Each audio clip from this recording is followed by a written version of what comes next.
Tuesday, April 29th. I'm Heather Hiscox, and we're on air an hour early for you this morning with comprehensive post-election coverage, analysis, and reaction.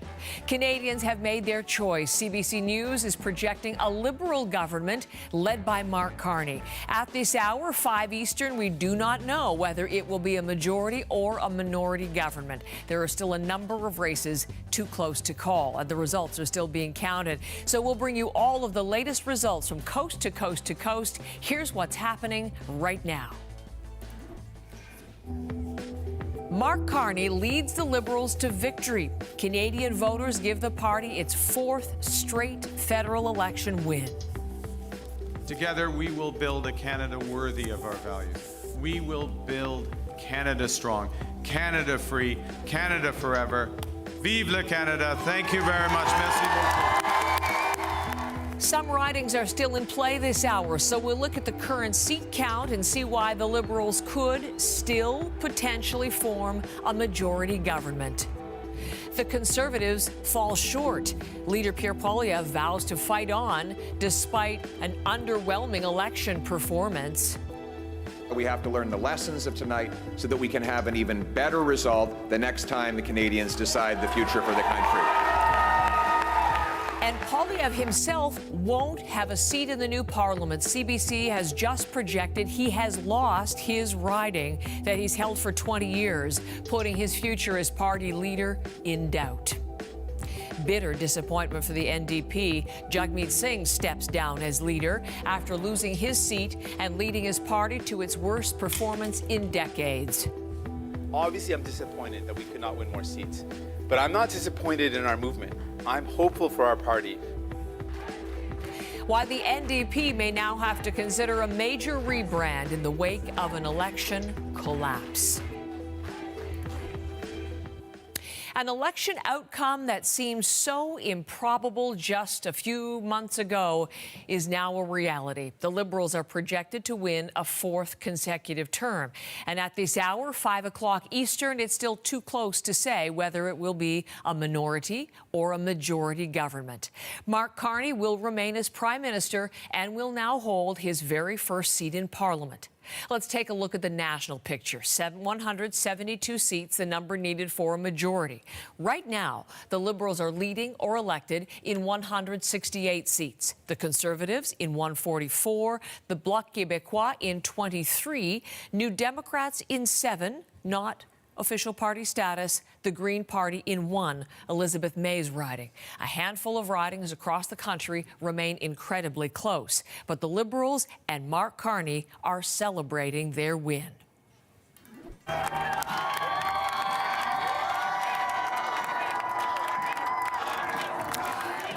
Mark Carney touched on two major themes in his victory speech in the early hours of this morning. First, the value of humility, and secondly, the ambition required to meet the current political moment and to face the trade war and the threats to Canada's sovereignty from U.S. President Donald Trump. Let's begin this morning with some of Mark Carney's victory speech to his supporters in Ottawa. Throughout our history, there have been turning points when the world's fortunes were in the balance. That was the case at the start of the Second World War, just as it was at the end of the Cold War. And each time, Canada chose to step up, to assert ourselves as a free, sovereign, and ambitious nation, to lead the path of democracy and freedom, and, because we are Canadian, to do so with compassion and generosity.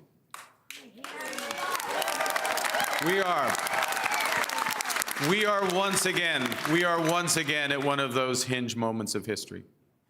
Our old relationship with the United States, a relationship based on steadily increasing integration, is over. The system of open global trade, anchored by the United States, a system that Canada has relied on since the Second World War, a system that, while not perfect, has helped deliver prosperity for a country for decades, is over. These are tragedies, but it's also our new reality. We are over the shock of the American betrayal. but we should never forget the lessons. But you're going to take us forward. We have to look out for ourselves. And above all, we have to take care of each other.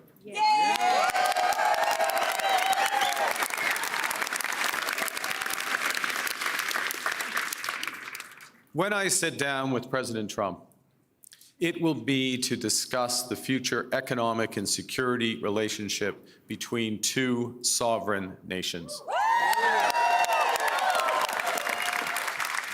And it will be with our full knowledge that we have many, many other options than the United States to build prosperity for all Canadians.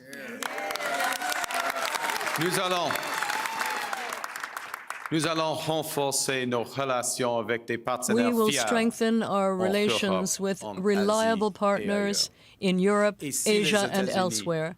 And if the United States no longer wants to be in the forefront of the global economy, Canada will. We are masters in our own home. We will build millions of housing units. We will become an energy superpower. We will provide good careers in skilled trades and one economy, not 13. Because this is Canada, and we decide what happens here. So there is a significant portion of Mark Carney's victory speech. And let's begin our coverage from Janice McGregor. The incredible turnaround, Janice, in the Liberals' fortunes to get to the point of a fourth consecutive government. Just pick right up from there on what we've just witnessed with the Liberal victory.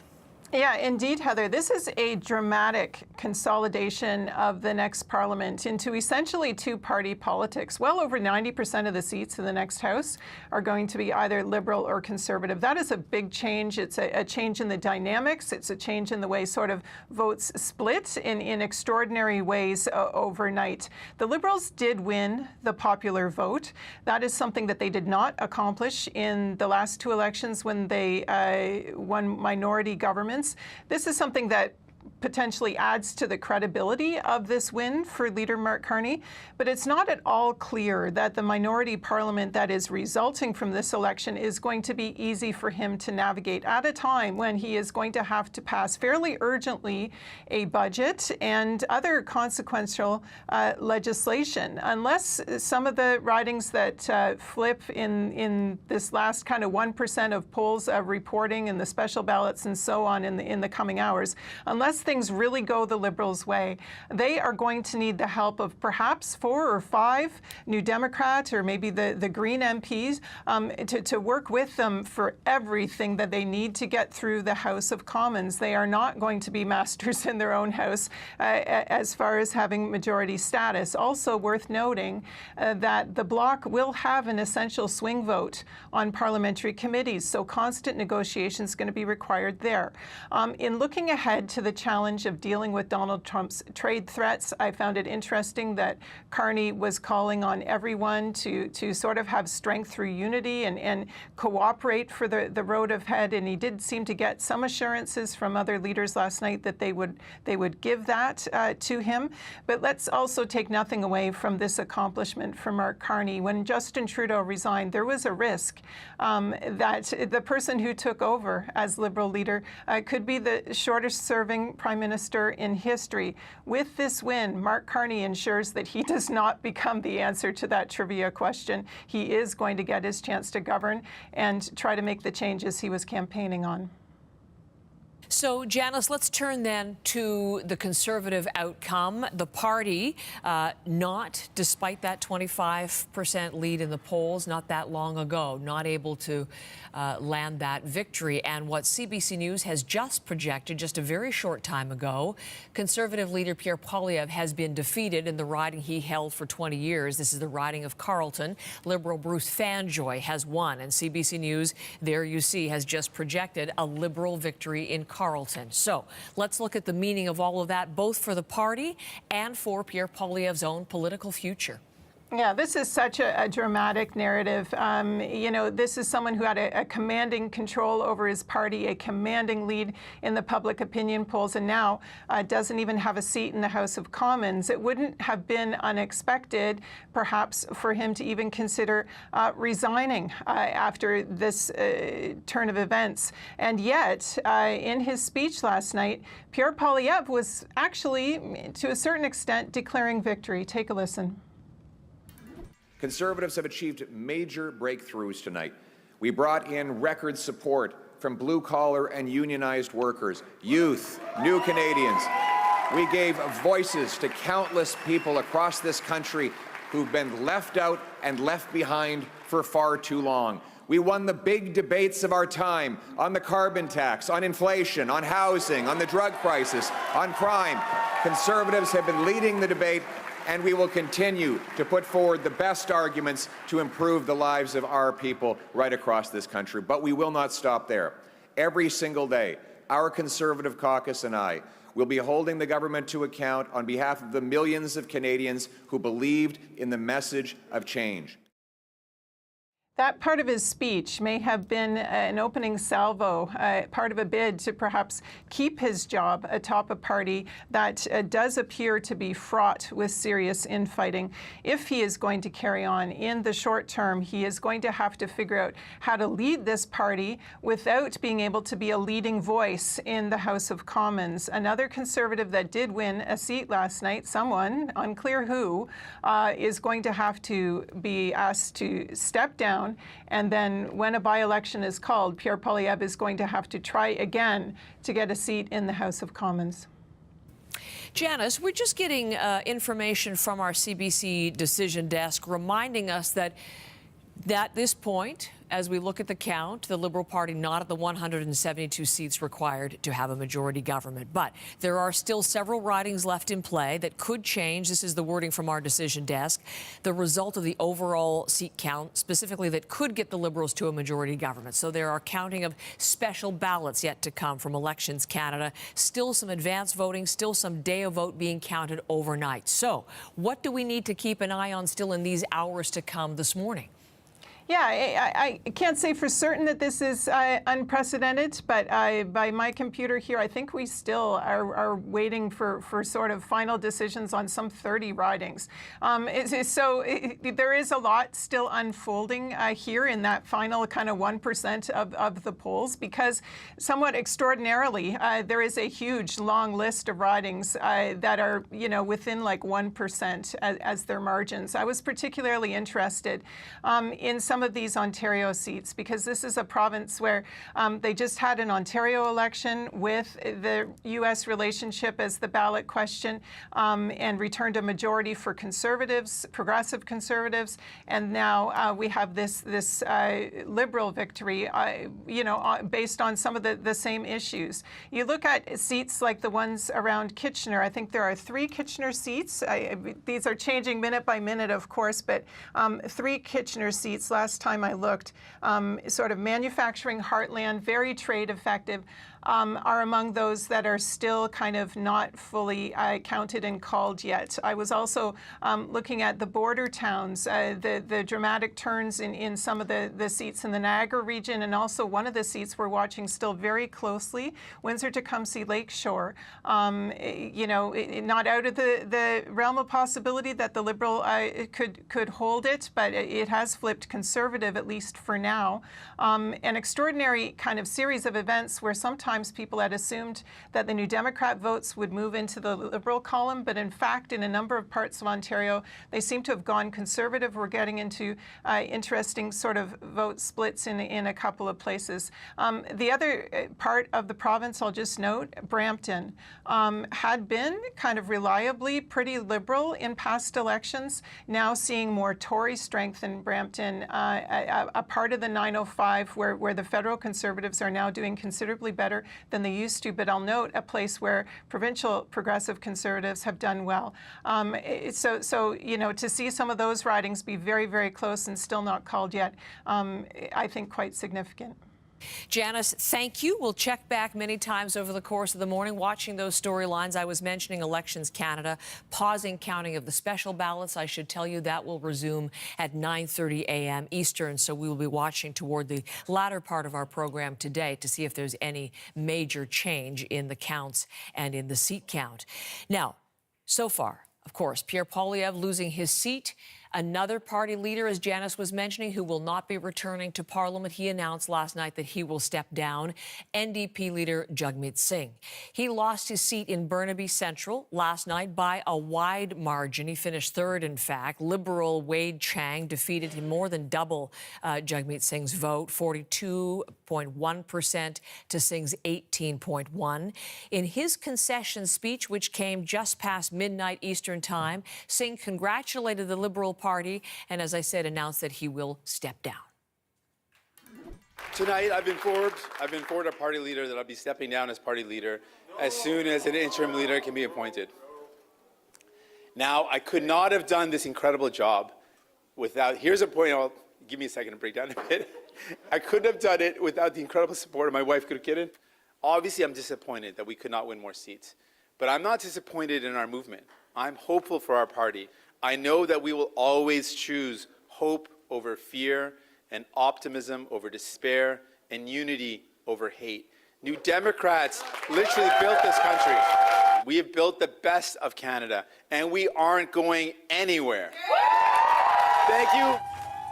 So that is Jagmeet Singh as he echoed the words of the late party leader Jack Layton at the end of his speech.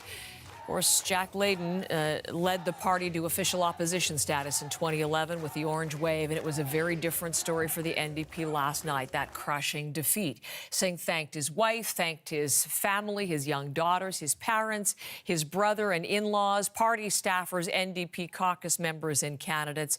If you think of his background, he was elected NDP leader nearly 8 years ago in 2017. He's led them through 3 federal elections with diminishing returns in each. He'd been the MP for Burnaby South since 2019.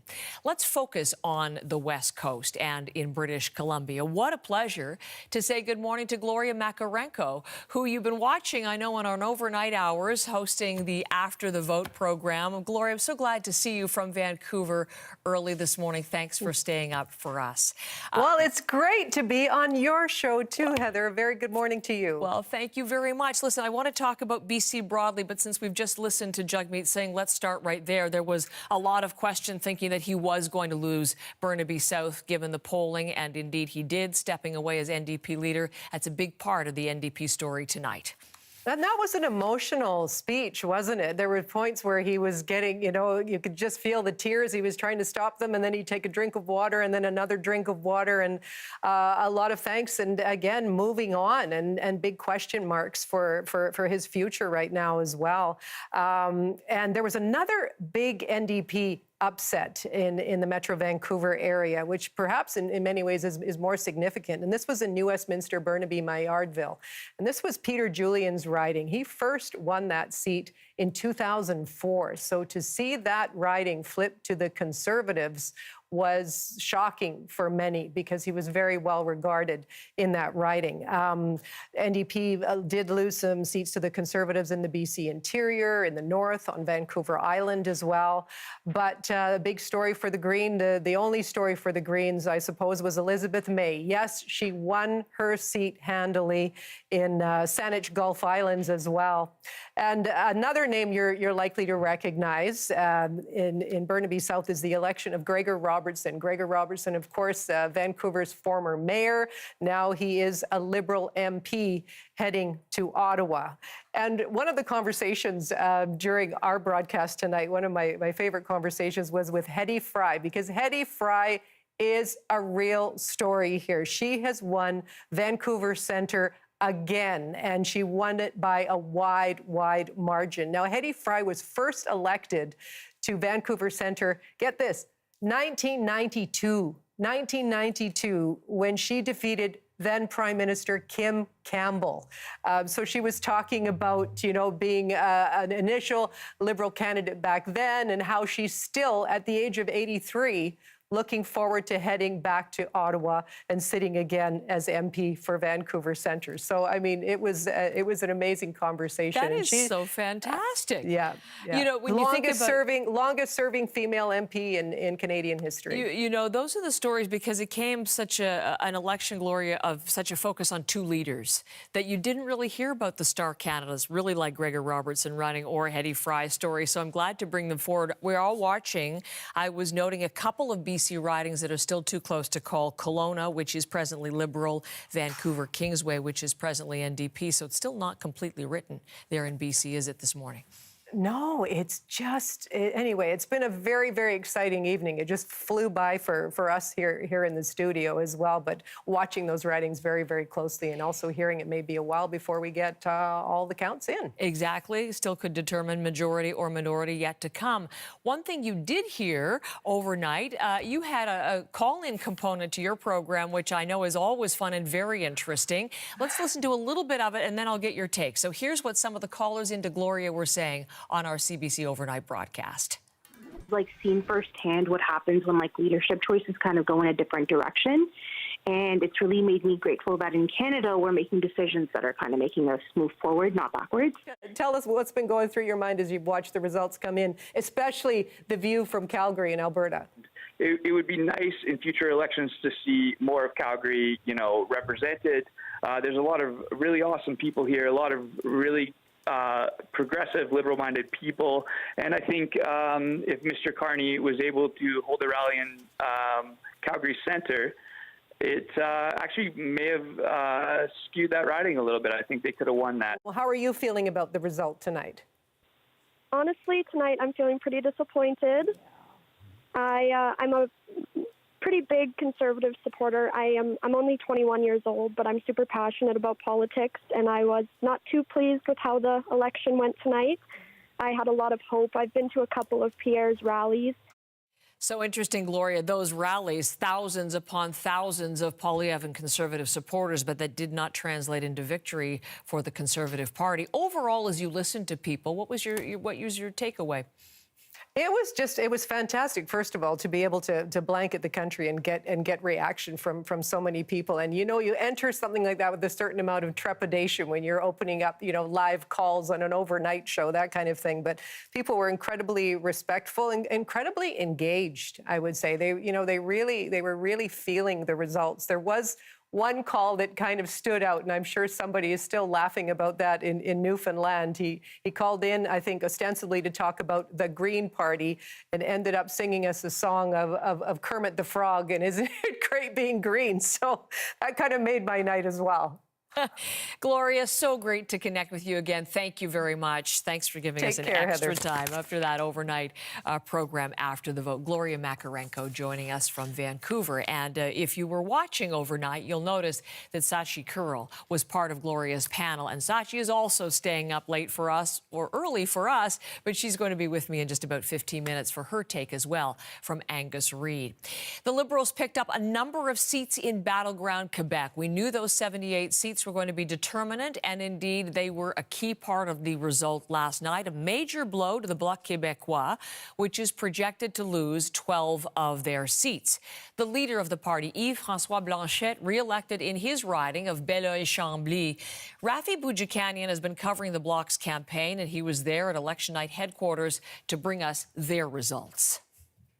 I'm Rafi Boudjikanian at Bloc Québécois headquarters in Montreal. This has been a challenging campaign for the Bloc. They were trying hard to insert themselves into the national conversation about who's best placed to tackle Donald Trump. And on paper, this looks like a loss for the Bloc because nobody likes to come out of an election campaign with fewer MPs than they had going in. They had to bid goodbye to some stalwarts like their parliamentary leader Alain Terrien in La Prairie Atitakan, which is a Montreal South Shore riding. But they also had some gains. In Gaspésie, they managed to dislodge a Liberal incumbent, a former cabinet minister, Diane Leboutillier, with one of their own star candidates, Alexis Deschênes, a former Radio-Canada journalist turned lawyer.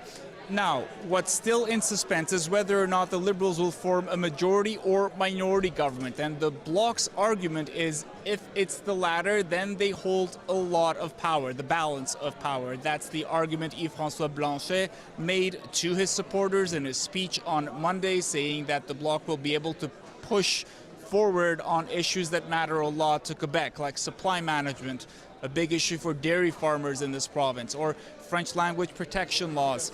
Blanchet said that he wants to work with Ottawa on issues where Quebec can see eye to eye with the rest of the country, but that his support should not be taken for granted. Rafi Boudjikanian, CBC News, Montreal. Rafi, thank you very much. Now, as we've covered all of the parties, we have not stopped at the Green Party because, yes, Pierre Poilievre, yes, Jagmeet Singh, they both lost their seats, as did Green Party co-leader Jonathan Pedneau. Liberal incumbent Rachel Bandayan defeated Pedneau in Outremont. She has been re-elected for the third time, won about 55% of the votes, initially elected in a by-election, but now carrying through. So Pedneau won just 9%. A distant fifth place overall in the Outremont outcome. His co-leader is Elizabeth May, as Janice and I were talking about. She has been re-elected in Saanich Gulf Islands on Vancouver Island. And she tells Olivia Stefanovich Pedneau's loss is as a result of the fact the Greens were removed from the English and French debates. It's an unconscionable act. We have never had in the history of this country a party with seats in the House of Commons denied a place on the stage in the leaders' debates. That was the sole reason that we lost Jonathan's seat and numerous others that we could have won had our platform been exposed to voters. I think once you're thrown out of the leaders' debates, you're pretty much not covered in the news cycle. The Leaders' Debates Commission, as you know, made the decision to rescind the Greens' invitation the morning of the French debate, which was on the 16th of the month, saying the party no longer met the specific criteria. Elizabeth May herself fended off Liberal David Beckham in Saanich Gulf Islands and won just under 39% of the vote. She says the campaign was an uphill battle because of intense media speculation that she, too, would lose the race. As we look at Parliament Hill, right there, the 45th Canadian Parliament will have 343 MPs when it is eventually sworn in. It'll be a very different-looking Parliament than it was before. As Janice was mentioning, pretty much more than 90% two parties. The Liberals are leading or elected in 168 seats. That's 4 short of a majority, but a number of races at this hour remain too close to call. The Conservatives with 144, the Bloc at 23, NDP at 7, no longer with official party status. The Greens at that 1 seat held by Elizabeth May.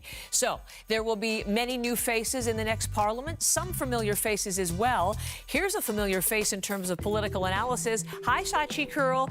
Angus Reid Institute's head is going to join us in just a few minutes to talk about, well, what she's been seeing. She's been taking part in our overnight election coverage, and we'll get her perspective coming up on CBC Morning Live.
We were watching Atlantic Canada because the first returns started coming in there last night. The Liberals were polling highest regionally in Atlantic Canada, ahead of the vote. They did make some gains. Conservatives appear to have outperformed what many polls had predicted, specifically in Newfoundland and Labrador. That was an interesting start for the party. Things sort of righted themselves for the Liberals as things went on. But let's bring in Brett Ruskin, who's going to share the Atlantic Canada story and how the provinces contributed to the overnight result of a Liberal government. Brett, good morning.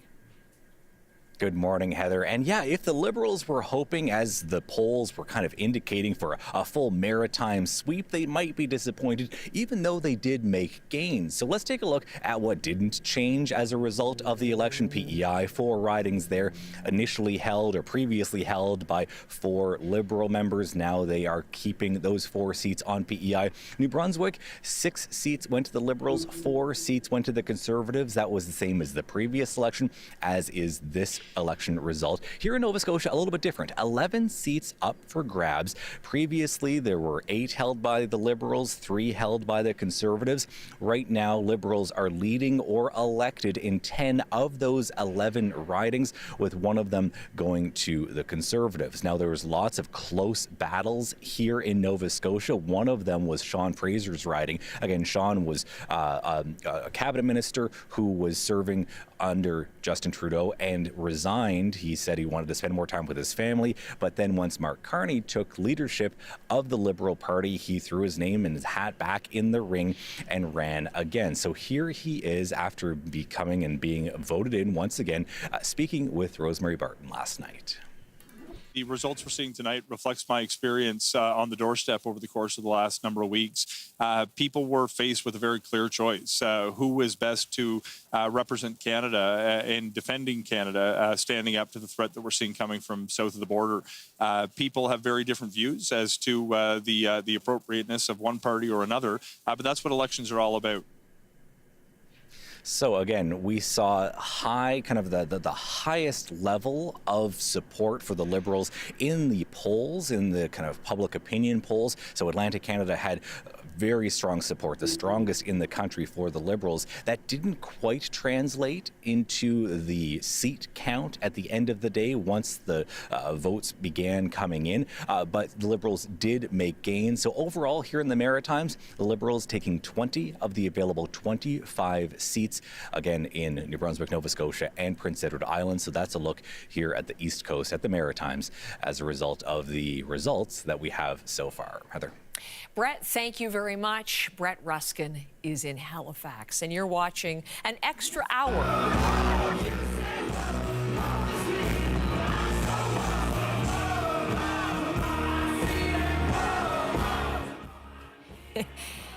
That is your Prime Minister, Prime Minister Mark Carney, as he really rocked out with his supporters early this morning after he's won. The Canadian band, Down with Webster, was performing at the Liberal Party headquarters. He had lots to celebrate because he won enough support from Canadians that he will be Prime Minister, and he's won for the first time a riding. He's going to be in the riding of Nepean. So victory dance, we'll hear more of his victory speech ahead on CBC Morning Live.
CBC News is projecting Mark Carney's Liberals will form the next federal government.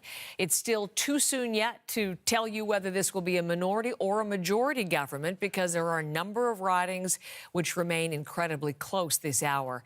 But let's listen in to Mark Carney in his victory speech as he pledged to govern for all Canadians.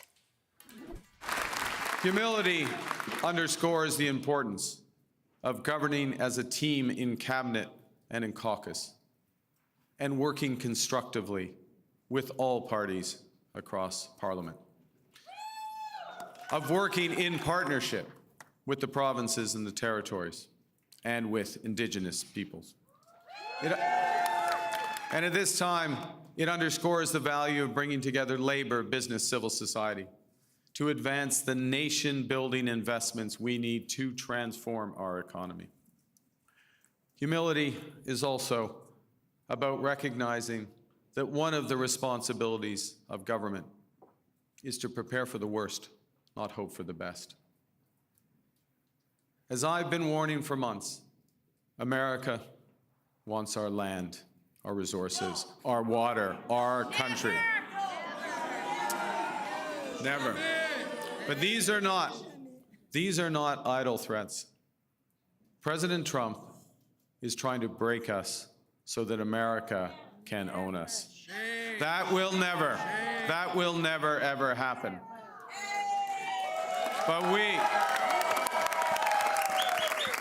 But we also must recognize the reality that our world has fundamentally changed. There is also, for me, as I stand before you this evening, humility in recognizing that, well, many have chosen to place your trust in me, trust in the Liberal Party. Millions of our fellow citizens preferred a different outcome. And my message to every Canadian is this: no matter where you live, no matter what language you speak, no matter how you voted, I will always do my best to represent everyone who calls Canada home. That is Canada's Prime Minister Mark Carney as he gave his victory speech to supporters early in the morning. Again, as you look at the tally from the CBC News decision desk, 168 seats for the Liberals to this point. And there are still several ridings in play that could change the result of the overall seat count, that could get the Liberals to that 172-seat threshold for a majority government. Elections Canada has paused the counting of special ballots across the country. Those will resume at 9:30 a.m. Eastern. And as well, there are some advanced numbers. There are some day of votes that are still being counted. So we will keep right up to date as to the ultimate number. It doesn't change the fact it will be a Liberal government, but majority or minority, that we have still yet to project. So stay with us for ongoing election coverage on CBC Morning Live.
As we bring you the results of the 45th general election, here is the graphic that shows the vote share for the Liberals winning popular support, which they didn't do, as Janice was reporting, the last two minority government victories, 43.5% of the vote, and the Conservative Party with 41.4%.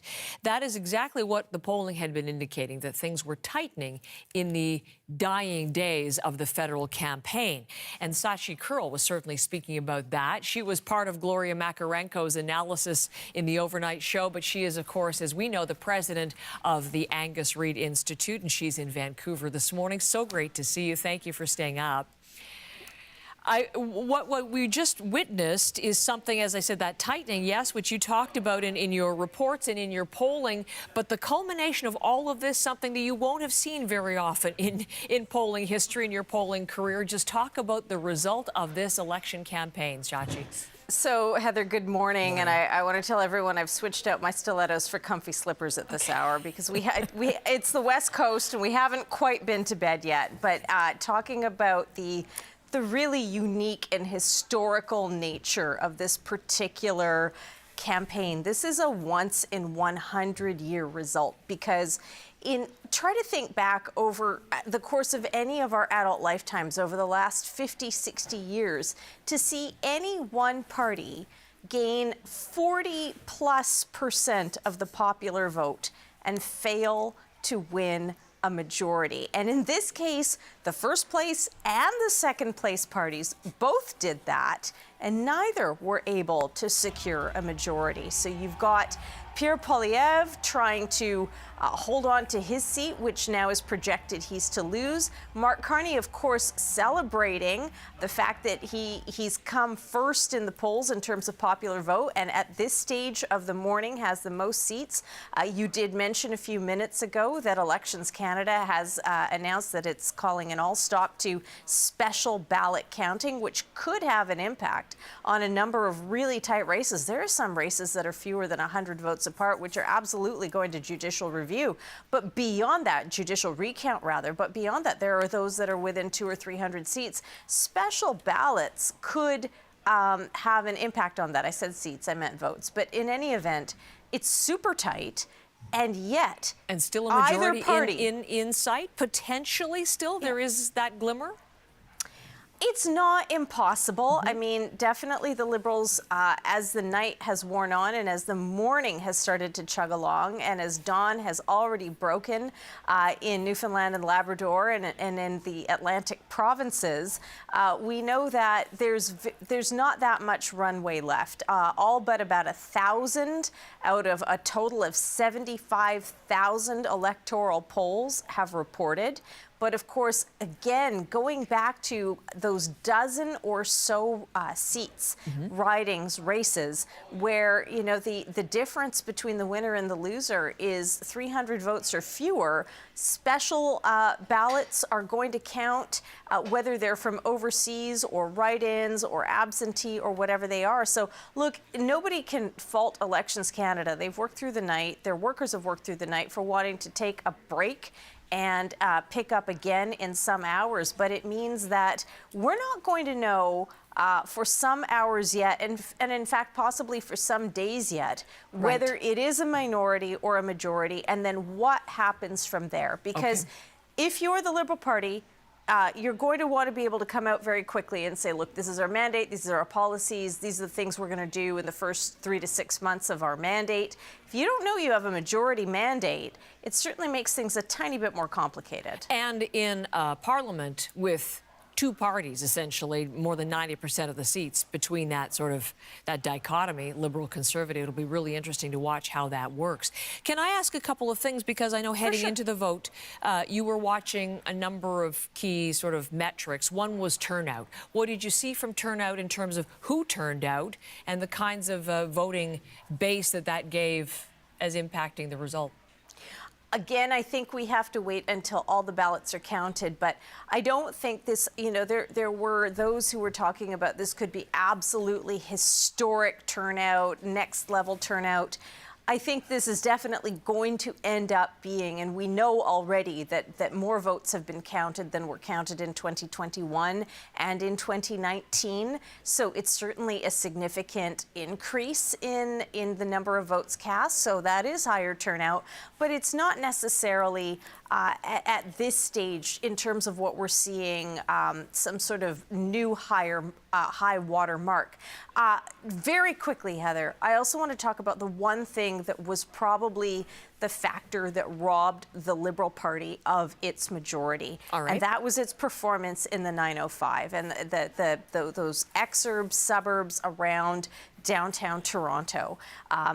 Pollsters widely had a very, very good night in terms of their projections.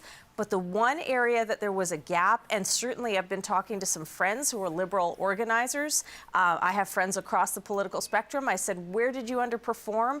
It was in those suburbs around the GTA where the Liberals lost out to Conservatives and the Conservatives overperformed. Okay, definitely we'll want to do some further analysis of that over the morning. And indeed, we have reporters in some of those very ridings. So, Sachi, thank you very much. Really appreciate it for staying extra duty for us to give us some analysis from Vancouver this morning. All right, good Sachi morning, Girl, Heather. good It's morning. my pleasure. And this is CBC Morning Live.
Let's look at Ontario now, the largest prize in the country with 122 seats in play. And there are still this morning a few still too close to call.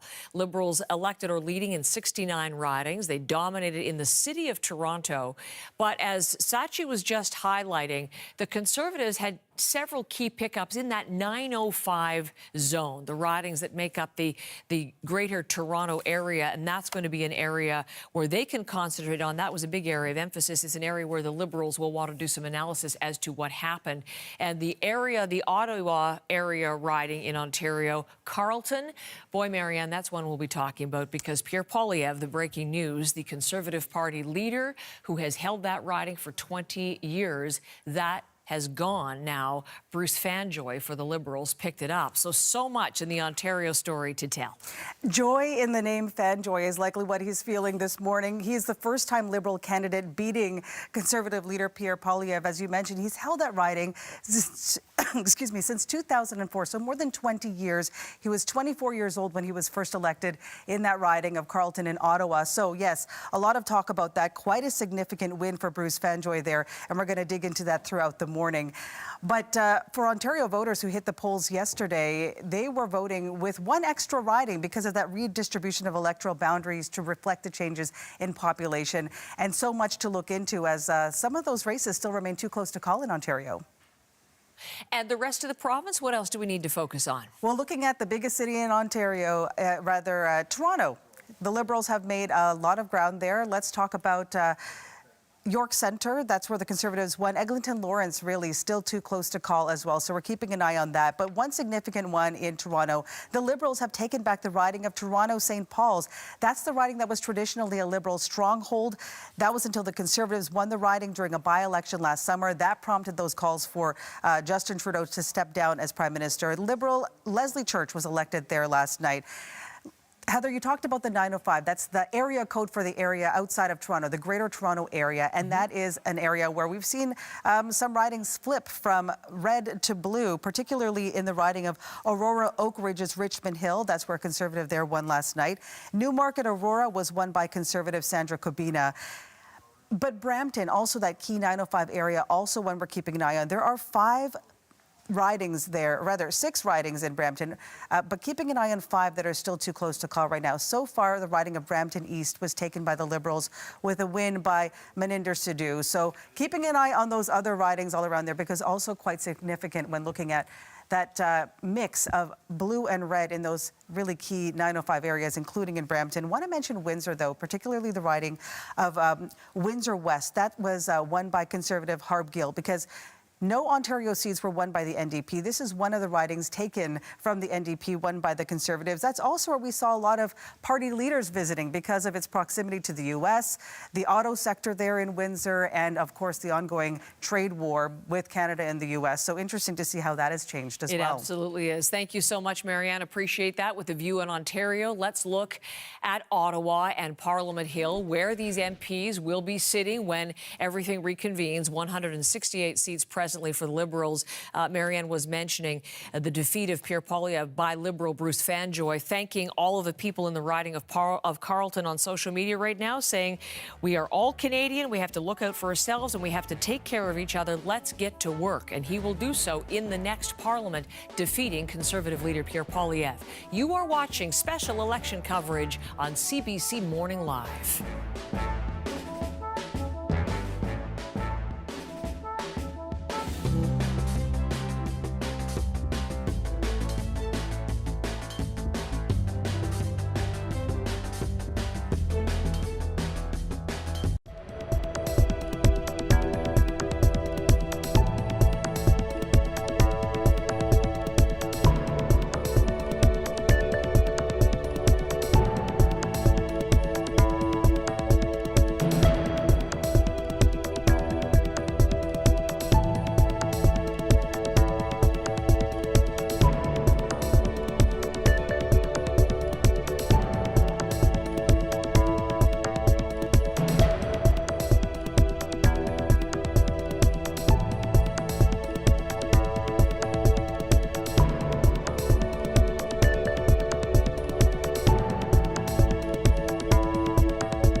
morning. It is Tuesday, April the 29th. I'm Heather Hiscox, and this morning, comprehensive post-election coverage is coming for you today. The latest results, analysis, and reaction. Canadians have made their choice, and CBC News is projecting a Liberal government led by Mark Carney. We don't know at this hour whether it will be a majority or a minority government. There are still a number of races too close to call and special ballots to count as well. But we'll bring you the very latest results from coast to coast to coast. Here's what's happening right now. Mark Carney leads the Liberals to victory. The party rides a surge of support to secure its fourth straight mandate. No matter where you live, no matter what language you speak, no matter how you voted, I will always do my best to represent everyone who calls Canada home. Carney is now calling for national unity ahead of his looming showdown with U.S. President Donald Trump. Double disappointment for the Conservatives. The party falls short in the national vote, and leader Pierre Poilievre loses his seat. We'll be holding the government to account on behalf of the millions of Canadians who believed in the message of change. Poilievre's personal defeat casts doubt over how the opposition will operate when Parliament resumes. And an election to forget for the NDP. Jagmeet Singh steps down as leader after losing his seat as well. Obviously, I'm disappointed that we could not win more seats, but I'm not disappointed in our movement. I'm hopeful for our party. The NDP faces a major rebuild after one of its worst ever election performances. It lost official party status. An election outcome that seemed so improbable a mere few months ago is now a reality. The Liberals are projected to win a fourth consecutive term. It's too close at this hour, 6 o'clock Eastern, to say whether it will be a minority or a majority government for the Liberals. Mark Carney will remain as Prime Minister, and he has a seat in Parliament. He won his riding in Nepean. But let's begin with the national picture. 172 seats. That was the magic number, the number needed for a majority. Right now, the Liberals are leading or elected in 168 of those seats, the Conservatives in 144, the Bloc Québécois in 23, the NDP 7, as I mentioned, losing official party status. 12 is the threshold there. And the Green Party with 1.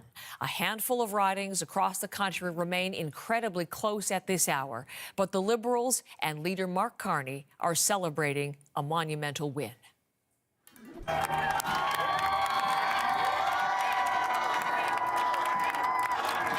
Carney touched on two major themes in his victory speech. First, the value of humility, and secondly, the ambition required to meet the current political moment and to face the trade war and the threats to sovereignty from U.S. President Trump.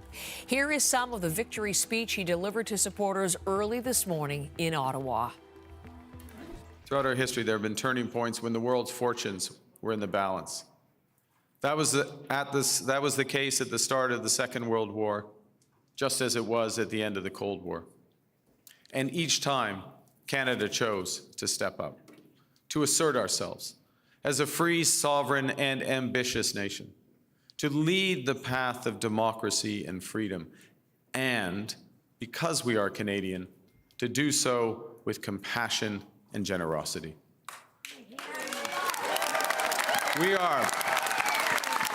We are once again at one of those hinge moments of history. Our old relationship with the United States, a relationship based on steadily increasing integration, is over. The system of open global trade, anchored by the United States, a system that Canada has relied on since the Second World War, a system that, while not perfect, has helped deliver prosperity for a country for decades, is over. These are tragedies, but it's also our new reality. We are over the shock of the American betrayal, but we should never forget the lessons. But you're going to take us forward. We have to look out for ourselves, and above all, we have to take care of each other.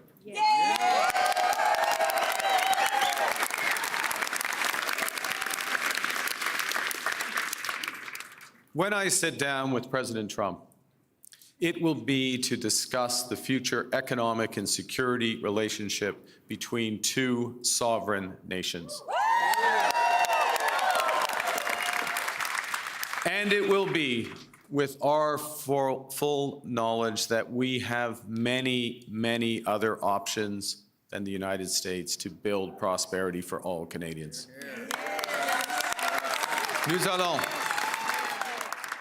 Nous allons renforcer nos relations avec des partenaires We will fiables strengthen our relations with reliable partners in Europe, Asia, and elsewhere. And if the United States no longer wants to be in the forefront of the global economy, Canada will. We are masters in our own home. We will build millions of housing units. We will become an energy superpower. We will provide good careers in skilled trades and one economy, not 13.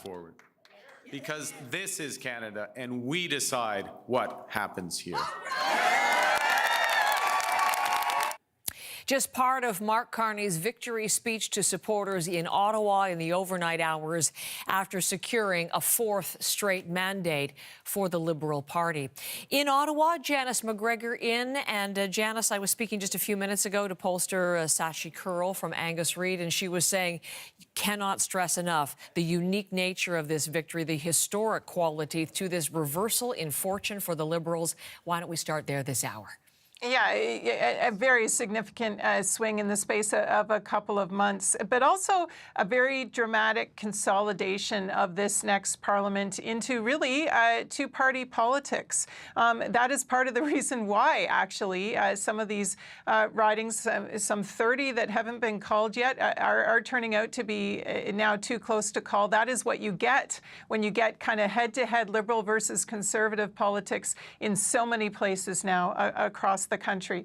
The Liberals did win the popular vote last night, something that is that they did not accomplish in the last two elections. That adds to the credibility, you might say, of Mark Carney's win here. But it is not at all clear that this minority parliament is going to be easy for the Prime Minister to navigate at a time when he is going to need to pass a budget and pass some fairly urgent legislation, unless more ridings flip, and certainly they could in the coming hours as we get kind of that final percentage point of polls reporting and the special ballots counted.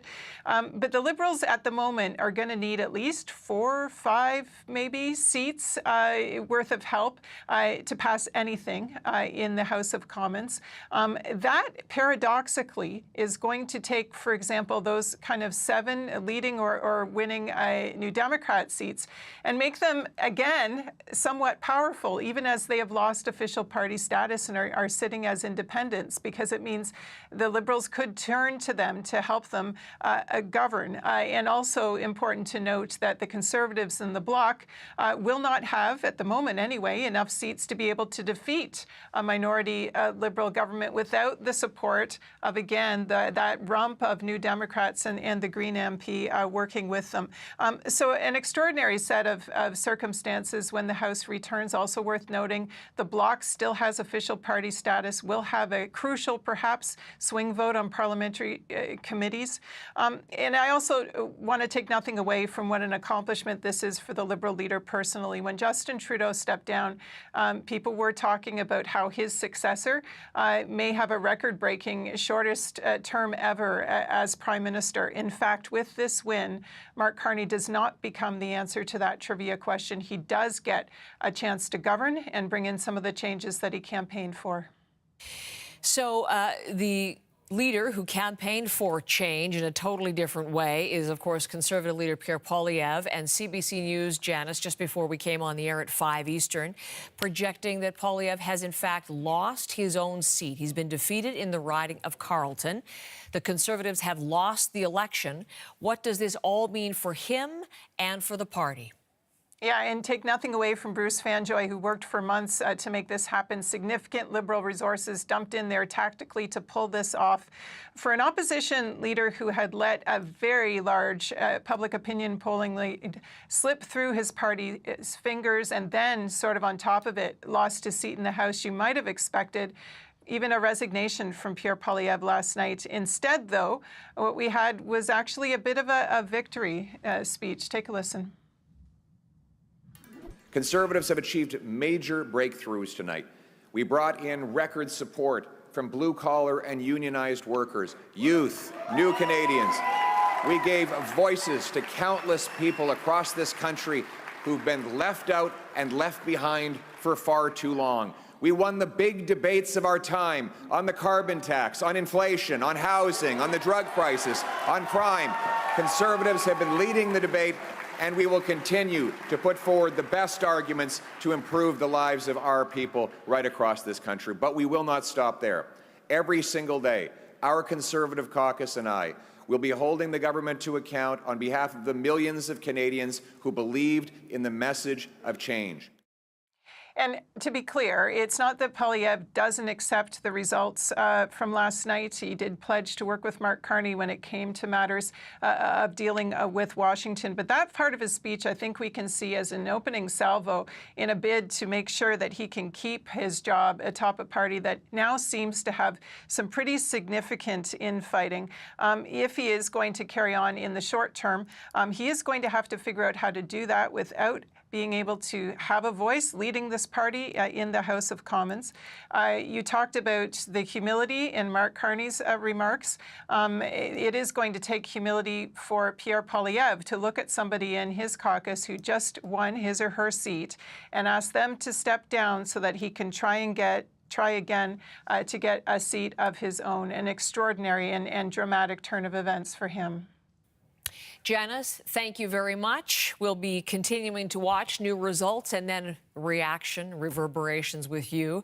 A couple of other party leaders as well, two more party leaders not returning to Parliament. Conservative leader Pierre Poilievre, as we just mentioned, but also NDP leader Jagmeet Singh, who announced in his speech last night that he too will be stepping down as his party's leader. He lost in Burnaby Central last night by a wide margin, coming in third after the Liberal and Conservative candidates. Wade Chang defeated Singh by more than double his vote, 42.1% to Singh's 18.1%.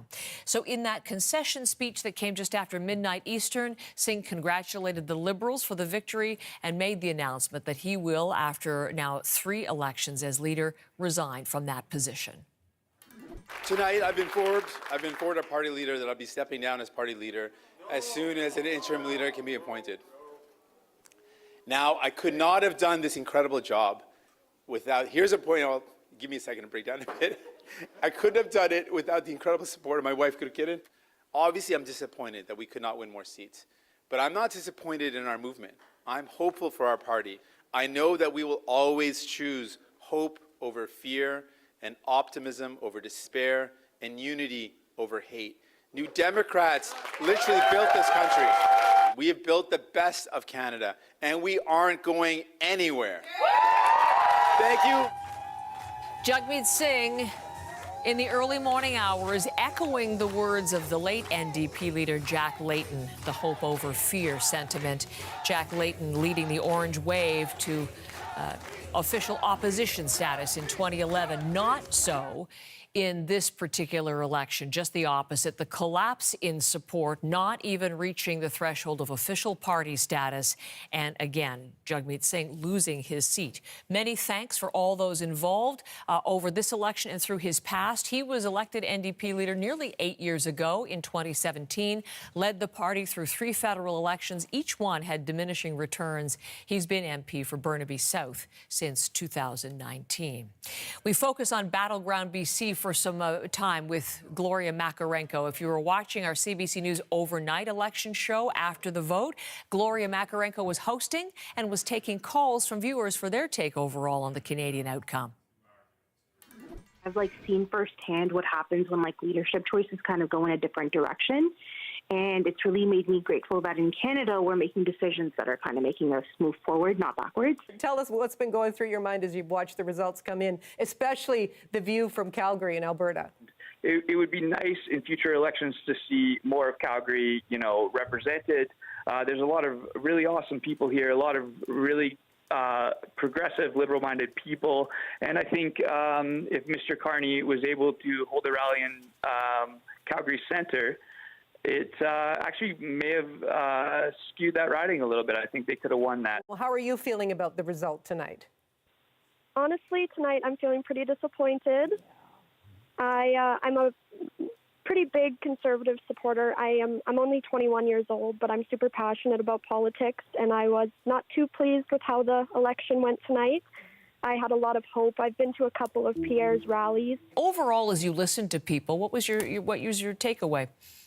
It was fantastic, first of all, to be able to blanket the country and get reaction from so many people. And you enter something like that with a certain amount of trepidation when you're opening up, live calls on an overnight show, that kind of thing. But people were incredibly respectful and incredibly engaged, I would say. They were really feeling the results. There was one call that kind of stood out, and I'm sure somebody is still laughing about that in Newfoundland. He called in, I think, ostensibly to talk about the Green Party and ended up singing us a song of Kermit the Frog, and isn't it great being green? So that kind of made my night as well. Gloria making our morning by staying with us after her program, after the vote in Vancouver. Gloria Makarenko, as she talked to voters after the election result was clear. There were a couple of other notable race results in British Columbia last night. NDP stalwart Peter Julian has lost his seat, and the former mayor of Vancouver, Gregor Robertson, one of the star candidates for the Liberals in Vancouver, Fraserview South, he is going to that level of government. He'll be in the Mark Carney government. Atlantic Canada, we were watching so closely for the earliest of the returns as well. As we take a look, the Liberals were polling highest regionally in Atlantic Canada. In Newfoundland, they ended up losing a couple of seats to the Conservatives, and that caused a little bit of nervousness at the start of the night. But when it got to Nova Scotia, Liberals projected to win 9 of the Nova Scotia ridings of the 11 all told in the province. Let's bring in Brett Ruskin, who has been covering all of Atlantic Canada for us, looking at the provinces and the results overall. Good morning, Brett. Good morning, Heather. That's right. So if Liberals were watching the polling, the public polling in advance of the election, they may have considered and may have anticipated a Liberal sweep of the Maritimes. So they might be disappointed by the results of the votes that have been counted so far, because they didn't sweep the Maritimes. Here's a look at what hasn't changed. So PEI, 4 seats available there. They were held by Liberals heading into the election. They are still held by 4 Liberal MPs. We are looking at New Brunswick as well. 6 ridings went to the Liberals, 4 went to the Conservatives. Here in Nova Scotia, that was unchanged from the previous election results. Here in Nova Scotia, a little bit different. There were 11 seats available. Previously, there were 8 held by Liberals, 3 held by Conservatives. Right now, Liberals are leading or elected in 10 of those 11 ridings, with the Conservatives holding on to that other seat. Now, there were many close battles throughout the evening as the results began coming in last night. One of them was Sean Fraser. He, again, was the cabinet minister who stepped down when Justin Trudeau was still leader of the Liberal Party, and then put his name back in the ring, put his hat back in the ring when Mark Carney took over as a leader of the Liberal Party. Here he is speaking with Rosemary Barton last night following his win in the campaign. The results we're seeing tonight reflects my experience on the doorstep over the course of the last number of weeks. People were faced with a very clear choice. Who was best to represent Canada in defending Canada, standing up to the threat that we're seeing coming from south of the border. People have very different views as to the appropriateness of one party or another, but that's what elections are all about. And so again, that was Sean Fraser speaking in New Glasgow after he claimed victory in this campaign, in this election. We know, so overall in the Maritimes, that the Liberals have claimed 20 of the available 25 seats. So not a full sweep of the Maritimes, but certainly made some gains here on the East Coast as a result of this election. Heather. What a beautiful morning there in Halifax as the ferry arrives. Thank you so much, Brett, joining for all of of us on this morning after Election Day in Canada. The big headline is that Mark Carney is going to be the Prime Minister of this country. He has won with the Liberal Party a fourth straight mandate. Majority, minority, it's not clear at this hour. 3 party leaders, though, have lost their own seats. The big story is Conservative leader Pierre Poilievre losing to Liberal Bruce Fanjoy in his riding of Carleton. He's held that for more than 20 years. Also, Jagmeet Singh losing in Burnaby South, a riding he has held since 2019. And Jonathan Pedneau, the Green Party co-leader, losing in Outremont, finishing 5th, in fact, in that riding. And he, too, not going to be going to Ottawa when Parliament resumes. We're going to bring you ongoing coverage of all of the results and the meaning of it all. We'll look at the global perspective coming up in just a couple of minutes here on CBC Morning Live.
You're watching CBC Morning Live as we continue with our federal election coverage, the results from last night. The Liberals leading or elected in 168 ridings, so there are votes yet to count. There's a pause at Elections Canada in counting the special ballots. That won't resume until 9:30, so some of those ballots and some of the other close races could determine here whether it's a minority, as it is presently, or whether it could get into majority territory for the Liberals. And that's a stunning reality when you think back just to the start of this year. 25% lead in the polls for the Conservatives under Pierre Poilievre, but Justin Trudeau's resignation, the arrival of Donald Trump and his second administration, the tariffs and the threats to Canada's very sovereignty and existence really have been factors that turned the tables and have sent the Liberals back to Ottawa with a fourth straight mandate. All very interesting to my next guest, and delighted to get his perspective because we often wait for it. Scott Lucas, Professor of International Politics at the University College Dublin. Good morning, Professor. We are happy to have you back. Thank you so much for letting me join the party today. Well, listen, I gave that preamble because that was the storyline that really captured many people in the world. This is a Canadian political story, of course, but it's gone beyond that. It is a remarkable political story to anyone like you who is a student of politics. What do you make of the outcome?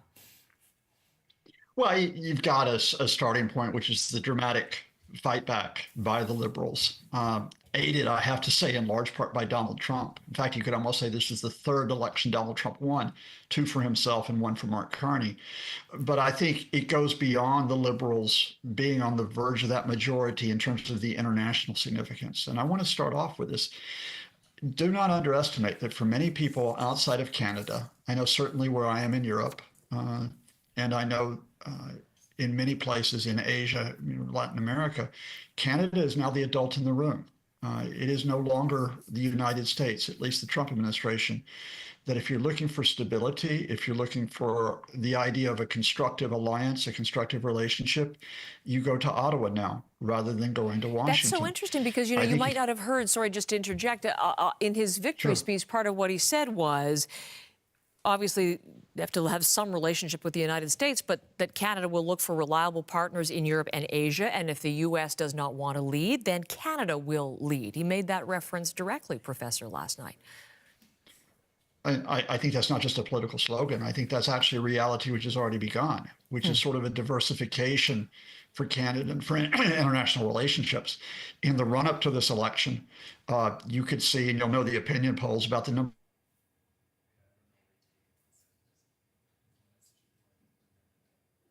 just pause who the European Union, economically and financially. We just lost your audio just for a minute. That's not happened before, Professor. Sorry about that. But pick up in terms of the international significance. I was struck by the fact that there was Germany's election, and now there's been Canada's election. And Donald Trump and his threats and his upending of relationships, he has figured in both of them, and both have been a repudiation to a certain degree of Donald Trump. So how do you see the international significance here, or how the global community will interpret this? It's really interesting how they're in a wider sense, even beyond Trump, that for many years, I think the media have been saying, oh, well, it's now social media. It's now especially right-wing politics that is in the ascendant. And I never actually thought that was true. I think you have a very mixed position across Europe. You've got central-left governments in places like Scandinavia, for example, in places like Portugal. But I think what has happened is that you've seen the flip side of social media here, that far from it bolstering right-wing movements, that when you have someone represented in particular by Donald Trump, who actually used that to try to destabilize countries, to try to, in effect, break them up. And in the case of Donald Trump trying to take over Canada, people react to that. And they react to that not in terms of a left versus right issue, or in this case, even a liberal versus conservative issue. They react to it in terms of what they feel in terms of being a citizen of their country, a sense of nationalism. And I think that idea of a constructive nationalism, I think that's important for Canada. And I think it's going to be important for other countries to pick up on as well. Dare I say it, with my former home in the UK, where you've had a much more destructive period in politics in recent years, that you can be constructive, you can work with Europe, you can work with other countries. You don't have to descend into this us versus them politics. So interesting. So a lesson maybe for left of center, both leaders and parties, as they look to the Canadian result. I'm going to play just a little bit of tape for you, Professor, because Mark Carney obviously had to address Donald Trump and dealing with Donald Trump in the United States in his victory speech. This is one of the things that he said, and then we'll discuss it on the other side. When I sit down with President Trump, it will be to discuss the future economic and security relationship between two sovereign nations. And it will be with our full knowledge that we have many, many other options than the United States to build prosperity for all Canadians.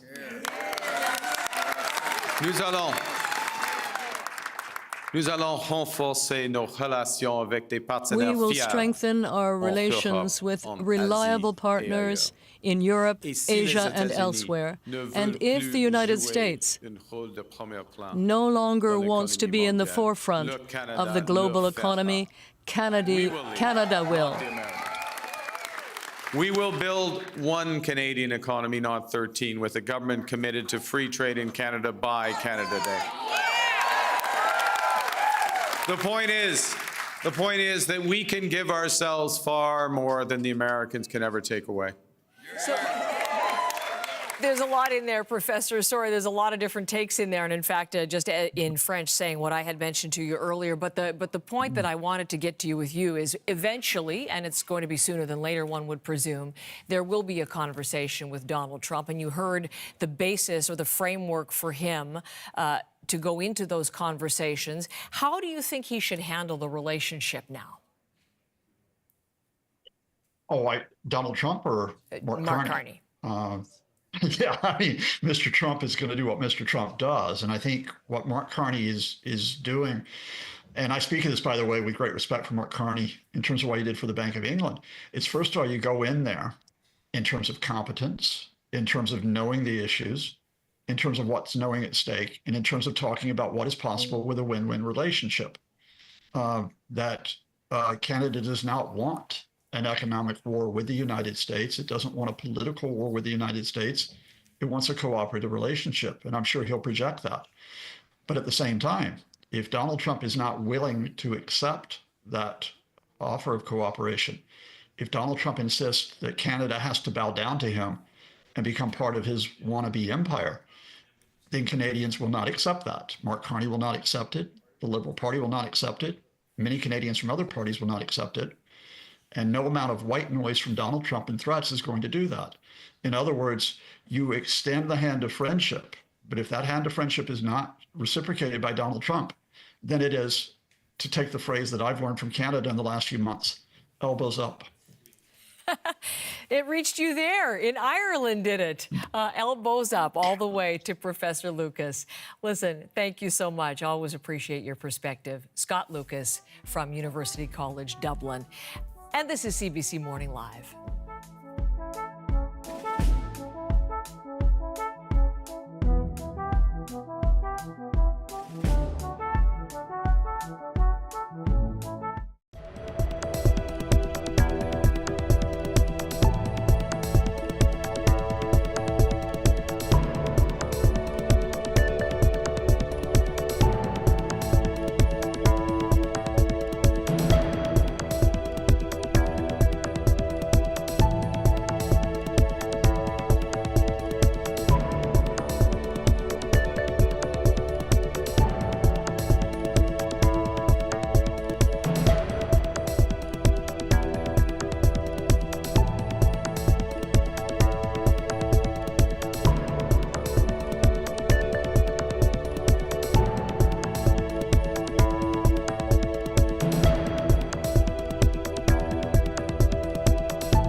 CBC News projects the Liberal Party will form the next federal government. It's still not yet clear whether that will be a majority or minority government. Votes are still being counted. But it is a victory, and it caps off a largely unexpected comeback for the Liberals under the leadership of Mark Carney. He easily won his riding of Nepean. Humility underscores the importance of governing as a team in cabinet and in caucus. and working constructively with all parties across Parliament, of working in partnership with the provinces and the territories and with Indigenous peoples. And at this time, it underscores the value of bringing together labor, business, civil society to advance the nation-building investments we need to transform our economy. Humility is also about recognizing that one of the responsibilities of government is to prepare for the worst, not hope for the best. As I've been warning for months, America wants our land, our resources, our water, our country. Never. But these are not idle threats. President Trump is trying to break us so that America can own us. That will never, ever happen. So that was certainly one of his rallying cry lines from his campaign. They're part of his victory speech to supporters at TD Place Arena in Ottawa early this morning. Mark Carney, 60 years old, had his birthday during the campaign, former central banker. He is a political rookie, but certainly long involved in policy, and he has led the Liberals to a fourth consecutive government. The election centered largely on threats to Canadian sovereignty and to the economy, coming directly and repeatedly, even on Election Day, from U.S. President Donald Trump. Ashley Burke has been covering the Liberal campaign, and she was at the headquarters for the party's celebration. Prime Minister Mark Carney celebrated his win, dancing with supporters here to a performance by Canadian band Down with Webster. This is a dramatic reversal of political fortune for a party that just a few months ago was tanking in the polls. He addressed supporters and in his speech congratulated other party leaders, including his main rival, Conservative Pierre Poilievre, saying he fought a fair campaign. He also spoke about humility and said to the people who didn't vote for him that he is going to govern for everyone. He called for the end of division and anger in this country. And he spoke about his main message from day one, how Canada's relationship with the U.S., he says, is forever changed. He also said it's time to meet this crisis caused by Donald Trump with overwhelming positive force, promising to build up Canada. Ashley Burke, CBC News, Ottawa. Ashley, thank you very much. There is a very surprising result coming out of the Ottawa area in a neighboring riding to Mark Carney's in Nepean. CBC News projecting Conservative leader Pierre Poilievre has lost his longtime seat in Carleton. Take a look at the results from that riding. CBC News projecting a Liberal win for Bruce Fanjoy, who leads Poilievre by 4.5% and around 2,800 votes. That's enough for the projection, though, that he has won the riding. Poilievre has held that riding since 2004 through 7 consecutive elections. Last night, he said he wanted to stay on as party leader to continue the process of trying to bring Canada to change. That would mean, now that he's lost a seat, another Conservative MP would have to give up the seat in a by-election. Poilievre also conceded defeat to Mark Carney. Let's listen to some of that early morning concession speech. So I would like to congratulate Prime Minister Carney on leading this minority government. We'll have plenty of opportunity to debate and disagree, but tonight we come together as Canadians. We will do our job. Yes, we will do our job to hold the government to account. But first, we congratulate people from all political backgrounds on participating in the democratic process.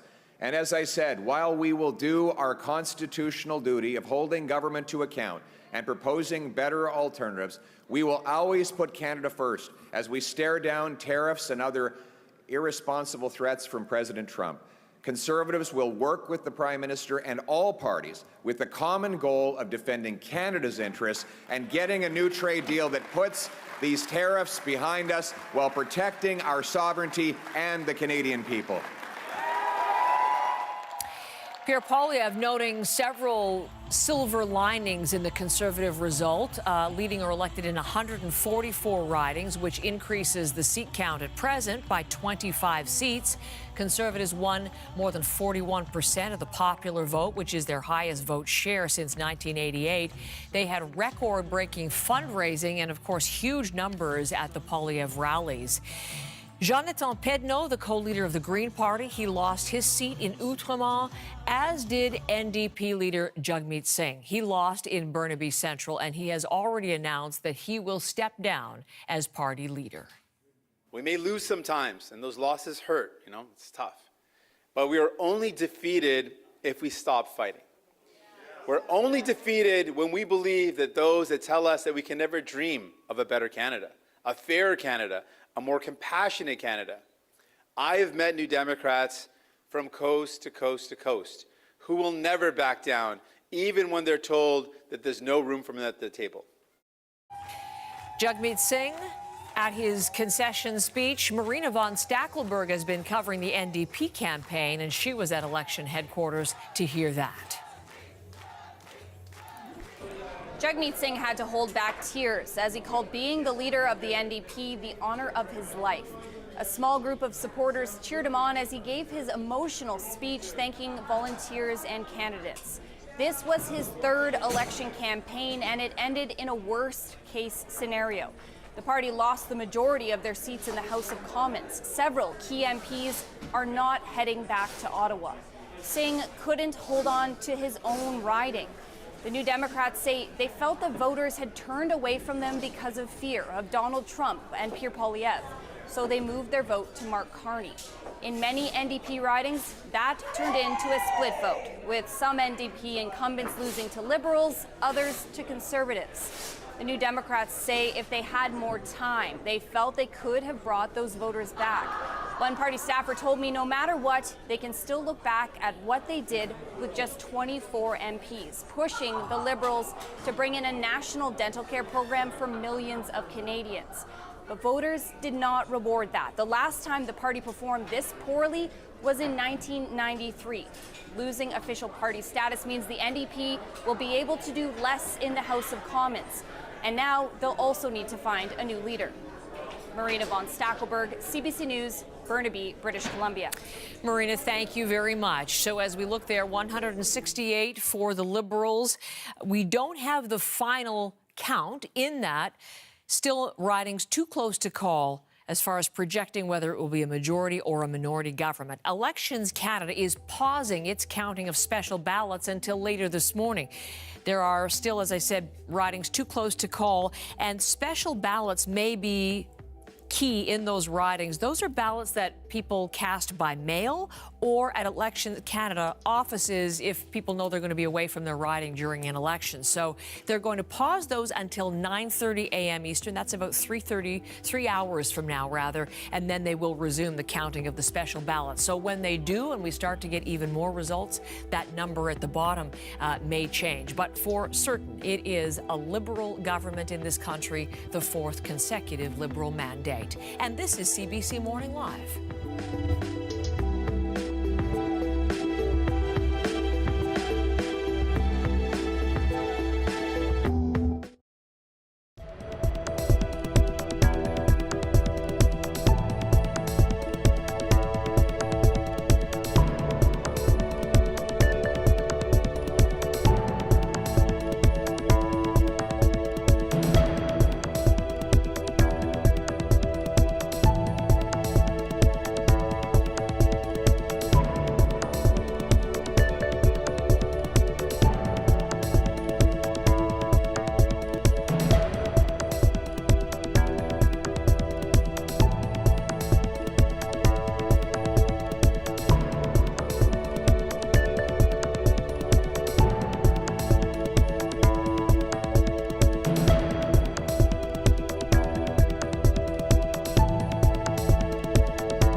Battleground Ontario, as we expected, key in the outcome last night. 122 seats in the province, and there are still this morning a few too close to call. The numbers: the Liberals are elected or leading in 69 ridings. They dominate the city of Toronto. The Conservatives have 53 and made several key pickups in the 905 ridings that make up the GTA. We're going to check in with Megan Fitzpatrick. She was covering that part of the province for us. That was very much targeted by the Conservatives, and they did have success there. So Marianne, looking at Ontario's results overall, and we'll get to the 905, can't not begin, though, with the riding of Carleton in the Ottawa area. Yes, a big win for first-time Liberal candidate Bruce Fanjoy, who has now defeated Conservative leader Pierre Poilievre, who has held that seat for more than 20 years. So you see there, those were the results for that riding. If Pierre Poilievre had won, it would have been his 8th consecutive term in that riding. He's been there since 2004 when he was just 24 years old. But now, celebration for Bruce Fanjoy, who took to social media with this post saying, "Thank you, Carleton. As we've said from the beginning, together we can. I'm grateful and humbled by everyone who contributed to our campaign. To all the people of Carleton, as your new member of Parliament, I'll work to bring us together. We're all Canadian. We have to look out for ourselves and we have to take care of each other. Let's get to work." Of course, as Heather, you just mentioned, there are 122 ridings in Ontario, so Carleton is just one of those. In Toronto, of course, the Liberals have swept the city, taking all but one, and that is key right now, keeping an eye on one of the ridings. They're still close to call in the Lawrence and Eglinton area. But the 905, as Heather mentioned, that's the area code outside of the Greater Toronto area that is really key right now. And earlier this morning, we heard from Sachi Kurl. She's the president of the Angus Reid Institute, who talked about why that is so key. Pollsters widely had a very, very good night in terms of their projections. But the one area that there was a gap, and certainly I've been talking to some friends who are Liberal organizers. I have friends across the political spectrum. I said, where did you underperform? It was in those suburbs around the GTA where the Liberals lost out to Conservatives and the Conservatives overperformed. So some ridings in that suburban 905 area of the Greater Toronto area have already flipped from red to blue in areas north of the city. Also keeping an eye on Brampton as well. There are 6 ridings there. So far, the Liberals have won 1, but the other remaining 5 are still really close to call. Okay, we'll continue to watch those. Marianne, thank you.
Even as we follow the outcome of the federal election, watching any new developments out of Vancouver following the weekend's deadly car ramming at a Filipino festival. As far as the confluence of events, it likely weighed very heavily on the minds of voters as they were heading to the polls yesterday. Well, we are learning more about the victims, some early details, and John Hernandez has our story this morning. A steady stream of flowers, tears, and anguish at this corner just meters away from where tragedy struck. As a community, we are praying really for everybody, but I know it's not much, but what else we can do? I don't think there's been something like this in the history of Vancouver. 11 people dead after a vehicle plowed through a crowd at the Filipino Lapu-Lapu Festival Saturday night. Dozens more injured, some still fighting for their lives. 7 people remain in critical condition. 3 people are in serious condition. As the memorial grows, more details about the victims have been revealed.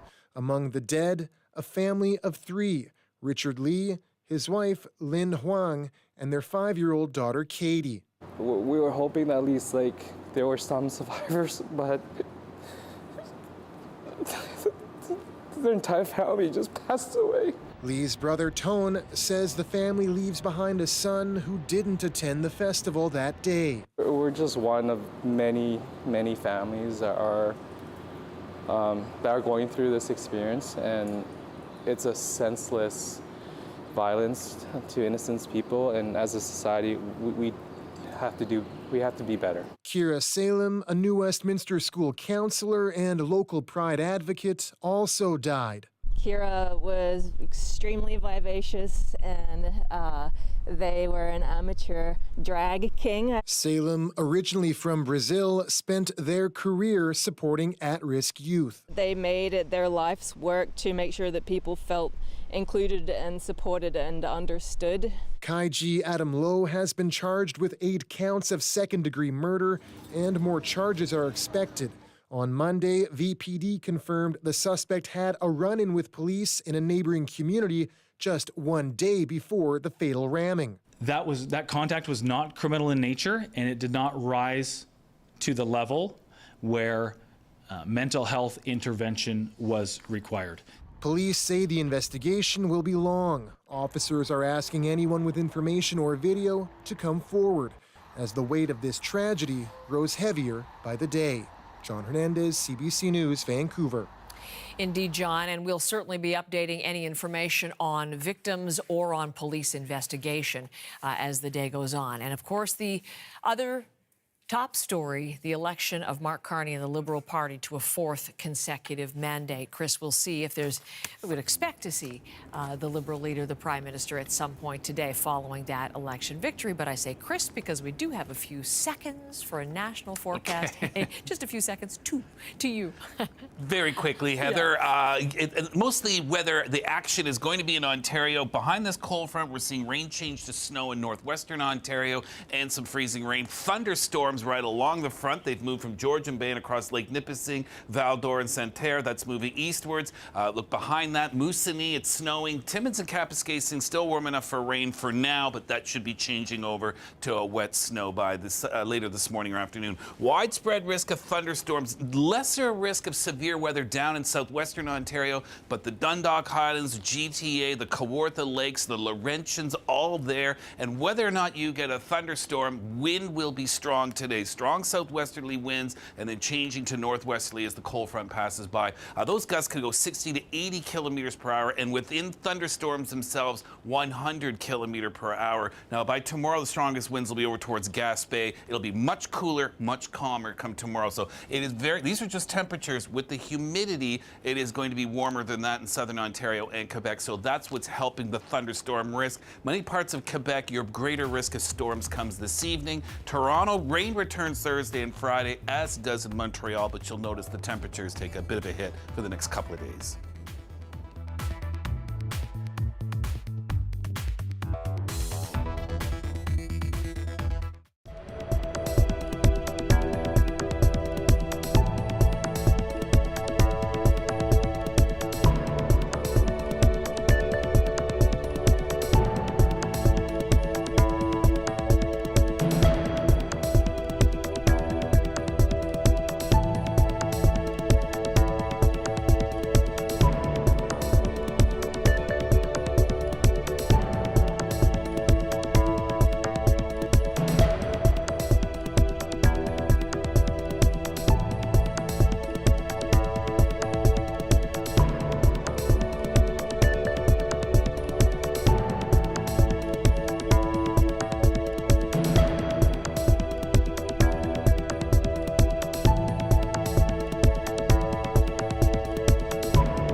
Connie and Hannah Mansing, we're live in Vancouver. Breaking, live, engaging.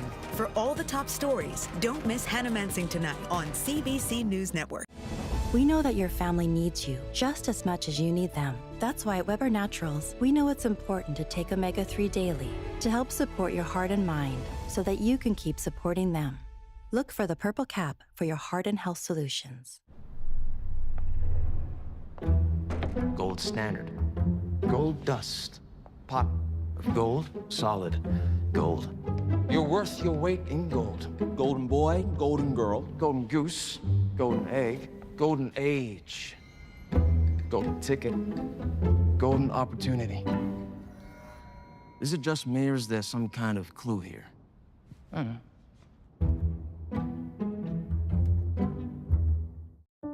Sail through the heart of historic cities and unforgettable scenery with Viking. Unpack once and get closer to iconic landmarks, local life, and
Good morning. It is Tuesday, April 29th. I'm Heather Hiscox, and this morning, comprehensive post-election coverage for you with the latest results, analysis, and reaction. Canadians have made their choice. CBC News is projecting a Liberal government led by Mark Carney. We don't know at this hour whether it will be a majority or a minority government. There are still a number of races too close to call, and we will bring you all of those new results as they come in from coast to coast to coast. But here's what's happening right now. Claiming victory and calling for unity, Mark Carney addresses Canadians following the Liberal election win. Together, we will build a Canada worthy of our values. We will build Canada strong, Canada free, Canada forever. Vive le Canada. Thank you very much. Merci beaucoup. What's next for Mark Carney and the Liberals as they prepare to navigate the existential crisis triggered by Donald Trump? The Conservatives get a double shot of disappointment. The party falls to the Liberals, and leader Pierre Poilievre loses his seat. We'll be holding the government to account on behalf of the millions of Canadians who believed in the message of change. How will the opposition operate with Poilievre out of Parliament? We'll look at the tough choices ahead for the Conservatives. An election to forget for the NDP. Jagmeet Singh steps down as leader after losing his seat. Obviously, I'm disappointed that we could not win more seats, but I'm not disappointed in our movement. I'm hopeful for our party. The NDP faces a major rebuild after one of its worst ever election performances. Canada's 45th general election will significantly shift the makeup of the House of Commons. The Liberals are projected to win a fourth consecutive term, a historic vote that saw a two-way race emerge between the Liberals and the Conservatives and a collapse of NDP and Bloc Québécois support. We can't project at this hour if the Liberals will win a minority or majority. There are many seats still too close to call. But Mark Carney will remain as Prime Minister, and now he has a seat in Parliament. Let's look at the national picture as of this hour, which is, of course, 7 o'clock Eastern Time. 172 seats needed for a majority, and right now the Liberals are leading or elected in 168 of those. The Conservatives in 144, the Bloc Québécois in 23, the NDP in 7, losing official party status, and the Green Party with just one, and that's co-leader Elizabeth May's seat in the Saanich riding, Gulf Island Saanich. A handful of ridings are still incredibly close across the country, but the Liberals and Mark Carney are celebrating victory.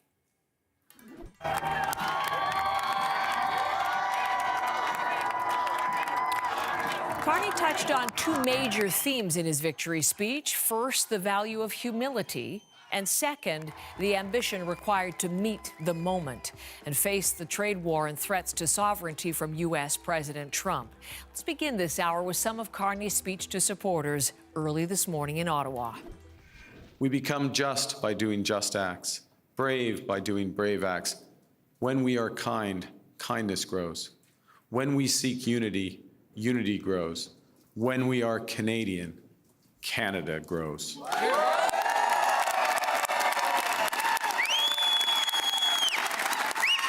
And united over our history, we have done hard, seemingly impossible things.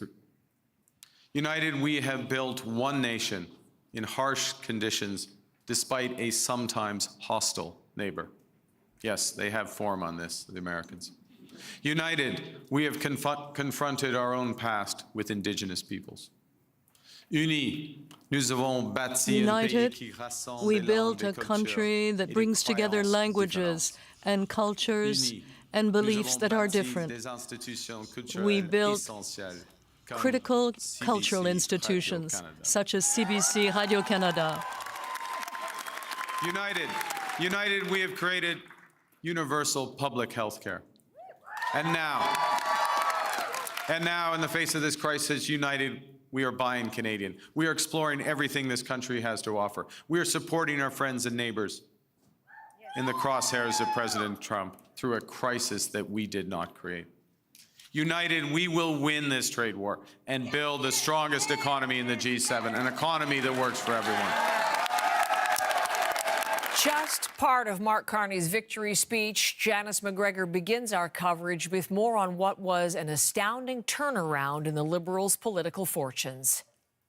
A very significant swing in the space of a couple of months, but also a very dramatic consolidation of this next parliament into really two-party politics. That is part of the reason why, actually, some of these ridings, some 30 that haven't been called yet, are turning out to be now too close to call. That is what you get when you get kind of head-to-head Liberal versus Conservative politics in so many places now across the country. The Liberals did win the popular vote last night, something that is that they did not accomplish in the last two elections. That adds to the credibility, you might say, of Mark Carney's win here. But it is not at all clear that this minority parliament is going to be easy for the Prime Minister to navigate at a time when he is going to need to pass a budget and pass some fairly urgent legislation, unless more ridings flip, and certainly they could in the coming hours as we get kind of that final percentage point of polls reporting and the special ballots counted. But the Liberals at the moment are going to need at least 4 or 5 maybe seats worth of help to pass anything in the House of Commons. That paradoxically is going to take, for example, those kind of 7 leading or winning New Democrat seats and make them, again, somewhat powerful, even as they have lost official party status and are sitting as independents, because it means the Liberals could turn to them to help them govern. And also important to note that the Conservatives in the bloc will not have, at the moment anyway, enough seats to be able to defeat a minority Liberal government without the support of, again, that rump of New Democrats and the Green MP working with them. So an extraordinary set of circumstances when the House returns. Also worth noting, the bloc still has official party status, will have a crucial, perhaps, swing vote on parliamentary committees. And I also want to take nothing away from what an accomplishment this is for the Liberal leader personally. When Justin Trudeau stepped down, people were talking about how his successor may have a record-breaking shortest term ever as Prime Minister. In fact, with this win, Mark Carney does not become the answer to that trivia question. He does get a chance to govern and bring in some of the changes that he campaigned for. So the leader who campaigned for change in a totally different way is, of course, Conservative leader Pierre Poilievre, and CBC News, Janice, just before we came on the air at 5 Eastern, projecting that Poilievre has, in fact, lost his own seat. He's been defeated in the riding of Carleton. The Conservatives have lost the election. What does this all mean for him and for the party? Yeah, and take nothing away from Bruce Fanjoy, who worked for months to make this happen. Significant Liberal resources dumped in there tactically to pull this off. For an opposition leader who had let a very large public opinion polling lead slip through his party's fingers and then, sort of on top of it, lost his seat in the House, you might have expected even a resignation from Pierre Poilievre last night. Instead, though, what we had was actually a bit of a victory speech. Take a listen. Conservatives have achieved major breakthroughs tonight. We brought in record support from blue-collar and unionized workers, youth, new Canadians. We gave voices to countless people across this country who've been left out and left behind for far too long. We won the big debates of our time on the carbon tax, on inflation, on housing, on the drug crisis, on crime. Conservatives have been leading the debate, and we will continue to put forward the best arguments to improve the lives of our people right across this country. But we will not stop there.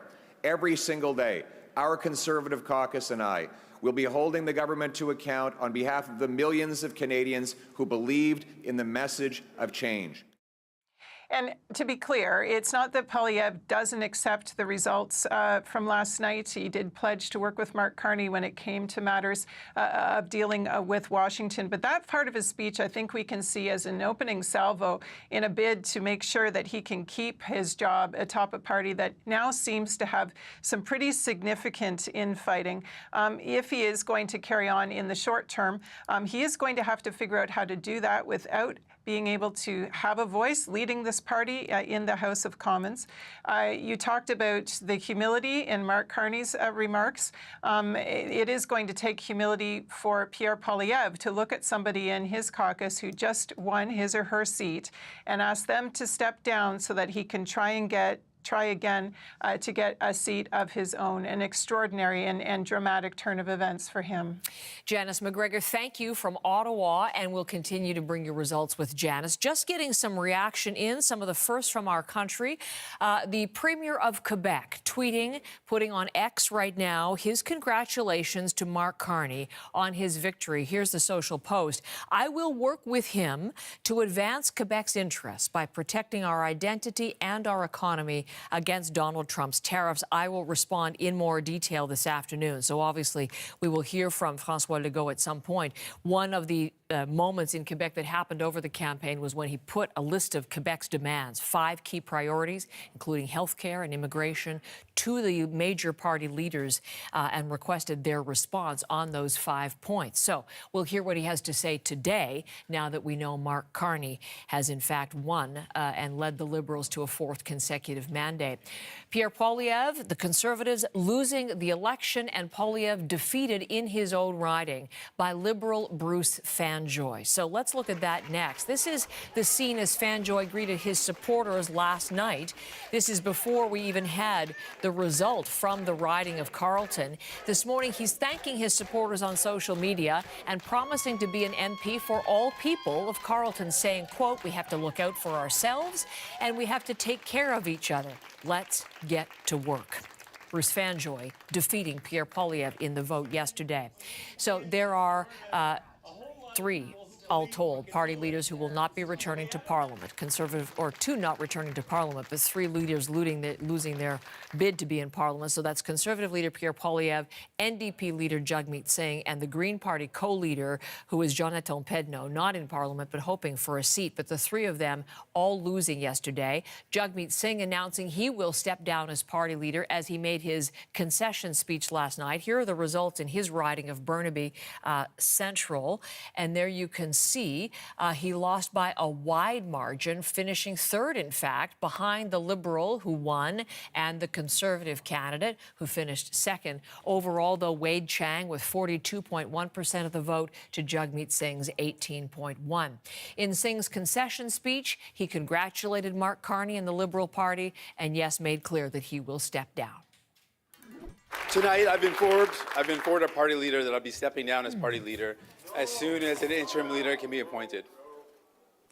Now, I could not have done this incredible job without, here's a point, give me a second to break down a bit. I couldn't have done it without the incredible support of my wife, Kidden. Obviously, I'm disappointed that we could not win more seats, but I'm not disappointed in our movement. I'm hopeful for our party. I know that we will always choose hope over fear and optimism over despair and unity over hate. New Democrats literally built this country. We have built the best of Canada, and we aren't going anywhere. Thank you. Jagmeet Singh referring to the party's historic roots and at one point echoing the words of the late NDP leader Jack Layton in that reference to hope over fear. Layton led the NDP to official opposition status back in 2011, the election of the famous Orange Wave. Last night, the party's fortunes exactly the opposite, a key collapse, a crushing in terms of NDP support. Singh thanked his family in his speech, his staffers, the caucus and candidates. He was elected as leader of the party nearly 8 years ago in 2017, led the party through three federal campaigns, but each had diminishing returns. He has been MP since 2019.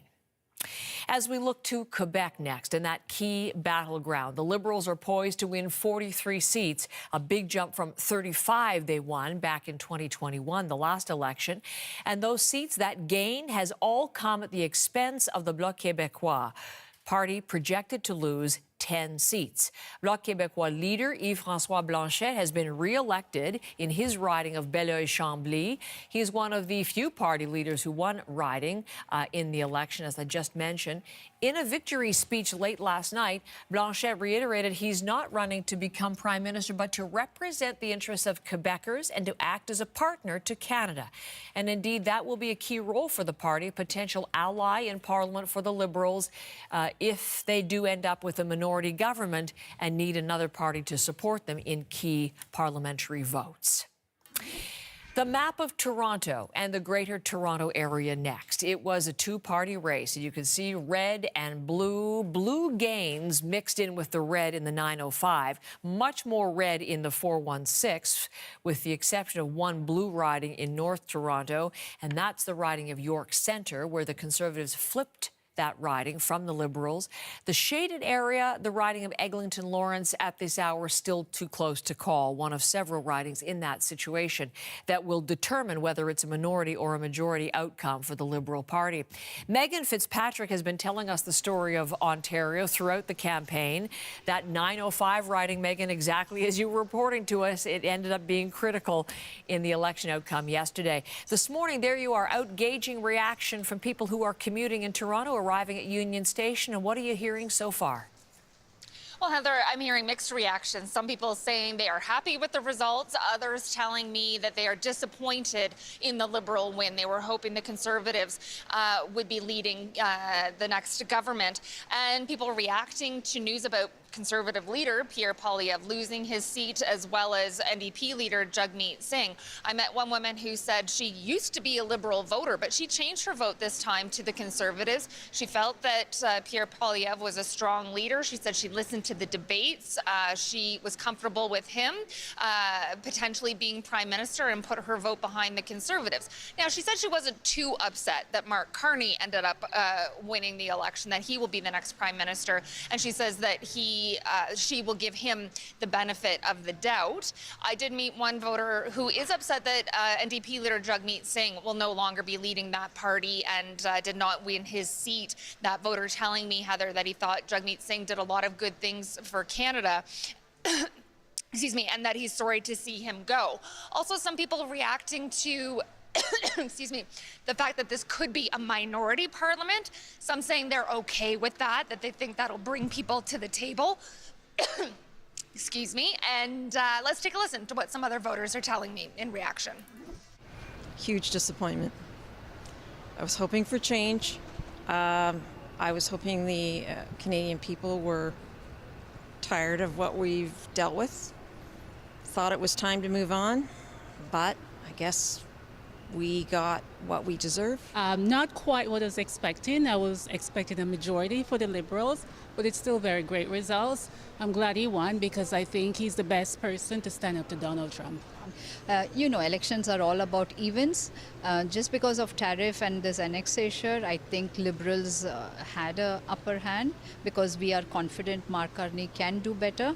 And it's sad that Pierre Poilievre lost. I did hope that he would at least win his seat. So that woman was a bit conflicted because she was happy that Mark Carney and the Liberals won, but also noting the loss of Pierre Poilievre in his seat in Ottawa. Another voter telling me, Heather, that she thought, that woman there in the clip bringing up the tariff issue, this woman I talked to said she thought the election was too dominated by talk about President Donald Trump and the tariff issue. She wanted to hear more about other issues. She thinks that that tariff issue and Donald Trump and his threats about annexing Canada and the 51st state, that overshadowed other issues in the campaign. And she wanted the Conservatives to win. So she was telling me that she was disappointed, although she did not like Pierre Poilievre as the leader of the Conservatives, she told me. So some kind of mixed feelings and mixed reactions that I'm hearing so far this morning as people rush into work here at Union Station. Sounds good, Megan. Keep talking to them, and we will certainly be looking forward to hearing more from you through the course of the program. We'd love to hear from you as well at home as you absorb all of this. Liberal government, but we still don't know majority or minority. That's a big outstanding question at this hour, 7:20 Eastern Time. So your thoughts on the win and the way forward now. We'd love to hear from you this morning anytime at morninglive@cbc.ca.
Just thought we'd take a quick look closely at the Edmonton area.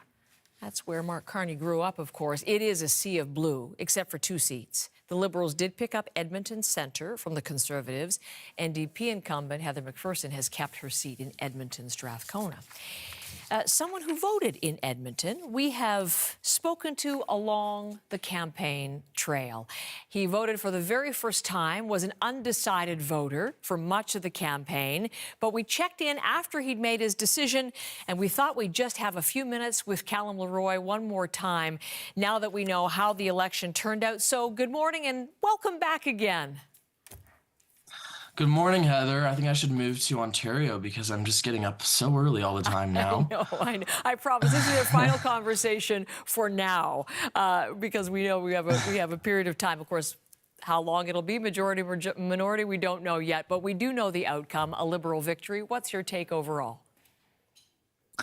Yeah, well, I think overall it's not exactly what I expected. I expected probably a little bit better of a turnout for the Liberals. But I think that a minority will still work. I think we have enough, maybe I'm wrong now, but I think we have enough NDP people to make yeah, we definitely do, to make a kind of coalition. To take it over in votes. Yeah, 7. so I think we kind of have it. It'll be interesting, though, won't it, with two very, very strong, you're a student of politics, two very strong parties in the House. We haven't had that kind of essentially two-party system for some time. But when you say we, just in case anyone hasn't followed our conversations, you ended up, after being undecided at the start, voting NDP, as you told us, because of the strength of your local candidate. The NDP did not fare well overall, Callum, with just 7 seats. So what is your perspective on the NDP outcome? Yeah, so that's not good. But I think we all kind of expected that this would happen based off the polls. Very bad turnout. I mean, like I think last night it was 6.1%, which is, not good. I think the problem might have been maybe less on the individual candidates and more on the leader and more on kind of what's happening down south. Mm-hmm. I think that the individual candidates have been fighting, or usually fight, a really good ground game. And I don't know if Jagmeet Singh helped them very much. Specifically in Edmonton, he's been here twice. Did one of his big rallies here and did not keep Edmonton Griesbach or win Edmonton Centre, which is kind of what the NDP had been hoping for here. And so he has stepped down. And again, what do you think then for the future of the party with the prospect of a new leader at the helm? I don't know how that's going to go, but I think that the new leader needs to rally the troops. They need to reinvigorate the party and its base, and they need to speak to the people who have traditionally voted NDP, which is the working people. And I know Jagmeet Singh, he tried to, but I don't know if that got through. I think maybe the Conservatives came through for the working people a little bit more than the NDP normally does. So interesting, your perspective. You've obviously followed it. You're a student of politics, but you were very invested because you voted for the very first time you're eligible to do so in a federal election, and this election of extreme consequence. Having cast your vote, having participated for the first time, Callum, what's been your overall perspective on the experience and the political moment you took part in? Yeah, I voted, and I was basically on a high after that for the rest of the day. Life was great after that, and I was like, I love participating in democracy. This is so fun. Not actually, but basically. And yeah, I think it's really important that now's the time that I got to express my democratic right. And I encouraged everyone I knew to vote, so yeah, I think it's really important. I do want to say that if we didn't have a first-past-the-post system or a majoritarian system, maybe things could have been a little bit different, and maybe the two-party system would be less severe. In this particular round, maybe we'll talk about electoral reform in this next mandate. We will see. It keeps coming up, of course, doesn't it? So we talked a little bit quickly about the future for the party which you supported. What about now for the new Liberal government and the new Prime Minister? What do you want him to do now?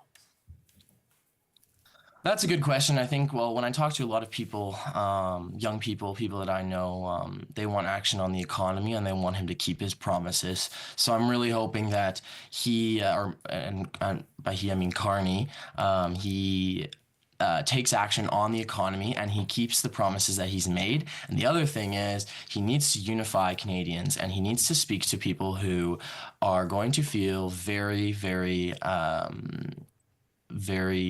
annoyed is an easy way to put it, or a nice way to put it, with, you know, a fourth Liberal government. I'm excited to see what happens in Alberta because there has been some talk of, you know, people wanting to leave Alberta if the Conservatives lost. So we'll see how that ends up turning out. You're right. Definitely one of the storylines to watch. But he made the promises for invigorating the economy and talked about governing for all Canadians. That was part of the victory speech last night. So, Callum, you keep watching and holding to account. Pleasure to meet you as you voted for the first time in this country. Thanks for all the conversations throughout. Of course. Thanks for having me. Okay. Bye, Callum. This is CBC Morning Live.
As we take a look at the results in one key riding in Toronto, just underscoring the Conservatives have lost this election, the Liberals have won a fourth straight mandate, and Pierre Poilievre has lost his own seat in the Ottawa area riding of Carleton. One of the big headlines for the Conservatives, but this is another one. You can see there the asterisk. Don Stewart, the incumbent in the riding of Toronto-St. Paul's, losing to Liberal Leslie Church. That's a riding that the Liberals had held, that Conservatives took in a key by-election last year.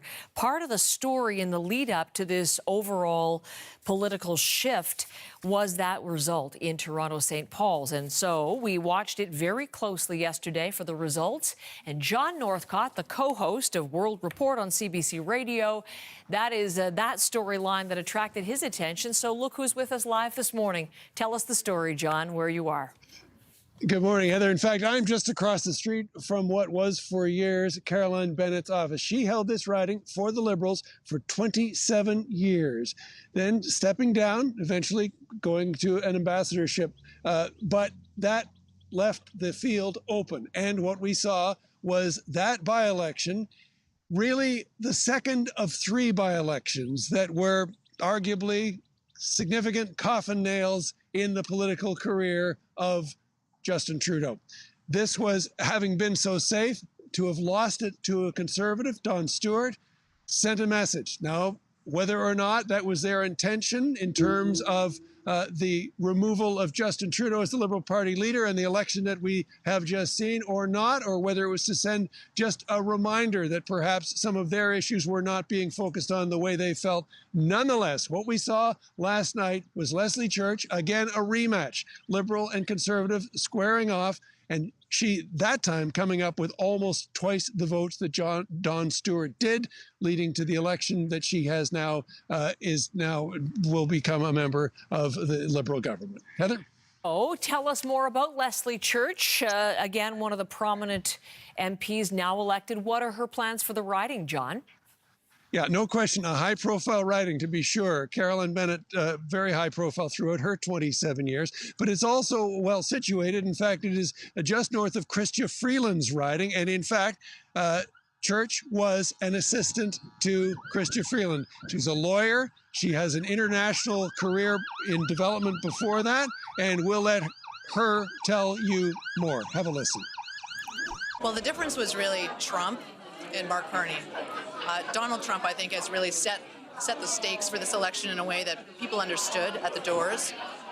And the change of leadership. Mark Carney came in as a fresh, new, experienced leader for the Liberal Party, and I think people were looking for that too. So that really changed the playing field.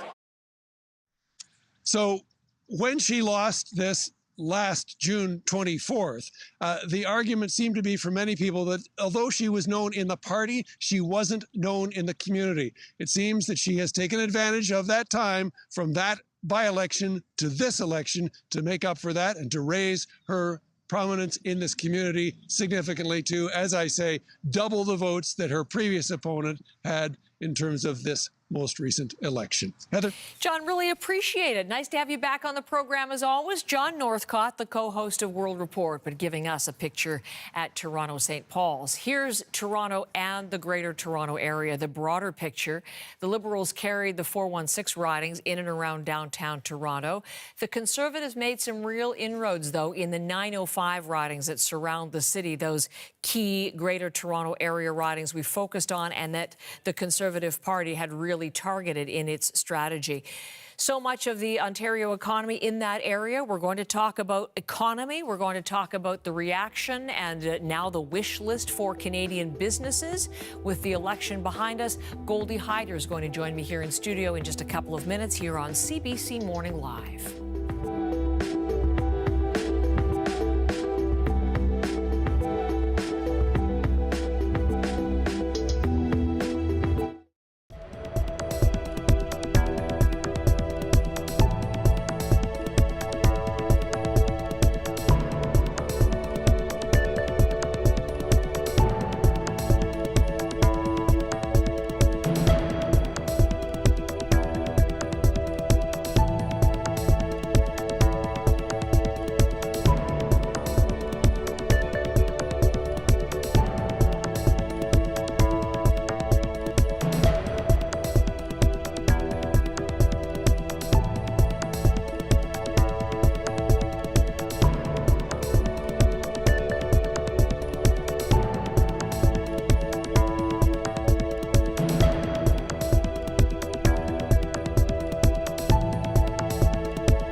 President Trump is trying to break us so that America can own us.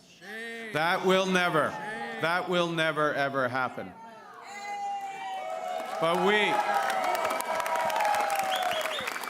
we also must recognize the reality that our world has fundamentally changed. Prime Minister Mark Carney with what was a bit of a campaign mantra as he spoke this morning in his victory speech to supporters in Ottawa. The Liberal Party, the winner of the federal election, and the Liberal Party will form the next government, its fourth consecutive mandate.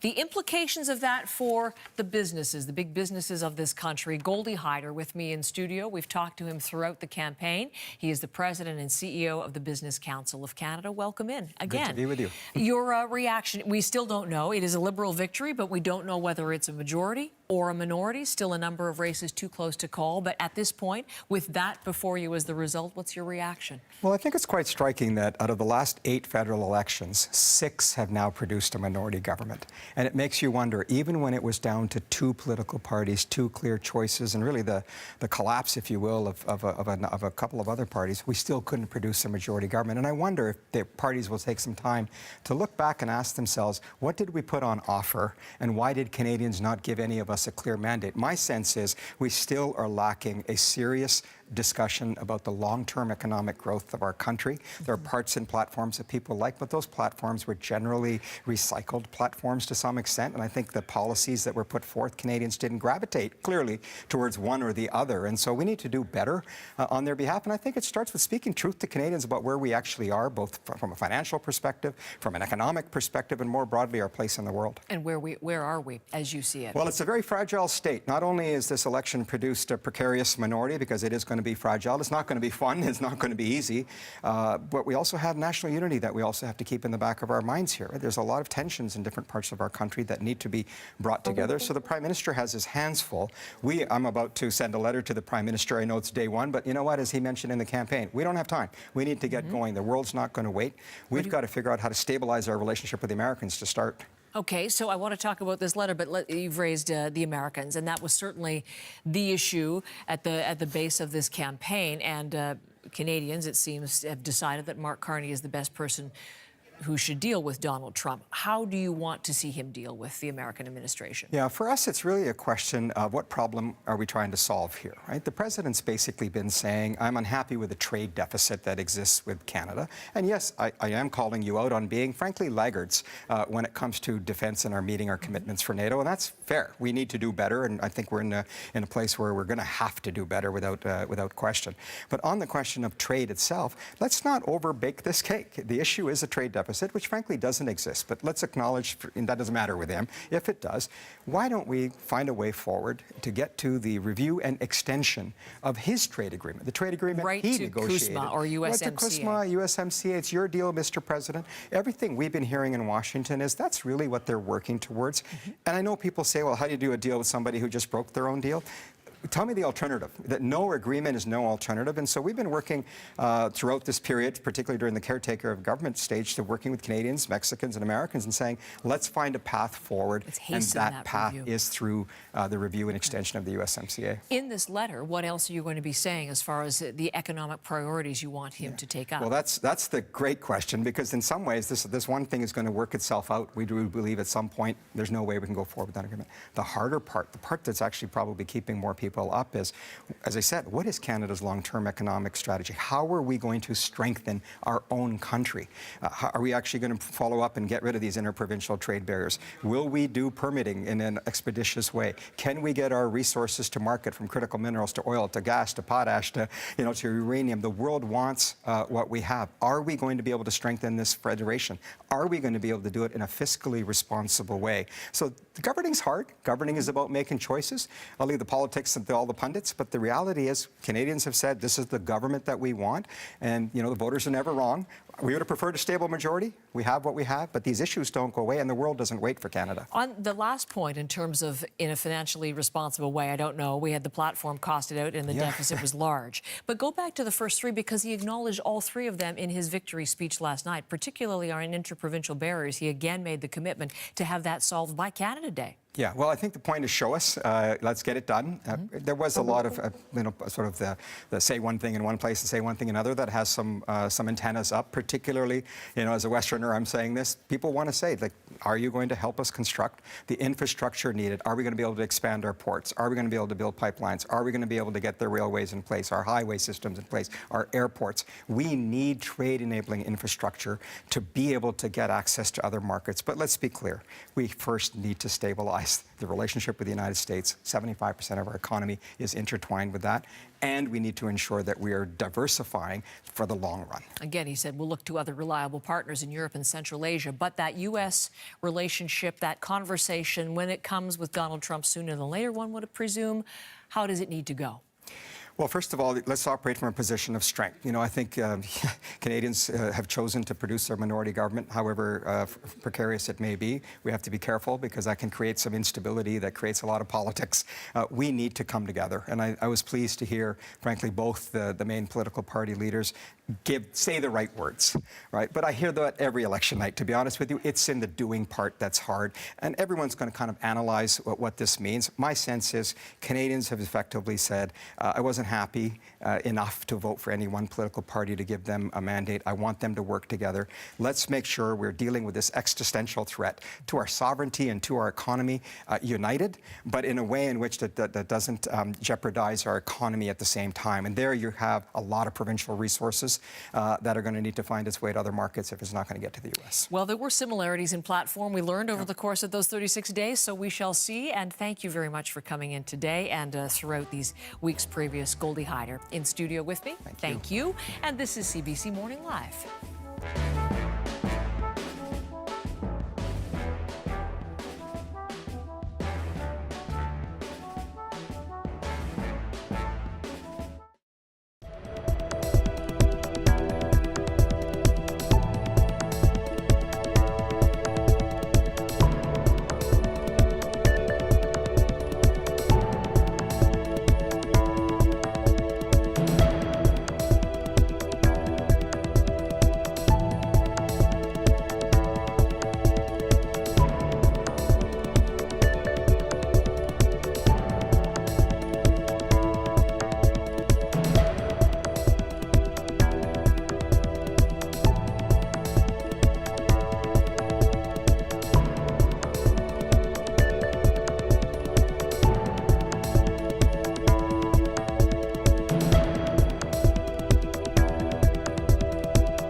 You know, on the second day of this campaign, I went to Gander, where on 9/11, they welcomed thousands of passengers into their homes without question or hesitation. I sat down with two of the many heroes of the time, Diane Davis and Beulah Cooper. And during our conversation, they showed me a thank you card that they'd received from a young girl called Ellie, who wrote, "Your kindness motivates me to use my kindness." That touching phrase captures what Canadians instinctively know, that virtue is like a muscle that grows with its exercise. Mark Carney, as he spoke to supporters in his victory speech early this morning in Ottawa, wanted to highlight that particular part of the speech because he references that early campaign stop in Gander in Newfoundland and Labrador. CBC News projecting that Mark Carney and the Liberals will form the next government. We do have questions, still not enough counting done to determine exactly whether it's a minority or a majority situation. But mentioning Gander, that leads us right into the story in Newfoundland and Labrador. 7 seats in that province. Liberals held on to 4. The Conservatives did make inroads. They picked up a seat, so bring their count to 2. And there is one race that, as of this morning, is still too close to call. Heather Gillis, part of our election coverage team. She's in Grand Falls, Windsor, with more on the Newfoundland and Labrador story. Good morning. Good morning, Heather. Here in this province, all eyes are on Terra Nova and the Peninsula. So that district last night came down to about 46 votes, and the counting is not done yet. There is still one poll to come in. So the Liberal candidate, Anthony Germain, who is a former CBC journalist, is just 46 votes ahead of the Conservative candidate, Jonathan Rowe, who is an engineer. It was a close race all night, but for most of the night, Rowe seemed to have the advantage over Germain. There was a bit of a horse race early this morning around 1 o'clock in the morning, and when that second last poll came in, it gave actually Germain the advantage of 46 votes. So Elections Canada says they're going to start counting that last poll of special ballots at around 11 o'clock local time today. So we should get results sometime today. But here's what Rowe had to say to some of his supporters early this morning. You know, over history, this has been a Liberal stronghold, and we have come tonight not even knowing if we won or lost until tomorrow morning. And I think that is an amazing statement in itself. I know I will be having a good night's sleep tonight knowing that we done everything we could. We knocked every door, we made every phone call, we done everything we could, and now it's just up to destiny. Meanwhile, Germain, who is the Liberal candidate, isn't talking to media until that final tally is in sometime later today. Now, for the rest of the province, in Labrador and in eastern Newfoundland, the Liberals held on to 4 seats. So Fisheries Minister Joanne Thompson was re-elected, or is projected to be re-elected, and she defeated a Conservative candidate with about 62% of the vote. The candidate there was David Brazel. He's a longtime a politician here in Newfoundland and Labrador provincially. Tom Osborne in Cape Spear won with about 70% of the vote, also a longtime provincial politician here. In Labrador, we've got Philip Earle picking up the seat there for the Liberals. He's going to be a fresh face in Ottawa. And so will Paul Connors. He's replacing Liberal MP Ken McDonald, who's been known as a bit of a maverick, speaking out about the carbon tax when Justin Trudeau was still the Prime Minister. We're here outside Clifford Small's campaign headquarters. He was the Conservative candidate re-elected here in central Newfoundland. And the Conservatives also made inroads next door in western Newfoundland and Long Range Mountains with Carol Anstey being elected. And we heard that Mark Carney clip just when you came back there, Heather. So Mark Carney's presence here in this area wasn't enough for a Liberal candidate to break through in central Newfoundland. And will the Conservatives get 3 seats in Newfoundland, or will the Liberals get 5? I guess we just have to wait till later today to see where the dust settles. Sounds good, Heather. We'll be back to you when you get those numbers. Thank you, Heather Gillis, right there live in that riding in Newfoundland. And again, coming back to the point that Heather was making, as we look live at Ottawa and Parliament Hill, all of these MPs, new and re-elected, will be arriving there when Parliament resumes. But Heather mentioned in the riding that Elections Canada has paused the counting of special ballots, not just there, but elsewhere across the country until later on this morning. There are a handful of ridings still too close to call. So we're not going to know until later today, potentially, whether it's a majority or a minority for the Liberals. Special ballots are what are yet to be counted, and those are votes cast by mail or at Elections Canada offices if there's a situation where a voter has to be away from his or her riding on Election Day, for example. So that is what has yet to be counted. That was paused in the overnight hours, and it is set to resume at 9:30 a.m. Eastern. So we'll be watching from that point on. And you are watching CBC Morning Live.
All right, very good morning to you. We're following several weather scenarios today. We could get some showers and thunderstorms in southern areas of Alberta. Got a big warm up by the weekend in parts of the prairies, but in Ontario and Quebec, that's pretty much where most of the active weather, including thunderstorms, snow, freezing rain, and a wintry mix.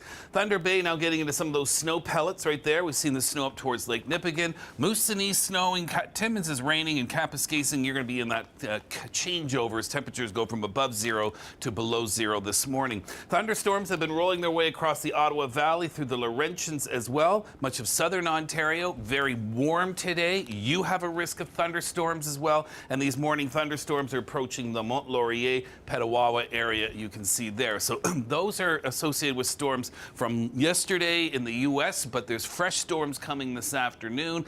3 to 8 p.m. is pretty much going to be the time, the window to watch out for. Southwestern Ontario, these storms will likely be a little more isolated. As you go near Toronto, Barrie, and eastwards, these storms will likely be more widespread. But wind will be an issue. There's going to be strong winds, 60 to 80 kilometers per hour, whether you get a storm or not.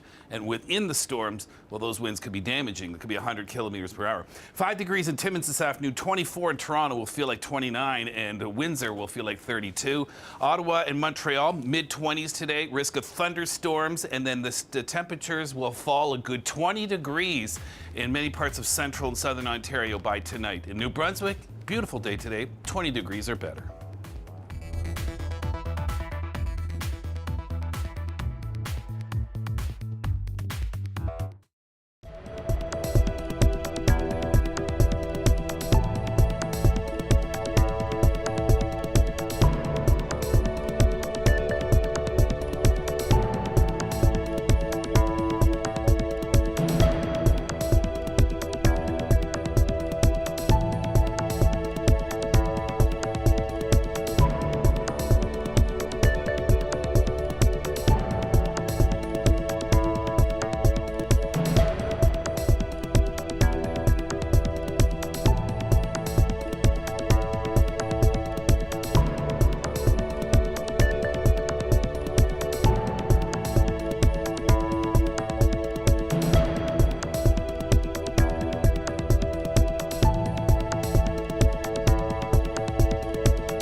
Good morning. It's Tuesday, April 29th. I'm Heather Hiscox. Canadians have made their choice, and CBC News is projecting a Liberal government led by Mark Carney.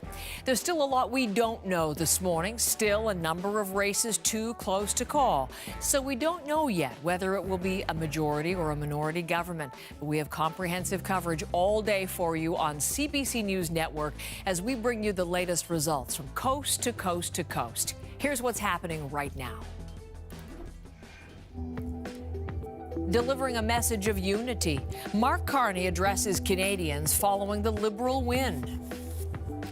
No matter where you live, no matter what language you speak, no matter how you voted, I will always do my best to represent everyone who calls Canada. Carney's Liberals will have to move quickly and switch from campaign to crisis mode as they prepare to face down Donald Trump. Double disappointment for the Conservatives. The party falls short in the national vote, and leader Pierre Poilievre loses his seat. We'll be holding the government to account on behalf of the millions of Canadians who believed in the message of change. Poilievre's personal defeat casts doubt over how the opposition will operate when Parliament resumes. And an election to forget for the NDP. Jagmeet Singh steps down as leader after losing his seat. Obviously, I'm disappointed that we could not win more seats, but I'm not disappointed in our movement. I'm hopeful for our party. The NDP faces a major rebuild after one of its worst ever election performances. Canada's 45th general election will significantly shift the makeup of the House of Commons. Mark Carney and the Liberals are projected to form the next government, a historic vote that saw a two-way race emerge between the Liberals and the Conservatives and a collapse of both NDP and Bloc support. We can't project at this hour if the Liberals will win a minority or a majority. There are many seats still too close to call. But as things stand at 8 o'clock Eastern, let's look at the national picture together. 172 seats. That's the threshold for a majority. And right now, the Liberals are leading or elected in 168 seats.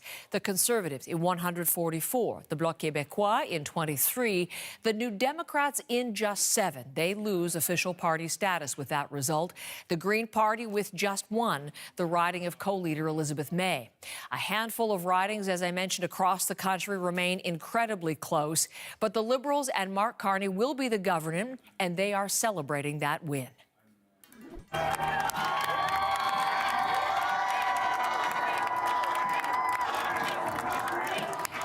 Carney spoke to supporters in Ottawa early this morning and emphasized the importance of holding to Canadian values in the face of economic and annexation threats from the United States. We become just by doing just acts, brave by doing brave acts. When we are kind, kindness grows. When we seek unity, unity grows. When we are Canadian, Canada grows.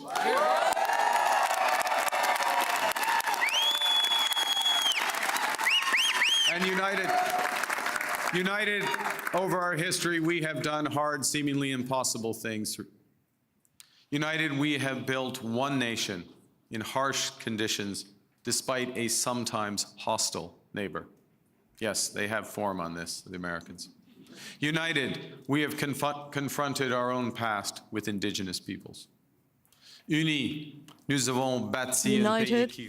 we built a country that brings together languages and cultures and beliefs that are different. We built critical cultural institutions such as CBC Radio Canada. United, we have created universal public health care. And now,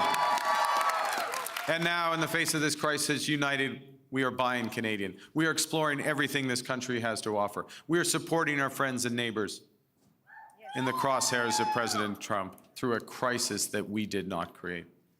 United, we will win this trade war and build the strongest economy in the G7, an economy that works for everyone. Part of Mark Carney's victory speech to his supporters in Ottawa in the early morning hours. Let's begin this hour with Janice McGregor in Ottawa, talking about the unity of the country and bringing Canadians together, governing for all Canadians. Janice, that might be easier said than done. Yeah, indeed. And let's be clear here. For anyone waking up this morning and seeing that the Liberals are still in power and that Mark Carney will still be Prime Minister, if that leads you to conclude that nothing has changed with this election, I'd submit that's a bad take. This had a transformational effect on the next Parliament. We are in a new period now of two-party politics. Over 90% of the seats going forward will be held by either Liberals or Conservatives. The other parties, shadows of their former selves. And that has resulted in a lot of really tight two-way races. As we sit here, I think we still have some 30 races that aren't definitively called yet, waiting, going right down to the final polls and the special ballots to decide. That is a significant change. Also, we've had far fewer kind of three-way races. We were sort of going over kind of where they were and what they are.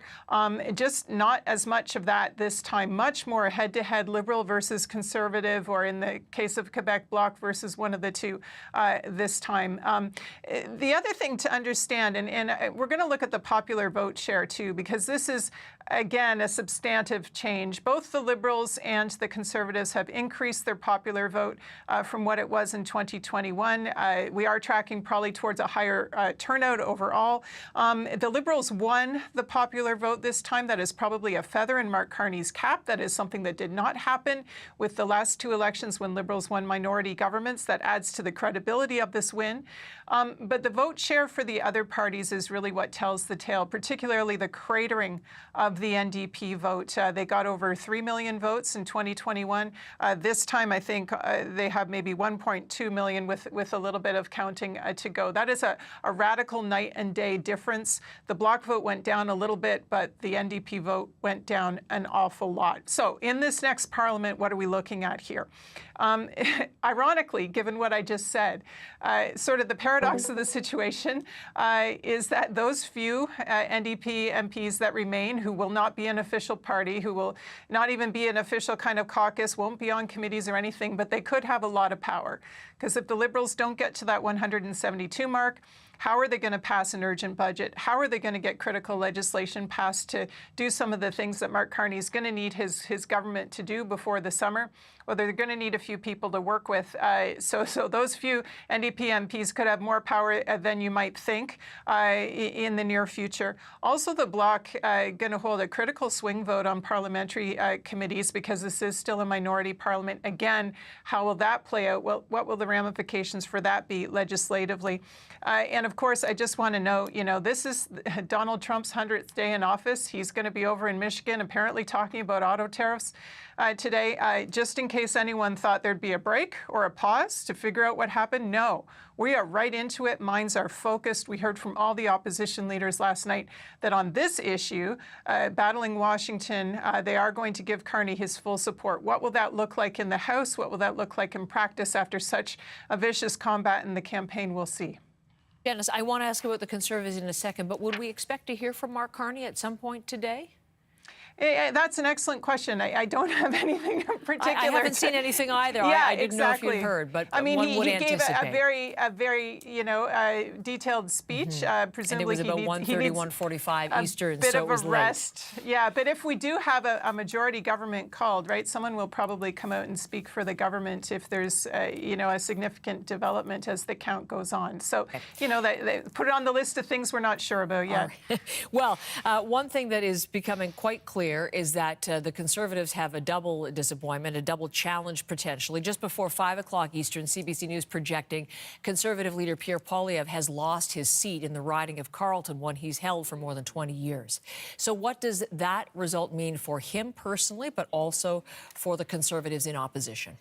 Yeah, take nothing away from Bruce Fanjoy, who defeated him. He'd been working towards this for months. This was something he wanted to do for his party and for the country, and the Liberals put a lot of resources into that riding, tactically thinking this would be a significant move, and in the end, the strategy did pay off. Look, for an opposition leader who now has lost what was a substantial lead in public opinion polling, let it slip from his party's grasp, and now has lost his seat in the House of Commons, you may have wondered whether he considered resigning last night. In fact, though, his remarks to his supporters here in Ottawa were more about, well, declaring a victory of sorts. Take a listen. Conservatives have achieved major breakthroughs tonight. We brought in record support from blue-collar and unionized workers, youth, new Canadians. We gave voices to countless people across this country who've been left out and left behind for far too long. We won the big debates of our time on the carbon tax, on inflation, on housing, on the drug crisis, on crime. Conservatives have been leading the debate, and we will continue to put forward the best arguments to improve the lives of our people right across this country. But we will not stop there. Every single day, our Conservative caucus and I will be holding the government to account on behalf of the millions of Canadians who believed in the message of change. And let's be clear, he is accepting the results here, but he's also asking his party to be patient, identifying this voter coalition they've built that they think in the long haul is ultimately going to see them form government again. That part of his speech, I think we have to read as his bid to stay on as party leader, notwithstanding the fact that he is presiding over a party that is in the middle of some serious infighting right now, which is going to be a narrative for weeks to come. But we were talking about how there was humility in Mark Carney's victory speech today. Pierre Poilievre is also going to have to do something very humbling. He's going to have to go to a member of his caucus now that did win his or her seat and ask them to actually give that seat up so that in the future they can call a by-election and he can make another bid to get a seat back in the House of Commons. That is quite a thing for someone who's living in Stornoway to have to do after a campaign like this and after the months it's been. So you know, the drama is not finished yet over there. Janice, thank you very much. We'll check back in an hour, see if anything has changed, any agenda announcements or anything from any of the leaders would appreciate this hour. Let's take a quick look at Ottawa. This is where the 45th federal election campaign has led to the Parliament set to resume, and there are the numbers as we have them so far. But we've been mentioning it's too soon to say whether it's a majority or a minority situation for the Liberal Party. At 9:30, so in just about an hour and 15 minutes, Elections Canada will begin counting the special ballots. And these are ballots cast by mail or at Elections Canada offices by voters who are away from their home ridings. 9:30, that begins. At 10 o'clock Eastern, our chief political correspondent, Rosemary Barton, she was hosting right through until the end of our amazing election special. She is going to be back in for ongoing coverage with you at 10 o'clock Eastern. So we will bring you any new developments as those special ballot numbers come in. As far as reaction, part of the story for this campaign was the reported tension between the Ontario Conservatives and the federal Conservatives led by Pierre Poilievre. Premier Doug Ford, integral to all of the discussions over trade and tariffs, and he was and his campaign manager critical of the Conservative strategy. But Doug Ford has just come out with a lengthy statement of congratulations for Prime Minister Carney. And there are a couple of key paragraphs. It is a page and a half in terms of response, but saying that Ontario stands ready to work with the federal government to unleash our economy by cutting red tape so we can make Canada's economy more competitive, resilient and self-reliant, capable of withstanding tariffs and whatever challenges may come our way. And then goes on to call up the speeding up of approvals for critical minerals, for work on nuclear energy, for example, working together to get projects approved and built as quickly as possible. And then this paragraph, Ontario also stands ready to work with the federal government and other provinces and territories to tear down internal trade barriers and promote economic integration across Canada. Mark Carney promised that last night, promised that would be in place by Canada Day. To that end, Doug Ford says he calls on Prime Minister Carney to join us in supporting new nation-building infrastructure, including pipelines, highways, railways, seaports, and airports to help Canadian goods reach new customers in new markets while binding our country together and reducing our reliance on the United States. Those are some of the economic imperatives as laid out by the Ontario Premier. And our chief business correspondent, Peter Armstrong, is going to talk about some of those and the challenges in doing those kinds of things when he joins me in just about 15 minutes. So, Pierre Poilievre, he has lost his seat. He has lost the riding of Carleton, but I also want to tell you about NDP leader Jagmeet Singh. He has as well lost his riding and has announced that he will step down as leader of his party. He lost in the riding of Burnaby Central last night by a wide margin. He came in third after the Liberal and Conservative candidates. Liberal Wade Chang, in fact, defeated Singh by more than double the NDP leader's vote. Singh gave a concession speech just after midnight Eastern. He congratulated the Liberal Party and in so doing announced he would step down. Tonight, I've been informed our party leader that I'll be stepping down as party leader as soon as an interim leader can be appointed. Now, I could not have done this incredible job without, here's a point, give me a second to break down a bit. I couldn't have done it without the incredible support of my wife, Kidden. Obviously, I'm disappointed that we could not win more seats, but I'm not disappointed in our movement. I'm hopeful for our party. I know that we will always choose hope over fear and optimism over despair and unity over hate. New Democrats literally built this country. We have built the best of Canada, and we aren't going anywhere. Thank you. Singh echoed the words of the late NDP leader Jack Layton at the end of his speech. Layton led the party to official opposition status back in 2011 with that famous orange wave. It was the very opposite in terms of outcome for the NDP last night with a almost total collapse in support, no longer official party status. Singh thanking his wife and his staffers and supporters. He was elected NDP leader nearly 8 years ago, back in 2017. He led the party through 3 federal campaigns, each time with diminishing returns. He'd been the MP for Burnaby South, which was replaced by the new name Burnaby Central, since 2019. Let's check in on the Green Party co-leader, because you're seeing there in the riding of Outremont, Rachel Bendayen defeating Jonathan Pedneau in Outremont. That's right in the middle of Montreal. She has been re-elected for the 3rd time with a majority, 55% of the votes, clearly. She's been in that riding since she won in a key by-election 3 elections ago. But Pedneau won just 9% of the vote, a distant 5th-place finish. His co-leader, Elizabeth May, has been re-elected in Saanich Gulf Islands on Vancouver Island. And in the riding, she told Olivia Stefanovich that Pedneau's loss is all a result from the Greens' removal from the English and French leaders' debates. It's an unconscionable act. We have never had in the history of this country a party with seats in the House of Commons denied a place on the stage in the leaders' debates. That was the sole reason that we lost Jonathan's seat and numerous others that we could have won had our platform been exposed to voters. I think once you're thrown out of the leaders' debates, you're pretty much not covered in the news cycle. The Leaders' Debates Commission decided to rescind the Green Party's invitation the morning of the French debate, saying the party no longer met the key criteria to participate. Elizabeth May fended off Liberal David Beckham in Saanich Gulf Islands with just under 39% of the vote. She says the campaign was an uphill battle because of intense media speculation she would lose her race as well. As it stands, her co-leader Jonathan Pedneau losing in Outremont. Let's look at the Toronto ridings and those in the Greater Toronto Area, the 905 region. A 2-party race in the most populous region of the country. Blue gains in the 905, mixed with some red. But if we look to the 416, that's the Toronto area code, a huge swath of red, as has been the case historically recently, with the exception of 1 blue riding in North Toronto. That's York Centre. The Conservatives flipped that from the Liberals.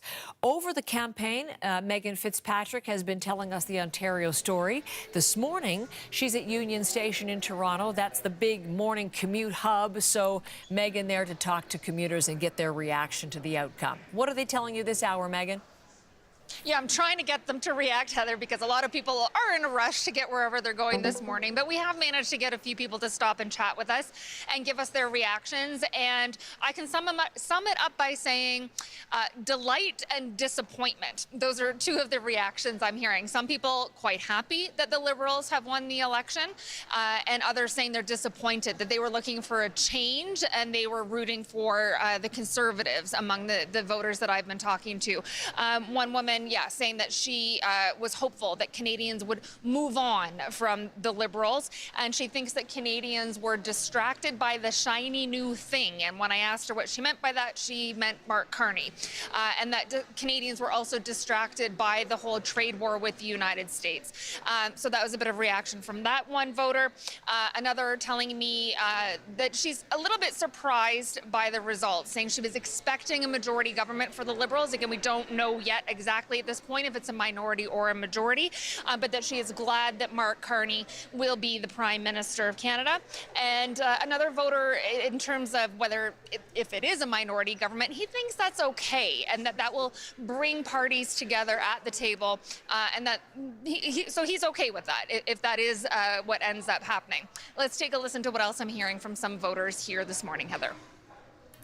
I'm happy on one sense that PCs did not reform a government. I'm disappointed that Jagmeet Singh lost his seat. I really thought that guy did a great job for Canada. I'm really upset to see him go. I think everyone got a piece except the biggest losers, maybe the third and the fourth parties that we probably lost, and we became a little bit more polarized in this election. I think it was as expected as it turned out, given the mood of the country and some of the commentary that started the campaign. And reaction, Heather, to Conservative Party leader Pierre Poilievre losing his seat. I talked to one woman who said she used to vote Liberal. She changed her vote this time. She did want the Conservatives to win. She said she watched the debates, for example, and thought Pierre Poilievre came across as a strong leader.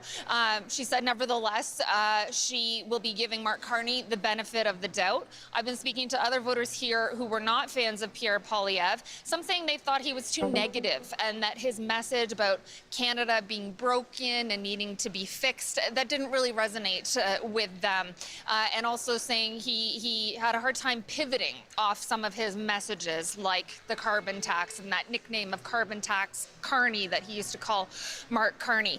So some reactions to him losing his seat. One man saying that is democracy in action. He is not sorry to see Pierre Poilievre go, essentially, is his reaction. And he said the Trump issue, the Trump factor, the trade war with the United States was a big factor for him in his decision-making in this election. And he told me he thought that Donald Trump should be thanked for unifying Canada and that he should be given the Order of Canada, he said somewhat lightheartedly. So that is a little bit of reaction from what I'm being told by a very busy Union Station this morning, Heather. Megan, thank you very much. Back to talking to commuters, and we'll check back in next hour.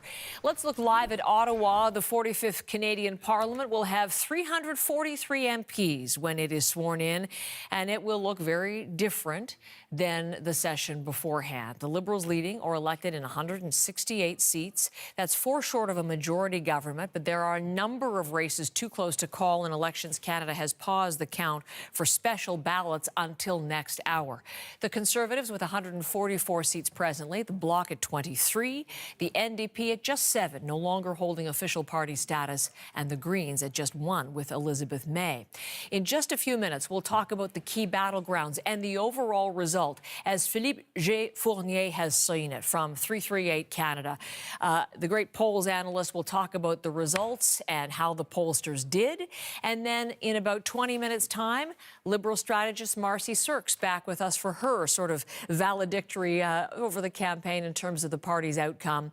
One of the most surprising results of the night came out of the riding of Carleton, though, and that was the defeat of Conservative leader Pierre Poilievre.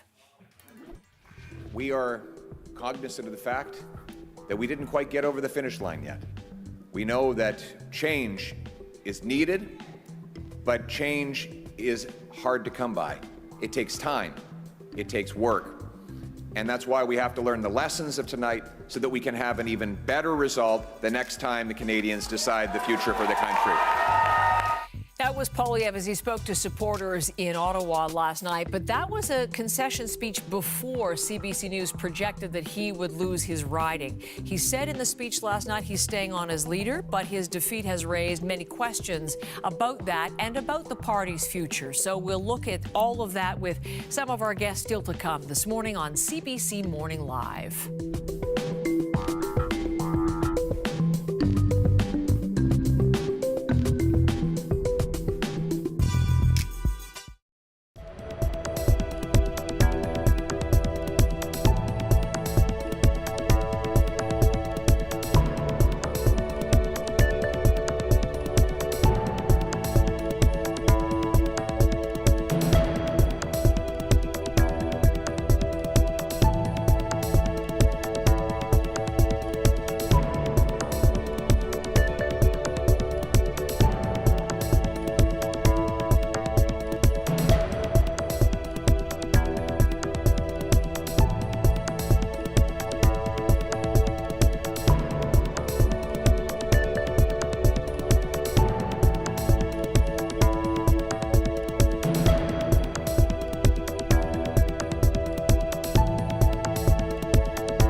When we seek unity, unity grows. When we are Canadian, Canada grows.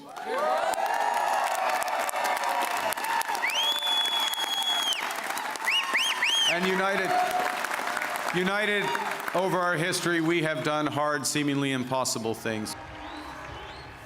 That is just a part of Mark Carney's victory speech delivered early this morning around 1:30 a.m. Eastern to his supporters in Ottawa. And that was just a few hours after the CBC Decision Desk projected the Liberal Party will form the next government, the fourth straight mandate for the party. Right now, as you see at the bottom of your screen, they lead or are elected in 168 ridings, the Conservatives with 144, the Bloc Québécois with 23, the NDP with 7, no longer holding official party status, and the Greens, that one seat for Elizabeth May, the co-leader of the party in Saanich Gulf Islands. We talked all about how important Quebec would be back on April the 17th when we were in Montreal for the French and English leaders' debates. And if you were watching then, you met Philippe G. Fournier, the Great Polls analyst and editor-in-chief of 338 Canada. He's back with us this morning from Montreal. Good morning and happy morning after the election day before. Good morning, Heather. I'm betting you didn't get a lot of sleep processing the result and what happened. So why don't we start there? How have you seen it, Philippe? Well, it's very interesting when we break down the numbers this morning, Heather. Of course, we were projecting the most likely scenario as a short Liberal majority, and they seem to be short of that mark this morning. And when we break it down by regions, we see how well the forecast did, except in parts of Ontario where the Conservatives overperformed. And especially, Heather, it's with the Conservatives who benefited from the collapse of the NDP in the province. In Ontario. That's really interesting. Right. So was that what might have been happening, Philippe, that was going on that you didn't pick up in the polling? Well, I would say this, when we look at the polls, and of course I will have a full breakdown soon because not all pollsters are created equal, but when we look at the Conservative result, around 41%, this matches the best polls for the Conservatives and it beats the average of polls. I had 39% for the Conservatives, they had 41, and that small little change was all concentrated in Ontario. When we look at the results in Atlantic Canada, the projections and polls were right on. In Quebec, they were fantastically precise. I had 42 seats for the Liberals, they won 43. And same thing in British Columbia. But it really is in Ontario, especially I pointed to the Niagara region and also the York region just north of Toronto, where the Conservatives beat the expectations, and that stopped the Liberals from reaching the majority threshold, at least for now. So that's really interesting because one of the questions, of course, is the Canadian voters' trust or distrust of polling, and in this particular case, we've seen that it's borne out.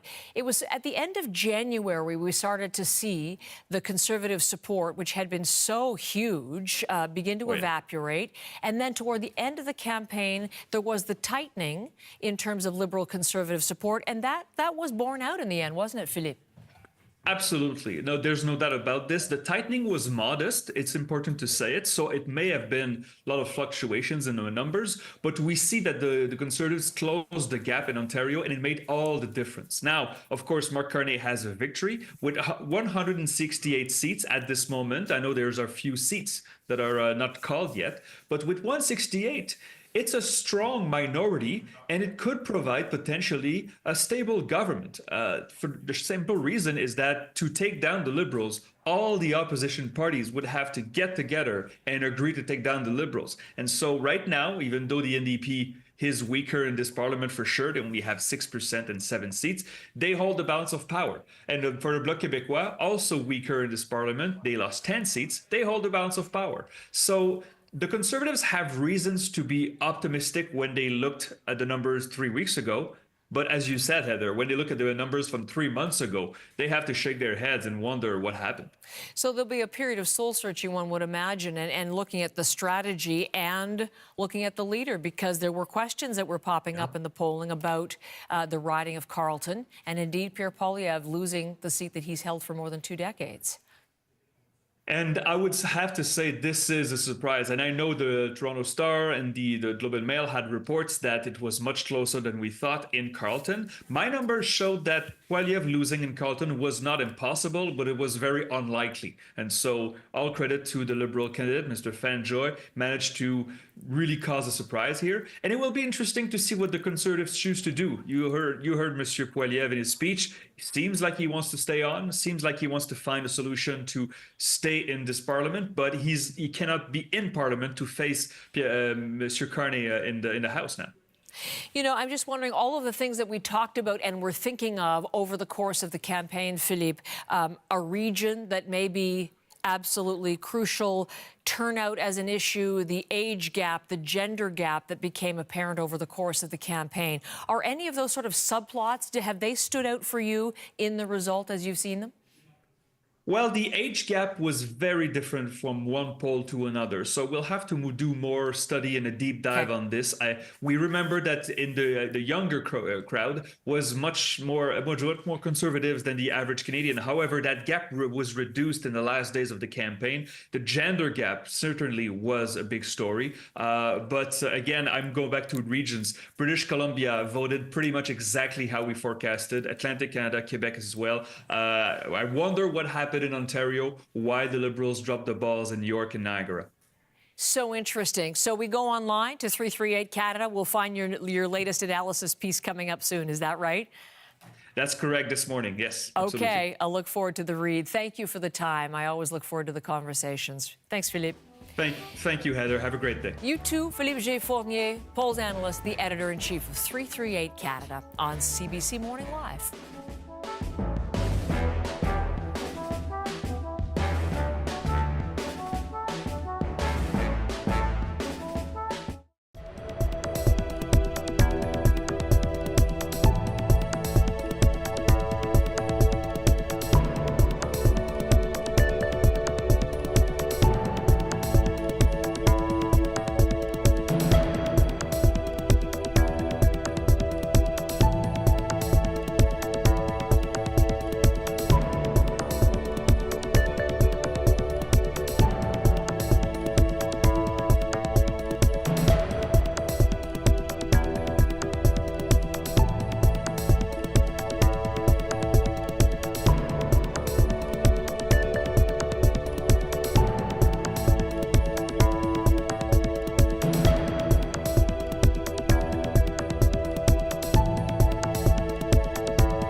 And now, in the face of this crisis, united, we are buying Canadian. We are exploring everything this country has to offer. We are supporting our friends and neighbors in the crosshairs of President Trump through a crisis that we did not create.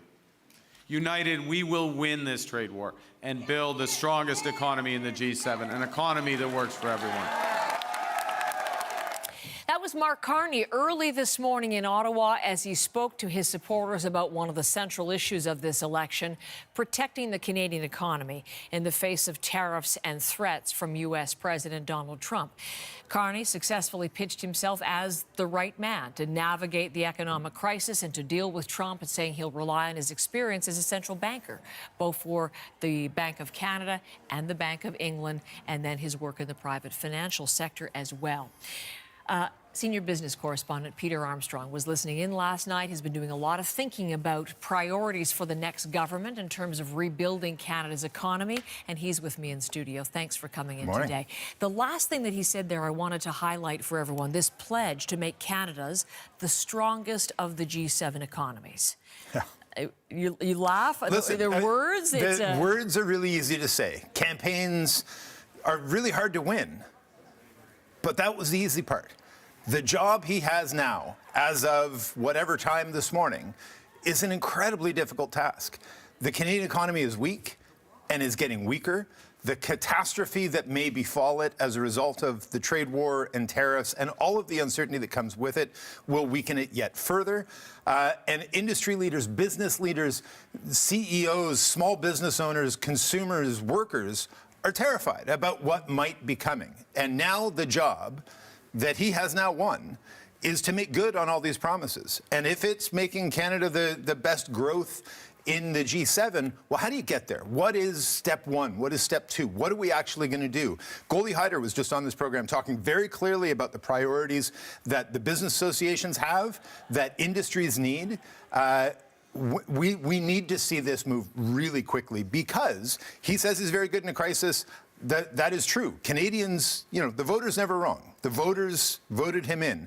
But now the really hard work begins. Of seeing through these promises, of identifying the priorities, and actually doing the work on the ground to get the actual work done. We'll talk about priorities in just a second, but it's interesting you mentioned Goldie Hyder. One of the things, he had been really hoping for a strong, decisive mandate and a majority government. Now, it's not impossible that won't happen, but in a minority context with two parties, very strong numbers, he was a little concerned about getting to these goals. It may be more difficult. And they might.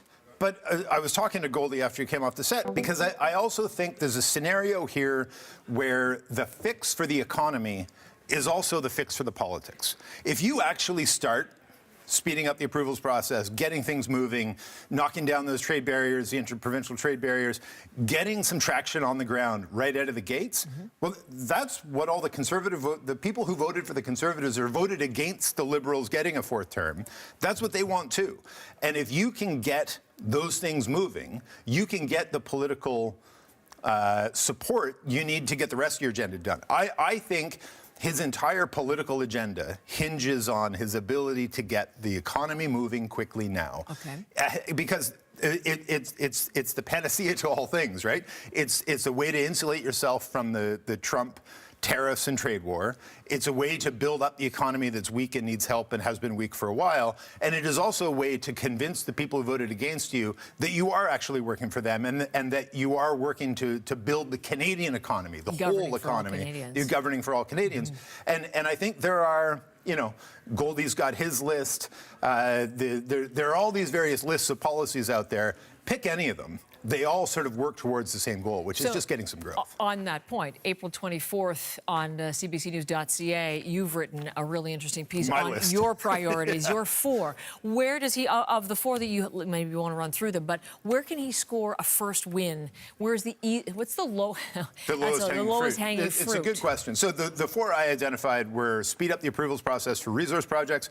Energy and gas, obviously. LNG, I think, is one. Liquefied natural gas is one of the biggest and easiest because we've got a new pipeline that is opening. They're going through test runs right now. So that's something that can happen and can get to market really quickly. But it's also mining and getting sort of other resource projects moving ahead. The other one was the interprovincial trade barriers. I mentioned. He promised that last night again by Canada Day. Which is like the ultimate low-hanging fruit. There is such a spectrum within the interprovincial trade barriers that some of them are really easy, some of them are really hard, but you can get progress moving on some of those really quickly. We saw even before the election, Anita Anand talking about where they could see progress made, what could actually happen on the ground. Tech industry, I spoke about trying to figure out a way to tap into the enormous potential of AI, which the the Liberal government previously had done, and Mark Carney pledged to continue. They need all that cheap energy to fuel those data centers. Hydroelectricity in Quebec, cheap LNG in Alberta, that can draw those in. And then military spending, right? We've said we're going to spend we're going to get up to the 2%. Well, if you do that and buy products in Canada, or even part of the rules are if you buy, say, subs from France or from the UK or from the United States, you have to then that company has to spend that equivalent amount in Canada. So it's good for the Canadian economy. Get that money flowing. The options are there. Whoever's list you go by, and there's a bunch of them, they all sort of drive to the same point, which is just try to start generating some growth, because that will build up a bit of a buttress against all of the trouble that's on the economic horizon right now, and there's a lot of it. Okay, thank you so much. I look forward to the next piece. But again, Peter writing online, and his newsletter comes into your inbox every Monday morning. Peter Armstrong, our senior business correspondent. Let's bring you some reaction this morning in the form of editorial cartoon. You met Aislinn, Terry Mosier, when we were in Montreal for the leaders' debates. There you see Mark Carney, the 78 seats in Quebec, very important for the Liberals. They won 43. The NDP held on to its 1. Liberals won 43. The Conservatives picked up 1 near Quebec City, all at the expense of the Bloc Québécois. So there you see Mark Carney, J'aime Québec, and a look at the French. He talked in French, talked about how much he loved Quebec, talked about the language and the culture and protecting the culture. So that's definitely Aislinn's take on what we've seen from Carney on Quebec over the course of campaign. This is CBC Morning Live.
As we bring you the analysis, the results as we have them of the 45th general election right now, the Liberal government elected as the government, but we don't know yet whether it will be majority or minority. As you see the numbers at the bottom of your screen, 168 seats for the Liberals, leading or elected.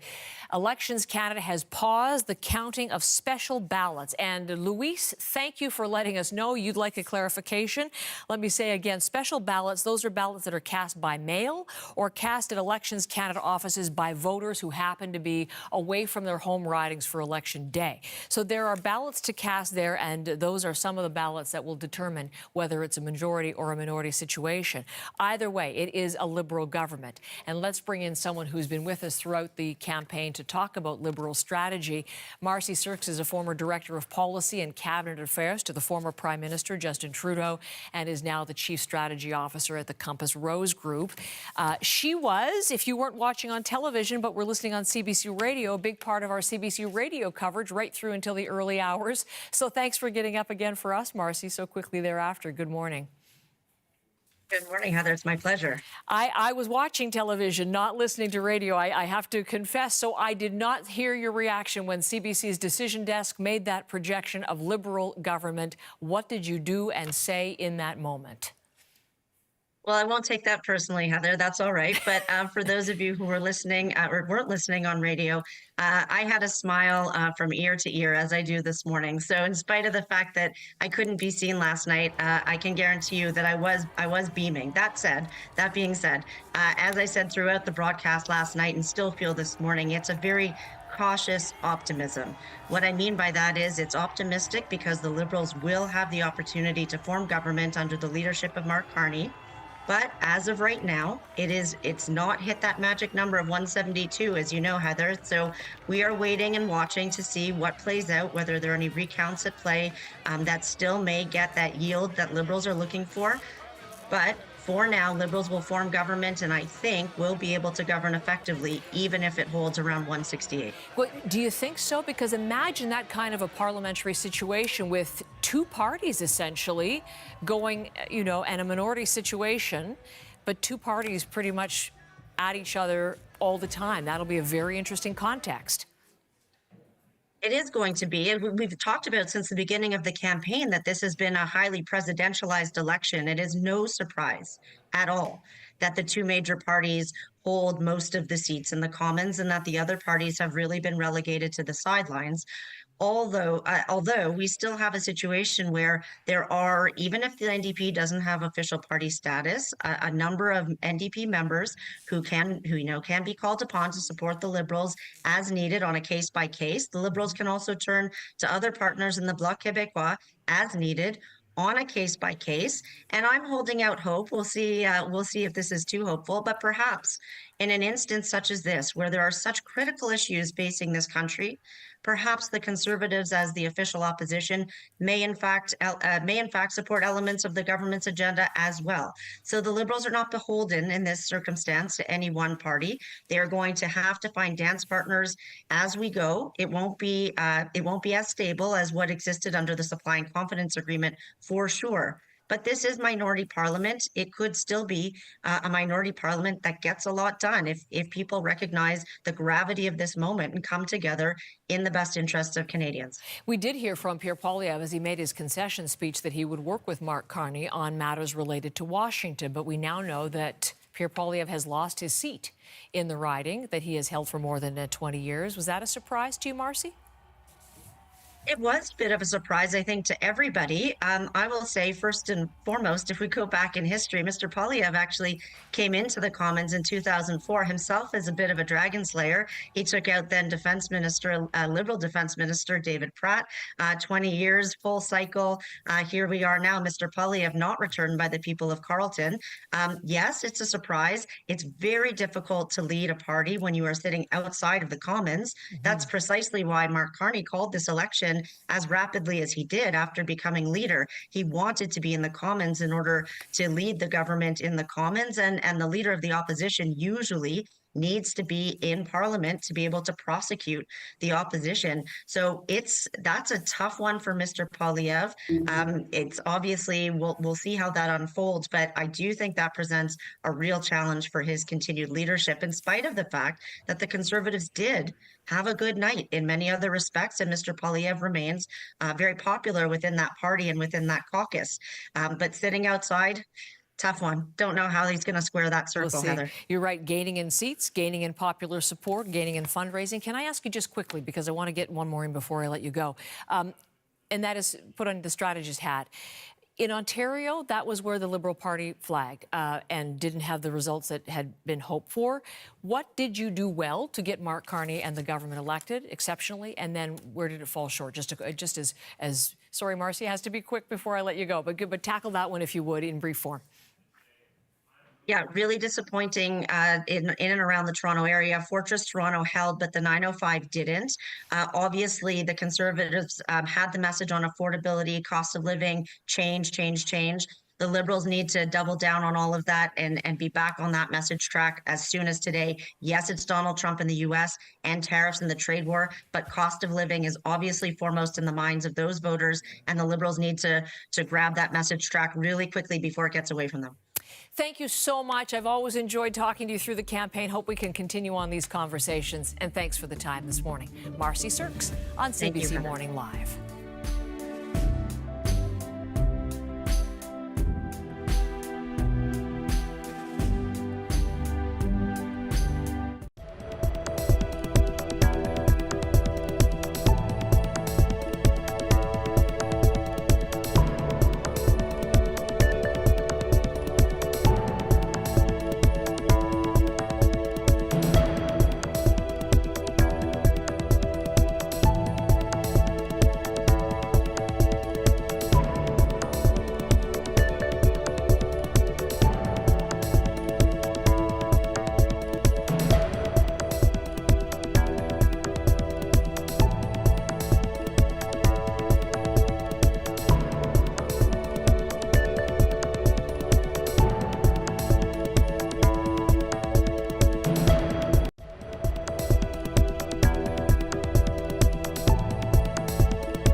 All right, a quick national summary for you. We've got a warm front moving eastwards across the prairies, bringing some scattered showers, and a trough following it will bring some scattered thunderstorms into southern Alberta. Cold front slicing across Ontario and Quebec. We've seen rain change to snow in around Thunder Bay and Lake Nipigon, and rain changing to snow between Moosonee and Kapuskasing, so slippery conditions there. Further south, thunderstorms have boomed from Georgian Bay through the Ottawa Valley into the Laurentians. So far, it's been up towards the north. That's the warm front. The cold front still has to come through, so potentially severe weather. It looks like if you are, say, take a line from about Barrie to Toronto. If you are east of there, it could be more widespread storms. West of there, more isolated in nature. But each storm has the capability of producing some strong winds, also looking at some hail and possibly even wind damage. So quite a bit of strong winds. Very warm air in the south, chilly air in the north, and it's going to cool down dramatically tonight, tomorrow in southern Ontario. Through Quebec, most of the thunderstorms closer to the Ontario border today. This evening, that may be a little more widespread. Just want to jump back there. Beautiful day in New Brunswick, away from the Bay of Fundy, where it's going to be cool. Showers will be gradually leaving Vancouver and Victoria, but they're heading towards the Rocky Mountains.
Good morning. It is Tuesday, April 29th. I'm Heather Hiscox.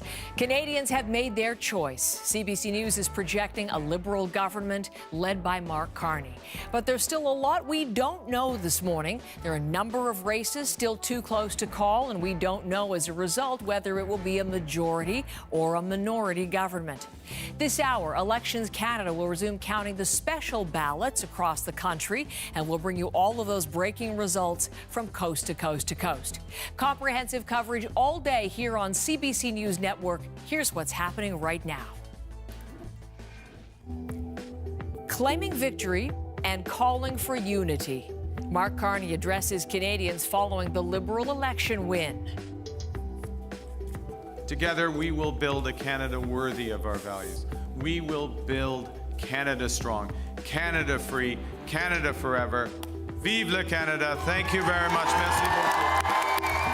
What's next for Carney and the Liberals as they prepare to navigate the existential crisis triggered by Donald Trump? The Conservatives get a double shot of disappointment. The party falls to the Liberals, and leader Pierre Poilievre loses his seat. We'll be holding the government to account on behalf of the millions of Canadians who believed in the message of change. But how will the opposition operate with Poilievre out of Parliament? We'll look at the tough choices ahead for Conservatives. And an election to forget for the NDP. Jagmeet Singh steps down as leader after losing his seat. Obviously, I'm disappointed that we could not win more seats. But I'm not disappointed in our movement. I'm hopeful for our party. The NDP suffered one of its worst ever election performances. Even though it doesn't have official party status, it could still play a critical role in the reshaped House of Commons. An election outcome that seemed so improbable just a few months ago is this morning a reality. The Liberals are projected to win a fourth consecutive term.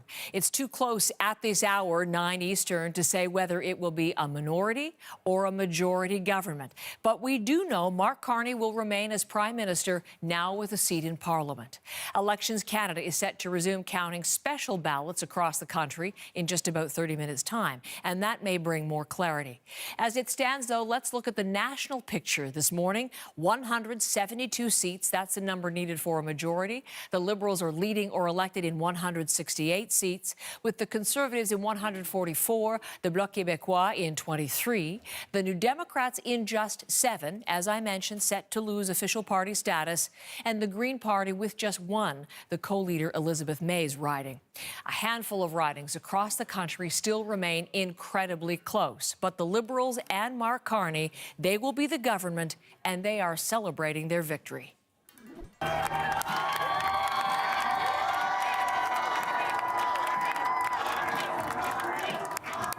Carney spoke to his supporters in Ottawa early this morning, emphasizing the importance of holding to Canadian values in the face of economic and annexation threats from the United States. Humility underscores the importance of governing as a team in cabinet and in caucus, and working constructively with all parties across Parliament, of working in partnership with the provinces and the territories and with Indigenous peoples. And at this time, it underscores the value of bringing together labor, business, civil society to advance the nation-building investments we need to transform our economy. Humility is also about recognizing that one of the responsibilities of government is to prepare for the worst, not hope for the best. As I've been warning for months, America wants our land, our resources, our water, our country. Never. But these are not idle threats. President Trump is trying to break us so that America can own us.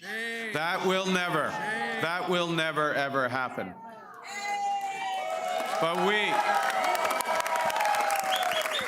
But we also must recognize the reality that our world has fundamentally changed. There is also, for me, as I stand before you this evening, humility in recognizing that, well, many have chosen to place your trust in me, trust in the Liberal Party. Millions of our fellow citizens preferred a different outcome. And my message to every Canadian is this: no matter where you live, no matter what language you speak, no matter how you voted, I will always do my best to represent everyone who calls Canada home. Just a portion of Mark Carney's victory speech in the early morning hours. This hour begins with Janice McGregor in Ottawa. As we heard the Liberal leader, the Prime Minister, speak about unity. That will be a big challenge going forward. But let's talk, Janice, as we begin this hour, about an election result that would have been absolutely unthinkable when we began 2025. Yeah, and something that isn't over yet, even as we're speaking. We cannot rule out the fact that we could see more seats change. There are some 30 seats still in play. We are only 4 or 5 seat flips away from having a majority. If anyone is waking up, particularly in Western Canada, and are looking at this result and thinking, Liberals again, same old, same old, I just can't stress enough that you're missing the story here if that's the conclusion you leap to. We saw a transformation in the makeup of the next parliament, possibly a transformation in how you win an election in this country and what Canadian politics is going to look like from a partisan party perspective going forward. We are now doing two-party politics. There were hardly any kind of true three-way races, very few anyway. I could count them on my fingers. Out of the 343 seats in the House of Commons, over 90% of them are going to be held by Liberals and Conservatives. The other parties, very small rumps indeed, compared to, you think of previous parliaments where sort of they had huge caucuses and wielded a lot of clout. The popular vote kind of tells the tale here, is significantly up for both Liberals and Conservatives. The Liberals won the popular vote this time. That is a feather in Mark Carney's cap. That is not something that Justin Trudeau did in the last 2 minority government results from the previous 2 elections. But a real change here is what happened to the popular vote for the NDP. They got over 3 million votes in 2021. Now, with a few votes still to be counted, 1.2 million votes. That is a devastating drop, and that is what is contributing to the results that we're seeing on the board in the various ridings. It is not at all clear, though, that this parliament to come is going to be any easier for legislating for the Liberals than the previous one. They are not going to have necessarily a majority government, and yet they have really urgent things they need to do quickly. A budget, throne speech first, then a budget, probably some other critical legislation that needs to be passed in short order. They probably cannot afford to have the kind of stalemate that crippled Parliament all fall. So who are they going to work with? Well, and here's the irony. Even as the NDP have lost official party status, that kind of half dozen, 6 or 7 NDP MPs, maybe they are the way that the Liberals are going to get things passed for the immediate future. Could they have more power than ever to get strategic this or that out of the Liberal government? If you think about parliamentary committees, though, New Democrats will not be on them. The Bloc will have the sole swing vote on parliamentary committees. And again, when you get down to legislating, that could matter. Finally, just to focus minds, not only sort of on Parliament coming back and the budget and the legislative path ahead for Mark Carney, but of course, Donald Trump. Today is his 100th day in office. He is in Michigan. He is talking about auto tariffs, and the pressure on Canada will not stop. So somehow, Mark Carney is going to have a split focus for the next couple of months and have to figure out how to navigate that. But take nothing away. He was possibly destined even a few months ago to be the shortest tenured prime minister in history. Now anything but. And that is a credit to the leadership that he has brought to be able to turn this around. Someone who had been campaigning and working throughout his political career to be Prime Minister is, in fact, this morning no longer even with a seat in Parliament. CBC News projecting Conservative leader Pierre Poilievre has been defeated in the riding of Carleton. So what does that mean? Is he even able to continue, Janice, as opposition leader for the party itself, having lost an election that it seemed destined to win earlier this year? What does the future look like? The Conservative Party has a reckoning ahead. It has to decide whether it lost because of Pierre Poilievre or whether it almost won because of Pierre Poilievre? And its answer to that question is going to tell the tale. Take nothing away from Bruce Fanjoy, who worked to defeat Poilievre in the riding of Carleton. Liberals put a lot of resources in there strategically, believing this was tactically possible, and in the end, they pulled it off. But Poilievre, some might think, after a devastating sort of turn of events, he was supposed to win a big majority, now sort of has lost. Whether he would resign last night, it wasn't outside the realm of possibility, but he did not. Instead, he claimed victory. Conservatives have achieved major breakthroughs tonight. We brought in record support from blue-collar and unionized workers, youth, new Canadians. We gave voices to countless people across this country who've been left out and left behind for far too long. We won the big debates of our time on the carbon tax, on inflation, on housing, on the drug crisis, on crime. Conservatives have been leading the debate, and we will continue to put forward the best arguments to improve the lives of our people right across this country. But we will not stop there. Every single day, our Conservative caucus and I will be holding the government to account on behalf of the millions of Canadians who believed in the message of change. Speaks of holding government to account, but how is he going to do that without a seat in the House of Commons? He accepted the result last night. He is asking his party to be patient. He is identifying what he thinks is a vote coalition that could see them form government. Will the party, with its infighting that we know is underway, be wanting to be patient enough for that to happen? And in the meantime, he has to go to somebody in his caucus that just won a seat and say, please step aside so I can try again for a seat in the House. Janice, thank you, and thank you for everything. We're on the air together earlier than usual, 5 a.m. Eastern, and I appreciate all the reporting and analysis through today. There are two party leaders who will not be returning to Parliament, not just Conservative leader Pierre Poilievre, but also NDP leader Jagmeet Singh. He has already announced he will step down as party leader. Singh lost his seat in Burnaby Central last night by a wide margin. He came in third after the Liberal and Conservative candidates. Liberal Wade Chang defeated Singh by more than double the vote, with 42.1% to Singh's 18.1%.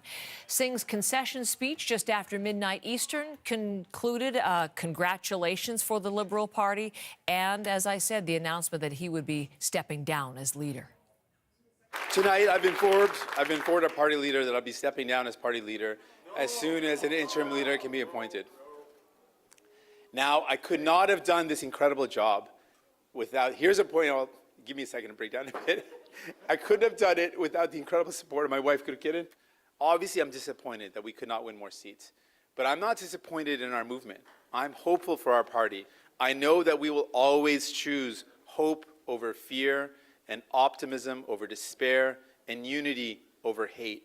New Democrats literally built this country. We have built the best of Canada, and we aren't going anywhere. Thank you. Jagmeet Singh, they're echoing the words of the late NDP leader Jack Layton, hope over fear. To end his speech, Layton led the party to official opposition status in that famous orange wave of 2011. Last night, the party's fortunes were just the opposite, with a collapse largely in support. Singh thanked his family in that concession speech, his staffers, the caucus members and candidates. He was elected NDP leader nearly 8 years ago in 2017 and led the party through 3 elections, each with diminishing returns. He's been MP for Burnaby South, which was replaced by Burnaby Central since 2019. So again, Jagmeet Singh already indicating that he will not be the party leader. He's stepping down. We know that Pierre Poilievre lost his seat. We'll await his fate if there's any announcement on that coming up today, but he lost his seat in Carleton. And the co-leader of the Green Party, Jonathan Pedneau, he was not elected in the riding of Outremont. He finished 5th in that Montreal riding, so he will not be going to Parliament either. We are going to find out whether perhaps it is a majority or a minority government a little bit later on today. Elections Canada paused the special ballot vote count overnight, and that will resume at 9:30 a.m. Eastern. At 10 a.m. Eastern, our chief political correspondent, Rosemary Barton, will be in to give you live coverage as those remaining results start to come in. We have had calls from people wondering what the special ballots are, and those are people who had to mail in ballots or whether they had to go to the Elections Canada offices in anticipation of being away from their home riding on Election Day. So there are special ballots coast to coast yet to be counted. And again, Rosemary will have those special details coming up at 10 a.m. Eastern. Let's look to Montreal now. Almost a complete Liberal sweep on the island, except in Rosemont-la-Petite-Patrie. That is the NDP riding of Alexandre Boulris, who held on again. La Pointe-de-l'Île, the Bloc incumbent Mario Beaulieu, he won there. And across Quebec and the 78 seats, Liberals did make significant gains at the expense of the Bloc Québécois. That was a storyline we were anticipating based on the polling and one we were watching closely. Sarah Levitt certainly watching everything closely for us. She is in the riding of La Salle-Aymar-Verdun. That's the riding where we had that very interesting by-election earlier in a few months ago, Sarah. So one we were following to see what would happen in the general election. Tell us about that and the overall performance in the province. Well, Heather, this riding is a particularly interesting one because it fits in the narrative that we saw throughout the election, but also in this Liberal win, because in September there was a by-election. This riding has been long-time Liberal. It was held more recently by David Lametti, who was the former Justice Minister, and he stepped down. The by-election in September ended up being a tight three-way race between the Liberals, the NDP, and the Bloc Québécois. The Bloc Québécois candidate coming home with the win in that case. Last night, though, a complete reversal back to Liberal red with the candidate Claude Guy winning handedly in this riding. So it really gives kind of a snapshot of what happened in the country, but also in the province of Quebec. You were speaking about the Bloc Québécois. The Liberals really winning at the expense of the Bloc Québécois. We look at the election in 2021, and it seems that the Bloc is leading towards losing about 10 seats in the province. I spoke to some people heading on their way to work this morning for their thoughts on the results here in this riding, but across the country as well. I think it was to be expected. I'm happy we took it back here from Le Bloc since the partial election. But I'm still worried about what's going to happen with just a minority government, for sure. I think there's a lot that can be overthrown. So that's kind of scary still. Oh, it's all the same. It's all the same. One he tell this, another one tell that, and he copy, what he tell. And it's not really good this year with Trump. It's not very good. So, Heather, I also spoke to some French speakers here, supporters of the Bloc Québécois. Some unhappy with how this unfolded, but others saying at least it's a minority government. You know, I'm thinking we're just hearing that Yves-François Blanchet is going to hold a media briefing, talk to reporters about this, and I guess look to the future. He didn't give any indication that he was going anywhere, and he did hold on to his riding. But as somebody who's called Canada an artificial country with very little meaning, how does he look to fit into this next parliament? Well, it was interesting last night at his headquarters. It wasn't as somber as you would think, given that he was losing around 10 seats, because, of course, if it goes the way it's going and it's a minority government for the Liberals, the Bloc Québécois holds the balance of power. And he was saying that means Quebec has a voice, a very important voice in this next government. And so for him, still a lot to think about, in terms of Quebec as a province, where he was a bit upset that the issues that the Bloc have held as important about Quebec and independence and our own culture and the like weren't really topics, but they will be for people moving forward. It won't just be about Trump, and he says the Bloc Québécois will speak for Quebec. Sarah, thank you very much. And again, that briefing coming up from Yves-François Blanchet, the only leader about whom we have details this morning so far, 11:30 in Montreal, a news conference from the Bloc leader. As you watch our Election Day coverage the morning after on CBC Morning Live. Oh, I am delighted with the results. It's great for the country. Canadian first before anything else. I was expecting a majority for the Liberals, but it's still very great results. I'm glad he won because I think he's the best person to stand up to Donald Trump. I think he's a steady hand, and I think he's more representative of what Canada's about. Sad that Pierre Poilievre lost. I did hope that he would at least win his seat. Huge disappointment. I was hoping for change. I was hoping the Canadian people were tired of what we've dealt with. When everyone was talking about change, I know I'm going to get in a lot of trouble for this, but if you really want change, you should have voted NDP or Green.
You just heard on camera some of the reactions from voters in this country to the results of the election, the Liberal win, the fourth consecutive government for the Liberal Party. Some of the responses that have come into our inbox today from Kim, writing that she's been a permanent resident of Canada since 2004. She sent in her application for citizenship yesterday, knowing full well Prime Minister Carney would be the choice for Canada.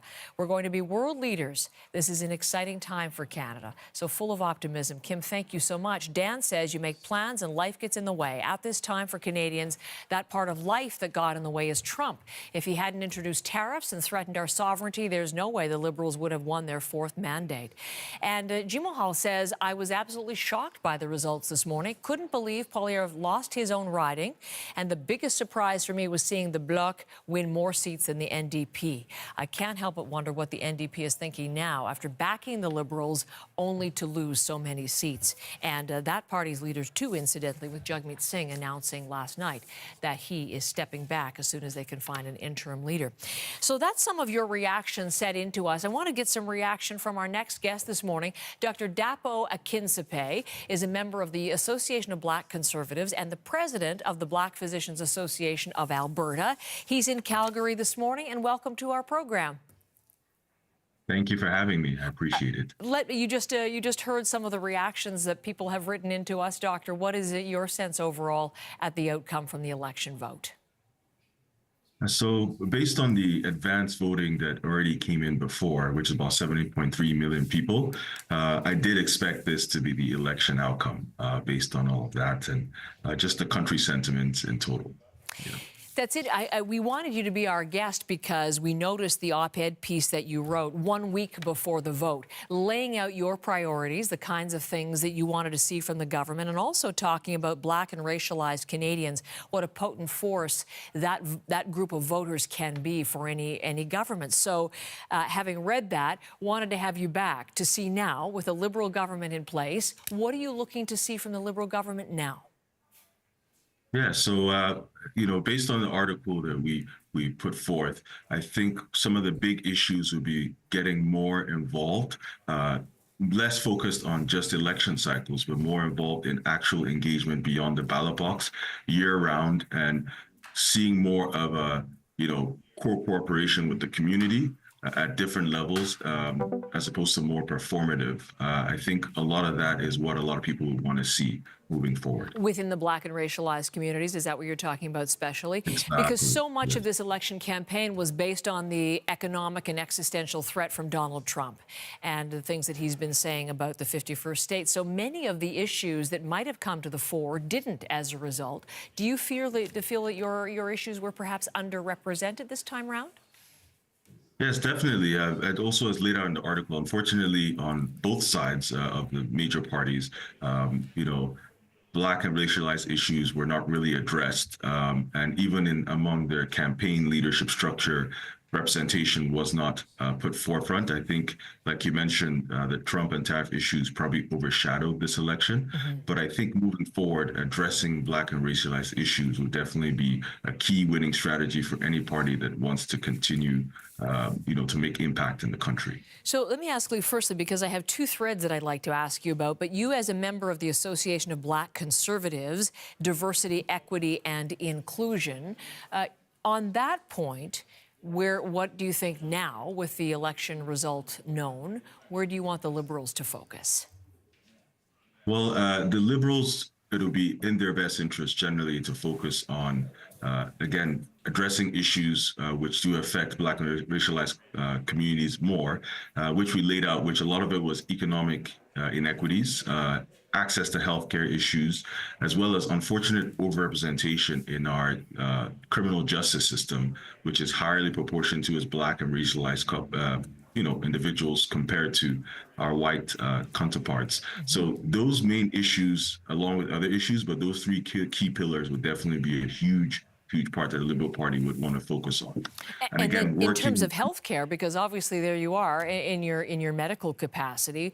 Again, that was an issue which is traditionally discussed at length during a campaign, didn't get that same attention. What do you think the priorities are for the Liberal government now? Definitely. I think the big part is healthcare access. Proportionally, we're seeing a higher rate based on, studies that have shown that Black and racialized people have less access to care, to family doctors, less access to competent, cultural competence care due to the change in the climate of Canada as a country. So I think focusing on investing in those areas would be definitely crucial in terms of making a difference among Black and racialized communities. Remember, we've gone to more than 25% based on Stats Canada compared to many years ago. So there is a definite move where that needs to be a priority. Okay. And I'm wondering sort of if I could gauge your level of optimism at this point, because we know the economic issues are going to be before us right now, and that's going to be an emphasis for this Carney government, that is clear. How optimistic are you that things like DEI programs and healthcare in the way that you're seeing it now are eventually going to be the focus and not pushed to the side for the time? Well, although it wasn't, again, maybe unfortunately because of the tariff issues, a lot of things got sidelined. It wasn't really the forefront of the Liberal government this election. I do hope, however, that they are able to work with Black and racialized communities together to make a difference. And I think working with us, collaborating with us, not just as a consult, but building with us from the grassroots to leadership will be the actual thing that makes a difference. So I'm hopeful they're able to get to the table and prioritize these issues. That'll be my optimistic take on it, and I'm hoping that's what happens. And we'll look for any more pieces that you're right to assess things as the government takes over and moves into its agenda. Thank you for the time this morning. It's nice to meet you, and I appreciate your assessment. Thank you so much. It's my pleasure. Thank you for having me up. This is CBC Morning Live.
Let's focus on battleground Ontario. 122 seats in play, the greatest number in the country. This morning, there are still a few too close to call. The Liberals are elected or leading in 69 ridings. They dominate the city of Toronto. The Conservatives have 53, with several key pickups in the 905 ridings that make up the GTA, the Greater Toronto Area. Marianne's been following all of the details. This was a key focus. We knew it was going to be path to victory for the Conservatives and Pierre Poilievre. They targeted the ridings. They did well in Ontario. Absolutely, especially in that suburban area, the 905 area code in the Greater Toronto Area. But looking within the city of Toronto, the biggest city in Ontario, it was the Liberals that really swept the city, taking all but one of the ridings so far after the Conservatives won the riding of York Centre. But looking at one of the wins in particular for the Liberals, let's look at the riding of Toronto-St. Paul's. That's key because the Liberals took back that riding. It was traditionally a Liberal stronghold, excuse me, but that was then won by the Conservatives during a by-election last summer. And it was a loss for the Liberals, that loss in particular, that prompted those calls for Prime Minister Justin Trudeau at the time to step down. But now you see Leslie Church has won back that riding.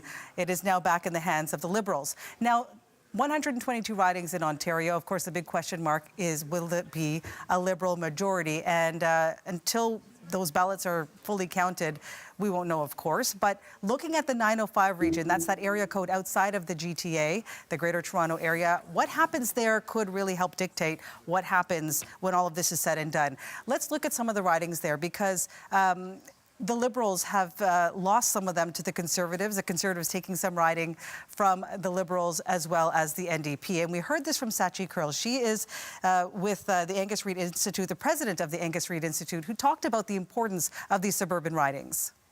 Pollsters widely had a very, very good night in terms of their projections.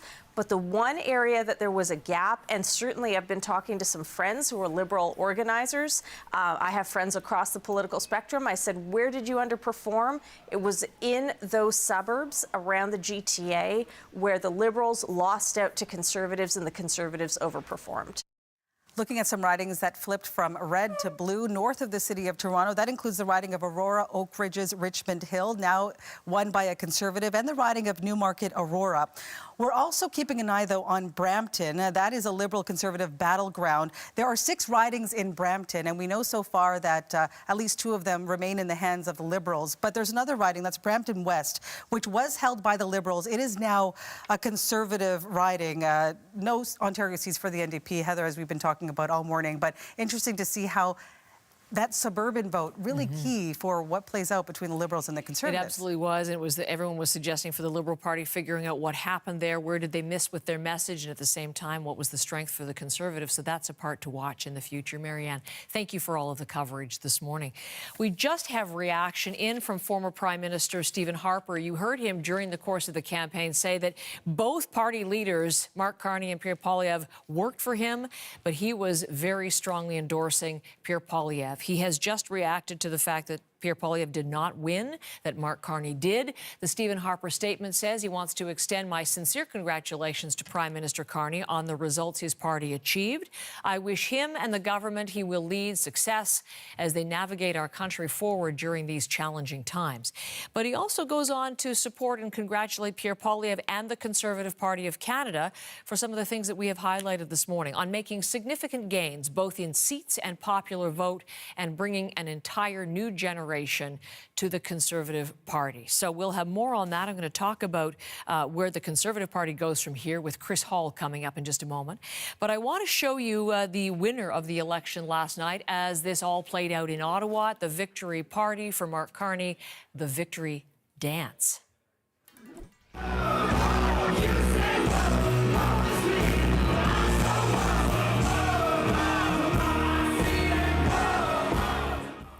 Mark Carney, as you perhaps have never seen him before, this was the scene as he really rocked out with supporters in Ottawa just a few hours after CBC's decision desk projected his party would form the next government. The Canadian band Down with Webster was performing at the time.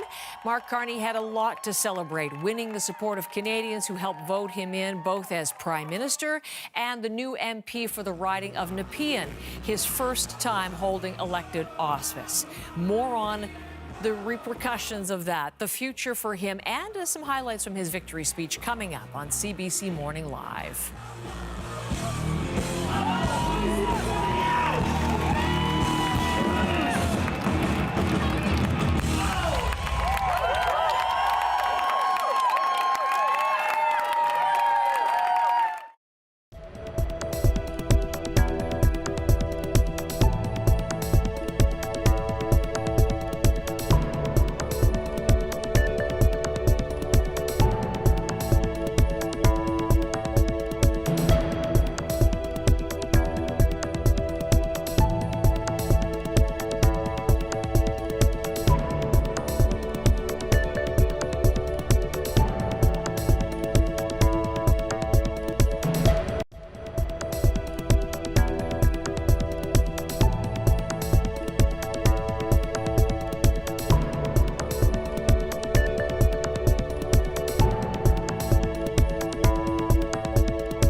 I want to salute the contribution of Jagmeet Singh. I noticed his remarks. Leading on progressive values. I want to congratulate Pierre Poilievre on a hard-fought, fair, good campaign, his commitment to the country that we both love. That's Mark Carney, striking a very collegial tone in his victory speech last night. Carney has led the Liberals to a rare fourth straight term, but it's still unclear whether there will be a majority or minority because there are still too many ridings, too close to call, and special ballots yet to be counted by Elections Canada.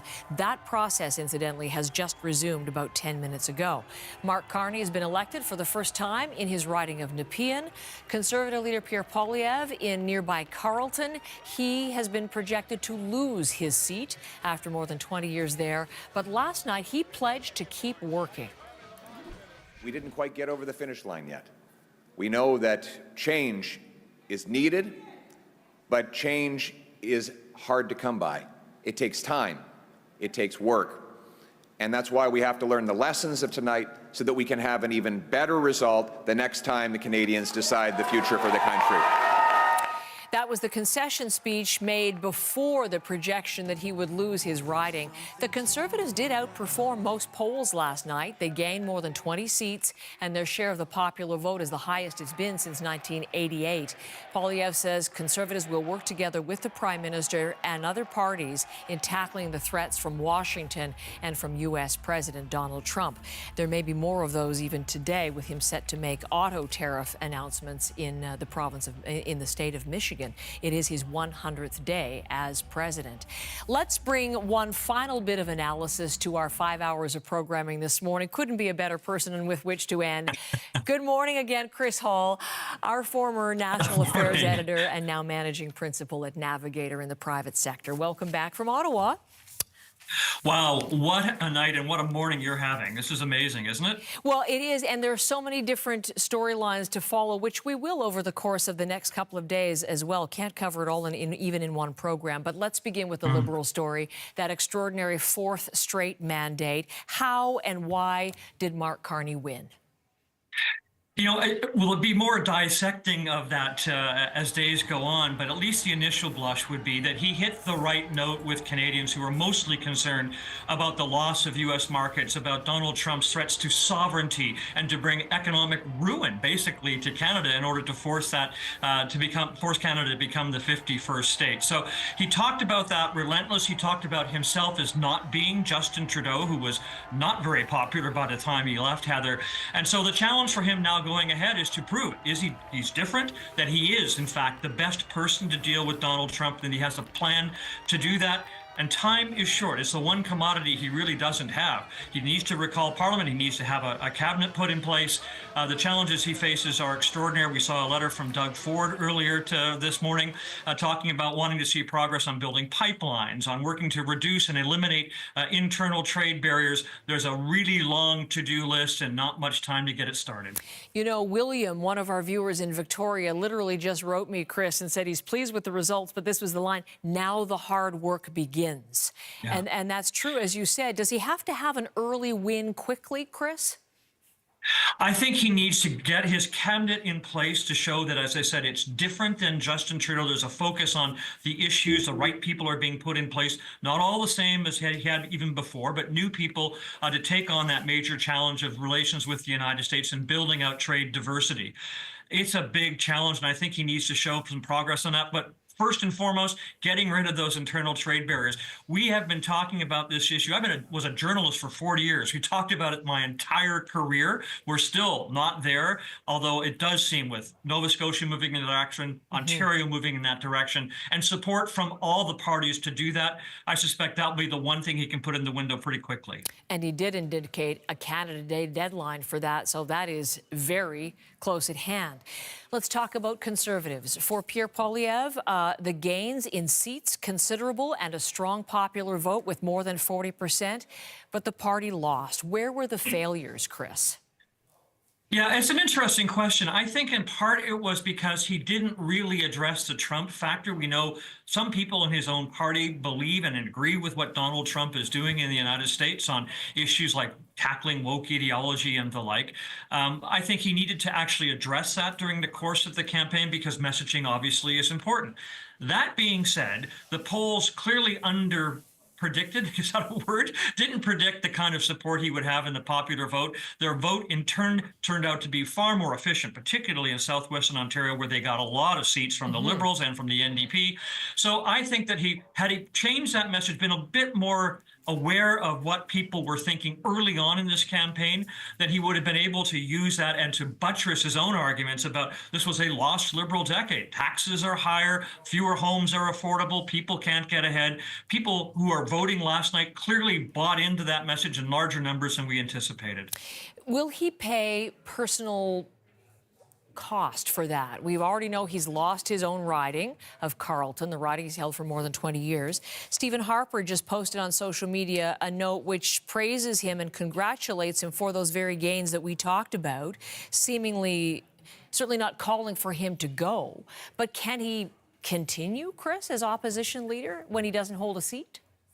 Yeah, it's a really difficult challenge for him. His focus will be divided. He needs to find someone, once the House resumes, who's willing to step aside to allow him to run. It has to be a safe seat. That's going to be part of his battle. I don't think that he's in immediate jeopardy. He certainly didn't sound like it last night. He does have control of the party. His MPs like him, and he did have an extraordinary night. 42% roughly of the popular vote, got 20+ seats in this election. So I think he's got a strong base on which to stand. But again, like Mark Carney to not be in the House, to not have a strict focus on holding the government to account, but having to worry about where he can run and whether he can win another seat.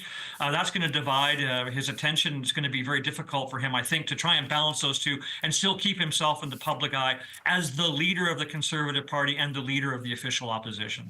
Chris, thank you. I appreciate the time this morning, as I always do. Thanks for everything through the campaign. Thanks, Heather. Chris Hall in Ottawa. And again, we are now about 13 minutes away as we look live at Parliament Hill. Rosemary Barton, our chief political correspondent, is going to be in at 10 o'clock to lead you through some more special coverage. There are still questions this morning about the actual number. Yes, it will be a Liberal government, but will it be majority or minority? That the CBC Decision Desk has not yet projected. And we know that Elections Canada has now begun that count, has resumed its count of the special ballots. Those are ballots which Canadians either mailed in or which they delivered to the Elections Canada offices because they were going to be away on voting day from their home riding. So there are ballots yet to count coast to coast and some very close races in some other ridings as well. So the final numbers not yet written, and Rosemary's coming in at 10 to guide you through more special coverage. This is CBC Morning Live.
Hi, welcome back to CBC. I'm Scott Peterson. A quick look at the financial markets right after it was apparent that the Liberals were forming a government. The Canadian dollar did an interesting thing. Let's take a look at this chart here to show what I'm talking about. 10 o'clock last night, we started seeing the Canadian dollar go upwards on the prospect of a Liberal government. But then, without looking like it was going to be turning into a majority, the Canadian dollar came down after midnight. There it is, creeping back up this morning. So pretty much no change on the reaction reaction on the markets this morning. Lots of enthusiasm, though, south of the border. If we take a look at the price of oil, it's down about $1 a barrel. And this is on the back of Donald Trump initiating tax breaks to make up for the auto industry tariffs. And so a little bit of interest in that, but the markets are shrugging that off as well. The Canadian dollar currently down a smidgen, about 1/10 of 1 cent. And we've got the Dow Jones to the upside, 195 points. We have the TSX in positive territory, but for the S&P and NASDAQ, they are going into negative territory. We have Bitcoin to the upside. So lots of market reaction on this Tuesday morning as far as the Canadian election goes. And for the American tariff, another change up from Donald Trump.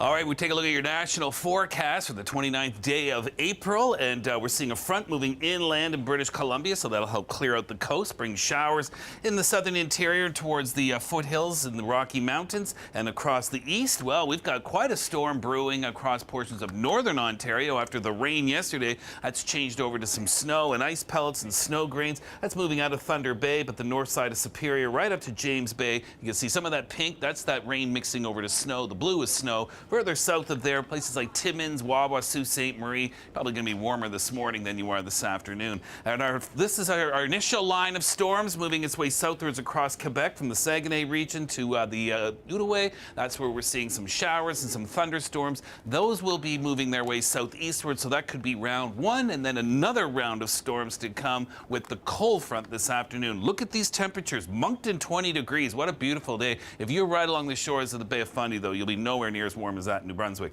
But 25 degrees in Montreal, 24 in Ottawa and Toronto, and 28 in Windsor. You factor in the humidex, it's even going to be warmer than that. But tomorrow, much cooler temperatures. So something's got to give to go from 25 degrees today to 10 degrees tomorrow. And keep in mind, overnight, you'll be flirting with zero.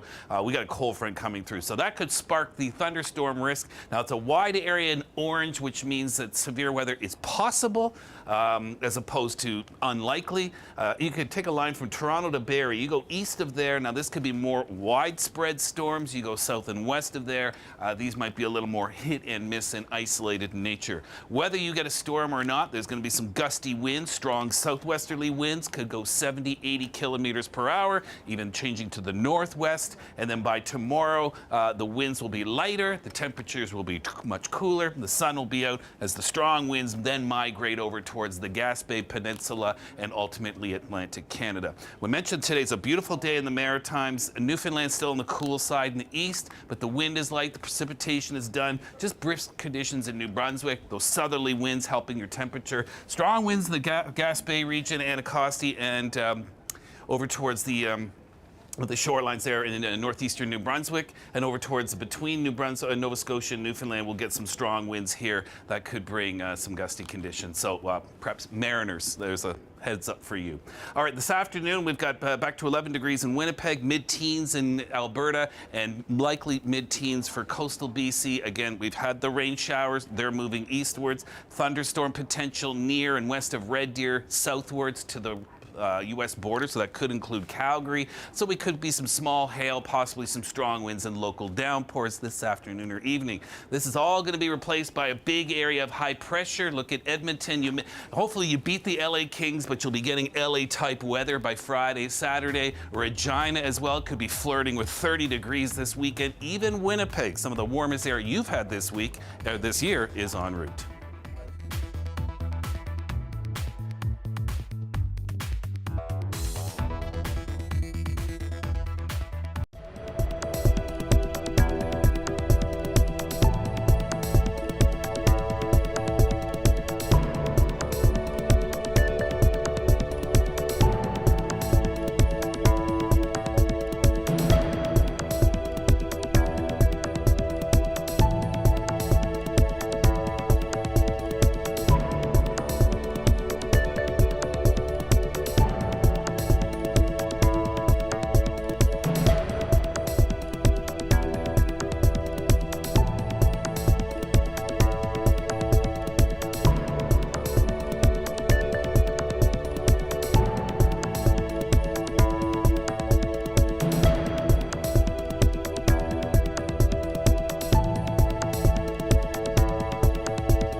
Hello, I'm Rosemary Barton. The 45th Canadian federal election is almost done, and the Liberal Party, trailing badly just a few months ago, have secured victory under new leader and Prime Minister Mark Carney. But it is still too close at this hour to say whether their fourth consecutive term will be a minority or a majority government. We do know, as I said, that Mark Carney will remain as Prime Minister, and now, for the first time in his life, with a seat in Parliament. Let's take a look at the national picture at this hour.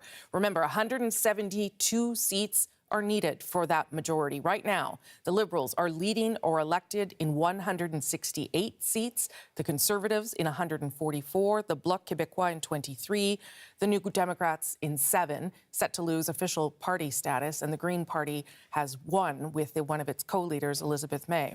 There are a handful of ridings across the country that remain incredibly close.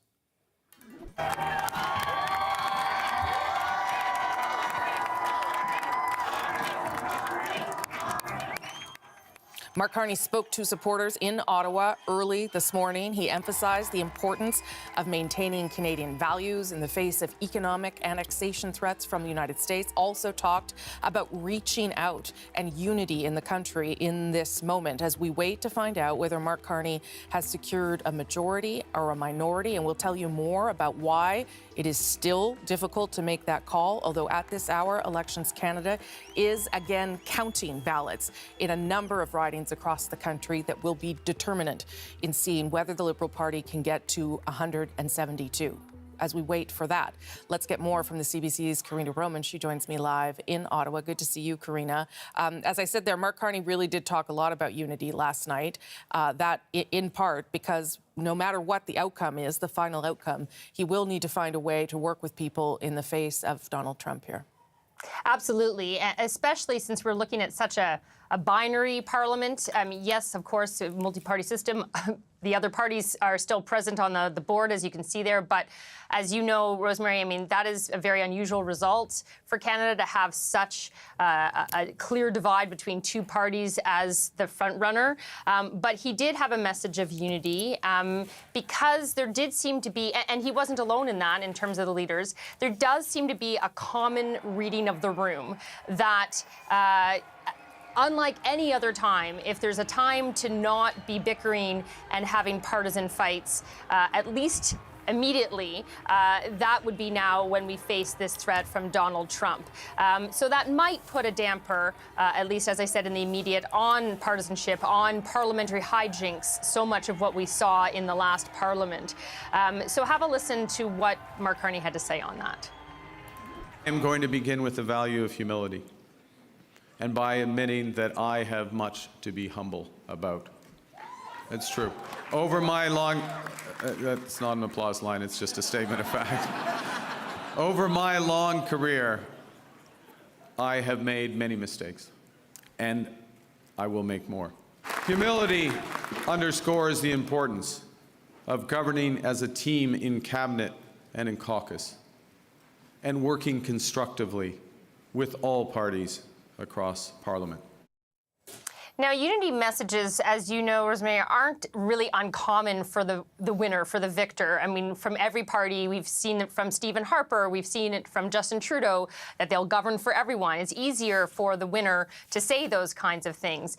It's a little bit more difficult for the person who did not win, who perhaps thought they were going to win just a couple months ago and form government. And I'm obviously talking about Conservative leader Pierre Poilievre. And for someone who is such a polarizing figure, I would say that his message of unity was even more notable. Have a listen to what he had to say. We'd like to congratulate Prime Minister Carney on leading this minority government. We'll have plenty of opportunity to debate and disagree, but tonight we come together as Canadians. We will always put Canada first as we stare down tariffs and other irresponsible threats from President Trump. Conservatives will work with the Prime Minister and all parties with the common goal of defending Canada's interests and getting a new trade deal that puts these tariffs behind us while protecting our sovereignty and the Canadian people. Now, of course, we'll have to see how long that lasts in terms of sentiment, in terms of action. NDP leader Jagmeet Singh also talked about unity, but seeing as he not only lost his own seat and said that when they find an interim leader, he will leave as leader of the NDP, but also have lost a number of seats, including enough to lose official party status. So Jagmeet Singh's message was really more about loss and about how he understands that loss, but trying to also encourage supporters to not give up. Have a listen. Choosing to commit your life to politics obviously comes with some sacrifice, but we choose this life because of the chance to change the country we love for the better. We are only defeated if we stop fighting. We're only defeated when we believe that those that tell us that we can never dream of a better Canada, a fairer Canada, a more compassionate Canada. I have met New Democrats from coast to coast to coast who will never back down, even when they're told that there's no room for them at the table. Now, not surprisingly, the person and leader least talkative about unity was the sovereigntist leader, Yves-François Blanchet, the Bloc Québécois leader, defiant, some would say, even in the face of a number of seat losses, including some key people of his party, including in rural and francophone ridings. But Quebec really came out for the Liberals, you could say, last night. The Liberals owe a lot to Quebecers for their victory. But the Bloc Québécois could really play kingmaker, so to speak, in what might be, looks to be possibly a minority parliament. And so that remains to be seen how much power the Bloc has to make demands going forward. Yeah, and we are waiting to determine what kind of government we're going to end up with. The Liberals at 168, so only 4 seats for them to claim in order to get to that majority, Karina. So still possible, and that's why we haven't made a decision yet. I do want to show people a bit of the news that developed overnight after we left the air at 2:30 a.m., and then I'll come back and get your perspective on it. Just show people what happened in the riding of Carleton. That, of course, Pierre Poilievre's riding. It was a tight race for him. He never led the race at one point during the night, and in a major upset, the Liberal MP, Bruce Fanjoy, has toppled Pierre Poilievre from his own riding in Carleton, a riding that he held and won in 7 elections. It is another extraordinary part of this story. And Karina, I wonder what it means for Pierre Poilievre and the Conservative Party. Sure sounded last night as though Pierre Poilievre had all the intention of staying on as leader, that's for sure.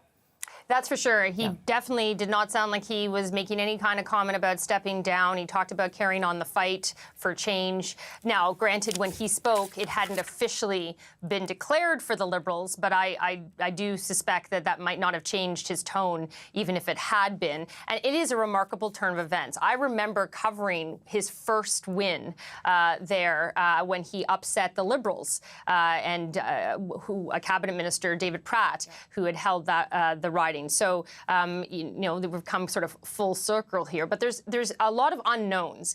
He can stay on as leader, as you know, without having a seat. I don't know that would be a very effective tactic as opposition leader for him, who is so skilled in the House and in Parliament, and not sure that the caucus would even accept that as a way to go forward. So, of course, there is speculation about whether there is a Conservative out there in a fairly safe seat who might give up that seat for Pierre Poilievre. I think there is a lot that he can point to in terms of success, in terms of the popular vote, in terms of a seat gain, in terms of if he is able to keep the Liberals to a minority. But he did lose his seat.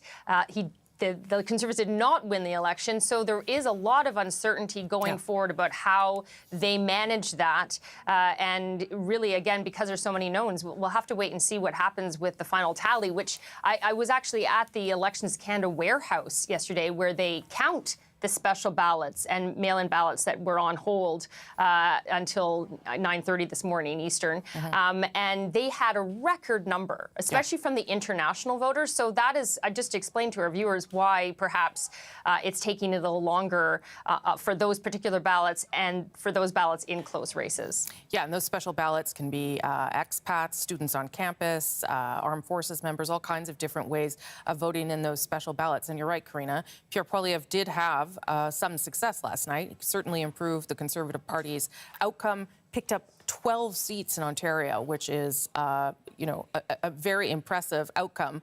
But if we end up at a Liberal majority, it might be difficult for Pierre Poilievre to stay on as leader, particularly without his seat. CBC's Karina Roman in Ottawa, thank you very much for all of that. We'll come back to you, of course, as the news unfolds through the morning. Incredibly rare, not happened in my time as a political correspondent, for us to go to sleep, know a little bit of what the outcome was in terms of the Liberals forming government, but not know the final outcome, whether it's a minority or a majority. And that really speaks to this issue of special ballots and advanced polling, and how the count unfolded last night. And, of course, as Karina pointed out there, this extraordinary two-party race, which has defined this election and defined the outcome as well. Let's go back now to those results in the riding of Carleton in Ottawa. Look again there, Pierre Poilievre losing for the first time in a very long time in his own riding, since 2004, if I'm not mistaken. The Liberal Party's Bruce Fanjoy toppled the Conservative leader in that riding. The Liberals worked very, very hard and thought they had a chance. It was, I'm going to be honest, a little bit difficult to believe that it might be possible, but Bruce Fanjoy joins us live now, and he managed to make it happen. So first off to you, sir, congratulations. Thank you, Rosemary. Yeah, nice to meet you. How surprised were you, Bruce Fanjoy, when you got this victory early this morning? Well, I wasn't surprised. I knew we were right there. We focused on the work we had to do. I've been at this for over 2 years, and had thousands upon thousands of conversations with voters in Carleton. So I knew we had a great deal of support. Ultimately, we put ourselves in the hands of Carleton voters, and I can't say how thankful I am to all of our volunteers who worked their behinds off a long time, and supporters across Carleton. What do you think made the difference here then, Bruce Fanjoy? Because Pierre Poilievre has been a popular MP for that riding for a long time. What was the difference? Was it just that you had been working so hard behind the scenes, or was there an issue you were hearing about at the doors?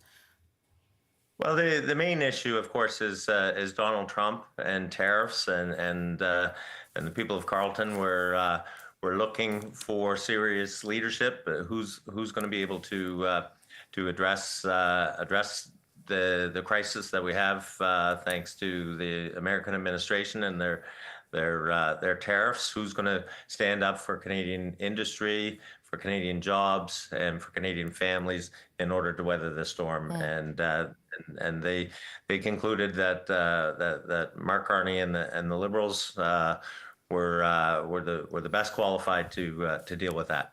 What about the issue of the longest ballot, Bruce Fanjoy? That was the longest ballot initiative protesting the first past the post movement, decided to target that riding. There were 91 people on the ballot. It made for an extraordinarily large ballot and a difficult count for people in the riding. Do you think that had any impact at all?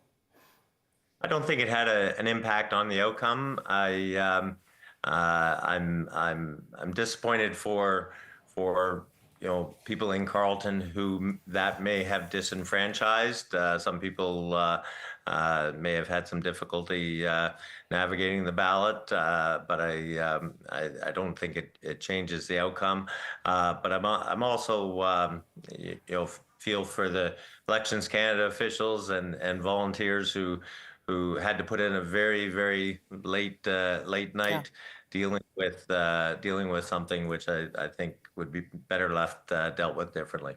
The Prime Minister did refer to you last night, jokingly saying he couldn't wait to start working with Bruce Fanjoy. That was before we had even declared you projected elected. I wonder how you feel about being a sort of giant killer in Canadian politics this morning. Well, first of all, I can't wait to work with Mark Carney. I never saw this through the lens of being a giant killer. I recognized that history had an appointment with Carleton many years ago, and I wanted to wanted to stand up and provide a positive alternative to Pierre Poilievre, because I think that it was very important that we don't import divisive American-style politics to Canada, and so this was something I could see coming, and felt that that the people of Carleton would like a strong, positive alternative. Okay, well, Bruce Fanjoy, again, congratulations. I wasn't sure it was going to happen, but you clearly were confident in your abilities and the work that you did there on the ground. Look forward to meeting you, sir, but congratulations on representing the riding of Carleton.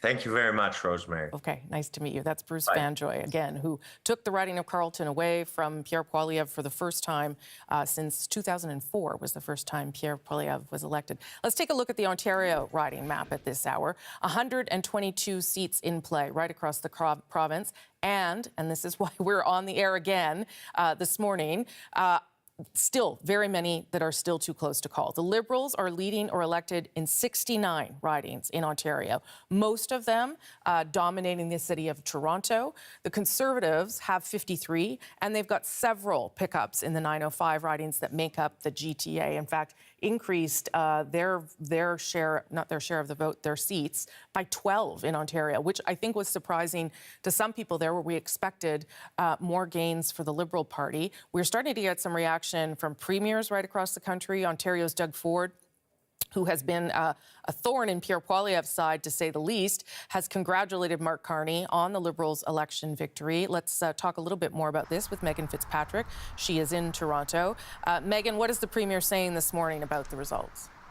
Well, he has put out that statement, Rosie, congratulating Mark Carney and saying he looks forward to working with him to protect Ontario and to protect Canada.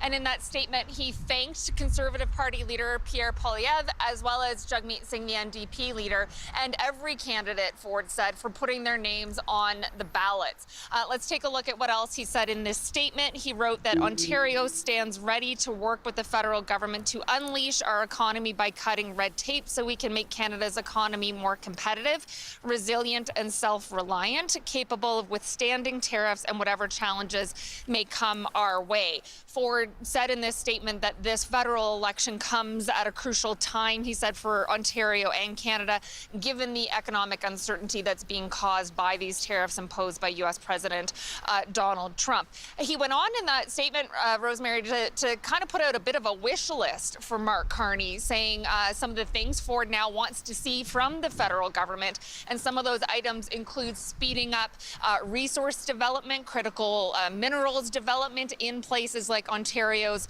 Ring of Fire region. He wants bail reform worked on by Mark Carney. He wants internal trade barriers knocked down. We know that's something that the premiers and the federal government have been working on and committing to. So he laid out a few of these things that he wants to put on the agenda in terms of working with Mark Carney on. And we'll hear more from Premier Doug Ford. Rosemary, he is set to speak to reporters at Queen's Park in just a few minutes. I'm sure he will get asked about his reaction to the results and also some of the things that some of his fellow Conservatives are saying about him and his role in the campaign. Yeah, indeed. So let's talk more about that, because that happened on our airwaves last night with David Common. Jamil Javani, one of the Conservative winners last night, really lashed out at Ford, said that Ford did more to hurt their party than help it. But it comes amongst a lot of criticism between these two parts of the same family that seem to be fighting over strategy and approach. And, you know, Doug Ford and some of the people that have worked for him have been very tough on Pierre Poilievre and his Conservatives through the campaign. So Jamil Javani hit back last night, and he hit back pretty hard. Yeah, I mean, this is one of the storylines of the campaign, was kind of the infighting in the Conservative Party, and that definitely was on public display last night because of Jamil Javani's comments. I mean, earlier in the campaign, there was reporting about kind of the lack of relationship between Premier Doug Ford and Conservative Party leader Pierre Poilievre, how the two men have barely talked since Poilievre was elected leader of the federal party, even after Doug Ford winning his third majority government with the early election we just had recently in Ontario. Poilievre not reaching out to him. They finally did have a phone call in March, apparently, according to reporting, that was a bit tense. And we had Corey Tenike, Ford's campaign director, bluntly saying openly that the Poilievre campaign was committing campaign malpractice by not pivoting enough to the trade war and the Trump issue. That prompted Ford to defend tonight, saying if he was running Poilievre's campaign, maybe Poilievre wouldn't have been trailing in the polls.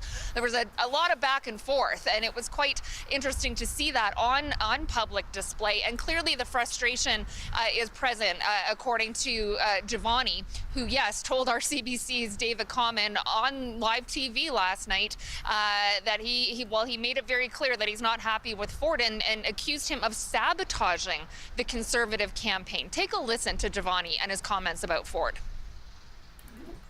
Doug Ford just went through an election. I have differences of opinion with him. I don't like how he's managed healthcare or education, but out of respect, we didn't say anything. Federal party, we didn't get in his way. When it was our turn to run an election, he couldn't stay out of our business, always getting his criticisms and all his opinions out, distracting our campaign, trying to make it about him, trying to position himself as some kind of political genius that we needed to be taking cues from. Now, I should note, there is a history between Ford and Giovanni. Giovanni used to work for Doug Ford at Queen's Park as an advisor. This is not the first time Giovanni has openly criticized Doug Ford's government. So there's a history there between these two.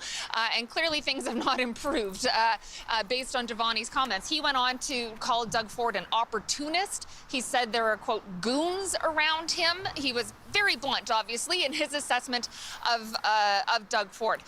So we will certainly, I think, Rosemary, in a few minutes, get reaction from Doug Ford to these comments. But that's just some of the reaction we're hearing from Ford to the general election results. But quite interesting to see what's happening within the Conservative Party.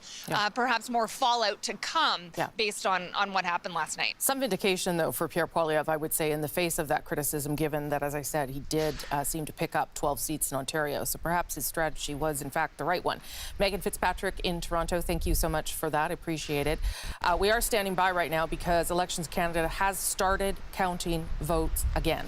And so we want to explain to you what we're watching for, what we're looking at, and what we're waiting to see in terms of getting to a final call and a real conclusion for this election. Let me first start by showing you all the ridings where the Liberals are currently second and could flip.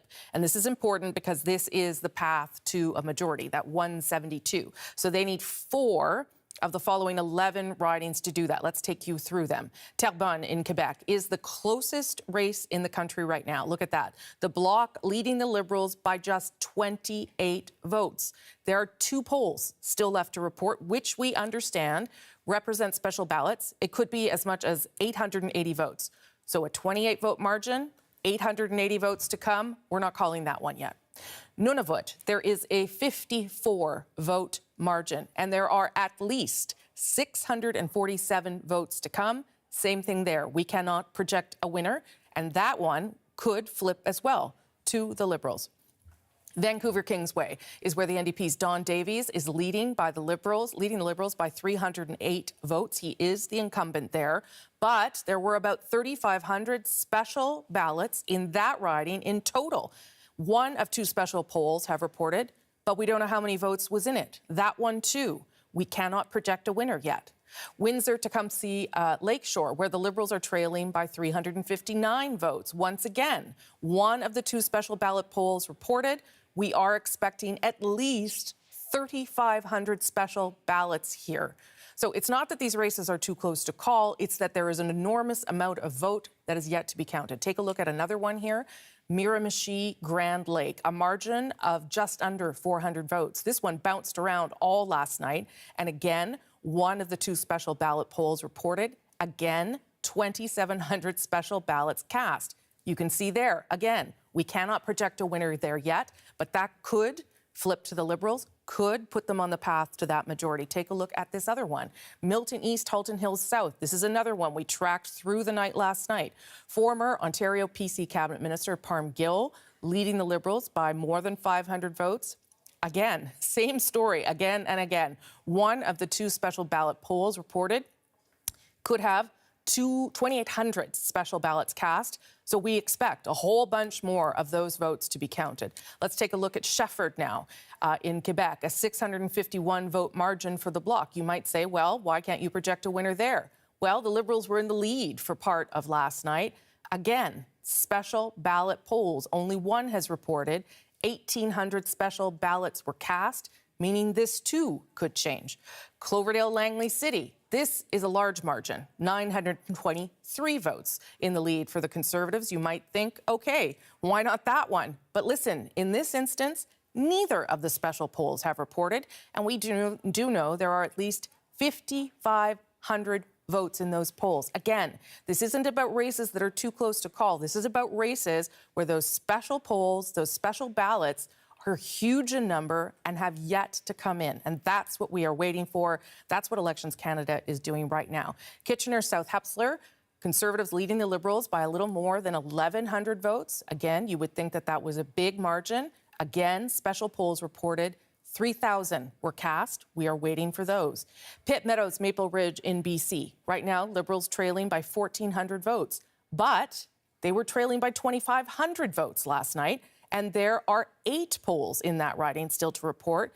Could be advanced polls, could be special ballots, could be day of votes. And this is good to point out. The nearby Port Moody Coquitlam flipped to the Liberals because of advanced ballots. So again here, we are not comfortable making a projection because of all those votes still to come. Last one here.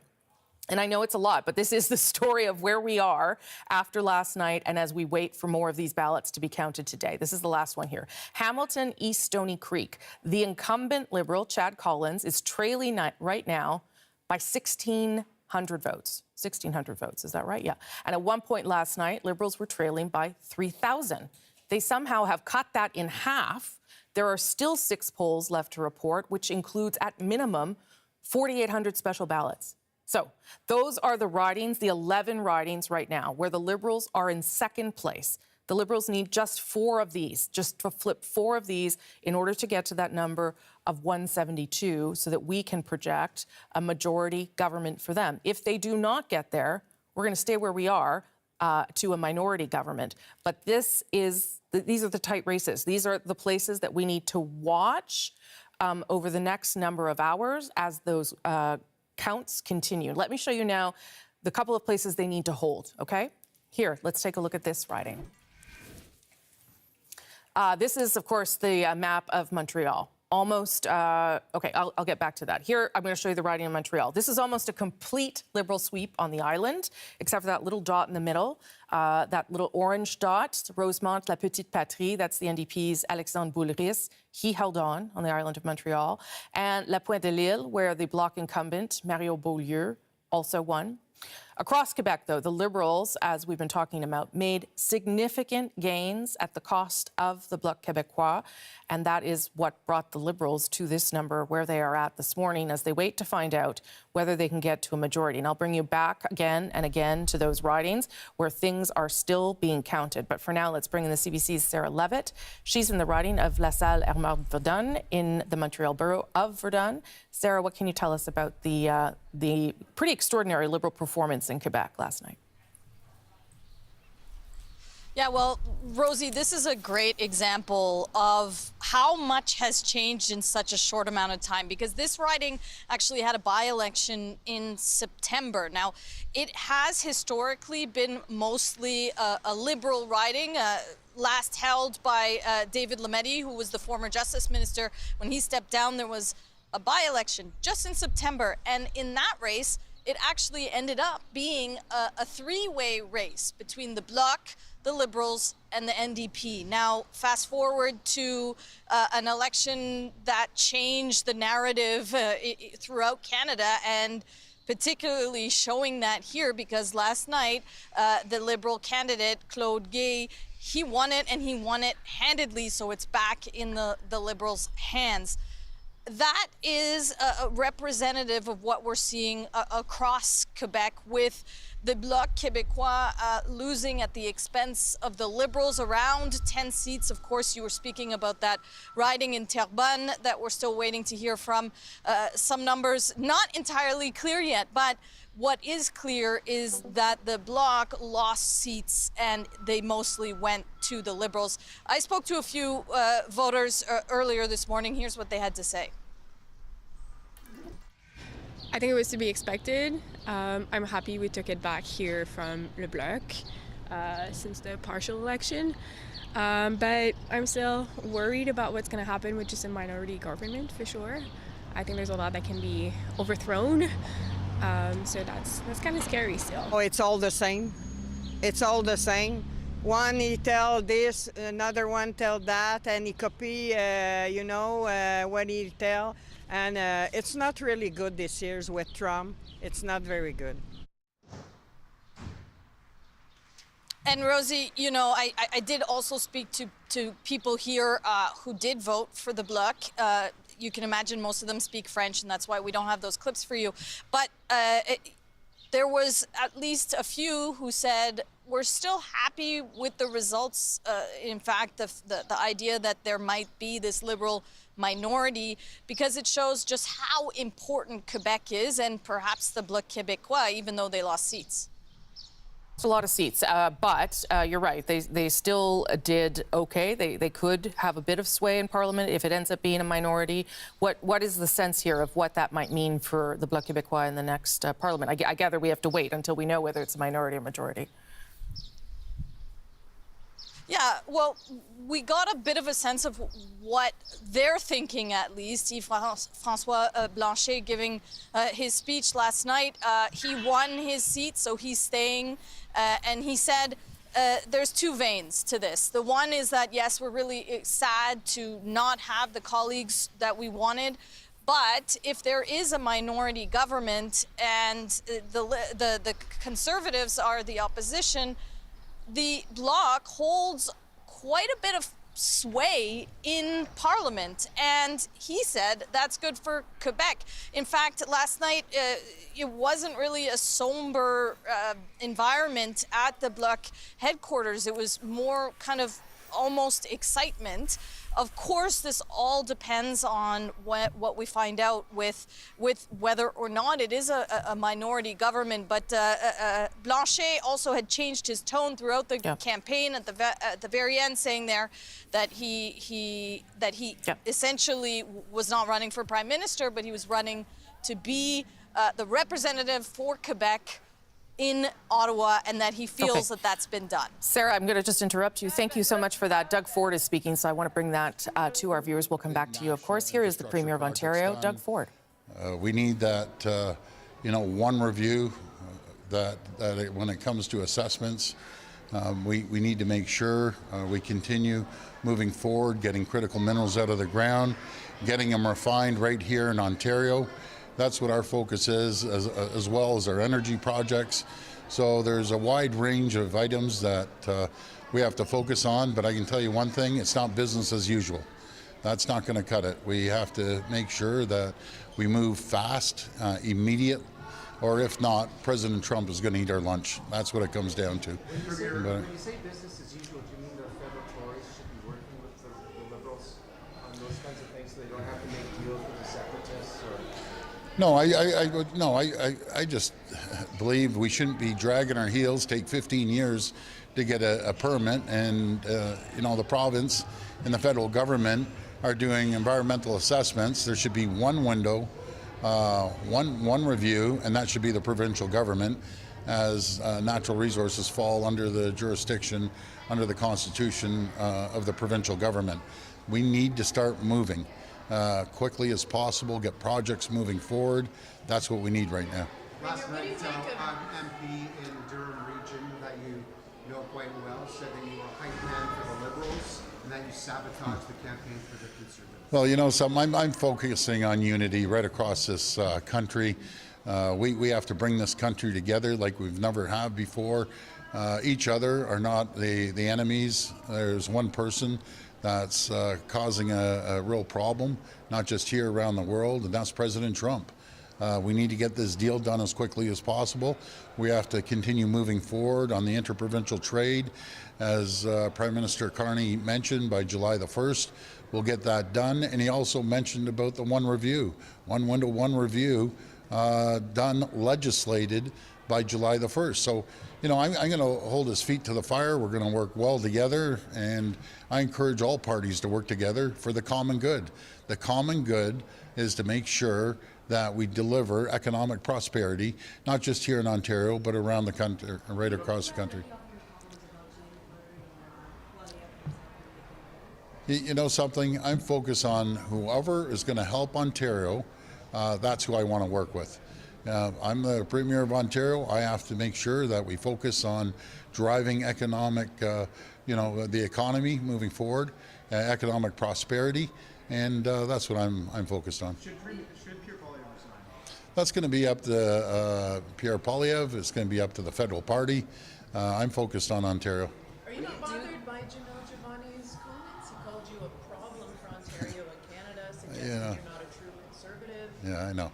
Anyways, I'm not worried about that. I'm worried about Ontario driving prosperity, no matter if you're PC or a Liberal or NDP, Green Party.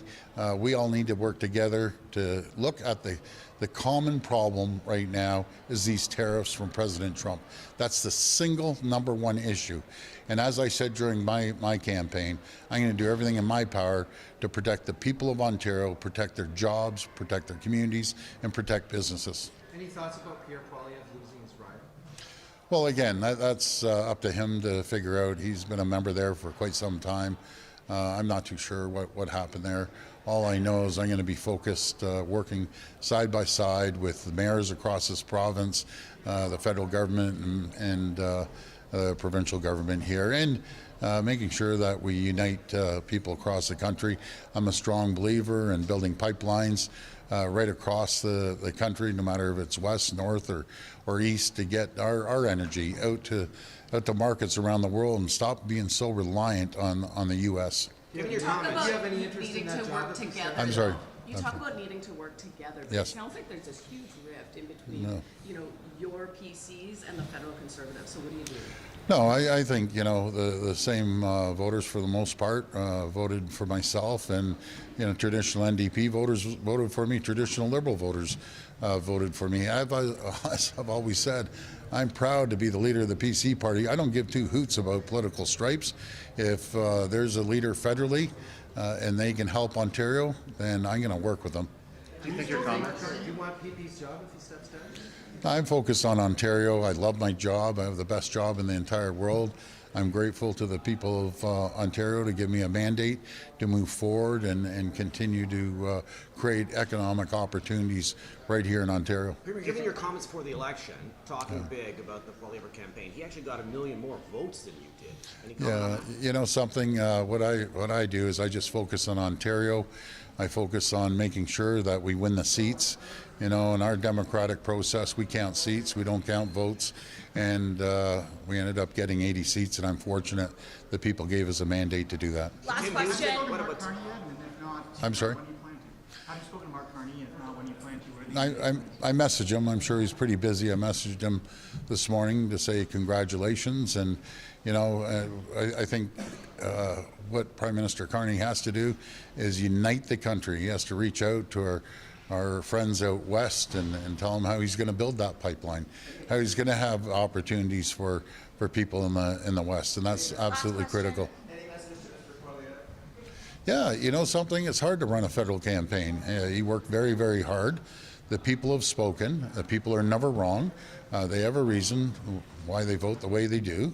And I just want to move the province forward, fight against these tariffs no matter what it takes, protect the people of this province. That's what I'm going to do. If it's a minority, with the recap. Last question. What do you think Trump will make of a minority? Well, President Trump, he sees weakness anywhere, he's going to latch on it.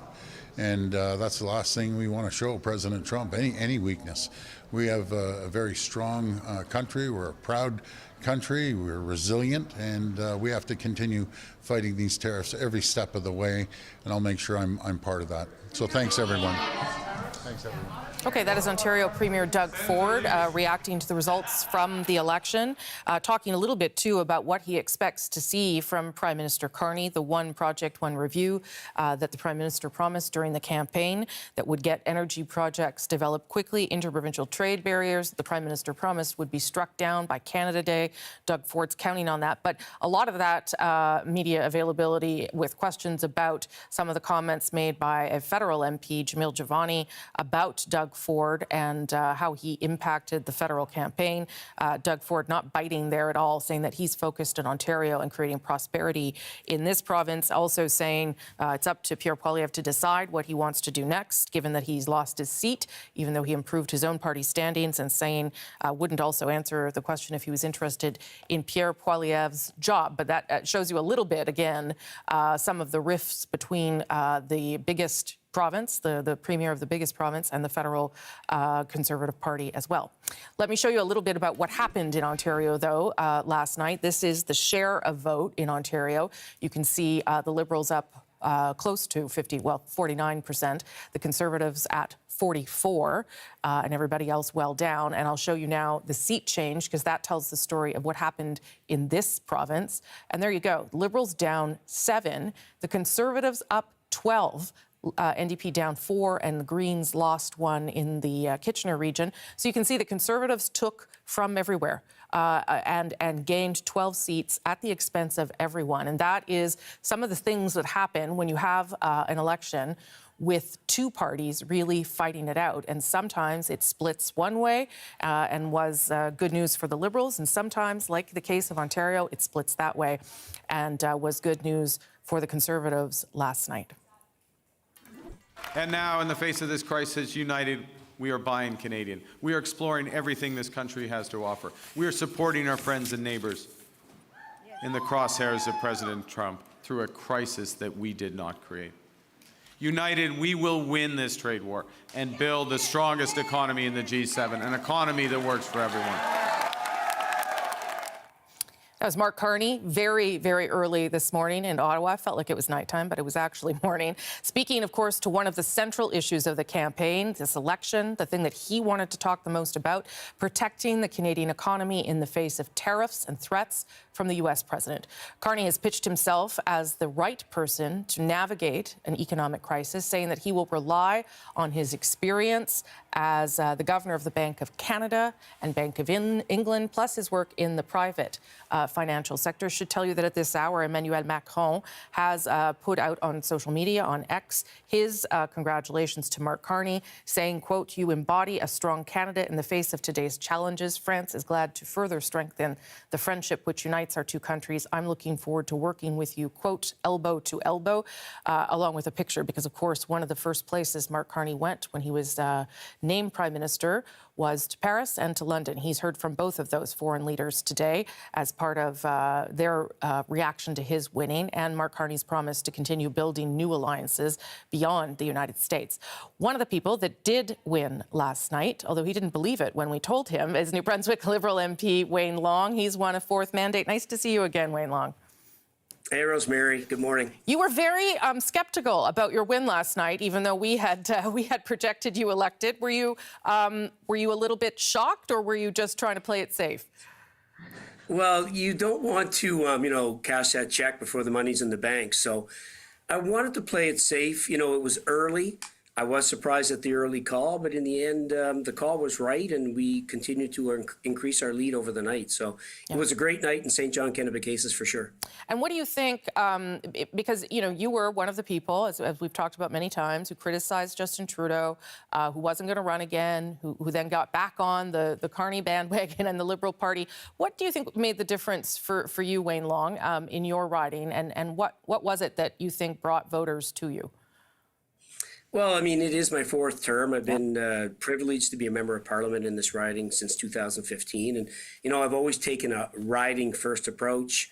I've always, been more of a grassroots-style politician, very project-oriented politician, connect with people. And I think, really in 15, obviously we had a majority. But in 19 and 21, I kind of ran on my own brand, and I always heard, "Wayne, we love what you do, but we really don't like your leader." This time it was night and day at the doors. I mean, people really wanted Mark Carney. I don't think it's any secret, Rosemary, that St. John is one of the most impacted cities across Canada with respect to tariffs and the impact of tariffs. We have 5 or 6 world head offices right here, literally about 500 meters from my office, thousands of jobs at play.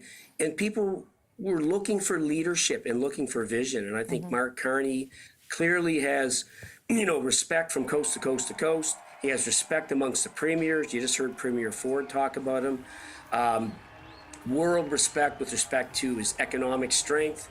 And, like I said before, Mark Carney was almost like a blood pressure pill for the country. People wanted to hear what he had to say. He was focused, he was clear, he was articulate. And when Mark Carney spoke about rebuilding, retooling our economy, I think Canadians believed him, as opposed to what they saw from Pierre Poilievre and his vision for the country. Not yet at a majority. It is possible still, but that's why the votes are being counted, and we have not made a projection yet. Do you think a majority would be better? Are you prepared to work as a minority government if needed, Wayne Long? Yeah, of course. I mean, we're going to roll up our sleeves and get to work regardless of the result. I've got my fingers crossed and my toes crossed here that we can eke out and find another 4 seats. But you know what? The Canadian electorate has spoken, and we just went through really the last, 3.5 years as a minority government. We can do it again. And Rosemary, we need to show Canadians from coast to coast to coast, especially, our friends in Alberta that obviously has some skepticism with respect to the Liberal brand, but it's not words, it's going to be actions that are going to unite our country. And when Mark Carney spoke about, obviously near and dear to my heart, Energy East or a energy pipeline or an energy corridor, talked about rebuilding our economy, well, guess what? As a government, we need to lean into those projects. We need to make it happen because we're in a new reality. I think everybody knows that who's watching today. We need to revisit everything. We need one approval for projects. There's no question. I mean, when you hear Premier Ford and other premiers across the country, they want to work with Mark Carney. And I think, again, through our actions, we will unite this country and do what's best to retool our economy, to build our economy, to make it resilient against the chaos we see daily to the south of us. Just to end on a more personal note with you, Wayne Long, because last night you did speak about your mother, who passed away, I believe, a couple months ago, who knew that you were going to run again, but didn't see you win. What do you think she would make of what happened to you last night? She would be so proud. I mean, Mom was, my biggest fan. I always used to joke that when people introduced me and it was complimentary, that Mom wrote it. So, Mom was with me every step of the way during the campaign. I miss her so much, but she'd be so proud. And like I say, she believed, I always joked, she was in her hospital bed and she saw a picture of me and Mark Carney and she's like, "You're running again, aren't you?" And I was like, "Yeah, I am, Mom." And she says, "You know what? Just go out and win. Do what you do best." Well, you did your mother proud, if nothing else, last night there, Wayne Long. Nice to speak with you again, sir, and congratulations. Always, Rosemary. Thanks for having me on. Okay, talk again soon.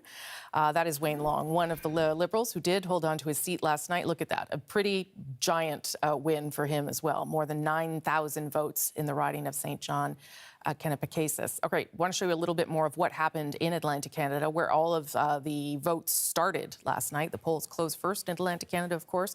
So share of the vote there, Liberals were well up above 50%, and the Conservatives 38.1%, though the Conservatives really had a better night in Atlantic Canada than they had expected, and we'll show you that with the seat change there. Well, they were down 1, Liberals up 1, but overall they came out of that part of the country in pretty decent shape, which then led them, of course, into those big wins in Ontario, which gets them to the 144 you're seeing on your board there.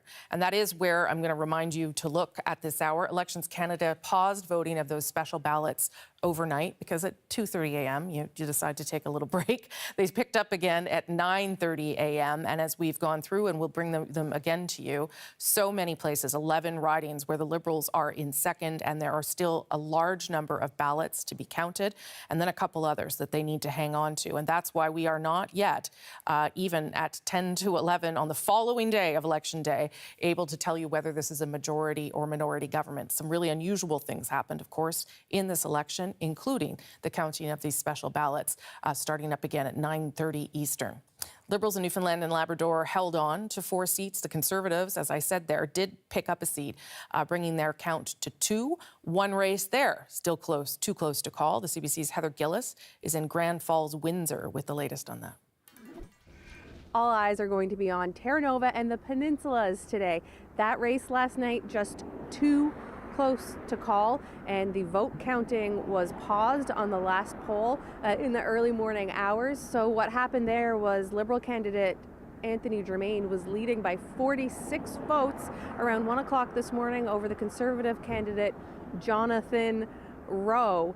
It was a bit of a horse race towards the end of the night, but for most of the evening, Rowe, the Conservative candidate who is an engineer, had the advantage over Germain, who is a former CBC journalist. Here's what Rowe had to say to some of his supporters last night.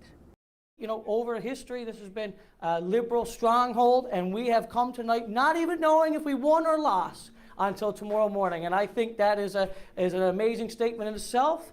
I know I will be having a good night's sleep tonight knowing that we done everything we could. We knocked every door, we made every phone call, we done everything we could, and now it's just up to destiny. Germain, who is the Liberal candidate, says he's going to talk to media after that final tally comes in. Elections Canada says it's going to start counting that last poll, which is made up of special ballots, at about 11 o'clock local time. So we should find out sometime today what the results are in Terra Nova and the peninsulas. Meanwhile, in the rest of the province, in eastern Newfoundland and Labrador, the Liberals held on to 4 seats. Fisheries Minister Joanne Thompson won in St. John's East, defeating a longtime provincial politician for the Conservatives, David Brazel. Tom Osborne, a longtime provincial politician for the Liberals, won with almost 70% of the vote there. Philip Earle picked up the seat for the Liberals in Labrador. He's going to be a fresh face in Ottawa. And so will Paul Connors. He won in the riding of Avalon and is going to replace Liberal MP Ken McDonald, who is known as a little bit of a maverick who spoke out about the carbon tax. We're here in Grand Falls, Windsor in central Newfoundland, where Clifford Small won and was re-elected here for the Conservatives for a second term. And on the island's west coast, the Conservatives made inroads. Carol Anstey will represent that area. As for how everything's going to shake down, we have to wait and see now how the dust is going to settle in Terra Nova and the peninsulas, because when the writ was dropped, the Liberals had 7 seats here and the Conservatives had just 1. So will the Conservatives end up with 3 seats and the Liberals just 4, or will the Liberals hang on to 5 seats? We'll just have to wait and see. Reporting in Grand Falls, Windsor, I'm Heather Gillis. Alberta remains solidly Conservative after yesterday's vote. The party dominated in all but a handful of ridings. One of them that remains Liberal is Edmonton Centre, and the CBC's Sam Sampson was there last night and talked with the winner. We're here in Edmonton Centre, where once again this riding in Edmonton is sending a Liberal MP to Ottawa.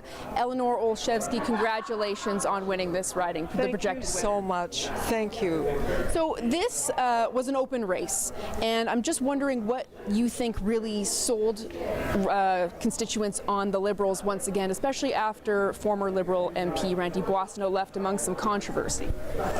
Well, I think, I can attribute our success in Edmonton Centre, I guess, firstly to the amazing people of Edmonton Centre that voted for us and had confidence and trust in us, and also in my amazing campaign team. They worked around the clock. We were in a difficult situation at the start and made up for it, as the days went by, and I'm just so proud and thrilled and pleased to have been part of this journey. So you have run for office before, but this will be the first time that you're heading to Ottawa. You are a lawyer. What challenges do you expect to come across, especially with a minority Liberal government? At this point in time, I just can't think about the challenges. At this point in time, I'm just so filled with gratitude and exhilaration, and I really can't wait to get to work, not only for the people of Edmonton Centre, but to work with Mark Carney and our government to move forward on what I think is an incredibly bold and pragmatic vision for the future of our country.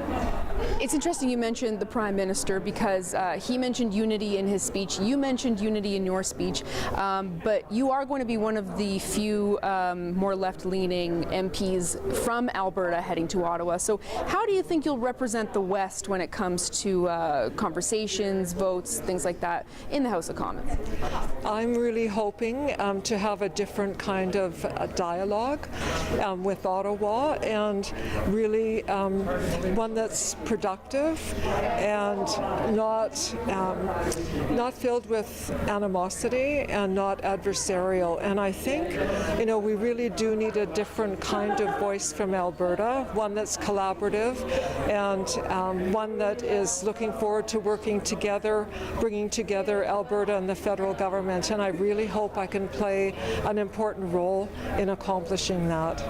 Thank you very much, Eleanor. And again, congratulations on this really big win, an open race in Edmonton Centre, and you nabbed it. So congratulations and good luck in Ottawa. Thank you so much. Couldn't be happier. Thank you. That is Eleanor Olszewski, the projected winner of Edmonton Centre here in Alberta's capital city.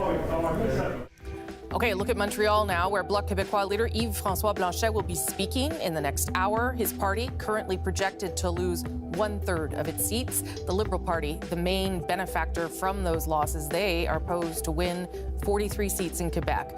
We'll bring you more for Blanchet once he begins, and more results as they start to make their way in on this second day of Canada Votes here on CBC News Network.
Hello there, I am Rosemary Barton. If you're wondering what the heck is she doing here, it's because Elections Canada has restarted their counting of advance ballots, and we are still waiting for some potentially significant results.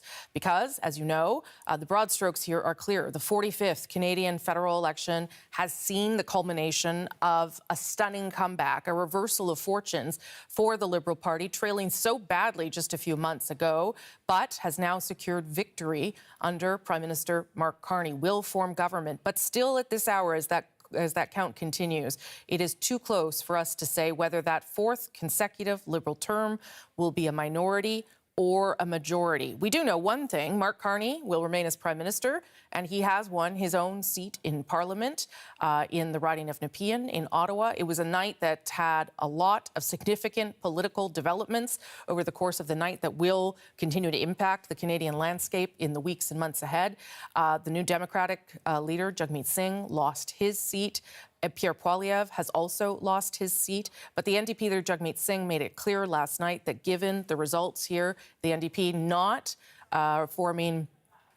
getting official party status, and the fact that he lost his own seat, he will no longer continue as party leader. He will resign as soon as an interim leader can take over. I want to show you a little bit of the national picture, if we can. Not sure we have that map. We don't. Okay, so let me tell you what you're seeing there on your screen on the board at the bottom. If you were watching through the night last night, you're familiar with that, and maybe familiar with the numbers, because they haven't changed much from when we went off the air at 2:30 a.m. last night or early this morning to where we are now. 168 leading unelected for the Liberals, 144 for the Conservatives, and you can see where the other three parties have ended up.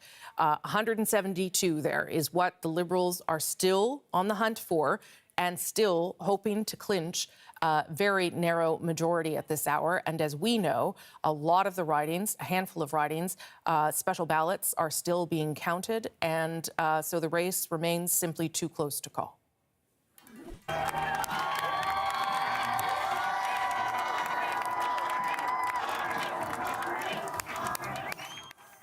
Mark Carney spoke to supporters in Ottawa much earlier this morning. He talked about maintaining Canadian values in the face of economic and annexation threats from the United States. He was very happy with his own win and the win of his party, at one point dancing later in the night, even though it was extremely early in the morning. Let's get a little more from the CBC's Karina Roman. She joins me from the nation's capital. Mark Carney really did talk a lot about unity last night, Karina, and even if he ends up eking out a majority, he will still need to talk about that and reach out in the face of Donald Trump. If he wants to succeed in what he said is the #1 priority, is facing down Donald Trump, he did talk about having a strong mandate, right, leading through the whole election. We'll see how strong a mandate he gets, but that mandate can only be strengthened, minority or majority, with unity from the other parties, at least when it comes to what measures he wants to undertake to face off against Donald Trump and strengthen Canada. So, yes, there are messages of unity from him, from the other leaders as well. There does seem to be, at least at this early stage, sort of a common reading of the room. The electorate doesn't want right now a lot of fighting. People want a common front against that existential threat. So maybe at least in the short term, we will see a dampening of what has become a very partisan environment in Parliament and in Ottawa, but also there were lots of parliamentary hijinks. Parliament was basically frozen before dissolution. So, that obviously will have to change if Mark Carney wants to succeed at getting all the things done. He said he's a man of action, that the difference between him and Justin Trudeau is action. To make that action happen, he needs to feel that there's everyone pushing in the same direction. So have a listen to what he talked about as one of the values he's taking away from this and he brings to the job. Have a listen. I'm going to begin with the value of humility, and by admitting that I have much to be humble about. That's true. Over my long... that's not an applause line, it's just a statement of fact. Over my long career, I have made many mistakes, and I will make more. Humility underscores the importance of governing as a team in cabinet and in caucus, and working constructively with all parties across Parliament. Of course, it's a little easier for the winner to talk about unity and be magnanimous in that way. We've seen it with other prime ministers in the past, Stephen Harper, Justin Trudeau, before that, talking about governing for all Canadians, even those that did not vote for their party. So a little bit more difficult when you're having to swallow a loss, as the Conservatives have. Even with record gains in terms of seats and popular vote and all of that, they did not form government, a very different outcome than they would have predicted just a few months ago. So it is a bit more noteworthy and notable in terms of the words that Pierre Poilievre, the leader of the Conservatives, chose to use last night when he talked about unity and striving for working together. Have a listen.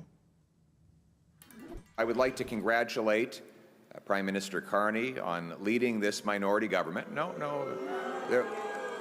We'll have plenty of opportunity to debate and disagree, but tonight we come together as Canadians. We will always put Canada first as we stare down tariffs and other irresponsible threats from President Trump. Conservatives will work with the Prime Minister and all parties with the common goal of defending Canada's interests and getting a new trade deal that puts these tariffs behind us while protecting our sovereignty and the Canadian people. I have to say, Rosemary, I don't know how often I've actually heard Pierre Poilievre talk about working with the Prime Minister and the other parties to do that. So that definitely was a change in tone last night. Jagmeet Singh, NDP leader, lost his seat, is going to be stepping down as leader once they choose an interim leader. He did speak about unity and talking about, wanting to see those who are going to Ottawa, to the House of Commons here, to succeed in the fight against Donald Trump and the trade war. But he also talked about loss and how the NDP movement needs to continue despite that. Have a listen. Choosing to commit your life to politics obviously comes with some sacrifice, but we choose this life because of the chance to change the country we love for the better. We are only defeated if we stop fighting. We're only defeated when we believe that those that tell us that we can never dream of a better Canada, a fairer Canada, a more compassionate Canada. I have met New Democrats from coast to coast to coast who will never back down, even when they're told that there's no room for them at the table. Now, it won't surprise many to hear that the leader who talked about unity the least, or not at all really, was Yves-François Blanchet, the sovereigntist leader of the Bloc Québécois. Very defiant, some would say, in the face of the Bloc's losses in terms of seats, especially to the Liberals, because that is really what helped the Liberals get over the winning line last night and into the early hours this morning. So he may, though, have the balance of power, at least be instrumental in that balance of power if it remains a minority, which we don't know yet. We will be hearing from Monsieur Blanchet sometime soon this hour, and so perhaps he'll have more to say about it then. Okay, Karina Roman, thank you for bringing us up to speed on where we are at this point on the Tuesday with the election still being counted right now. The CBC's Karina Roman in Ottawa. As Karina mentioned there, one of the things that has affected the outcome of all of this is the Conservative leader's future. The Liberals, Bruce Fanjoy, toppled the Conservative leader in his own riding, in the riding of Carleton. And we spoke with Bruce Fanjoy about how he pulled that off, that upset. Here's a little bit of what he told me. I knew we were right there. We focused on the work we had to do. I've been at this for over 2 years. And had thousands upon thousands of conversations with voters in Carleton. So I knew we had a great deal of support. Ultimately, we put ourselves in the hands of Carleton voters. And I can't say how thankful I am to all of our volunteers who worked their behinds off a long time, and supporters across Carleton. What do you think made the difference here then, Bruce Fanjoy? Because Pierre Poilievre has been a popular MP for that riding for a long time. What was the difference? Was it just that you had been working so hard behind the scenes, or was there an issue you were hearing about at the doors? Well, the main issue, of course, is Donald Trump and tariffs, and the people of Carleton were looking for serious leadership. Who's going to be able to address the crisis that we have thanks to the American administration and their tariffs? Who's going to stand up for Canadian industry, for Canadian jobs, and for Canadian families in order to weather the storm? And they concluded that Mark Carney and the Liberals were the best qualified to deal with that.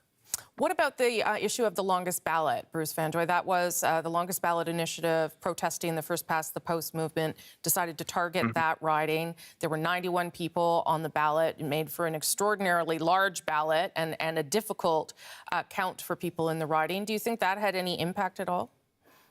I don't think it had an impact on the outcome. I'm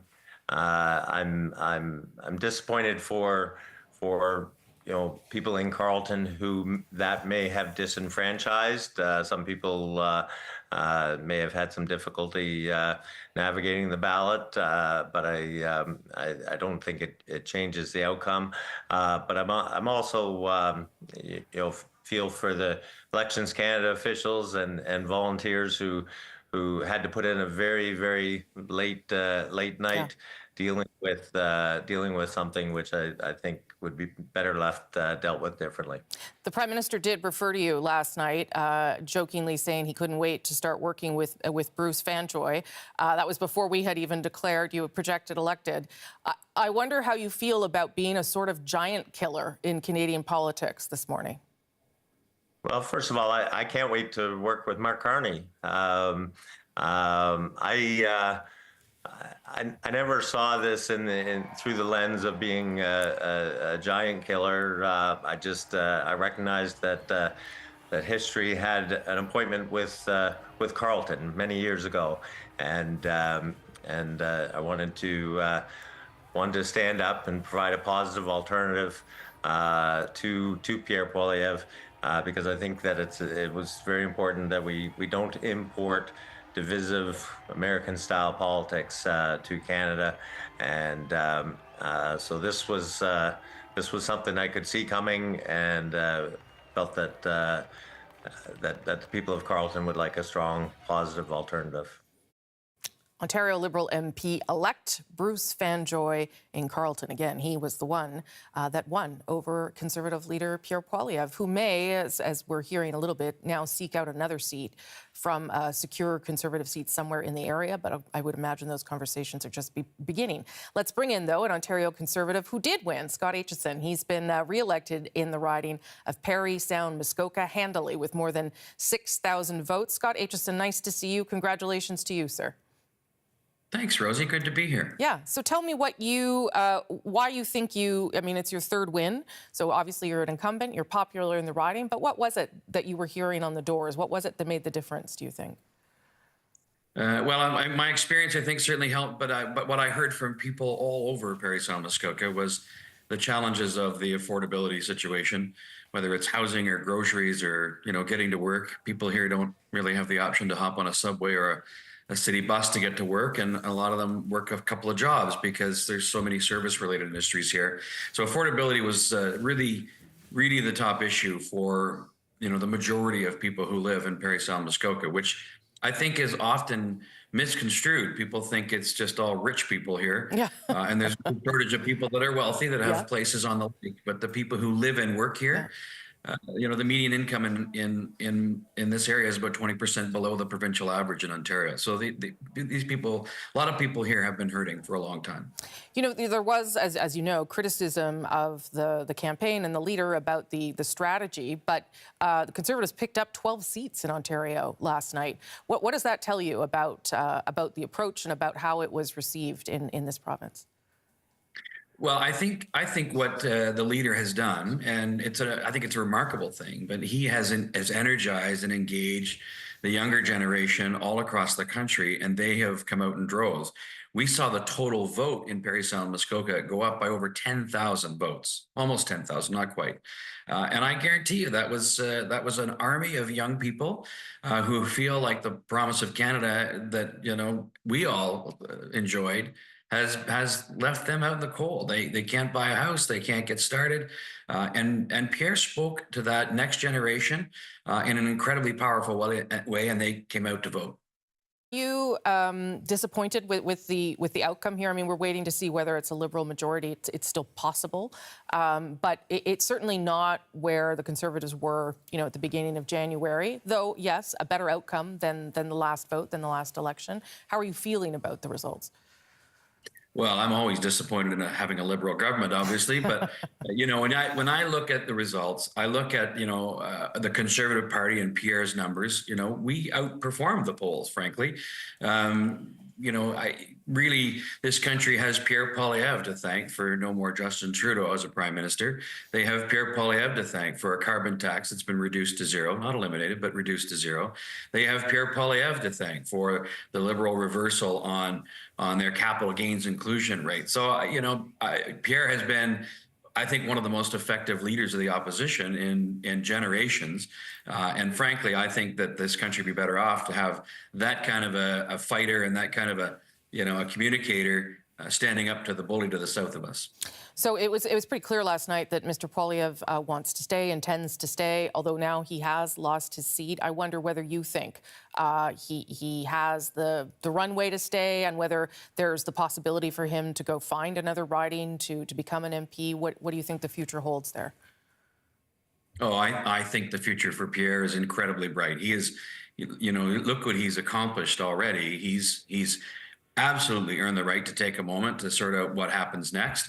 I think he absolutely must stay on as our leader, and I think that this will be a minority Liberal government. I don't think it's going to last that long because you know, the reversal of a lot of policy positions from Mark Carney during the election campaign. I'd be curious to see what happens going forward. The affordability situation will still be an issue. I think that Pierre is going to stay, and he should stay. I think he has, all the ability to do that, and I think that he will actually be the next Prime Minister of Canada. Let's end on this then, in terms of what you want to see from the Prime Minister, the Liberal Prime Minister, the things that he committed to that you think make sense for the country and that you want to see him move on quickly. Well, I would note that he did reduce the carbon tax rate to zero. I think it's absolutely crucial that I want to make sure that I can raise my hand in the House of Commons and vote to eliminate that carbon tax law. So I'm looking forward to that. But I will also say that's the biggest one. There's lots of other affordability issues. I would love to, make sure that their housing platform and their housing policy actually makes sense, as opposed to trying to, buy their way out of the crisis by giving money to cities while the cities are raising the cost to build. But I think as well, while we will do our job as His Majesty's loyal opposition and challenge the government, it is important, as Pierre said last night, that when it comes to tariffs and Donald Trump, we must work together, and we will be a united front to protect Canada and make sure that this country thrives. Ontario Conservative MP again for Muskoka Parry Sound, Scott Aitchison. Thank you so much for jumping on this morning, and congratulations again to you. Thanks, Rosie. Okay, good to see you.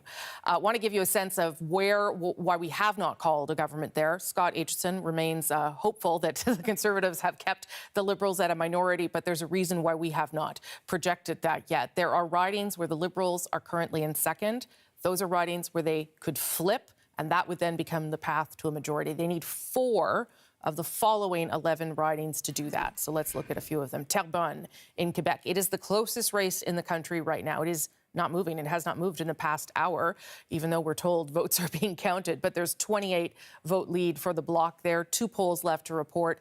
It does have special ballots, 880 votes. So you can see a 28 vote margin with more than 800 votes to come. We are not projecting a winner there. Nunavut is a similar story. 54 vote margin for the incumbent, Laura Idlut, but 647 votes to come there still. That could be flipped.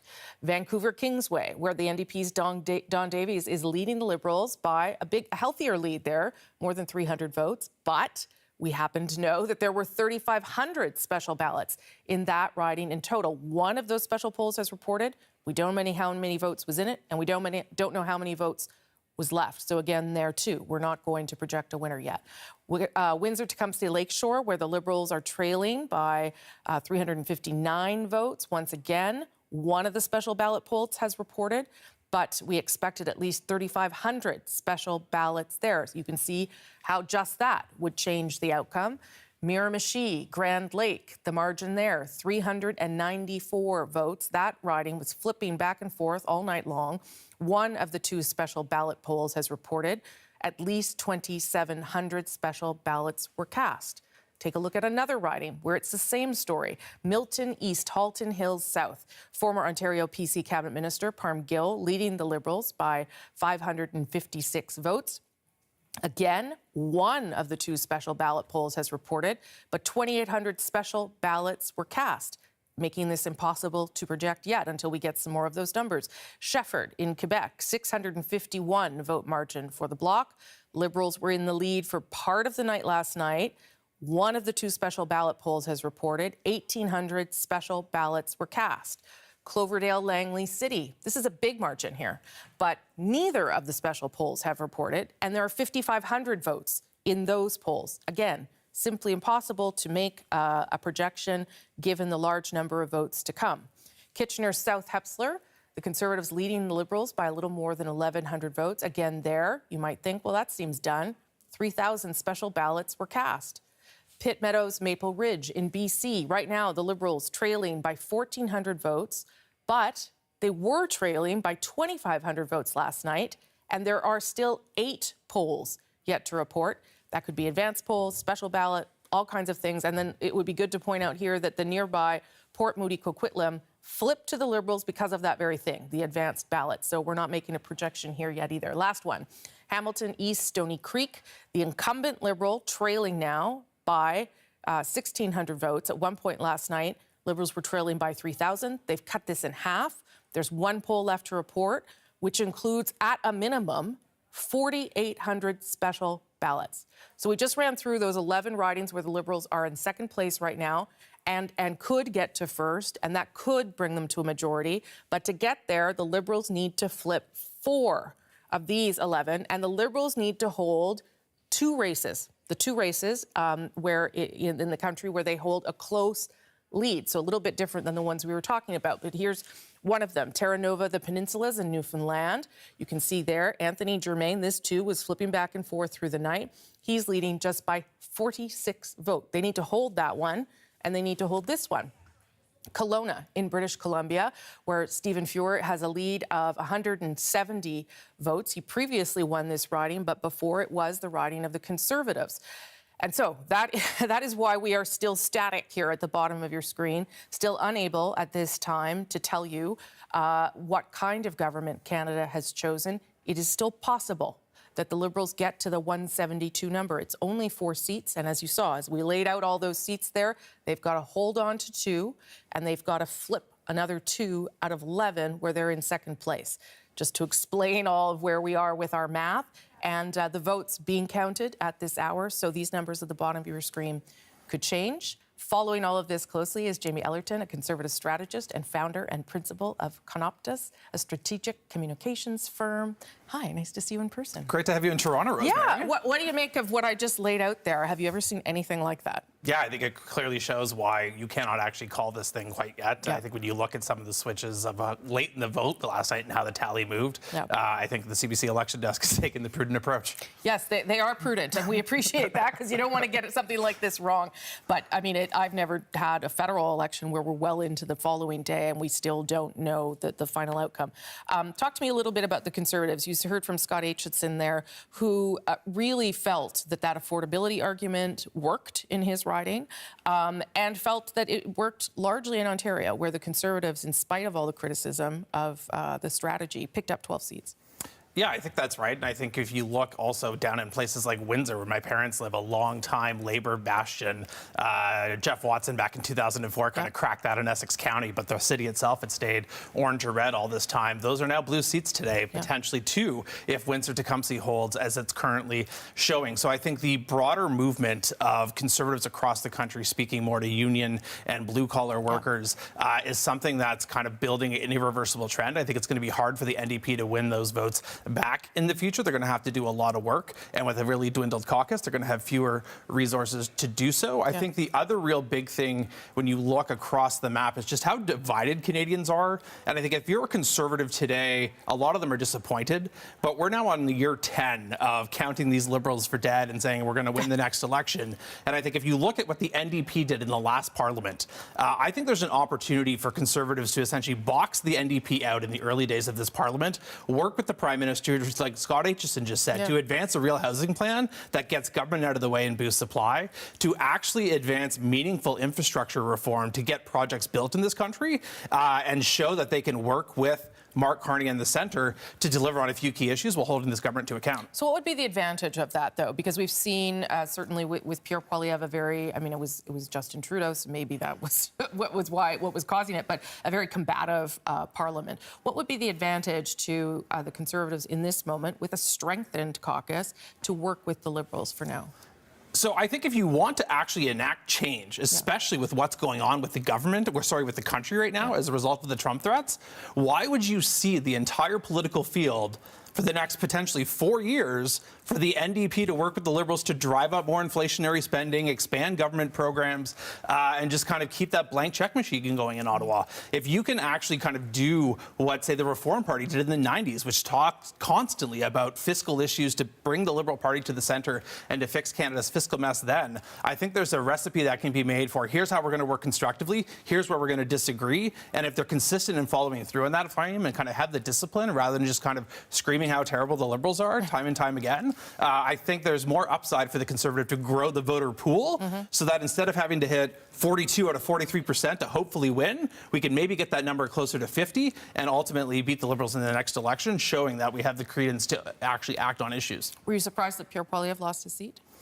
I was. I think when you look at how strong Conservatives have been in the Ottawa Valley for so long, and Pierre there specifically, I think that was a surprise. I think when you look at some of the broader trends, that riding of Carleton is increasingly suburban and less Ottawa Valley rural. And so I think part of that Ottawa movement that saw so much red and deep red in that region is something that's there. And I have no doubt we'll hear a poll-by-poll analysis in the days ahead to actually see what moved votes. Maybe something about the public service, too. I'm speculating, but that could be part of the issue there. What do you think his future holds? So, there are conversations, I understand, happening around what seat he could move to try and get him a seat, because obviously this is someone that performs very well inside the House of Commons, would want to be there. Is that what they're going to do? Does he need to think about whether he continues to lead the party? Is there anyone itching to get rid of him today? What are you hearing? Yeah, so I don't think it's a question of if he wants to lead the party. I think the question is going to be how Pierre Poilievre is going to lead the party, and I think he's got rock-solid support amongst party membership to kind of take that time to get it right. I would expect Pierre to enact a really quick listening tour and go around the country and really connect with people. It's kind of one of the unspoken things when you think of him in the House of Commons and brash and some of like the iron fist descriptions of how he is in Parliament. When he's out on the road, he listens to Canadians and takes the time. And so while he's kind of holding the government to account and figuring out whatever the macro political picture looks like in Ottawa, I suspect he's going to spend a lot of time not in Ottawa, especially since he's not going to be in the House for this first term, listening to Canadians and Conservatives specifically to consolidate his leadership and build for next time. Would a Conservative hand over a seat to say, I'm going to sacrifice my seat for Pierre Poilievre? Is it possible? Absolutely, it's possible. Yeah. And likely? I would assume so. I don't think there's going to be an immediate rush to do it. Like, I don't think by May long weekend, you're going to see someone resigning. Yeah. But I think when you look at now, let's be real. We have 2 months, essentially May, June, maybe into July, if there's a special sitting for this, and then a summer recess. I would expect to see any of those kinds of conversations as to what that future holds to be set up for some time in the fall. If the Liberals get to a majority here today, and it is still an if, but possible, does that change anything for the Conservatives? Absolutely. I think it creates kind of more a 4-year window, and you kind of really have to pick and choose your battles. If anything, it gives the Conservatives more time to kind of hold their fire and stand back, and to kind of consequence-free, if you will, support some Liberal measures, specifically if it's going to be about advancing infrastructure, getting housing built, and helping to make life more affordable for Canadians. Jamie Ellerton, nice to see you in person. Thank It's been you. a while. Come back to Toronto anytime, okay, Rosemary. I will, but I'm going to wait. Maybe 4 years, maybe 2. Thank you. We want to give you a closer look at some of the results in Prince Edward Island. The Liberals held on to all of their seats there, and the CBC's Louise Martin joins us from Charlottetown with a look at how Islanders voted. Louise, PEI sending 4 Liberal MPs to Ottawa. 3 are incumbents. Yeah, Rosie, we had 3 incumbents heading back to Ottawa after last night's election and 1 rookie. So let's have a look at the results that we can tell you about now, because it was an exciting night and, you know, some tight races that I'll get into, but, well, really one tight race in particular, but Lawrence McCauley in Cardigan decided not to run again. You know, over 35 years, he was the Liberal MP for Cardigan. Very well loved in that community, really crossed party lines there. Kent McDonald, a dairy farmer, stepped in to run for the Liberal Party in Cardigan, and he was the first projected winner last night in the election. And an interesting race only because he was, it was really a 2-party race like we saw much across the province. He was running against former provincial PC MLA, James Elward. He did not win that riding. In fact, we had 3 former PC MLAs running last night, all of whom did not get a win last night. So then if we're moving further west, Sean Casey won in Charlottetown against former PC MLA Natalie Jameson. And then we move into Malpeque, where incumbent Heath McDonald won. I'm sorry to interrupt you, Louise Martin. Here in Charlottetown, we're going to come back to you. Apologies. Okay. But Yves-François Blanchet, the Bloc Québécois leader, is speaking. His party projected to lose 1/3 of its seats. We'll go back to Louise Martin. My apologies for that. But here's Yves-François Blanchet in Montreal. And all of the candidates, really, in an election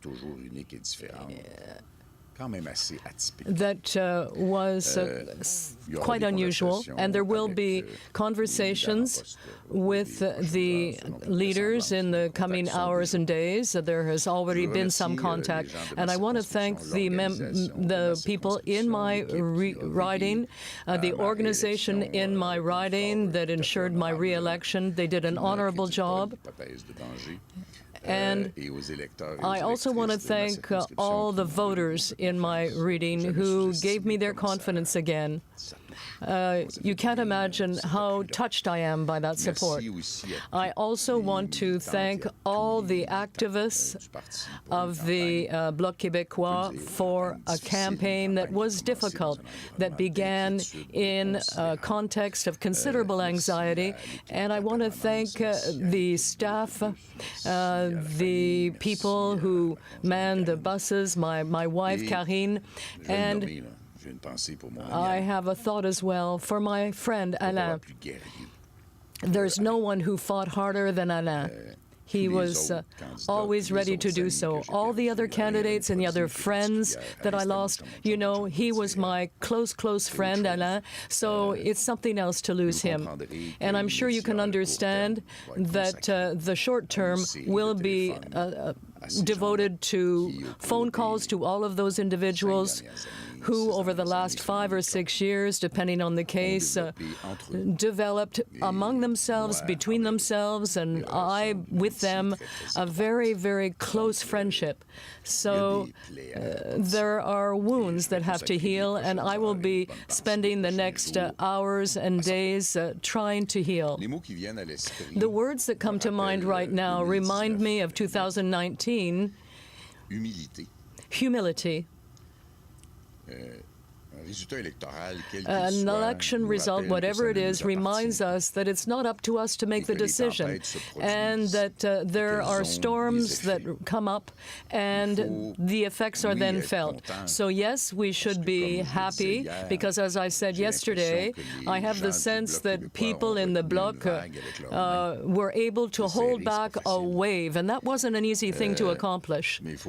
But at the same time, I think we have to look at that relative relative success and take it with humility and consider the responsibility that goes with it. So in the coming future, you won't hear any impetuous words from me. But in these results, there is some uncertainty. There's no guarantee of stability when we see such close results which are not even complete. So I think that the key word that the people of Quebec want to hear is stability. Not stability with compromises. That's not in our nature. It's an invitation for the federal parties and ourselves, who are pro-independence, be capable, in the face of a crisis that has to be managed by the federal parliament, that we be capable of cooperating efficiently. There's no one in the future who will be able to talk about the threat to a government that probably won't have an absolute majority. So this is really an opportunity to learn to work differently. It is absolutely critical that everyone realize the collective decision that has been made by Canada and Quebec, and that with respect to the threat facing us with the U.S. President, who again interfered in the middle of the Canadian election and said that Chinese interference was just, shows of friendship. I mean, obviously, together we have to face up to that challenge. Now, this is a mandate that the Quebecers and Canadians have given us to stand up to the Trump style and to put in place a negotiating process. And I think that very quickly we'll be able to arrive at something different than the idea that he is just looking to further his own interests. We're talking about teams that will have to be put together, and we hope that Quebecers, preferably designated by the Quebec government, will be part of. So I have no afterthoughts, but I just again want to offer my cooperation, my collaboration to Mr. Carney's government. Again, not blind or naive collaboration, because the Quebec economy is different from the Ontario economy. So cooperation goes both ways. That means that we will cooperate with them and they will cooperate with us for a certain period of time. In other words, during these negotiations. And that is what the citizens have asked of us. They want us to form a sort of alliance among the parties. So I think we must abstain from trying to score points one against the other over the next little while. We have to show restraint in our partisan comments. I'm not saying this will never happen. Politics being what it is, we have different political styles. We made policy proposals, and they were debated. Perhaps not enough, but they were debated and discussed.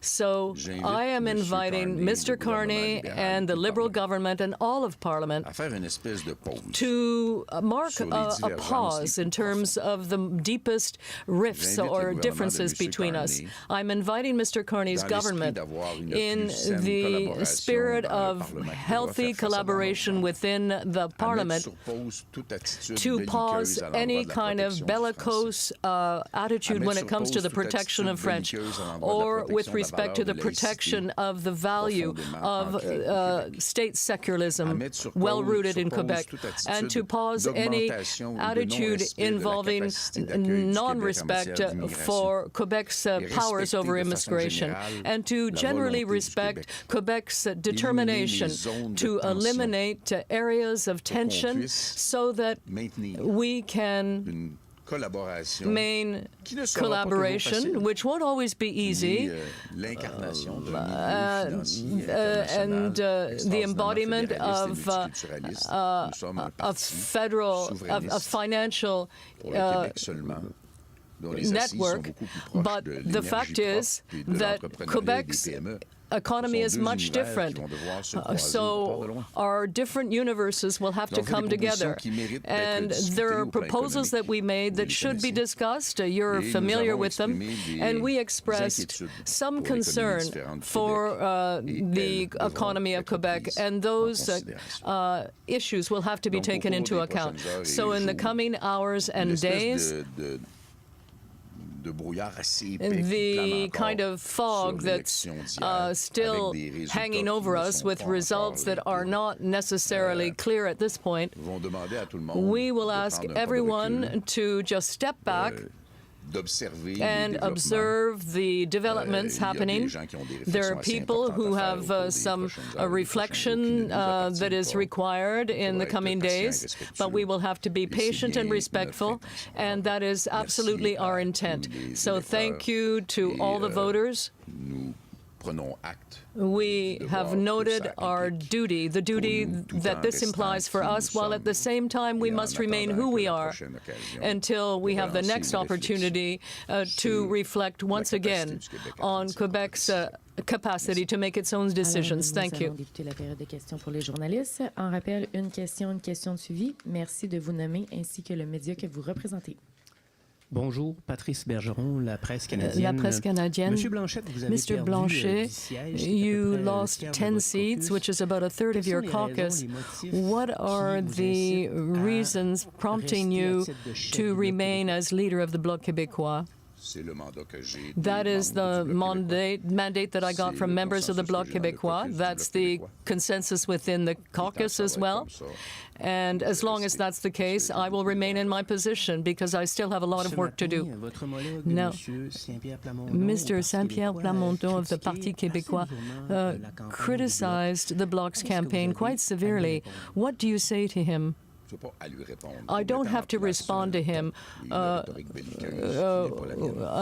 You're talking about the kind of bellicose rhetoric that is not my style. We're not in the same parliament, but I understand.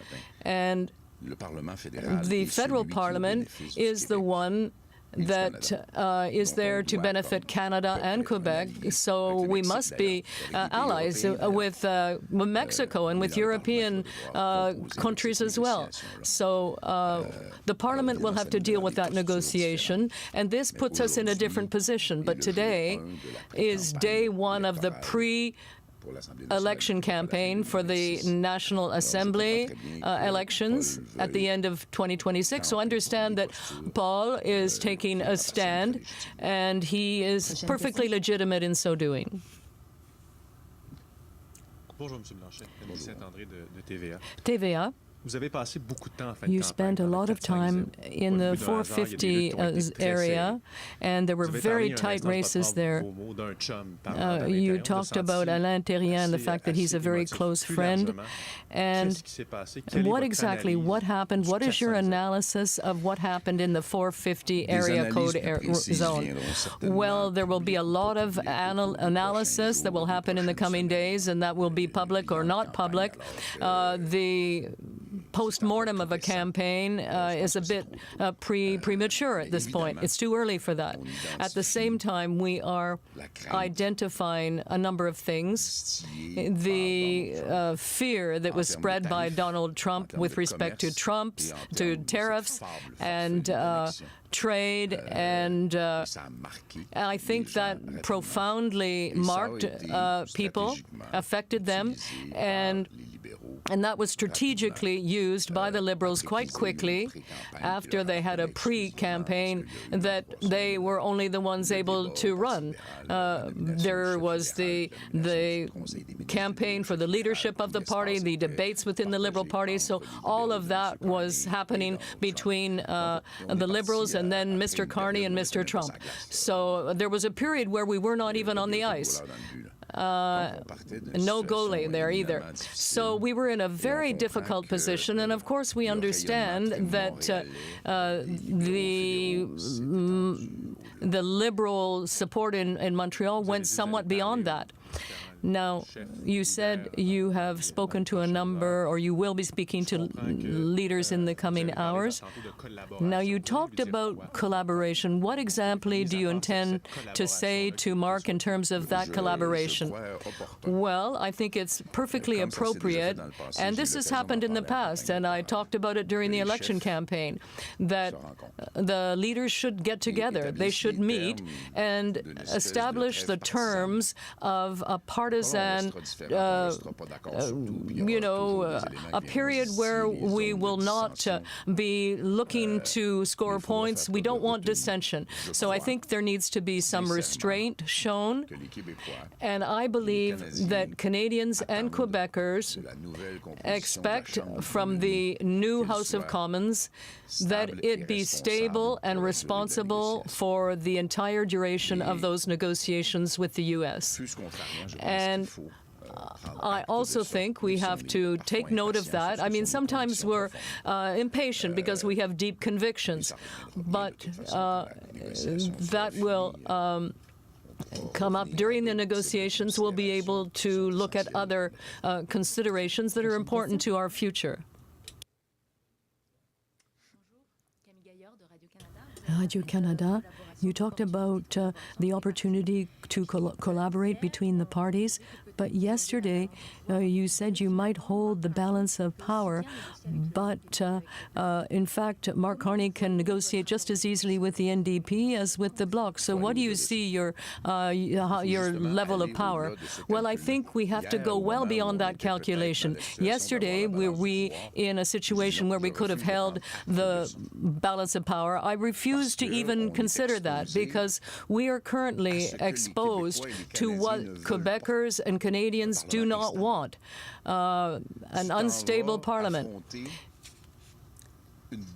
You're going to be facing off against someone who is incompetent in dealing with the U.S. economy, who's brutal, who's, and I think we have to let goodwill have a chance to succeed in this case.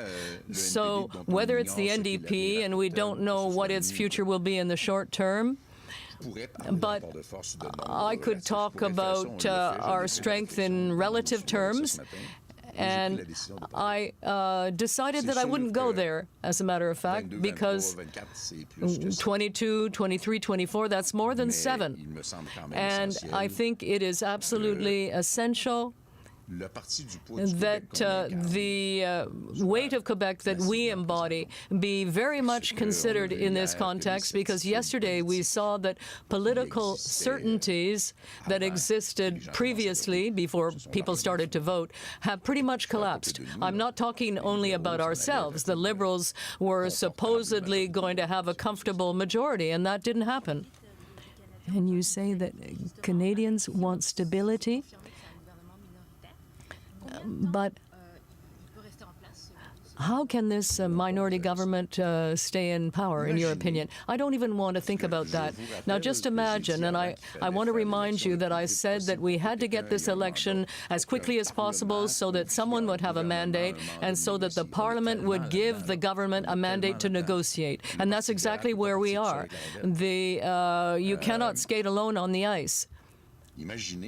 So imagine after having a pretty quick election that in the middle of the process we decide to just ruin everything. There would be a price to pay for that.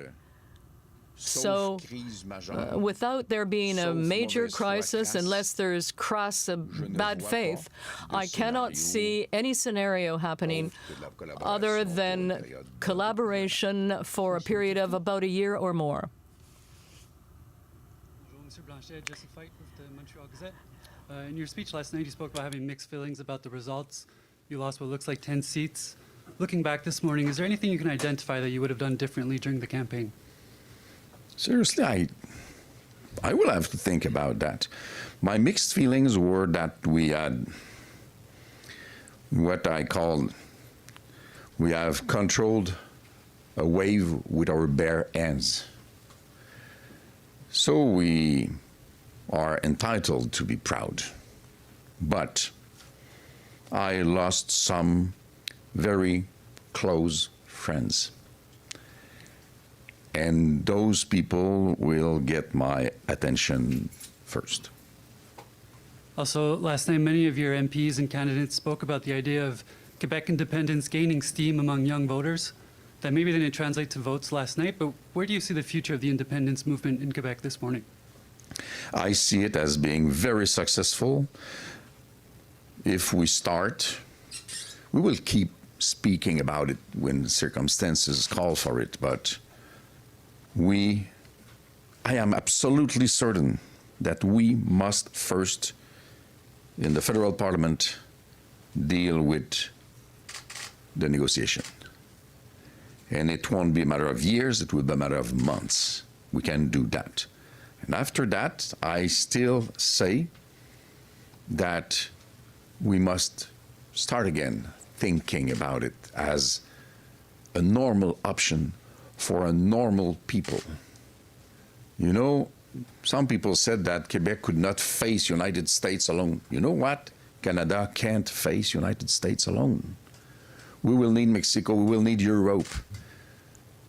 I will start again speaking to ambassadors and maybe go out there, meet with some people, because if you are a country in Europe or some countries in Asia, you look at Canada this morning and you say, what the hell is coming on us now? They measure the extent of instability that Mr. Trump is still able to create for 3.5 years. There's no capital in the world which does not look at Canada today and say, brace for impact, it's coming on us also. Prochaine question. Je pense que je me disais quelque chose un peu plus tôt. I was thinking of something a little earlier. Anybody would tell me, okay, this is no time to talk about independence or sovereignty. And I would say, well, come on. As Pierre Bourgault said, who decides that it's time to talk about sovereignty or not? Except that in the case of a major crisis, obviously, the crisis will not last for 5 years. The worst of the crisis will turn into a negotiation for a period of about a year or more. At least that's what I'm expecting, because Mr. Trump wants to show his voters what he's able to do, and before the midterm elections in the U.S. So I think that after that period, where obviously we will remain a pro-independence party, I'm in politics to ensure the independence of Quebec. But very quickly after that, we can restart that reflection. And we saw that Quebecers felt they were vulnerable about their own nationalist feelings when the fear of Trump arose. So people were saying, well, Quebec cannot face up to Donald Trump alone, but Canada cannot face up alone to Donald Trump. There is no country in the world that can face up to the largest economy in the world, managed by an incompetent bully who knows nothing about economics. So right now, I think that in every capital around the world, particularly in Europe, I got messages from some ambassadors, and people are, or I read them anyway, and they're saying that Donald Trump created that instability in Canada, and it's coming at us as well. So everyone is looking at this around the world and going, okay, this is not going to be fun. And for all of those reasons, reasons, I have never turned back my back on the reason for our existence. And once we've completed our negotiations, and only after that, there will be a reflection period where we can say to Quebec, we can be a normal sovereign country connected to other normal sovereign countries, including Canada or France or the UK or Japan or Mexico.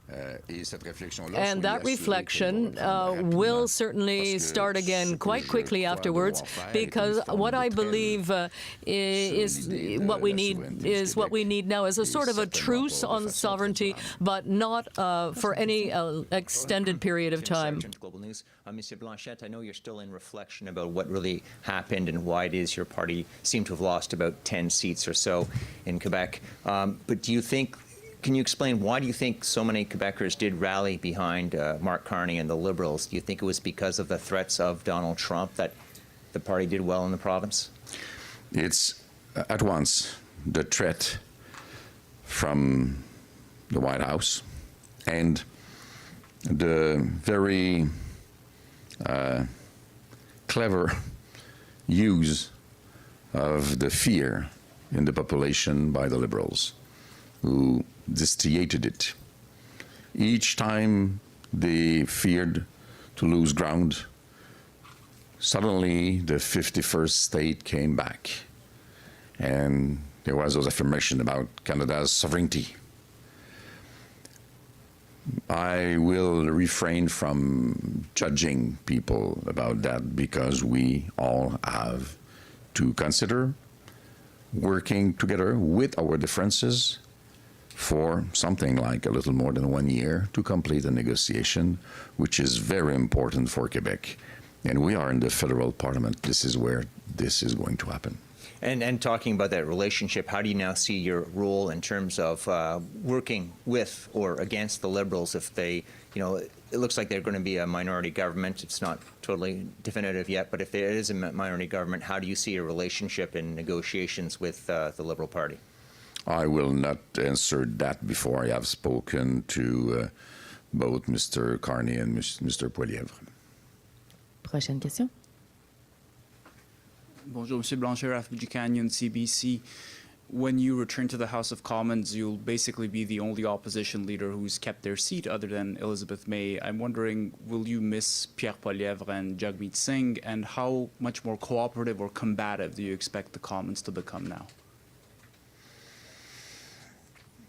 I don't feel like going there now. I know what some feelings may be the morning after an election. So it's no time to say I will miss this guy and I won't miss this guy. We'll take a little longer before we do that, and this is not the way to acknowledge the conditions for a better working of the parliament. Okay. And sorry, I think someone yelled en français. On me demande si I was asked whether I'm going to miss Mr. Poilievre or Mr. Singh, but I don't intend to go there because you know, I am also dealing with the aftermath of an election, and it's not easy in human terms, but you have to come out of it. And we did pretty well in the face of a big wave coming at us. But I think that we should avoid that because we need to cooperate right now. In spite of our deep differences on various issues, temporarily we have to reconcile those differences and work together. And that's why I'm saying that I think Mr. Carney should pause any aggressive stance on oil or language or Quebec's ability to succeed in the current circumstances. In any case, there's no pipeline that's going to be built in the next 12 months, so I don't think we need to focus on that fable. Follow-up, even if the Liberals are kept to a minority at this point, they do have enough seats to join forces with the NDP and bypass you guys, sort of like they did during the last parliament. So what's to prevent them from doing that? There's no way to prevent anybody from doing anything. which respects the rules. But it's so tight that it's not that obvious that those kind of deals will work. And nobody should already, I would say, look at the numbers saying, okay, we can send everybody to hell because we'll make a deal with the NDP. That would not be the right way to do things. And we have discovered yesterday that people make the decisions, not polls. And that all of that is very fragile. The Liberals are not where they expected to be. We are a bit under what we expect, what we expected to get. Of course, it's the same thing for the Conservative for their reasons and the NDP. Power is in the hands of those who vote. And we've got to respect that, never take anything for granted. Merci. Prochaine question. Gareth Maddock-Jones from City News Montreal. Can you talk about how you feel about your party's results and the role your party can play with this Carney government?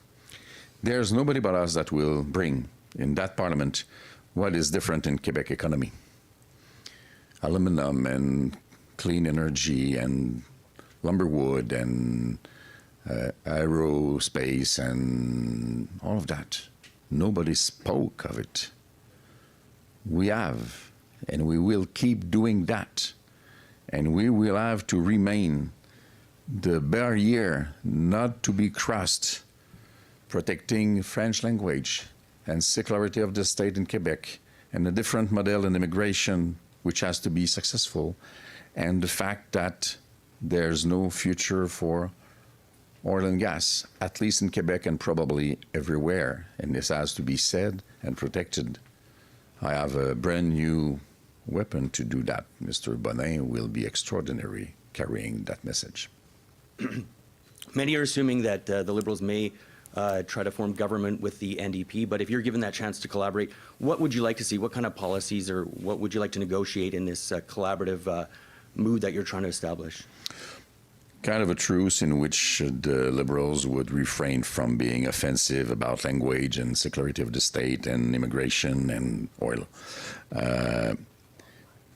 Looking at what we have in common and working on that, basically. And I must say that the marriage between the NDP and the Liberals brought the NDP from 25 to 7. I'm not sure if I were them that I would try that another time. Prochaine question. Hi, Morgan Lowry, Canadian Press.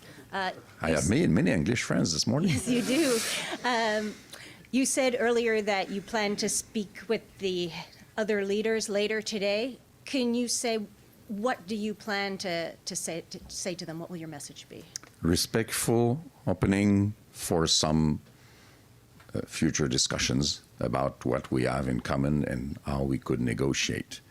The last thing the Quebec people and Canada people want is instability in the federal parliament.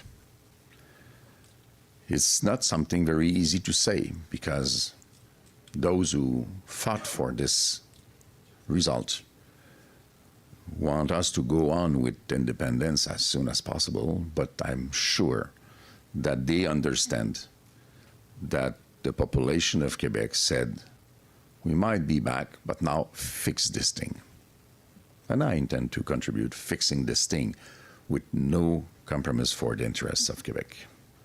Yeah, and a little more on that. You did mention also that you envision a kind of partisan truce for the next few months. Mm-hmm. How do you see that working concretely? What do you think can be accomplished? That's enough of a challenge for me not to be able to answer that now. Up to not so long ago, we hardly spoke to each other. We will achieve that. I'm more seasoned in politics than my colleagues. And I have such a sweet temper.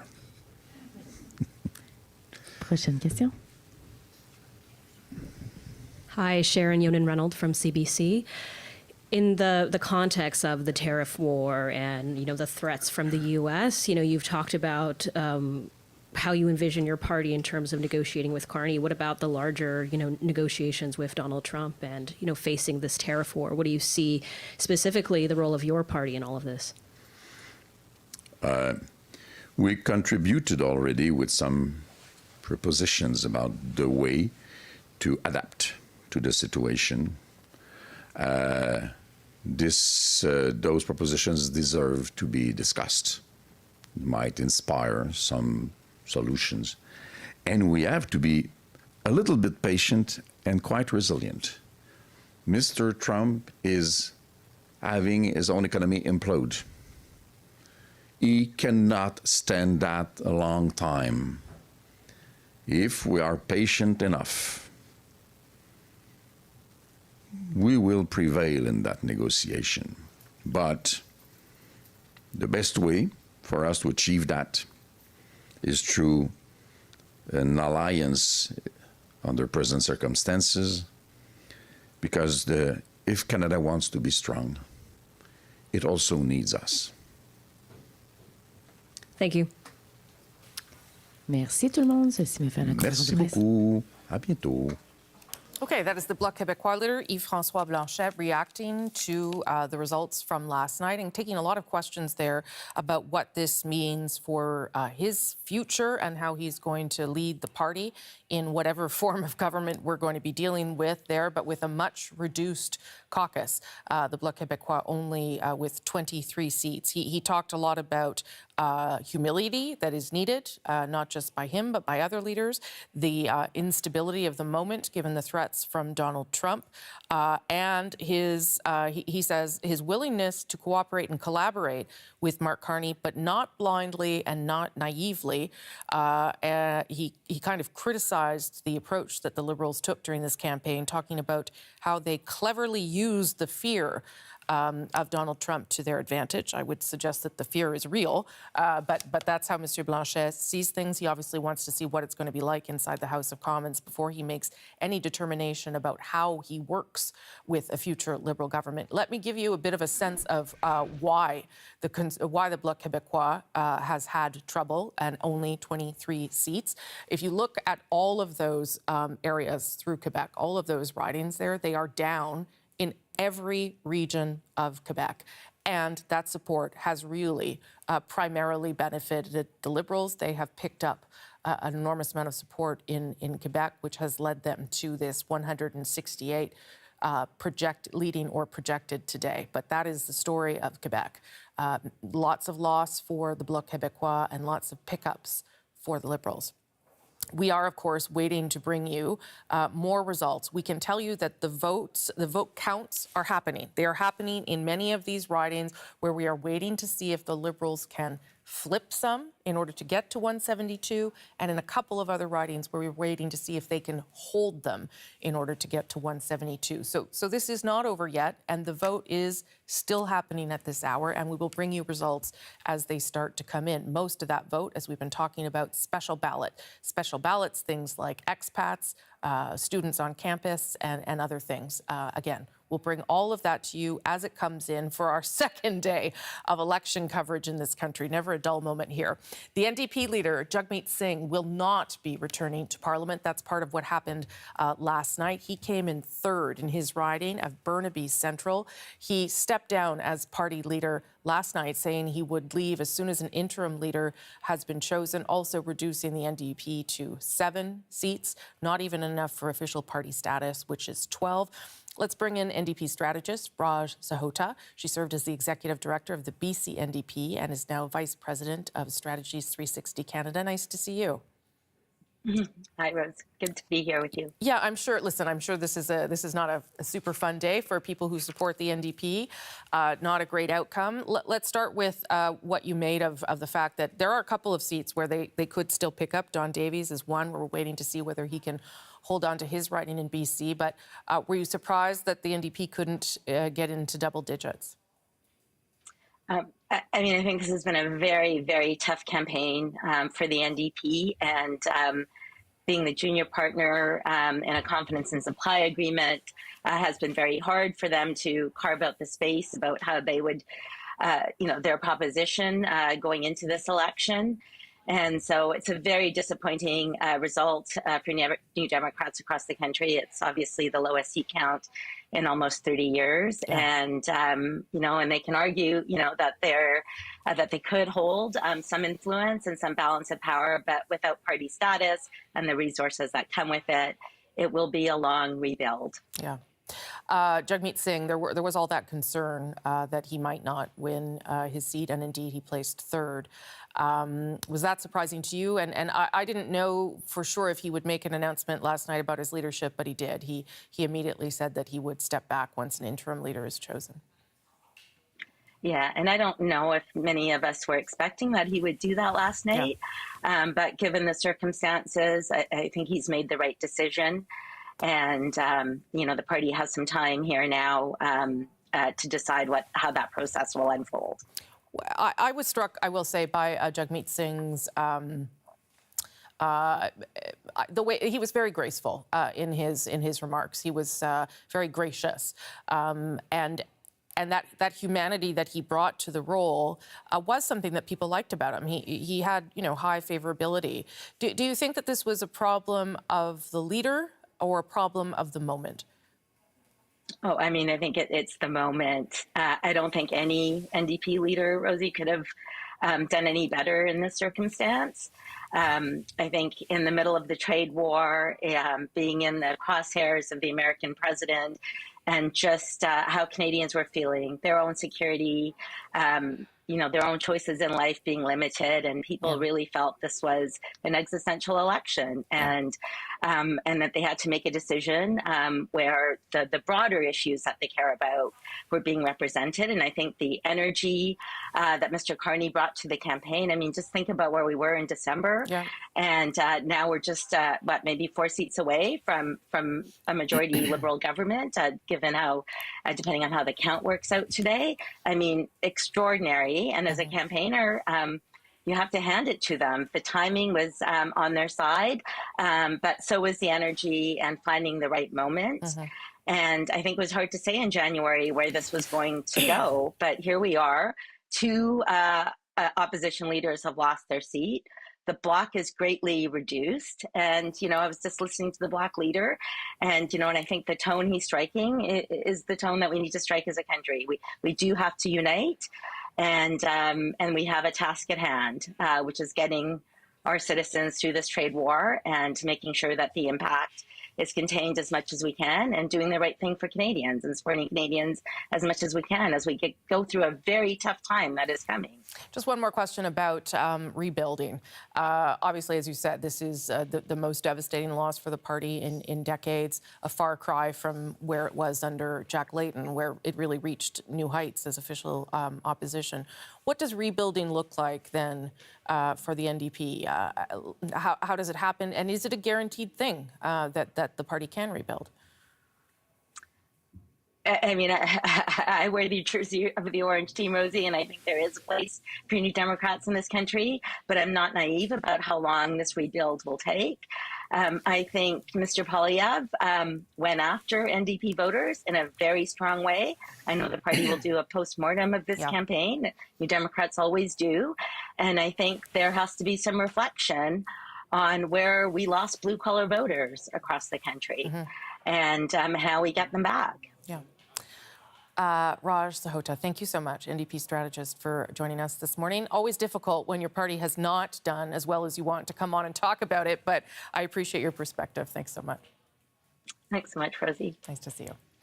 Okay, want to bring in a different perspective now. Frank McKenna. He served as the Premier of New Brunswick, of course, and the former Canadian ambassador to the United States. Nice to see you, Frank McKenna. Good to be here. What do you make of this remarkable, extraordinary, I don't know how many adjectives I can use, turnaround of the Liberal Party over the past 24 hours here? Well, it's all of those adjectives. It's been a roller coaster ride, and a lot of us have whiplash just watching it. 3 months, we were talking about the demise of the Liberal Party as we know it, perhaps not even having official party status. And we've gone from them 2 weeks ago. I thought it would be a resounding majority, and last night we ended up with a resounding minority. So it's been whiplash, and I feel sorry for people who are in the middle of this, planning for a certain eventuality and then Trudeau leaves, he was a natural lightning rod at that stage, and all of a sudden Trump enters the picture, and who could ever believe, even if you have the most negative view of the president, that he would intrude so gratuitously and unnecessary in the Canadian election. And then, of course, we ended up having somebody out of central casting emerge as the Liberal leader who was created for crisis management. So it's been quite a ride. Quite a ride indeed. First of all, let me ask whether you think the Liberals can get to a majority. It's 4 seats. I've been charting some of the possible paths because it is still possible, and whether you think that would be beneficial for them and for the Prime Minister in dealing with Donald Trump. Yeah, it would. My regret, whether it was a Liberal or a Conservative government, I had really hoped for a majority government so that it would send a message of solidarity and strength from Canada. As it is, it's a very, very strong minority government. It's I don't think anybody is going to want to bring this government down in the next several years. And if I were the Prime Minister, I would govern as if I had a majority in many respects. I would also urge him to do what he talked about doing last night, which is to govern for all of Canada, not just people who voted for him, but especially for the people who didn't, and all regions of Canada. Before we present a united front to the United States of America, we need to have a united front here in Canada. And I think there's a lot of goodwill. I think the NDP have been extraordinarily gracious in the Bloc. And I think people are all going to put their shoulder to the wheel here. This is going to be a group effort. As you know, the NDP leader lost his seat and has stepped aside. Pierre Poilievre improved his party's fortunes, certainly, particularly in Ontario, but lost his own riding. I know you're a Liberal, but what do you think that the future holds for Mr. Poilievre and the Conservative Party? Yeah, well, I have some real sympathy for him because he's been an extraordinary politician.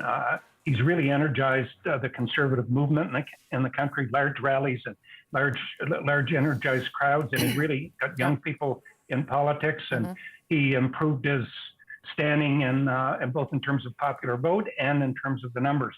But on the other hand, he was not able to bridge differences with the progressive Conservative governments in Ontario or Nova Scotia, and he certainly wasn't able to make a breakthrough in Quebec. And you almost need those kinds of coalitions in order to be successful. So he's got a real dilemma in front of him. I don't think it'll be decided in days or weeks. Time will tell what happens. One of the, people think it's a binary choice. You either stay or go. I think you can do both in a way. In a way, you could say, look, I've been doing decades of my life in public life. Why don't I go out and burnish my resume by taking some time off and working in the private sector and come back and my resume is stronger, more experience, and come back to public life with perhaps a different perspective. So I think he's got a great future in Canadian politics, but it doesn't have to be exactly now in this moment. Yeah, and he's young. He's only 45, I think. So you're quite right. He's a kid. Yeah, that's right. He is a kid. I'm going to end on Donald Trump because, of course, as the former ambassador to the United States, you have strong thoughts and views on this, I know. Now, Mr. Carney, the campaign was really about that for him. And when he spoke to the president, he did get a commitment to sit down with him soon, I would imagine, and negotiate some sort of future economic and security agreement. What do you think what do you think the Prime Minister needs to do right now, quickly, in order to engage with the U.S. president?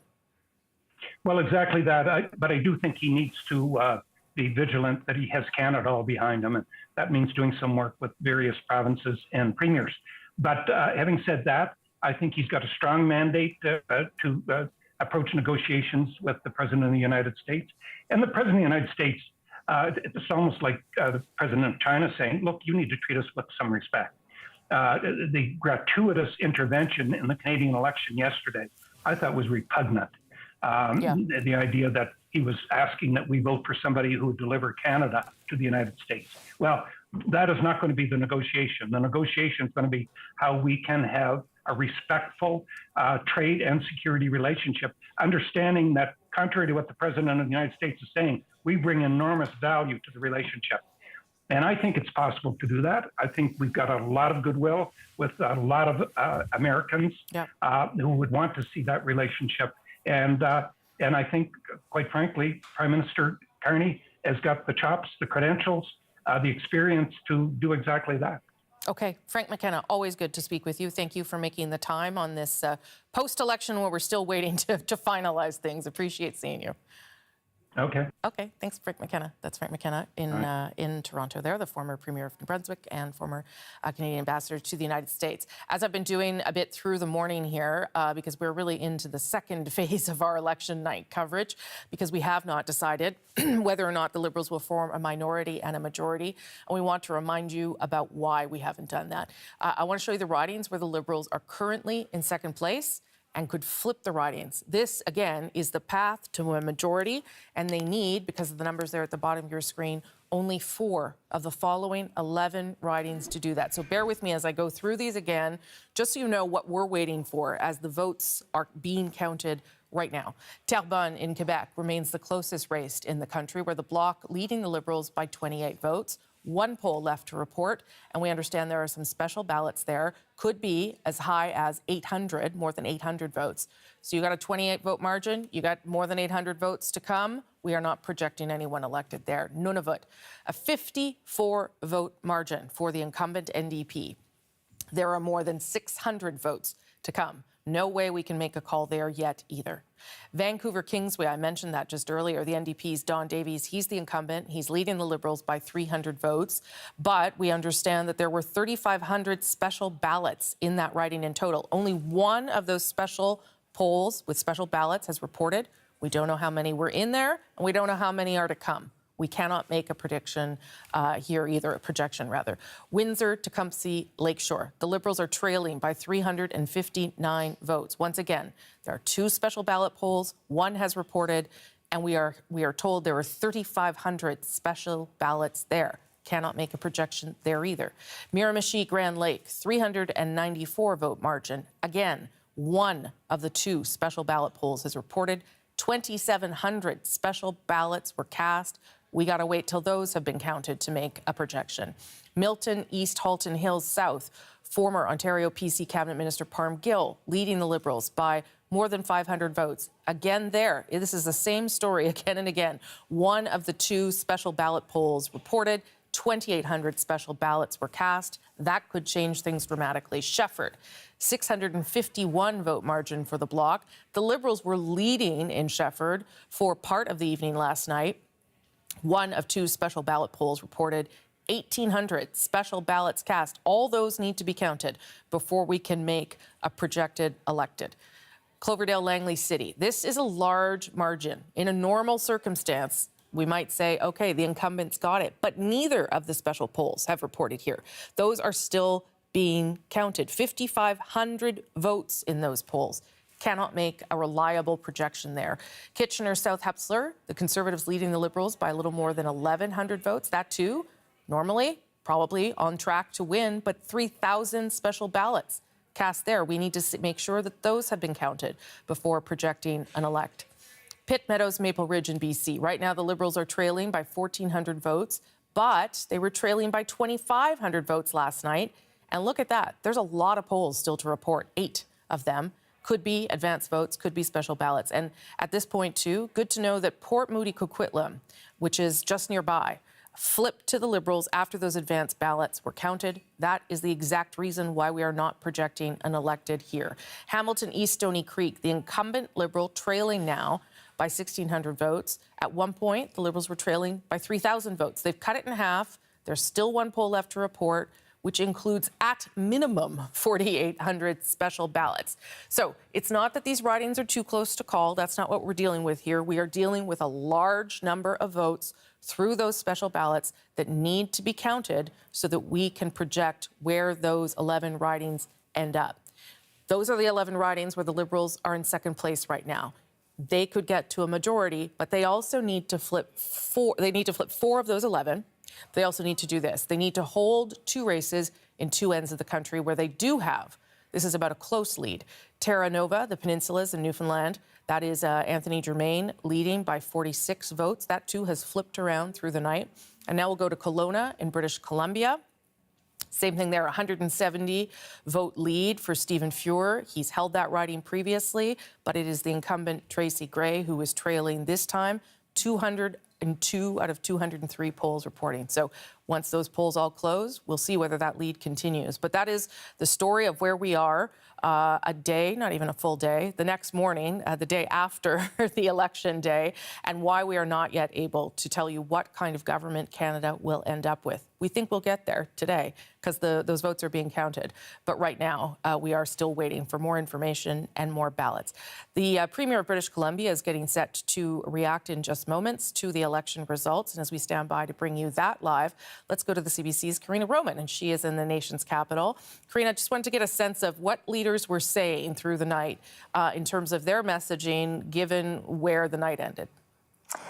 So really what we heard from all of the leaders and what you just recently heard from Yves-François Blanchet, there is talk about unity. Despite that we don't have a totally clear outcome right now, unity was the message, predominant message from all the leaders, but especially from Mark Carney. We do have this unique result where you have two very major parties now really dividing, so this binary result in Parliament, with the other parties holding a much smaller number of seats than in the past.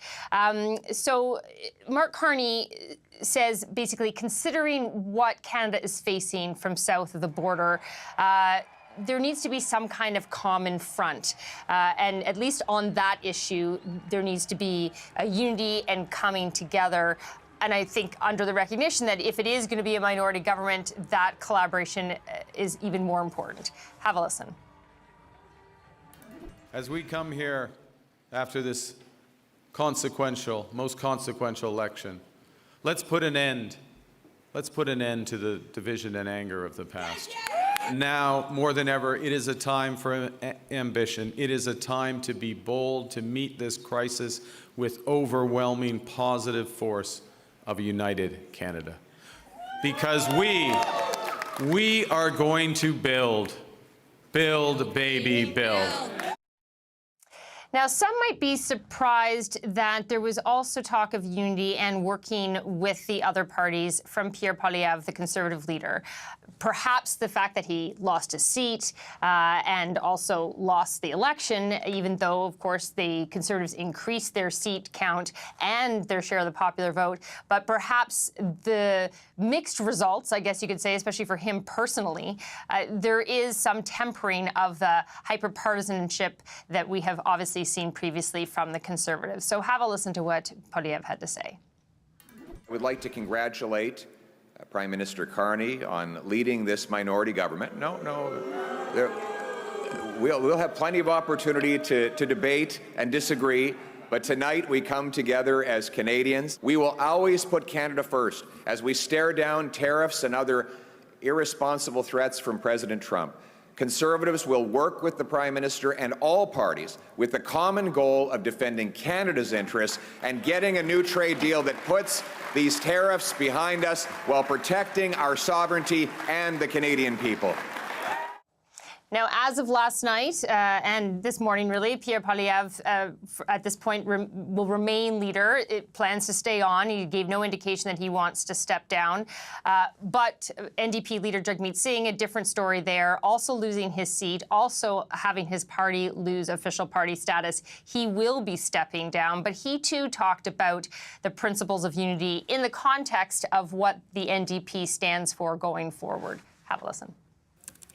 We want to have optimism in the face of struggle. We want to have a defiant optimism. It's like this eternal resilience. And this is the spirit that I carry tonight.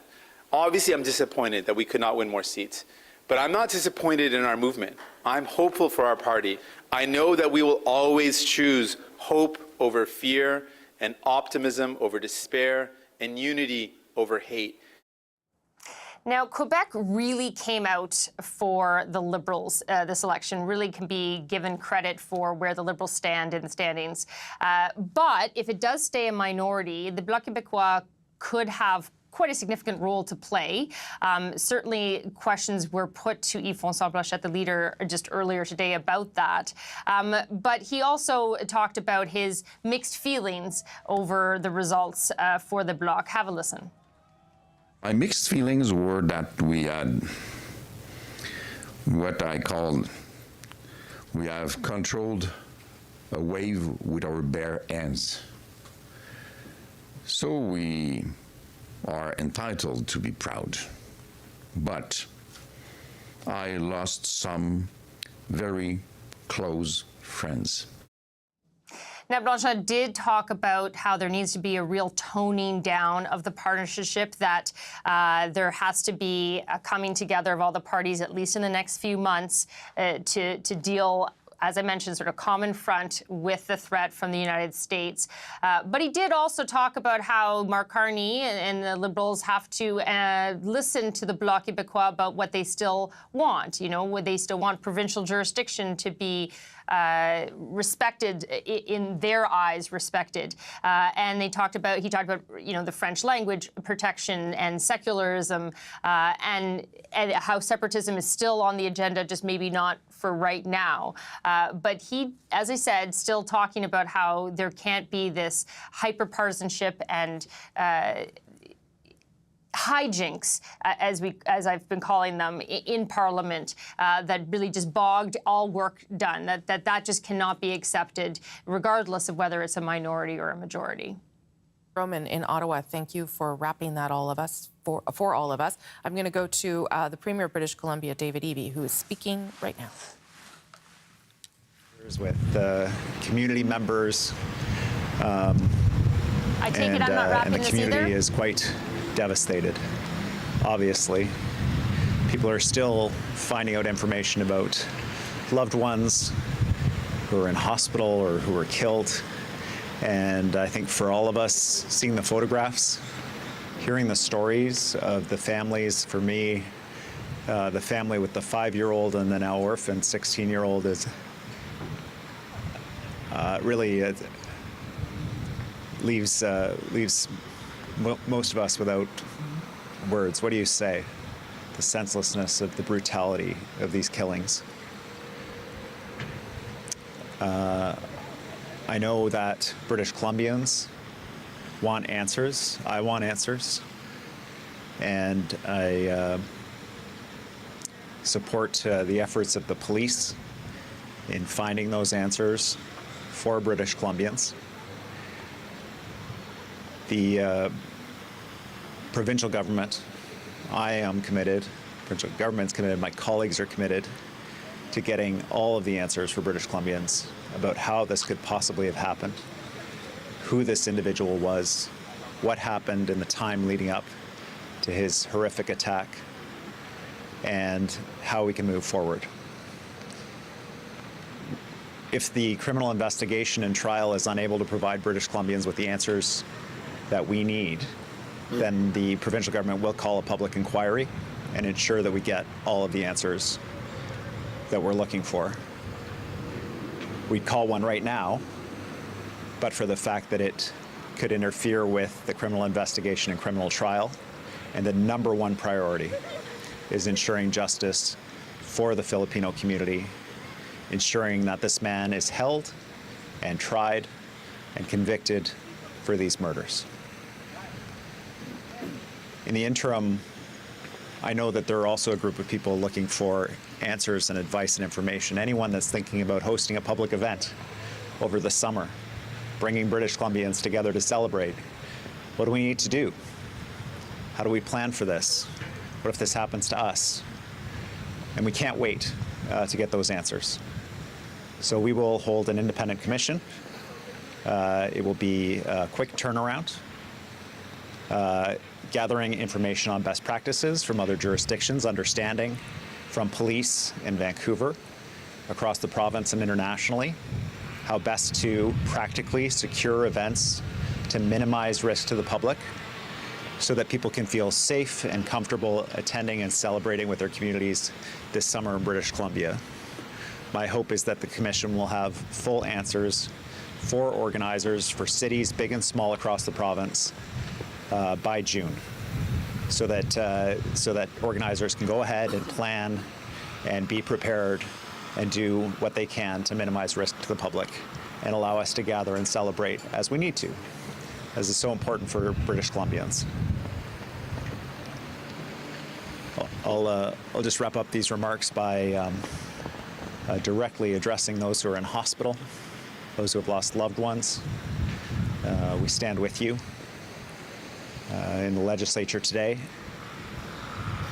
we will be standing united of all parties, reflecting on the horror of this moment, the challenge and the tribulations that you're going through, and our shared commitment to stand with you in your moments of suffering, to stand with the whole Filipino community.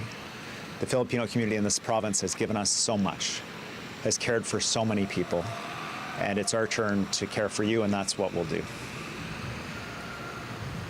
On to the federal election. I'd like to offer my congratulations to Prime Minister Carney on his successful campaign, on his election, both in his local constituency, but also as Prime Minister of Canada. I look forward to working with him on the priorities that I think all Canadians have right now, which is ensuring that we are standing up strong to the threat presented by Donald Trump to our sovereignty, to our economy, to our jobs, that we work together, all provinces and territories, to ensure our country can stand on our own 2 feet, that we're growing our economy, that we're diversifying our markets, and we're standing arm in arm with countries around the world who share our values. British Columbia is a core part of this Canadian strategy to respond to the President's threats to our country. We will be central to the growth of the country's economy in the years to come because of our ports, because of our resources, because of our people. And I look forward to working with the Prime Minister on those shared goals. I'd like to thank Jagmeet Singh for his time as leader of the federal NDP. He worked hard for people. He delivered dental care and pharma care, which make a real difference in the lives of people. If you can't afford medicine, if you can't get your teeth fixed, it makes it really challenging to have any kind of a quality of life. And Jagmeet and his federal colleagues delivered that for Canadians and made a real difference for them. And I want to thank him for his service for all Canadians. With that, I'm happy to take your questions. Thank you so much for everyone joining today. For callers on the line, please press *1 to enter the queue. We will start with questions on the ground. We have Richard Sussman, Global News. Specifically on working with Prime Minister Carney on the sovereignty issue, what does that mean for British Columbia in terms of what you want to see from him? And now that the job is open as NDP leader, do you have any interest in the federal job? I'll take the second one first. No, I don't have any interest in that job. I do hope that someone steps up to run for the federal party that has a commitment to bringing Canadians together, a commitment to rebuilding the party, and ensuring that the federal NDP can play an important role in the future of Canada. In terms of the Prime Minister, my call to him remains the same as it was before we knew who the Prime Minister would be. Didn't matter who was elected. Now is the time for Canadians to come together to ensure we're working together to do a couple of things.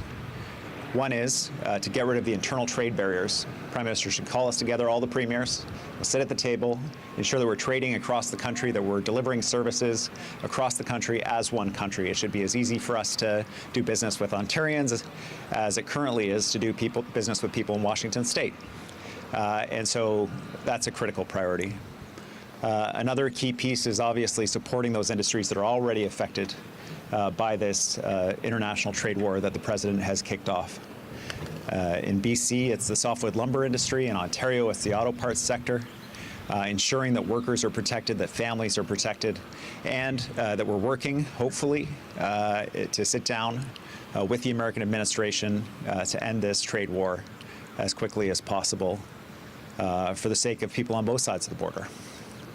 And finally, I would just underline how critically important British Columbia is to the vision of the diversification of markets and the future of our economy in Canada, whether it's energy, critical minerals, access to markets. We are the center of the Okay, we've lost the Premier of British Columbia there, David Eby. He was just talking a little bit about what he plans to, what he wants to see from the Prime Minister, but also should just tell you that he was also referring to, of course, the tragedy that took place in Vancouver over the weekend that killed 11 people. One man has been charged in that. He says that if the criminal process does not bring answers, the province will go ahead and call a public inquiry. I'll go back to the Premier now because we've got that picture back. Around changes to legislation around involuntary care for those with mental health issues? I think it's premature to draw conclusions about the particular circumstances of the murder of children and seniors at the Lapu Lapu Day event, his state of mind, his interactions with the system, and so on. I think that information will come out. Vancouver Coastal Health have encouraged the health minister to ensure that they're releasing all of the information they feel they can under our provincial laws, so British Columbians have as much information as possible without compromising the overall police investigation. We all want answers about that, but I'll just stress again that what should come first is the criminal investigation. In terms of intervention around mental health, there are beds across the province. There's actually 2,000 beds that are available for involuntary care where people are struggling with mental health. We have a Mental Health Act. It allows us to involuntarily detain people. It allows compelled treatment. That act is under court challenge currently, and we're working hard to defend it because we know we need those tools in order to be able to ensure that people who are struggling with mental health and the broader community is safe. Those tools exist. Doctors use them. Nurses now can use them as well, and we'll continue to do that. We're also adding an additional 140 beds at new sites across the province that meet that need. There's a second set of beds that are for people struggling with serious mental health and addiction issues, often brain injuries as well. There's a different cohort of people. We opened 10 beds at Surrey pretrial just a week ago. We've got additional beds opening at Maple Ridge in the weeks to come. We're identifying additional beds around the province for this cohort. These are the people that you see in the streets, struggling, shouting, banging on cars, that kind of thing. Getting them the support they need to ensure that they can have a dignified life, that they're not exploited, and that the broader community is safe as well. And we'll continue to expedite that work. It's urgent. Rob Buffum, CTV. Good morning, Premier. Obviously, the NDP had a very tough night last night. You had endorsed their candidates, and the other week at the brewery there had talked about, encouraging people to return the incumbents, especially people specifically like Laura Collins. Do you see last night's results as an indictment of the NDP generally on, both the provincial and federal level? What are your thoughts on what a bad night it was for the party? Yeah, it was a tough night for our federal cousins. There's no question about it. What I'm hearing from British Columbians is they are all in for Canada. They want us to stand up to Donald Trump. They want us to strengthen our economy and protect their jobs, expand the opportunities for good-paying jobs, to ensure they're able to afford the basics, including housing, and that we have strong public services. And I'm keen to work with Prime Minister Carney to deliver that in partnership with the federal government. Rob, for a follow-up. I do. To that point, you talked in the lead up to last night about the importance of having stability and, a reliable federal government. Are you disappointed that there's not a majority Liberal government so that in negotiating with Donald Trump, it would be more secure? Well, all I can say is that for all those MPs who were elected regardless of party, my hope and expectation is that they're going to work together to make this Parliament work for Canadians. That at this moment, where we're under threat, where our sovereignty is under threat, where as recently as yesterday, the president was insisting that we become the 51st state, that this is the time for all MPs to pull together and to deliver for Canadians regardless of party, to deliver the stability that we need, and a strong, united face against Donald Trump. Katie DeRosa, CBC.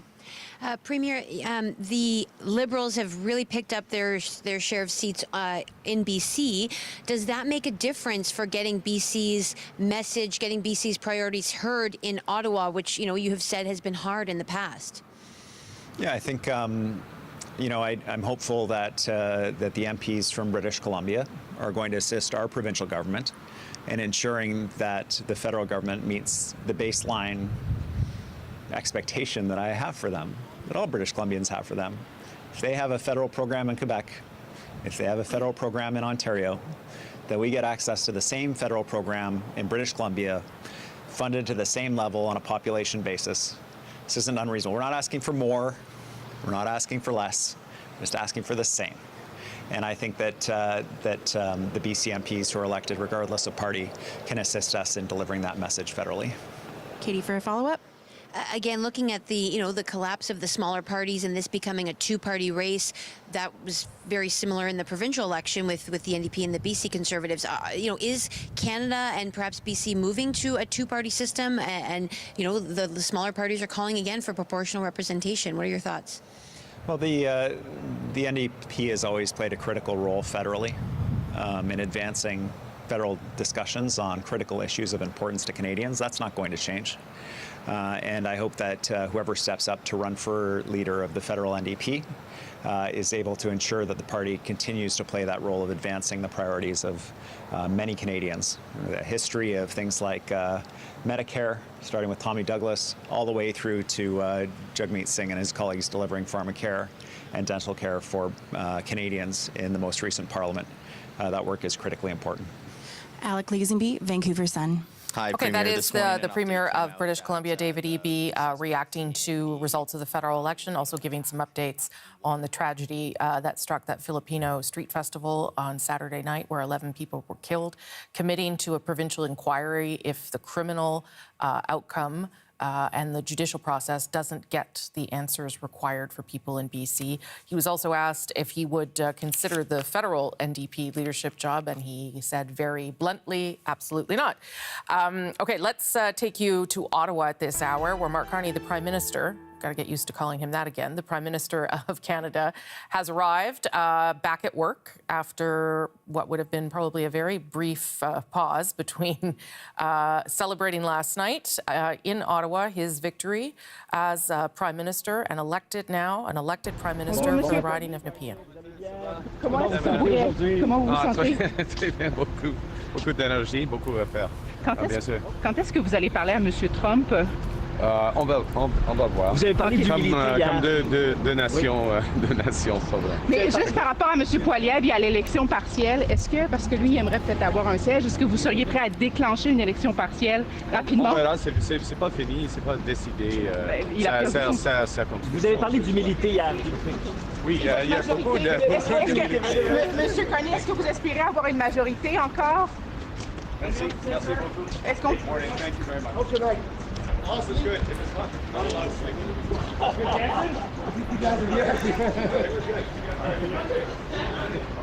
Okay, very happy Prime Minister Carney making his way back into the Prime Minister's building there in Ottawa. Asked a few questions in French, which I can translate for you. Was asked whether he still wants a majority, didn't answer it. Asked how quickly he would call Donald Trump, didn't really answer that, but we would expect that to happen, or at least to start setting up those meetings. Also asked whether he'd be willing to call a by-election quickly if needed, so Pierre Poilievre could run in a riding. Also didn't answer that. But he's on his way back to work, and he seemed quite happy to continue to be Prime Minister, now this time elected, and with 168 MPs projected elected or leading, going with him to Ottawa. What he's waiting to see is whether he can get to that elusive majority, 172. And we are not calling that yet because there are still a lot of ridings where ballots are still being counted, and the number of ballots still being counted could mean that this changes. So we want to make sure we give you the best information and make the best projection possible. I want to show you something else right now. One of the ridings that I was talking about there is Nunavut. The NDP candidate is leading there, but not by very much, and the votes are still being counted. And that's important when there are so many votes coming in or when it is so close. The CBC's Juanita Taylor is covering the North for us, and she joins us from Iqaluit this morning. Juanita, give us a sense of what happened last night. Well, yeah, last night it was a very long night here in Nunavut. Many people stayed up very late to find out who their next member of parliament is going to be, but that didn't happen. Rosemary, they're still waiting to hear. Votes are still being counted. There are 2 polls left, last time we checked, that we are still waiting to hear results from. Now, the delay seems to have started last night when a power outage hit Iqaluit, and that, of course, left vote counters in the dark for about an hour. By 1:30 in the morning, Rosemary, it appeared that we weren't going to be getting any results around that time, so they decided to just call it a night at the NDP watch party where we were at, and just, went home and woke up this morning to still find out that, there still was no decision that had been made. Now, you mentioned NDP incumbent Lori Idlout. Last we checked, she was still in the lead, and like you mentioned, very tight race right now. There was about just over 40 votes between her and the second runner-up there. That would be the Liberal candidate, Kilikva Kablunat. So we are still hoping to hear soon as to who will be the next member of Parliament representing Nunavut in Ottawa. Okay, and Juanita, I know that in Nunavik there was a problem with voters not being able to cast their ballots. What can you tell us about that and whether it happened?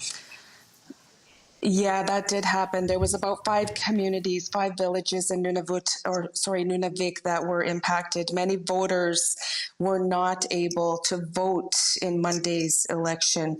Elections Canada appears to have struggled to open some voting stations in at least 5 Nunavik communities, villages. We were told that polling stations, for example, closed after just a few hours or didn't even open at all. We spoke to one voter in Provagnator in northern Quebec, Elia Lauzon. She told CBC that when she turned up to the polls, she was told it was closing around 2:30 p.m. and that's 7 hours before it was supposed to, as listed under the Canada Elections Act. So Elections Canada said in a statement that the returning officer attempted to implement several different strategies to provide voting services to communities, and that in several cases, Rosemary, it was not possible to recruit local teams. In other cases, harsh weather conditions prevented access to communities, and Elections Canada, Rosemary, did not confirm how many villages were affected or whether polling stations did close down. Okay, Juanita Taylor in Iqaluit this afternoon. Thank you so much for that. Appreciate the update. We are, of course, waiting again to see whether these numbers at the bottom of your screen are going to change, whether the Liberals can actually get to 172. Full results of those votes, those ballots still being counted, will be released this afternoon. So that is going to happen. We are going to get some clarity around how those numbers are going to end. Carleen Avarayan is a Liberal strategist and Associate Vice President of Summa Strategies, a public affairs company, and she's where I live normally, in Ottawa. Carleen, nice to see you. Hi, good to see you. What do you make of the Liberals' success and your story that has emerged from last night? It is a remarkable renewal of the party, even if they don't end up getting the majority that they may want. A few months ago, this result was utterly unimaginable. We were having conversations on your show and on other shows, Rosie, about just how large the Conservative majority led by Prime Minister Pierre Poilievre might be. So to say that the last few weeks have represented a seismic shift in the Canadian political landscape, I think is an understatement. Certainly the poll numbers in the last kind of week, 2 weeks before Election Day seemed to point to a real 180 for the Liberals, even pointing to potential majority government territory. It looks like they may not quite hit that number, though, of course, we will find out for sure this afternoon. But certainly Mark Carney has taken over the party at a time when it seems that Canadians were looking for exactly what he had to offer. What surprised you here? I mean, I'll throw one of mine on the table, and that's the success in Quebec. I mean, a lot of this success is due to the number of pickups the Liberal Party got in Quebec, and obviously some of the deterioration of the Bloc Québécois. I think that is significant. But give me your take on that, or what else might be remarkable for you. The Quebec breakouts were really interesting because there were a lot of three-way races. And again, just thinking back to the start of 2025, we were probably looking at a very different landscape in the province of Quebec. I think some other things that are really notable is just how much, even in an environment where, let's not forget, the Conservative Party did gain seats. It increased its seat count in this election. You still see the Liberal Party now grabbing back representation in parts of the country where it has been locked out for a long time. So Vancouver Island, or a little closer to my heart, seeing a Liberal seat back in the province of Saskatchewan for the first time in 6 years. Those were really, really significant developments, not just for partisans who want to see the Liberals do well, but also just knowing that Canada is now in a position again to have a cabinet that has all 10 provinces represented around the cabinet table potentially. That's a big change. So those are some of them, and then obviously we've talked about it before, but just the utter shock of seeing the leader of the opposition lose his own seat after 21 years is a big story. Yeah, for sure. And we talked to Bruce Fanjoy earlier today. He thought he was going to win, but he did seem kind of shocked as well. Do you think that that there is a way for the Liberals, if they don't get the majority, that there is a way for them to work with other parties here in a moment where the country is looking for some unity and some leadership after a difficult and tumultuous few months? Well, you certainly saw the Bloc Québécois leader, Yves-François Blanchet, extend that offer, that willingness to collaborate in his press conference just a couple of hours ago. And I think we'll wait to hear from the group of MPs that are New Democrats, although they're not an official party in the House anymore, probably express that same willingness. So I think it really all falls to Prime Minister Mark Carney. And that's going to be very interesting to watch, because in everything that we've been through on this political roller coaster ride since the start of January, it's become kind of easy to forget. There will be a lot of firsts for Mark Carney in the next few weeks. The first time taking his seat in the House of Commons, his first time handling question period. And he's also got a very large and disparate caucus that he has to manage. So there will be a lot of tests for him as a political neophyte, including how to manage getting a government agenda steered through the House of Commons. And I think those first few tests will come very quickly, because we would expect that his government would want to table a budget before Parliament rises for the end of the summer. And I don't think that it will be an entirely smooth road. Well, see, that's why I like talking to you, Carleen. You're honest. You're a Liberal, but you're honest. And you're right. There will be lots of challenges ahead for the new Prime Minister. Thank you so much. Nice to see you on this post-election day as we await more results. Carleen Varayan is a Liberal strategist at Summa Strategies. Here's a look at Parliament Hill. The morning after the federal election, Liberals have held on to power. Mark Carney has led the party to a fourth consecutive term, very rare in Canadian politics, and he got himself elected too. We are waiting to see whether he will lead a majority or a minority government. A source at Elections Canada has told our colleague Louis Blouin that we should have a final picture of those results this afternoon.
Hello there. I'm Rosemary Barton here for day 2 of Canada Votes. The voting is over. The counting goes on. Elections Canada continues to tally advanced ballots, and it is very much a waiting game for the final results. Some things, though, we do know. The Liberal Party, which trailed badly just a few months ago, was headed perhaps for third-party status, has secured a major comeback.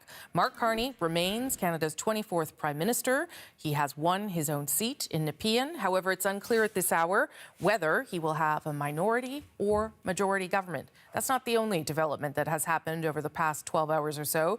The Conservative leader, Pierre Poilievre, lost his own seat in Carleton to Liberal Bruce Fanjoy, even though he had held that seat since 2004, if I'm not mistaken. And the New Democratic leader lost his seat too. The NDP's Jagmeet Singh announced his resignation as party leader last night, in part because the NDP only captured 7 seats, and then he lost his own seat in Burnaby Central. Let's take a look at where the national picture is at this hour as we wait for those votes to be counted. 172 seats needed for that majority. Currently, Liberals are leading or elected in 168. So 4 needed, 4 more pickups to get to that majority. Conservatives are leading or elected in 144, Bloc at 23. The official party status, threshold for official party status is 12, but the New Democrats are only at 7 and appear set to lose that, which means losing resources, opportunities to ask questions, places inside parliamentary committees. It is a significant disadvantage if you are inside the House of Commons. The Green Party held on to that 1 seat with its co-leader, Elizabeth May. A handful of ridings across the country, though, remain incredibly close, and that's why we're not yet determining whether it's a minority or majority government. Mark Carney, though, he won, he had a party, and then he got himself right back to work after his election win. He was dropped off at the Prime Minister's office just a short while ago on Ottawa's Wellington Street there near Parliament Hill. Didn't really answer any questions, but head inside to get down to business. Let me show you now what we're waiting for and why we are not at this stage ready to tell you that a majority is out of the realm of possibility, because there are ridings where the Liberals are currently in second place. They could flip, and that is what would bring them there. They need 4 of the following 11 ridings. So there's lots of possibility here. Let's take you through it so you can understand why we haven't made that projection yet. Terrebonne in Quebec, the closest race in the country right now. The Bloc leading by just 28. Let me show you here in Nunavut, though, a lead of just 54. There are more polls reporting there, as many as 888 votes. So we know that that was the wrong one. There's a 54-point lead in Nunavut. 64 out of 66 polls reporting at least 647 votes to come there, so we cannot project there. Vancouver Kingsway, NDP's Don Davies leading the Liberals by more than 300 votes, but there were 3,500 special ballots in that riding. We don't know what has been counted yet because only 1 of 2 special polls has reported. Windsor-Tecumseh Lakeshore, where the Liberals are trailing by 359 votes, but again, 1 of 2 special ballot polls reported. We expect at least 3,500 special ballots there, so we cannot project confidently who will win.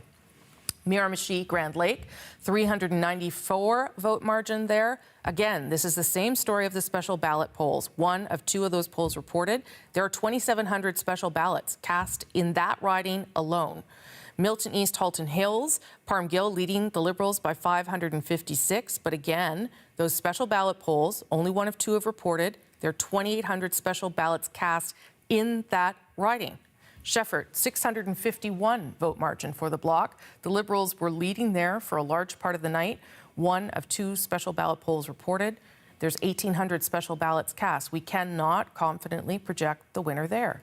Cloverdale, Langley City. This is a big margin. Normal circumstances, we might call it, but neither of the special polls have reported. And we do know, we are told, there's 5,500 votes in those polls. Kitchener South Hepsler, Conservatives leading the Liberals by a little more than 1,100 votes. 1 of the special polls has reported, but 3,000 special ballots were cast there, and so we cannot make a projection. Pitt Meadows, Maple Ridge in BC. Right now, the Liberals trailing by 1,400 votes, but they were trailing by 2,500 votes last night. There are still, this is a big number, 8 polls yet to report. Some of that might be special ballots, some might be day of votes. And good to remember that the nearby Port Moody, Coquitlam riding flipped to the Liberals in advance ballots. Okay, one more. Hamilton East, Stony Creek. The incumbent Liberal trailing right now by 1,600 votes, more than. But at one point last night, the Liberals were trailing by 3,000. They cut that in half, and there's still a whole poll to report there. And we're told that 4,800 special ballots remain to be counted. So we ran through those 11 ridings where the Liberals are in second place right now. More ballots still to be counted. If they were to flip 4 of those, and again, lots of votes still to be counted there, that vote continues at this hour, then they would need to hold 2 races. These 2 here, where they have a close lead. Terra Nova, the Peninsulas in Newfoundland, where Anthony Germain is leading by just 46 votes. That was flipping back and forth last night. And Kelowna in British Columbia, where there too, the Liberals leading by 170 over the Conservative incumbent. So again, that is why we are holding off making a more decisive projection about the kind of a government the Liberals could form. It's not because we don't want to make the call. We do. I'd like to get back to Ottawa one day, but we want to make sure that we get it right. And given all those ballots still to be counted, there is lots still in play. Let's get more now from the CBC's Karina Roman. She is in Ottawa, where I will return one day. Karina, that ongoing counting of the special ballots is going to obviously get us to a place where we will be able to project a minority or a majority government. What can you tell us about those ballots and how those work? So these ballots include people who are voting from overseas, international. They register, therefore they get sent a ballot. They have to get it in by a certain time. In fact, it was 6 p.m. Eastern yesterday. They had to get it in. Like if a courier gets to the door of this big warehouse where they're counted here in Ottawa at 5:59, then that ballot counts. But it's also, so it's in addition to international voters, it's also people within Canada, but who are voting from outside their riding. So they're not in their riding on the day of the election or the day of advance polls, and therefore they send in their ballot earlier. You've got incarcerated people, you've got military, you've got the campus vote program. So these are all the special mail-in ballots. And what's different this year is that there's so many of them. So just in terms of the international voters, we're basically at double in terms of the ballots that were issued. And as of yesterday, they had counted basically double what was already a final count from 2021. So just a lot more ballot interest, I guess you could say, in the election from people who vote via this method. And they did start counting them 10 days ago. So it's not like they just started counting it yesterday, but because of the additional volume, it is clearly taking longer. And because some of these are very close races, it actually is coming down to these special ballots. Okay, and obviously, Karina, this election represents a big change for Parliament and potentially how it will function. We'll see whether it's a majority or minority. That will obviously affect how it's going to function. Yes. But what are we hearing from the leaders in terms of what they are signaling in regards to how they're going to work together? Right now, the signal is unity, especially from, well, the 2 front runners. But let's start with Mark Carney, not just the front runner, the winner, who last night acknowledged that with the threat that Canada is facing, he can't do it alone. Even if he has a majority, this is something where you have to have a common front from the political parties, provinces, territories, Indigenous peoples. So wanting to really reach across all aisles to say that, you know, everyone has to work together on this. So have a listen to a little bit more of what he had to say about that. As we come here after this most consequential election, let's put an end to the division and anger of the past. Now, more than ever, it is a time for ambition. It is a time to be bold, to meet this crisis with overwhelming positive force of a united Canada. Because we are going to build, baby, build. Probably probably a little bit easier for him to have that message, though, than the person who didn't win the election and didn't even win his own seat, and that would be Conservative leader Pierre Poilievre, who, perhaps because of those factors, even though he improved his party's fortunes both in terms of popular vote and seat count, struck a very different tone in his speech last night and included talk about working with others. Have a listen. We'd like to congratulate Prime Minister Carney on leading this minority government. We'll have plenty of opportunity to debate and disagree, but tonight we come together as Canadians. We will always put Canada first as we stare down tariffs and other irresponsible threats from President Trump. Conservatives will work with the Prime Minister and all parties with the common goal of defending Canada's interests and getting a new trade deal that puts these tariffs behind us while protecting our sovereignty and the Canadian people. NDP leader Jagmeet Singh, who also lost his seat, but also lost so many seats in terms of his party that he's not going to hold on to official party status. Jagmeet Singh, many feel that his speech was quite a gracious one, and certainly talked about how unity and working together is what the NDP is all about. Have a listen. We want to have optimism in the face of struggle. We want to have a defiant optimism. It's like this eternal resilience. And this is the spirit that I carry tonight. Obviously, I'm disappointed that we could not win more seats.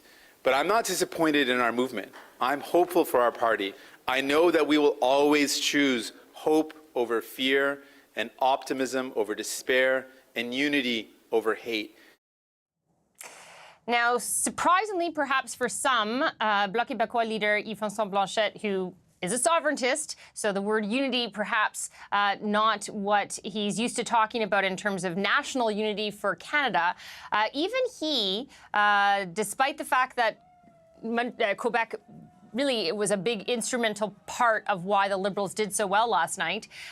He says that it's really time to put aside that partisanship, at least for the next few months, that it's really time for everyone to bring the rhetoric down, to talk about working together, at the same time as preserving Quebec's rights. Of course, he says not willing to compromise on that. But he did also talk about his mixed feelings about the results. Have a listen. My mixed feelings were that we had what I call, we have controlled a wave with our bare hands. So we are entitled to be proud. But I lost some very close friends. And maybe trying to lead by example, Blanchet, was asked, how he feels about whether he would miss Pierre Poilievre or Jagmeet Singh. And you'll recall that just a couple days ago, or maybe it was even yesterday, he said that he's not going to miss Jagmeet Singh if he were to lose his seat. But today, much more circumspect, perhaps, as I said, leading by example that, it's not time for the rhetoric and it's time for being sensitive to how people might feel the next day, based on the results, but especially the personal results of two of the leaders. Okay, Karina Roman, tracking all of the developments in the nation's capital. Thank you so much for that, Karina.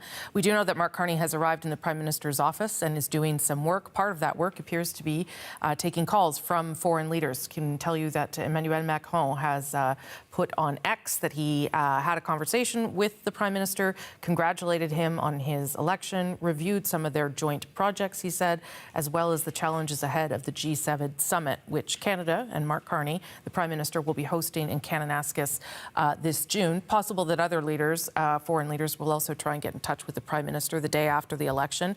They don't care if he's won a minority or majority. He's still Prime Minister, but we certainly care.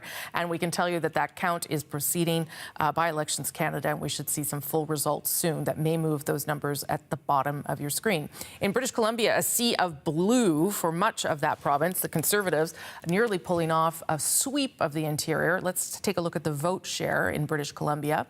The province did see a shake-up, though, with the Liberals breaking through in Vancouver and the NDP suffering some serious blows. Take a look there. Very almost tied vote share between the Liberals and the Conservatives. The NDP down just over 13%. To help us make sense of what we are seeing in BC now that the dust is settling, though there's still a couple of things at play, but the NDP down 10 seats. That tells you the full story there. Most of that going to the Liberals, up 6, and some to the Conservatives, up 4. Let's bring in the CBC's Brady Strachan. He joins us live from West Kelowna.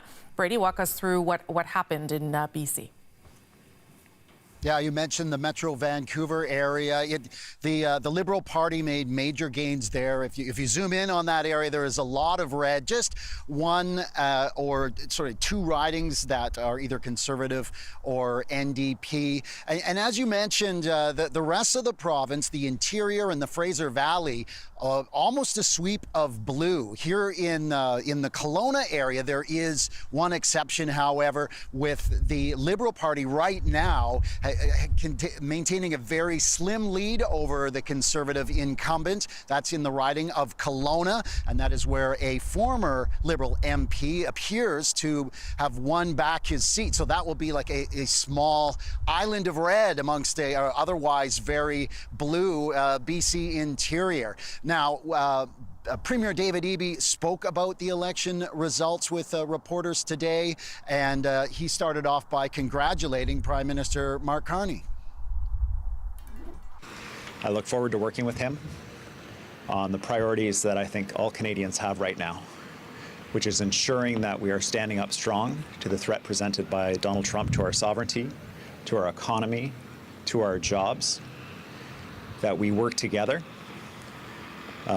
all provinces and territories, to ensure our country can stand on our own 2 feet, that we're growing our economy, that we're diversifying our markets, and we're standing arm in arm with countries around the world who share our values.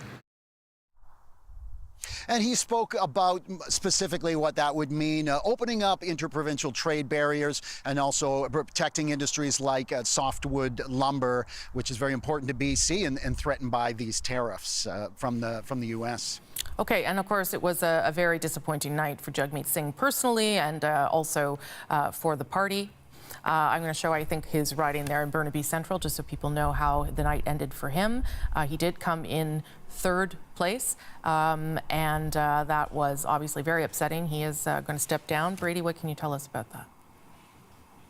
Yeah, and as you mentioned, the BC once had 13 ridings. They're down now to just 3. And Jagmeet Singh announced that he is resigning from the leadership. So a very big change for the NDP in British Columbia. On Vancouver Island, they also lost most of their seats as well. And so David Eby was asked whether he would take a stab at the leadership for the NDP. He told reporters no, that is not his focus. But a very disappointing outcome for the NDP here in British Columbia as we wait for the final results to be confirmed.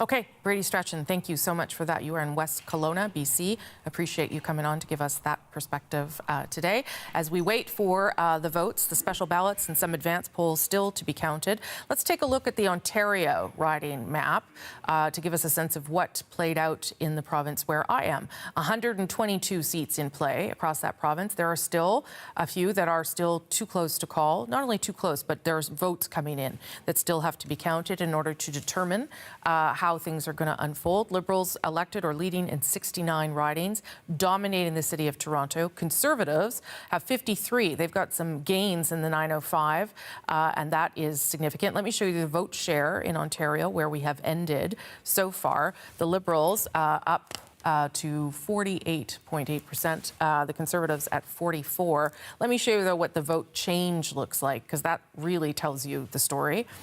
You can see the Conservatives gained 12 in Ontario, a very good, strong performance for the Conservatives in Ontario. The Liberals down 7, NDP down 4, and the Greens lost that one in Kitchener. They've only got 1 with Elizabeth May. The CBC's Lisa Shing is in Sault Ste. Marie, Ontario, where she's been following a number of angles for us this afternoon.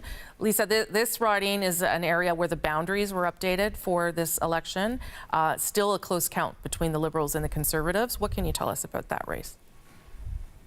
Yeah, hey there, Rosemary. So CBC hasn't projected a winner for this riding yet of Sault Ste. Marie Algoma, a new riding, as you said, in this election. However, last night, Liberal candidate Terry Sheehan gave a victory speech, not late last night, in fact, early this morning, technically, close to 2 a.m. He got up there thanking his supporters. It was a bit of a tense night because of how close the race was here. Terry Sheehan has been the incumbent for the former riding of Sault Ste. Marie since 2015, and he really touted his record advocating for the steel industry, considering Sault Ste. Marie is a steel town. The biggest driver of the local economy is Algoma Steel, and he said, you know, in 2018 he was on the all-party steel caucus. He went to DC last time. He went this time around as well, and said that he really heard from voters that was the #1 issue here in this riding. Meanwhile, he went up a star candidate, Hugh Stevenson, for the Conservatives. That was handpicked by the party, the former police chief of Sault Ste. Marie, who stepped down in that role to run in this election. And it was, I was at both campaign watch parties last night, and kind of a subdued mood at times, considering that the two were neck and neck. But it really speaks to, I think, some of the priorities of the voters in this election. I had a chance to speak with Sheehan shortly before his victory speech last night, and this is what he told me. And we had a great campaign. This riding had some of the most significant changes as it relates to both geography and population, and we covered everywhere. And so I'm here with my crew late at night just watching the results, and I'm grateful. So we're hearing local reports that Conservative candidate Hugh Stevenson will be conceding at some point, issuing a statement. We're trying to confirm that ourselves, but as of right now, it's still a close race, roughly about 1,500 votes ahead for Liberal candidate Terry Sheehan. Yeah, I'm glad you clarified that there, Lisa, because we have not projected Terry Sheehan elected yet. He's leading for sure, and clearly he's confident, but we will wait to make that call. You've also been following a little bit of the war of words that played out partly last night with the Conservative MP Jamil Javani, and then Ontario Premier Doug Ford asking to respond to that. What can you tell us about how that has unfolded today? Yeah, this has played out really publicly throughout the election campaign. You know, we heard from Doug Ford through the campaign, even though he had said he's going to stay out of federal politics, but he had weighed in after his campaign manager for the provincial election in Ontario criticized the Conservative campaign for not essentially following the playbook of the PCs in Ontario, making the tariffs the ballot question for voters. And so that made headlines. And then Doug Ford had weighed in, saying that he supported Corey Teneycke, the campaign manager, in that assessment. And so Jamil Javani, re-elected in Bowmanville, Oshawa North, had some choice words, let's say, scathing words, if you will, about Doug Ford and the way he handled that, saying that he essentially tried to sabotage the federal Conservative campaign. And so really indicative of a rift that has played out very publicly throughout the campaign, and even before that, because we had heard Pierre Poilievre not reaching out to Doug Ford in his 2.5 years as a Conservative leader until this past March, in fact. So last night, CBC's David Common had a chance to speak with Jamil Javani, and this is some of what he had to say about his relationship and his assessment of Doug Ford. Doug Ford just went through an election. I have differences of opinion with him. I don't like how he's managed healthcare or education, but out of respect, we didn't say anything. Federal party, we didn't get in his way. When it was our turn to run an election, he couldn't stay out of our business, always getting his criticisms and all his opinions out, distracting our campaign, trying to make it about him, trying to position himself as some kind of political genius that we needed to be taking cues from. And so earlier this morning, Doug Ford was asked a lot about what Jamil Jivani had to say last night about it. And he really maintained that he wanted to focus on unity now going forward. I'm focusing on unity right across this country. We have to bring this country together like we've never have before. Each other are not the enemies. There's one person that's causing a real problem, not just here around the world, and that's President Trump. We need to get this deal done as quickly as possible. We have to continue moving forward on the interprovincial trade, as Prime Minister Carney mentioned, by July the 1st. So Ford also said that he thinks he'll work well together with Mark Carney, hoping that the government now focuses on infrastructure as well as getting rid of those interprovincial trade barriers. Rosemary? Okay, Lisa Shing in what looks like a very chilly Sault Ste. Marie, Ontario for us today. Appreciate that very much. As we talked about, we are still waiting for that riding to be projected. Let's move on to Quebec, though. That as well has been part of the story of this election and the Montreal area in particular, the greater Montreal area. As you can see, all that red on that map, almost a complete sweep, Liberal sweep of the island, except in Rosemont, La Petite Patrie, where the NDP's Alexandre Boulris has held on. Incidentally, he just told our Radio-Canada friends on the radio that he might be interested in becoming interim leader if that were possible. So we'll continue to see whether that happens. La Pointe-de-l'Île is where the Bloc incumbent, Mario Beaulieu, has also won. Across Quebec, though, the Liberals made significant gains, almost all at the cost, or no, all rather, the cost of the Bloc Québécois. Take a look at this.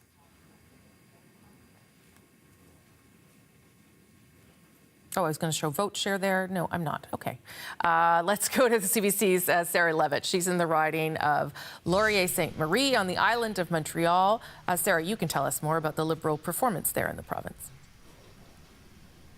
Yeah, well, I'm glad that you mentioned the greater Montreal area, because Montreal itself has historically gone mostly red Liberal. This riding, Stephen Guilbeault won handedly again. He'll be back in Parliament. But as you mentioned, there was that orange and the blue. But when we talk about the narrative of this election and the reversal of fortunes for the Liberals, an example of a riding is right here in Montreal, and I was there earlier this morning in LaSalle in Verdun. And the reason I say it's an example of that reversal of fortune is because just over 6 months ago, there was a by-election there. Now, this is a historically Liberal riding stronghold. It was held by David Lametti, former Justice Minister, before he stepped down. And then we had a by-election in September. And the once Liberal stronghold suddenly was up in the air, and it ended up being a three-way tie with the Bloc securing the seat. Now, fast forward through this election to what we know has been the ballot box issue, the issue with U.S. President Donald Trump and the trade war and ongoing talks with Canada. And we saw last night a win in that riding for the Liberals. So really emblematic of the whole Liberal success here in Quebec at the expense of the Bloc Québécois. I spoke to some people in the riding earlier this morning. I think it was to be expected. I'm happy we took it back here from Le Bloc since the partial election. But I'm still worried about what's going to happen with just a minority government, for sure.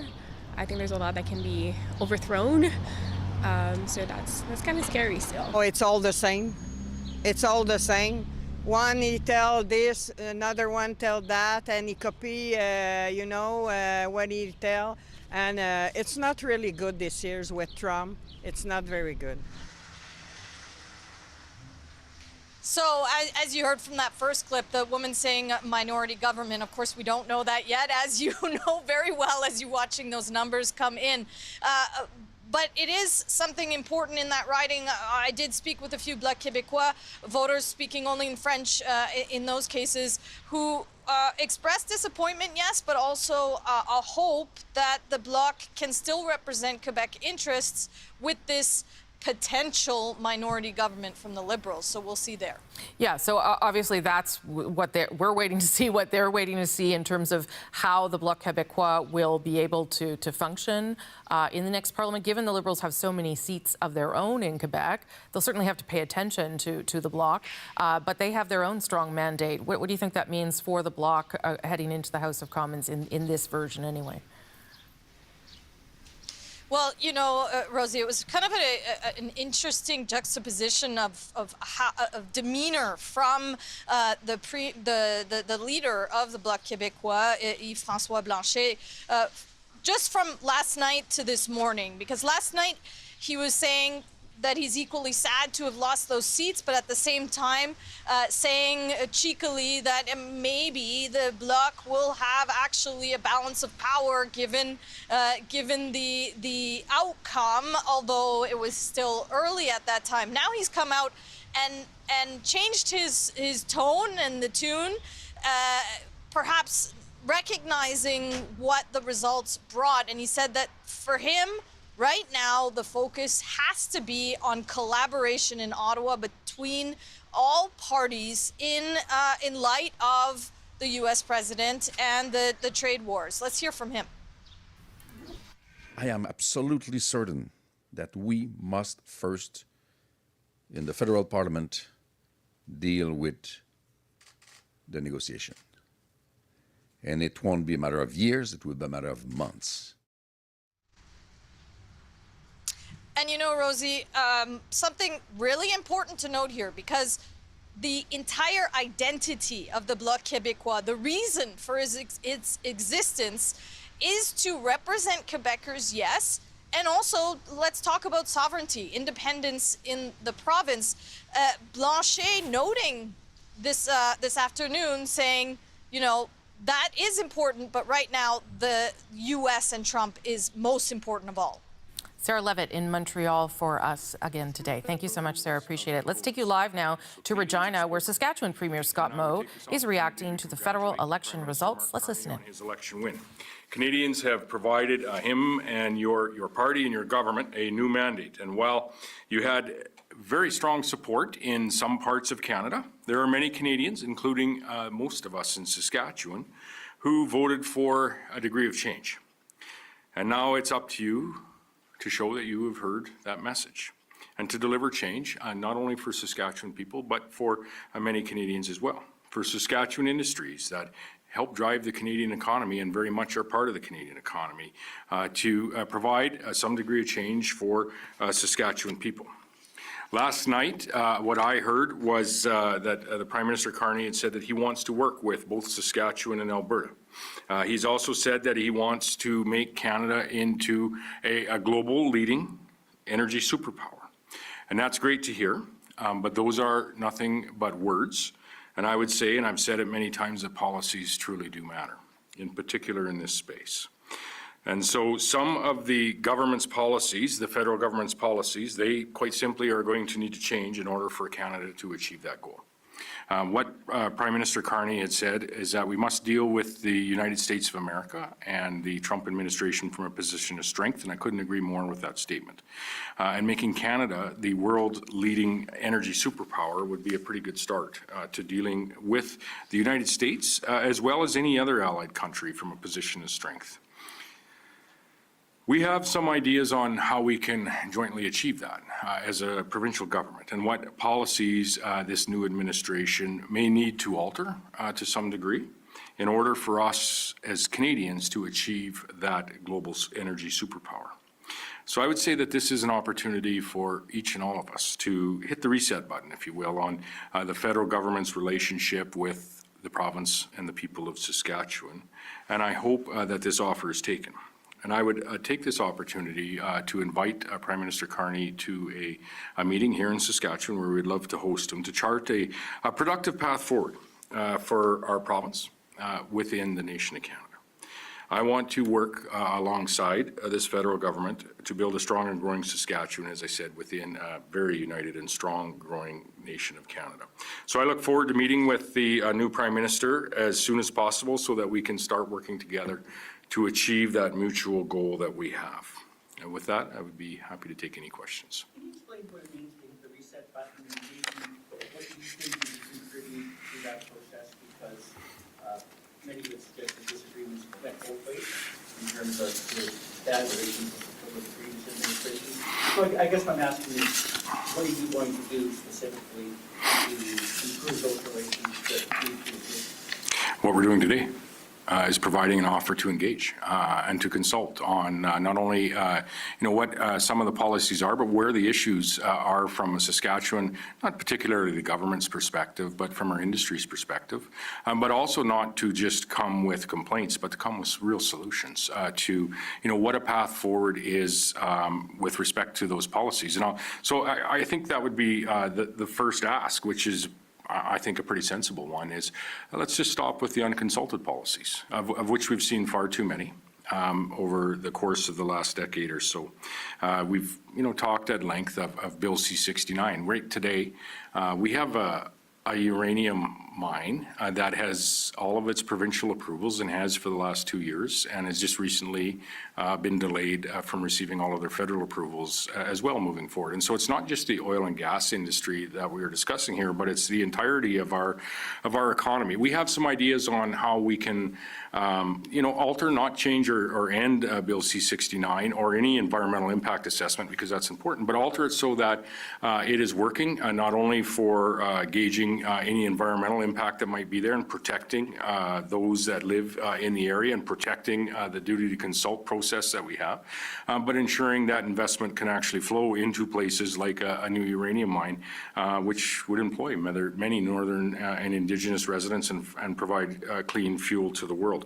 There are, however, a few policies that are going to have to go. The clean electricity regulations are just not possible if we are truly to have affordable power for Saskatchewan residents and attract industries to work here. The oil emissions cap or the production cap simply has to be set aside, understanding how far Saskatchewan oil production has come from a sustainability perspective. And I even think there's a path forward when it comes to a conversation around the industrial carbon tax, what it is and is not applied to here in the province. And so the ask is for a consultation in those spaces, but many others as well. And what does Saskatchewan bring to the table?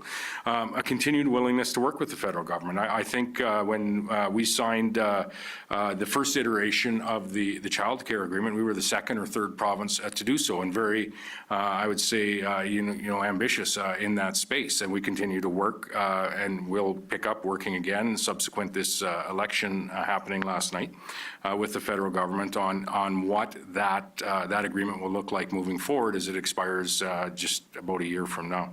But those are examples where, and there's many, where we have worked closely with the federal government, and we continue to offer that. I'll leave that there. Is there room on coal burning by 2030 as proposed initially, I guess, by the Harper administration? Like that, I'm just looking at things that where you would say further, this is how we are going to work with the students. No, as we move forward with keeping our electricity rates affordable and keeping our electricity grid reliable, we are going to need to extend the life of some of the current facilities that we have. In saying that, I think there is a broader term discussion about what our emissions complement is going to look like under each of those scenarios. We can talk about the cost and the $18 billion additional that SaskPower provided a number of months ago to attempt to, not actually to comply with the clean electricity regulations. But there is a longer term, like a decade or a decade and a half, a conversation that I think we can have in a true transition to nuclear and skip some of the the natural gas interim step and those things, which are going to drive up costs, actually have a significant amount of emissions on their own. And I think over the course of that decade and a half, we can actually show that there is going to be a lower emissions footprint coming out of Saskatchewan electricity production, than trying or attempting to comply with things like the clean electricity regulation. Now, these again are things that could have been hashed out had consultations happened prior, and we're asking for that to happen now. Sounds like you may be a little more in tune with the West and with Alberta, given from there originally, or is that too long ago? You still cheers for the Oilers. That would be a net positive. What I heard last night, Wayne, was a Prime Minister that had committed to representing all Canadians, regardless of where you live and where you work and what industry you work in. I would say from my perspective, I certainly haven't given up on the opportunity that we have as Canadians. I would hope, and what I heard last night is a Prime Minister, and I'm hoping a Liberal Party that isn't giving up on Saskatchewan people and the role that Saskatchewan plays in the Confederation. But we'll find out. It sounds like you're taking kind of more of a conciliatory approach, and like I'm hearing the comments out of Alberta, Danielle Smith talking about possibly the need to protect Alberta from future hostile acts from Ottawa, that sort of talk. Just wondering what you think about what you're hearing from the neighbors. Well, if we truly engage on these topics, and this would be a start, by no means the end of the conversation, a start. I think that would be some goodwill showed by this new Prime Minister and new administration, and we're prepared to give them an opportunity to start in healing some of the divisions that we see across this nation. And what we saw last night was officially the takeover of the NDP party by the Liberals, for all intents and purposes. I think in Saskatchewan, since 1935, you haven't seen the NDP poll have below a 20% showing. They were 6 or 7% last night. And so the takeover of the NDP party by the Liberals across Canada is virtually complete. Has been essentially there the last 4 years with their supply and confidence agreement, but Canadians have voted on where that is going, and so that takeover is virtually complete. So we're entering a two-party system in Canada. A two-party system, much like we've seen south of the border, and you're seeing, you're seeing a very significantly different proportion of vote going to those parties from the west side of Toronto right out to and including the lower mainland in British Columbia. And so the Prime Minister has some work to do. What we're saying and what we're offering is we'll be part of that work, and we will do what we can to provide you with some guidance from our perspective on how we can hopefully heal some of those divisions. Are you nervous at all for that two-party system that we're going into, because Pierre Poilievre just lost his seat? No. We'll see. I'm sure there'll be a discussion that Pierre will be having with his caucus on whether he chooses to run in another seat of some type in a by-election or whatever that might be. We saw Jagmeet Singh had made his decision last night where he had stepped down as leader, and it wasn't successful in his seat as well. We've seen that in provincial elections where leaders haven't been successful in winning their seat as well. And so there'll be a discussion that happens there. What I would say is quite an incredible showing last night by two parties, both the Liberal Party and the Conservative Party, both over 40% of the vote. In any other given election in recent history, either of those percentage marks on their own would have probably garnered you a majority government, and had lower percentages it garnered and provided majority governments in years gone by. And so quite a performance by both parties, both leaders, and I commend them both. And as I said, all of the candidates and their families that supported them through this very vigorous and well-fought and hard-fought campaign.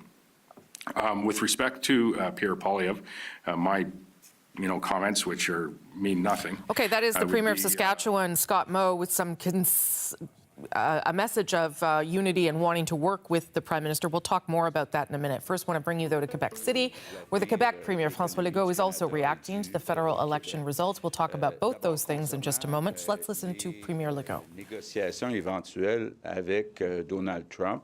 On est tous les deux d'accord. Agree that we must not wait until next year to review that agreement. We have to try, based on our own conditions, to renegotiate that agreement as soon as possible. And in the meantime, well, we have to work very hard, both governments, Ottawa and Quebec, to protect businesses, protect jobs. And I'm also happy to see that Mr. Carney, during the campaign, did pledge to defend our priorities and not make any compromises on Quebec priorities, such as supply management, which is a huge priority when it comes to the regions of Quebec. And, well, I think that together, Mr. Carney and the premiers of the other provinces must continue to explain to Mr. Trump that both parties have an advantage in maintaining those trading relations, which are highly integrated.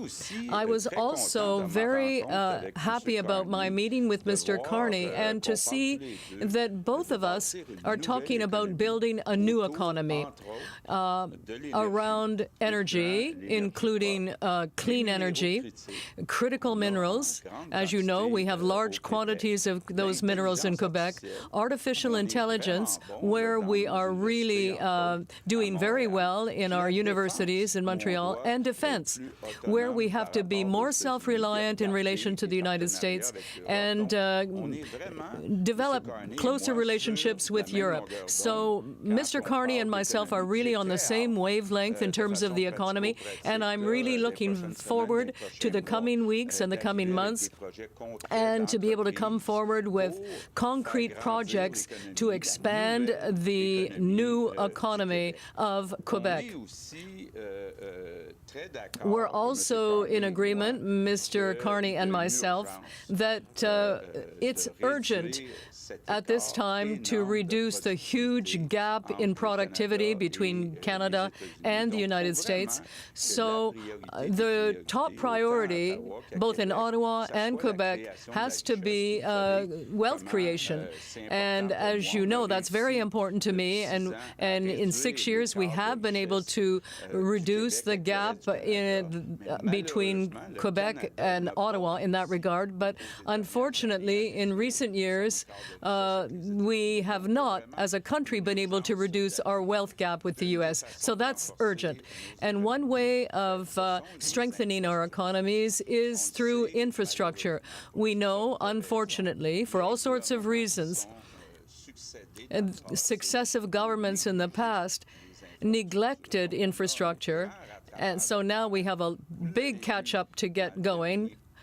And you saw that we have introduced an infrastructure plan which has doubled our investments, and the federal government has to do its share as well. So I'm happy to see that in his platform, Mark Carney talked about hospitals, which need some love. And the other priority in our discussions and our negotiations with Mr. Carney, other than the economy, is immigration.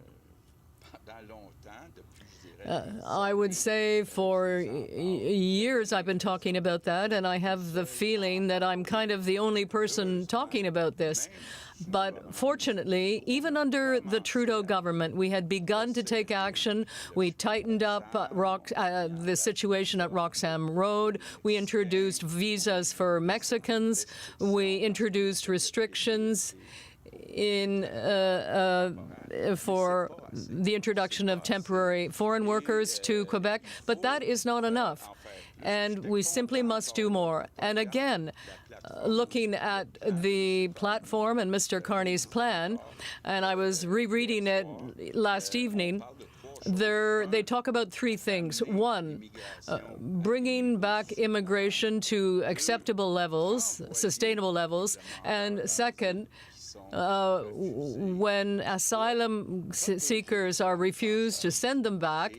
And third, to protect the French language. So my priority is still the same when it comes to immigration.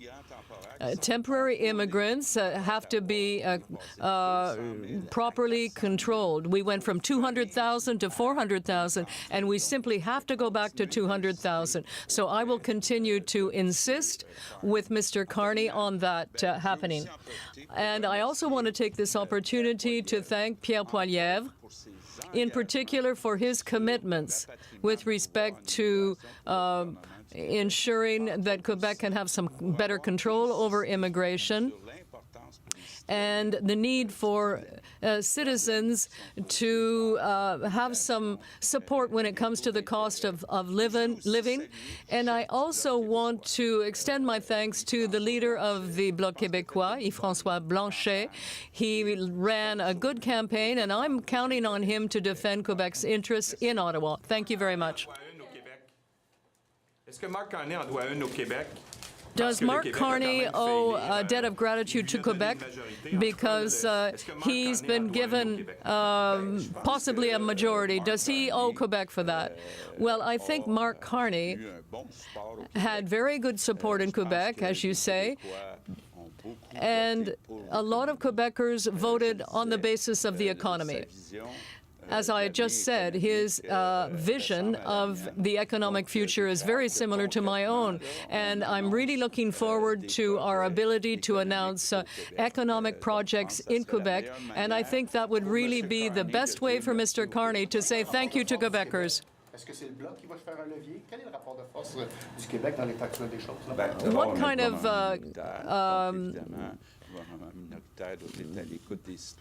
leverage does Quebec have at this time? Well, first of all, we're in Quebec, and there will be another general election here before 4 years from now, and I think all governments want to retain the support of their citizens. So looking at the result here, well, I think Mr. Carney, as Mr. Lacroix was saying, owes a debt of gratitude to Quebecers. That is the Quebec Premier François Legault saying what we have been sort of saying through part of this day, that indeed Mark Carney's success last night and into today is at least partly owed to his success in Quebec, which I will show you in a moment. But François Legault laying out some of the things that he wants to see from the Prime Minister: wealth creation, infrastructure projects, and immigration, which is of particular importance to the province of Quebec. All the premiers have a fairly conciliatory tone this morning, trying to start things off on the right foot with the Prime Minister now that he's got that job for a while. Anyway, we'll see how long, given how these numbers are going to end up. But Quebec has been, as we said, such an important part of the story that brought the Liberals to their success. So let me show you a little bit of what that looked like. That is the map of Quebec. You can see the red in large parts of it, and of course concentrated on the island of Montreal. Big swaths there for the Bloc Québécois still, but not as much as there used to be. Let me show you the vote share in Quebec. This is the way it broke down. So significant, almost, look at that, 42 to 27, and the Conservatives at 23, and that means for the seat change, this is how that played out in Quebec. Down 12 seats for the Bloc Québécois, almost all went to the Liberals, up 11. The Conservatives bumped up to 1. We heard from Yves-François Blanchet earlier today, hoping that he will be able to use his 23 seats as leverage. But this is gives you a picture of how the Bloc did right across the province. And as you can see there, down in every single region. And that is what brought the Liberals to where they are now, 168 leading or elected MPs. Antoinine Iaccarini is a political analyst for Radio-Canada in Montreal. She's also worked as a political staffer for the Parti québécois and the Coalition Avenir Québec. Antoinine, thank you for making some time for us today. Thank you for having me. What do you make of how the Liberal Party did in Quebec, and then conversely, how the Bloc Québécois did? Yeah, so it seems like Quebec voters really wanted to see in Mark Carney, you know, that right person to be facing Donald Trump. We can see that the ballot question, who is the best person to face Donald Trump, was really, really strong and really present during this campaign. In the first 2 weeks of the campaign, that was the only issue that was discussed. It was very hard for the Bloc Québécois to talk about anything else, immigration, agriculture, and the specific economic sectors in Quebec that need to be protected in those negotiations with the United States. And really the second half of the campaign, the Bloc had a better run, was able to talk about those issues a lot more. The debates were also a good moment for the Bloc Québécois, so they were able to avoid a catastrophe, but they have some loss that they need to analyze today. And we can see that those writings that came from the Bloc Québécois and went to the Liberals, it's really taking leverage off the Bloc Québécois' hands right now, because yesterday night we thought that maybe the Bloc would have a lot of leverage in this minority government, but it's not the case. Tell me, for people watching it from outside of Quebec, given that the Bloc Québécois is, of course, a separatist party, should we interpret anything around that Quebecers made a choice to defend their country rather than their province, or is that going too far in our analysis, would you say? It's a very interesting moment, I think, in Canada's history. Of course, we have that external threat, and it creates that phenomenon of rally around the flag. I think it may be temporary, but it is very present right now, and we feel it in Quebec too. It's very weird for us to hear some Québécois sing the national anthem so loud in the Centre Bell in Montreal during hockey games right now, but it is very present. And I think the Bloc Québécois knew that was the situation they were in right now. It was not an easy context for the Bloc Québécois to be able to win those ridings. They worked really, really hard to do so. Yeah, the Premier Legault there, every Premier's being pretty friendly today on this first day of Mark Carney as an elected Prime Minister. But he signaled some places where he wants to see Mark Carney move forward infrastructure and immigration. And I wonder, you know, how you would see Premier Legault working with Mark Carney going forward. They have a good start. The relationship was really complicated with Justin Trudeau. It was really, really tensed. Let's remember that in the last elections, Mr. Legault almost called for voters to vote against Justin Trudeau publicly. So it was really, really hard for the Liberal government and the government of Quebec to work together. So we feel like there is this new chapter starting right now. But at the same time, we don't know really much about Mark Carney's ideas about Quebec. We don't know much about his vision for immigration. It is a very important issue in Quebec in the last few years. So we will, I guess, we will see in the next few weeks if they will be able to work together on those important issues for Quebec. Yeah, he survived an appearance on Tout le monde en parle, though, and that's probably a good way to start off a relationship with Quebec. Yes, he did a good job. Yeah, he did. Okay, Antoine Iaccarini, thank you so much. Nice to meet you. We haven't spoken before. Appreciate your time today. Merci beaucoup. Thank you so much. Merci. Thank you. Good news. The host of Power and Politics, David Cochrane, has made his way back to Ottawa and has finally joined me. So I'm the leaf behind in Toronto is what has happened. And I was basically doing your job without the map and without you. And it was very challenging. So I'm glad you're back and you can walk us through some of the things, because we are expecting these numbers on the bottom of the screen to change. That count is almost done. And so those special ballots, those advanced polls are going to come in and may shift things a little bit. So I'm going to ask you to go through, because I've done it now 8 times. The writing's still in play. Okay. I will. I have been on a plane and traveling. And while I have a map here that I can use, it doesn't have the bells and whistles, the one I used last night in Toronto. So I couldn't take that one on the plane. So it wouldn't fit in the overhead. So I had to leave it there. But look, we've essentially got 11 ridings that we're waiting on numbers for. And there is a possibility that enough of these could flip, that it could put the Liberals into a majority position. I don't know if it's a probability, Rosie, at this point. But you remember I don't know, 1:30 a.m. last night when we were both in the same city, in that same place where you are now. You know, we saw a 900-vote Conservative lead in Port Moody, Coquitlam, on the strength of just one or two advanced polls, flipped to a 1,100-vote Liberal lead, right? And now that is a Liberal riding. So we've got a few like that. And what I'm going to do is I'm going to get up here in the studio, Rosie, and move over to the map here at the Power and Politics set and just show you the ones we're kind of focusing on. You know, we're going to go into Quebec. I know you were just talking about that. And we want to get into sort of the eastern region of Quebec because, boom, boom, boom, we're going to be talking. Oop, I've gone to the wrong bit. Hang on, let me just get to Montreal. We're talking about Terrebonne. And this is one.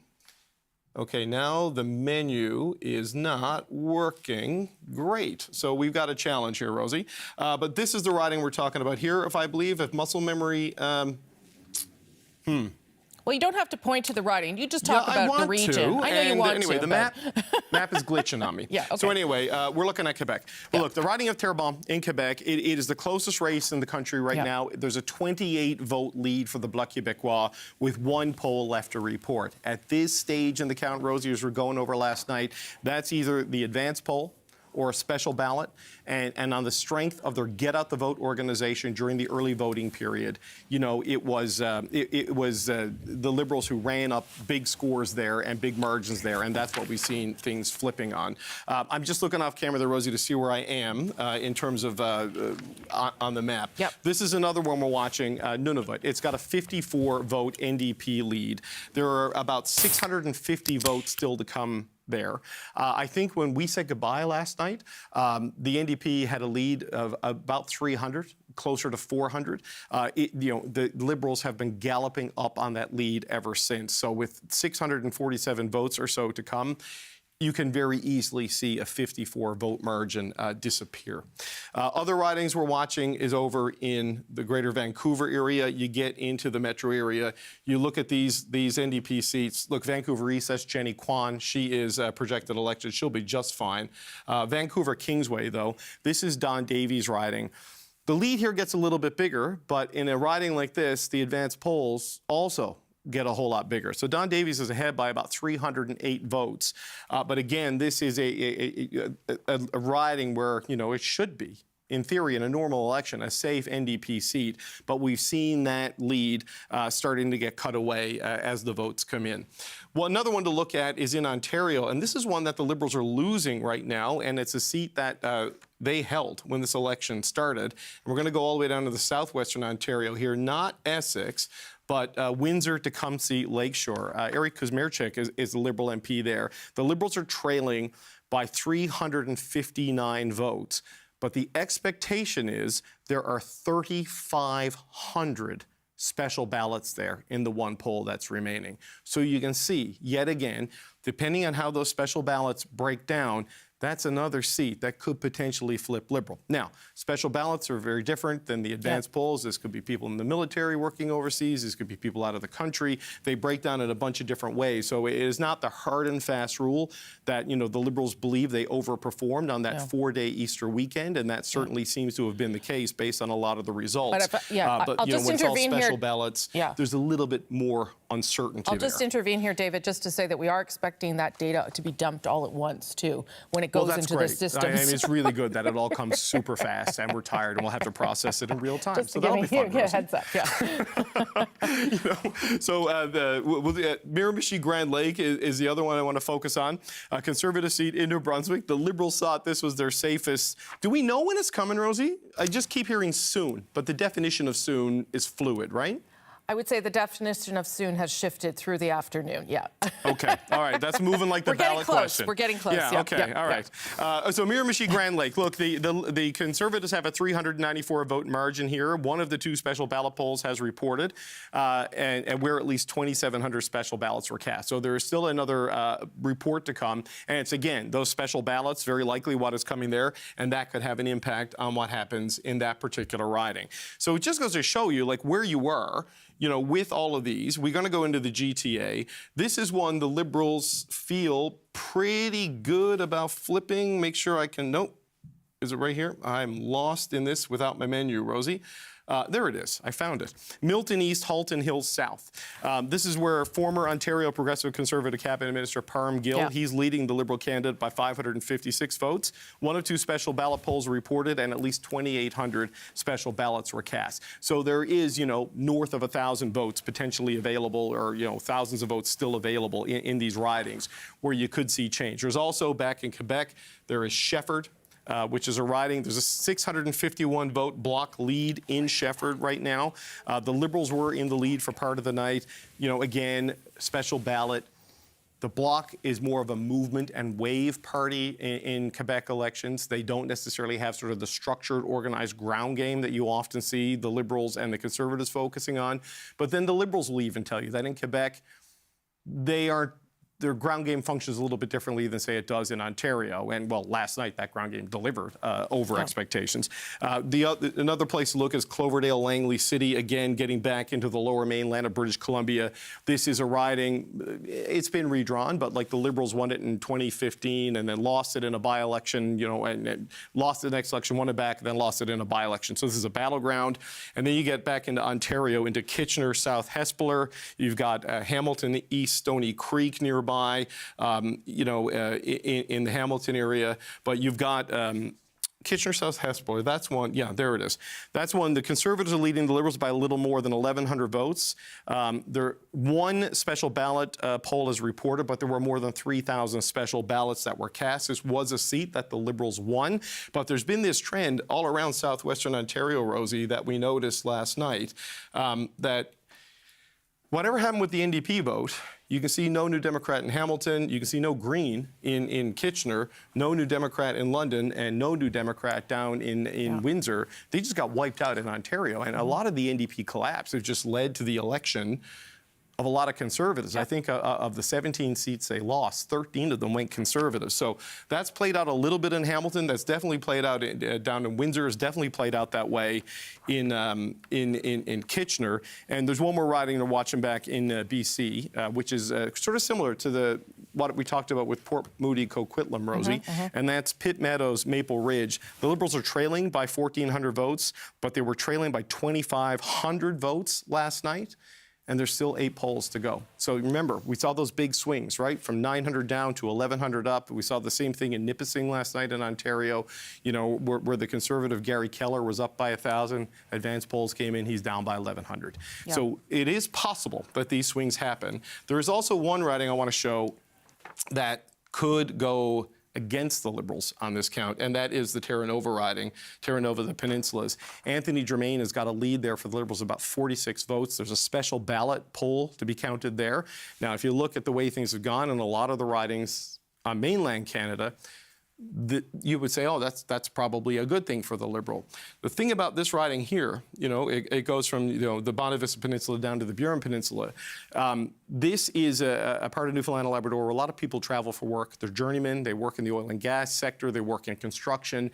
They're exactly the type of voter and exactly the type of union member that Pierre Poilievre has tried to build his coalition around.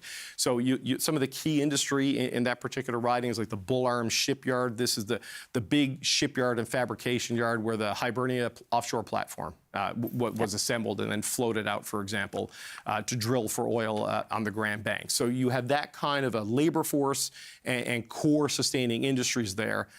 It's a bit of a tough spot for the Liberals with sort of the anti-carbon tax vibe in all of Atlantic Canada, but fiercely strong in rural Newfoundland, also where there's frustration about gun regulations because people in that area, there's a lot of hunters there, and just what is perceived as Liberal hostility towards the oil and gas sector overall. A lot of these people might go to work in Alberta, for example, to work in the oil patch, travel anywhere for these kinds of jobs. So a lot of those special ballots could be people who've gone away for work, and that gives the Conservatives some hope there that at this stage in the game there could be a seat in that 168 column that they could maybe flip back to the 144. Yeah, and we should say that again, of these 11 ridings, the Liberals are second in all of them, if I'm not mistaken. Yeah. So they need to flip 4 and hold 2 others. And the reason that we're not projecting them is because of those special ballots and advance polls, and also the volume of them, as you mentioned there. but also because this election has been highly unusual. and things that we would maybe normally expect to see, we are not seeing. And so we don't want to be making projections at this stage until all of that information is in the system, which we are told is going to happen soon. And that will help us. I was processing what we saw last night as we were flying back and thinking about just how much change has happened this year. And going back to like when we were here on January 6th when Justin Trudeau quit, you know, Mark Carney comes in. Now Jagmeet Singh lost his seat. He is no longer the leader of the New Democratic Party. Pierre Poilievre has the highest vote share for any Conservative leader since Brian Mulroney, grows the seat count well into the 140s, holds Mark Carney to a minority in an election that, yes, I know he had the big lead beforehand, but, you know, coming into the election and throughout, the expectation was a pretty sizable Liberal majority. But he loses his seat, you know, in Carleton. So this bizarre thing that of the four main leaders in Parliament throughout 2024, Justin Trudeau is gone. Pierre Poilievre is seatless and trying to stay on as leader of the Conservative Party. Mark Carney continues as Prime Minister, but this time with a seat in the House of Commons. And Jagmeet Singh no longer leads a party and no longer has a seat. And here's Elizabeth May. She's still there. It's just the most bizarre sort of outcome from a very bizarre election. Yeah. Politics in Canada is not boring. I don't care what anyone says. That is not a thing, and this election proved it. Okay, David, I'm delighted you're back in Ottawa. I will return one day, but I'm delighted you're there with your map, and we'll come back to you as soon as we get some data coming in there. Thank you very much. Okay. I want to show you the riding map of Montreal. We talked about it a little bit, but it is almost a complete Liberal sweep on the island, with the exception of that little teeny tiny bit of orange. Rosemont, La Petite Patrie, where the NDP's Alexandre Boulris has held on there with a sizable lead in his riding. So one of the 7 holds for the NDP. And then another place there on the island, La Pointe de l'Île, the Bloc incumbent, Mario Beaulieu, who used to be the leader of the party, has won.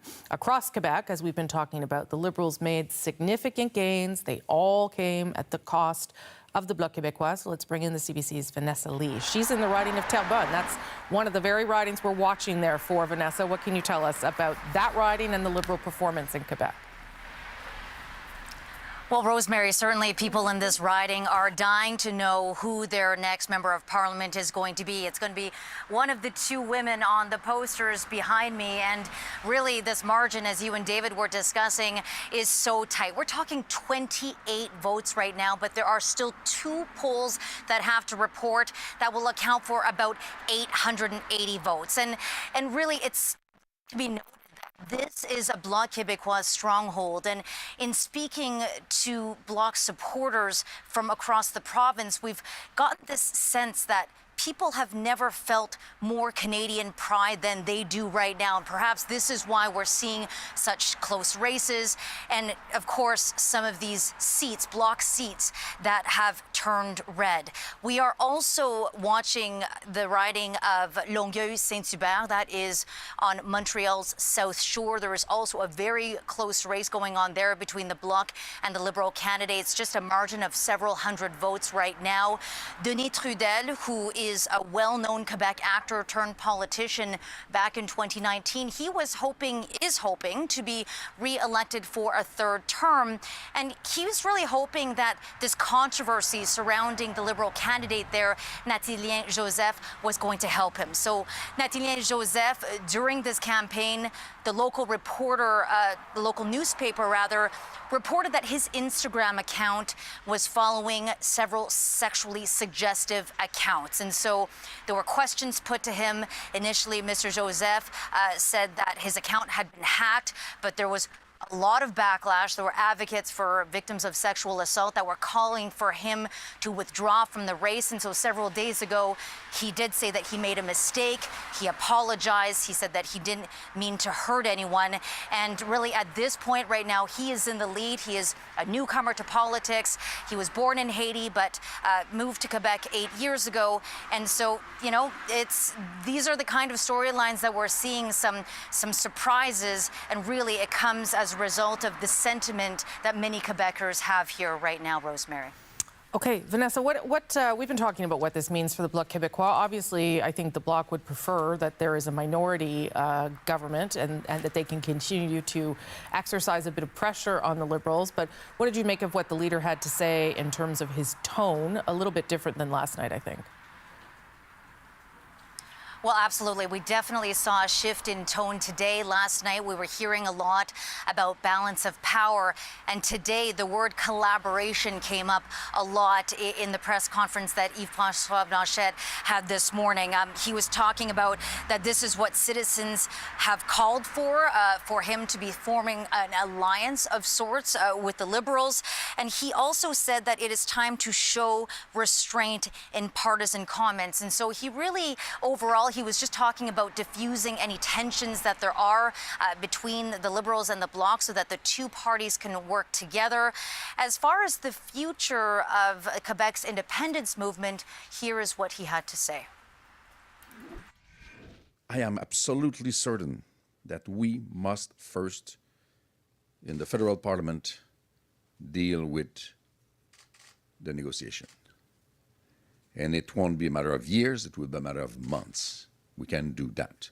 And after that, I still say that we must start again thinking about it as a normal option for a normal people. He was asked today if there is anything that he would have done differently in this election campaign. He says that it's too early for that kind of postmortem, and really it is, because he's not exactly sure how many MPs he's going to have in Ottawa with all these tight races that we're watching, Rosemary. Okay, Vanessa Lee just happens to be in that key riding of Terrebonne that we're watching this afternoon. We'll come back to you if we get any clarity there. Thanks so much, Vanessa.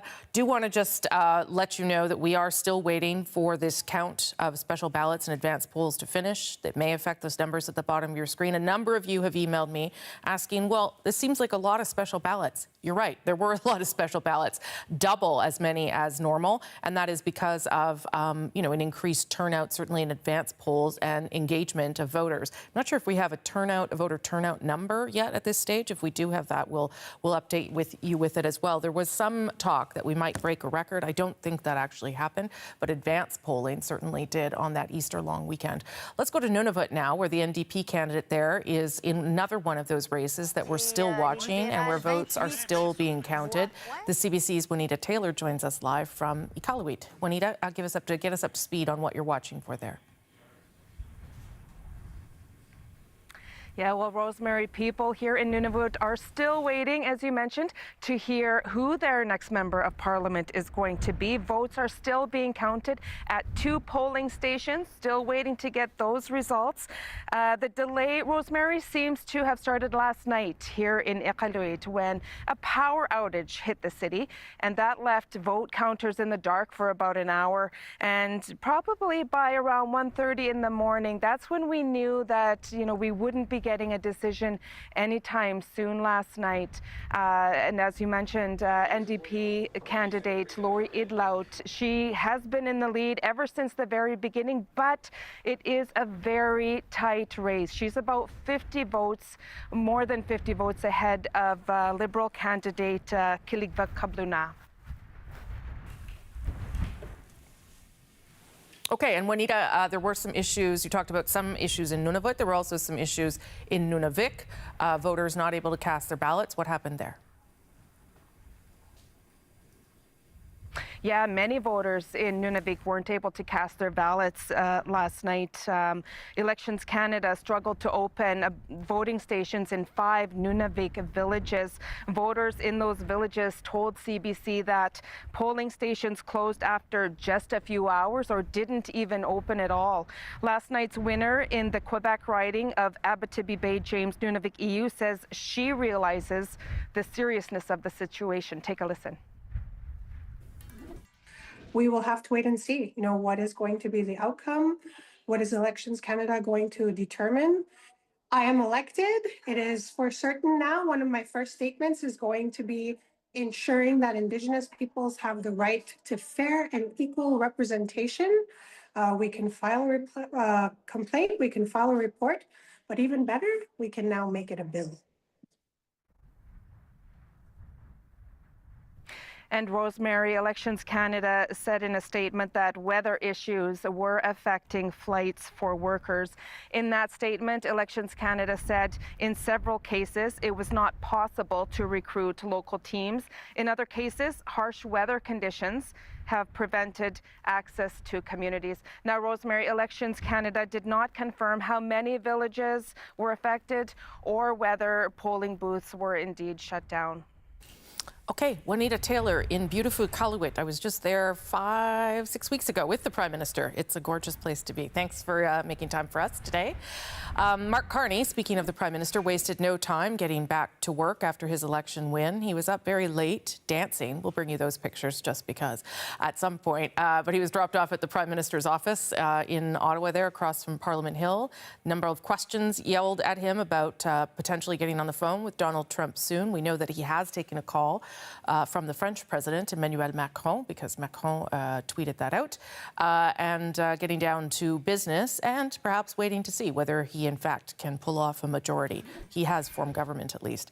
Let's look at the Ontario riding map, which we've been talking about through the day. 122 seats in play across the province. Still, as we've been talking about, some races that we are not able to project right now because of the number of ballots that are still being counted and will be released soon into the system. So they will start to populate that bar at the bottom of your screen. Liberals elected are leading in 69, most of those in the city of Toronto. Conservatives had a very successful showing in Ontario, 53, with gains in the 905.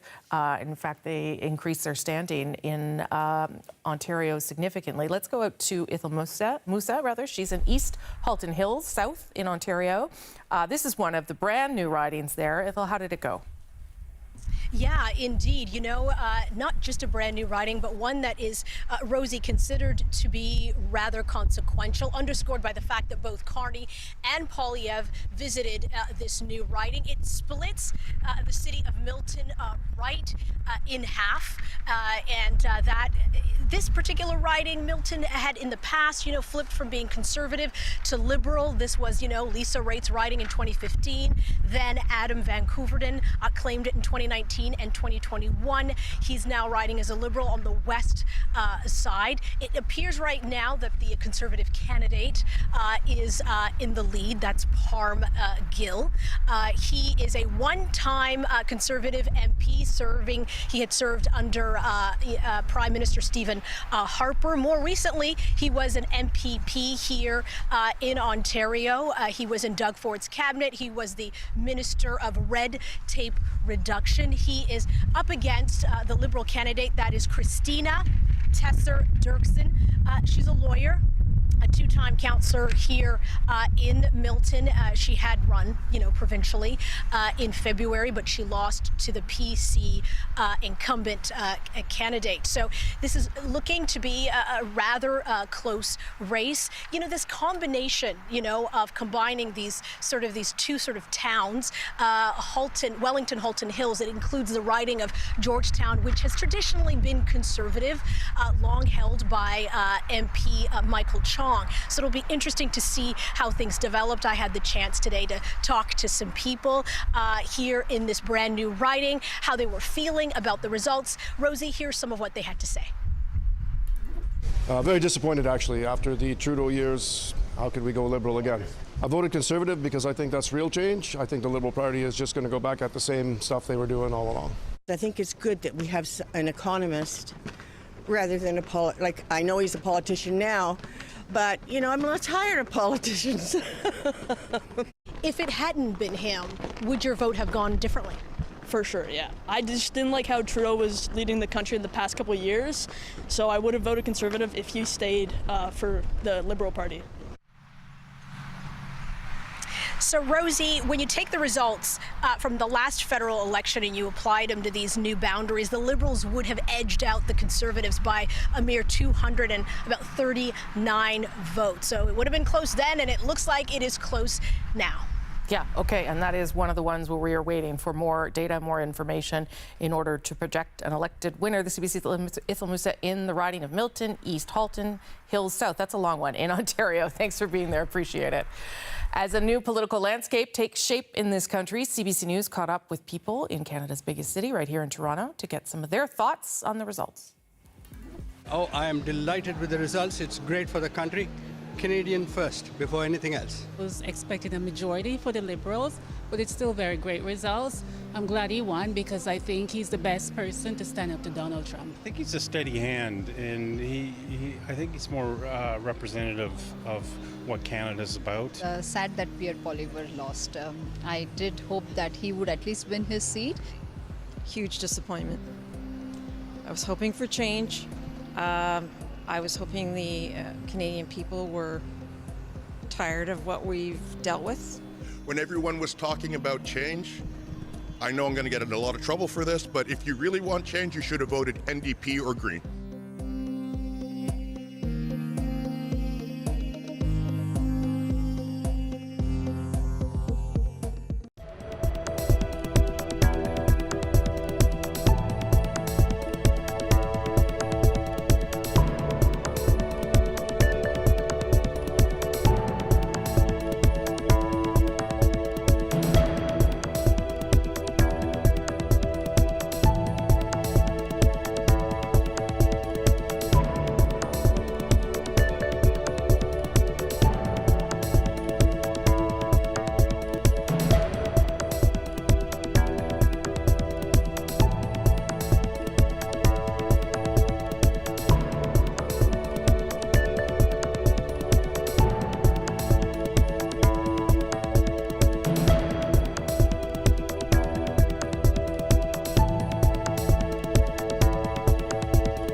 We didn't quite get over the finish line yet.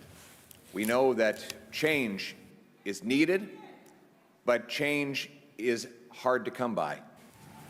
That's just a bit of last night's concession speech by Conservative leader Pierre Poilievre. That was done before the projection that he would lose the Carleton riding. He's held for more than 20 years. So questions now about what will happen for Mr. Poilievre, whether he will seek another riding in which to run. Mark Carney, meantime, he won in his Ottawa riding of Nepean. We continue to wait for word, even at this hour, 2:30 Eastern, on whether Carney's Liberal government will be a minority or a majority. On that note, I want to bring in Dimitri Soudis. He's the former Director of Communications to Prime Minister Stephen Harper. We've reached him in King City, Ontario today. Nice to see you, Dimitri.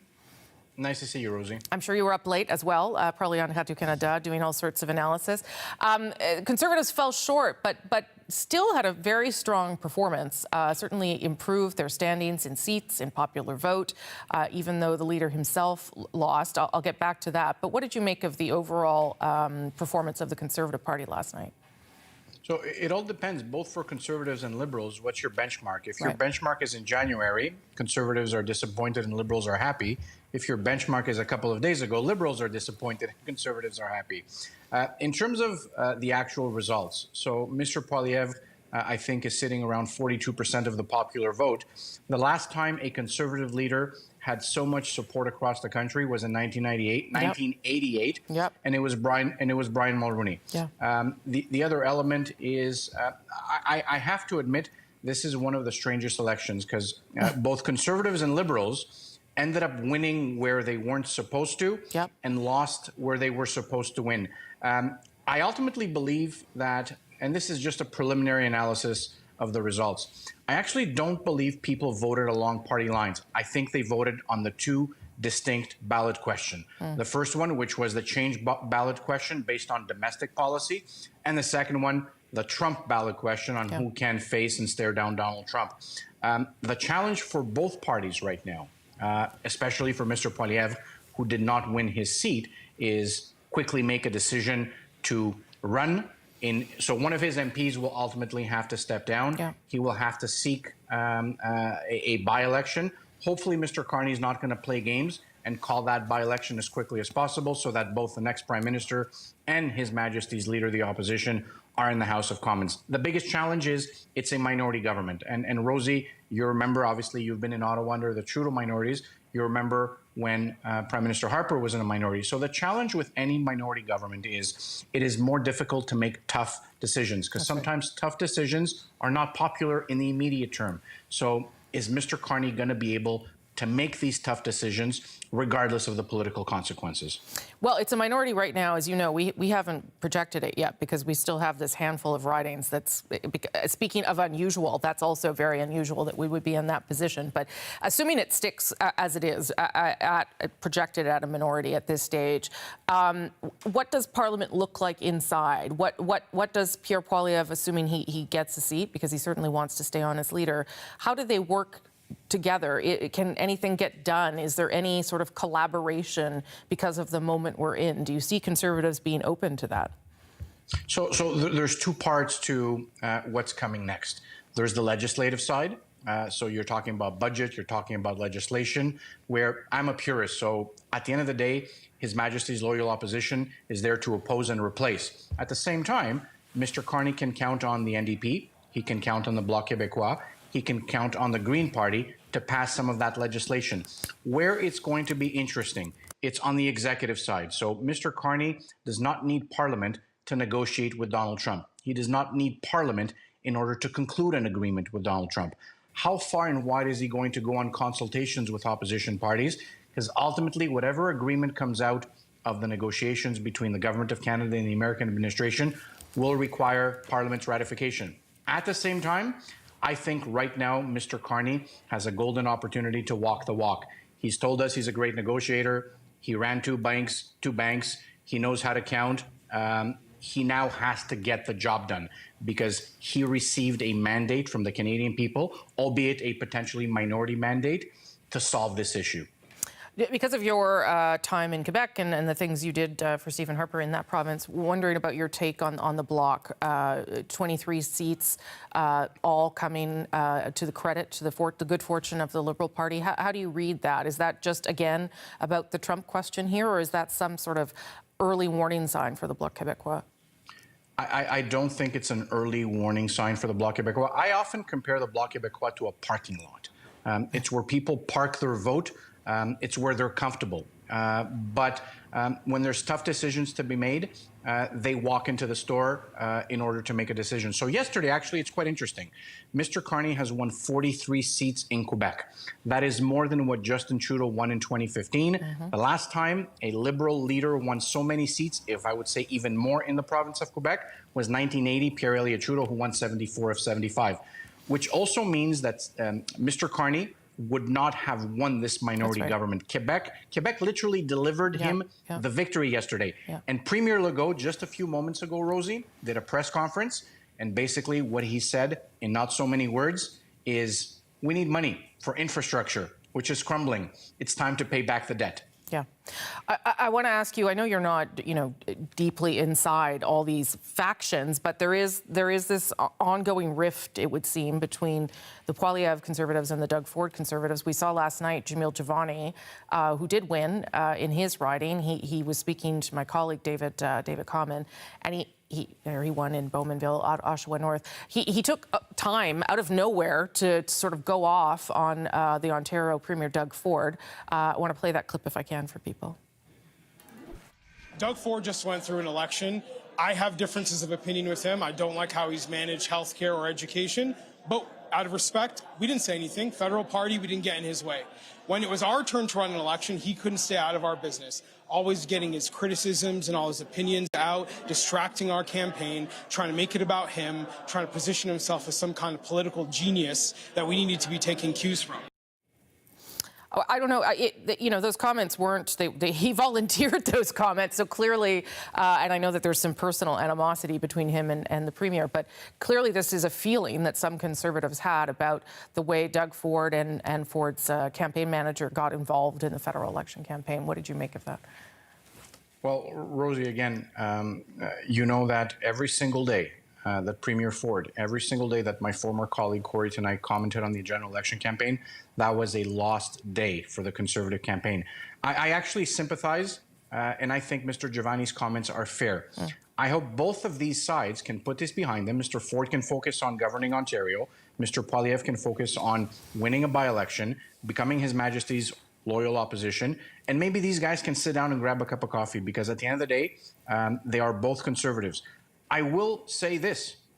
If you look at yesterday's popular vote in Ontario, Mr. Poilievre received more votes from Ontarians than what Premier Ford did just a few weeks ago during the general election. But I honestly think each one of them needs to mind their own business, grab a cup of coffee, and put this behind you. We got to end on Mr. Poilievre. Obviously, he lost his longtime riding of Carleton, which he had won 7 times since 2004. I, until the very end, didn't think that was going to happen, but it did. And I talked to the new Liberal MP-elect earlier, who was delighted, won by over 3,000 votes, thought this was very much about Mr. Poilievre talking about the wrong issues. What do you think Mr. Poilievre does here? Is his grasp on the party as strong, say, as Stephen Harper's was, and so he can continue to lead if he sorts out where to get a seat? So I will take you back to 2004 in this case, Rosie, because we can't compare Mr. Poilievre's grasp on the party as opposition leader with Prime Minister Harper's grasp on the party when he was Prime Minister. 2004 is when we lost the election, and Stephen Harper chose to run a second time, which we won in 2006. I believe that yesterday's defeat is a second opportunity for Mr. Poilievre to make a good first impression. I think he needs to think hard, debrief, do whatever mea culpa needs to happen as it relates to, because many things went well. Let's not pretend otherwise. But not everything went well, because if everything had gone great, he would have won. That's right. Dimitri Soudis, thank you for making time for us this afternoon. Nice to see you. Likewise. All right, I'm going to play those pictures I promised. You want to see a Prime Minister who is excited that he's won and that he is the Prime Minister? There he is, dancing with his supporters last night, and the Canadian band down with Webster at Liberal HQ. I'm just going to let you watch that because that's all you need for your day. We'll be right back.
In Manitoba, the Liberals and Conservatives are expected to split most of the seats up for grabs, with one going to the NDP. The CBC's Ian Fraze is in Winnipeg, but let me show you what the map looks like in Manitoba. Ian, give us a sense of what the election story is in that province.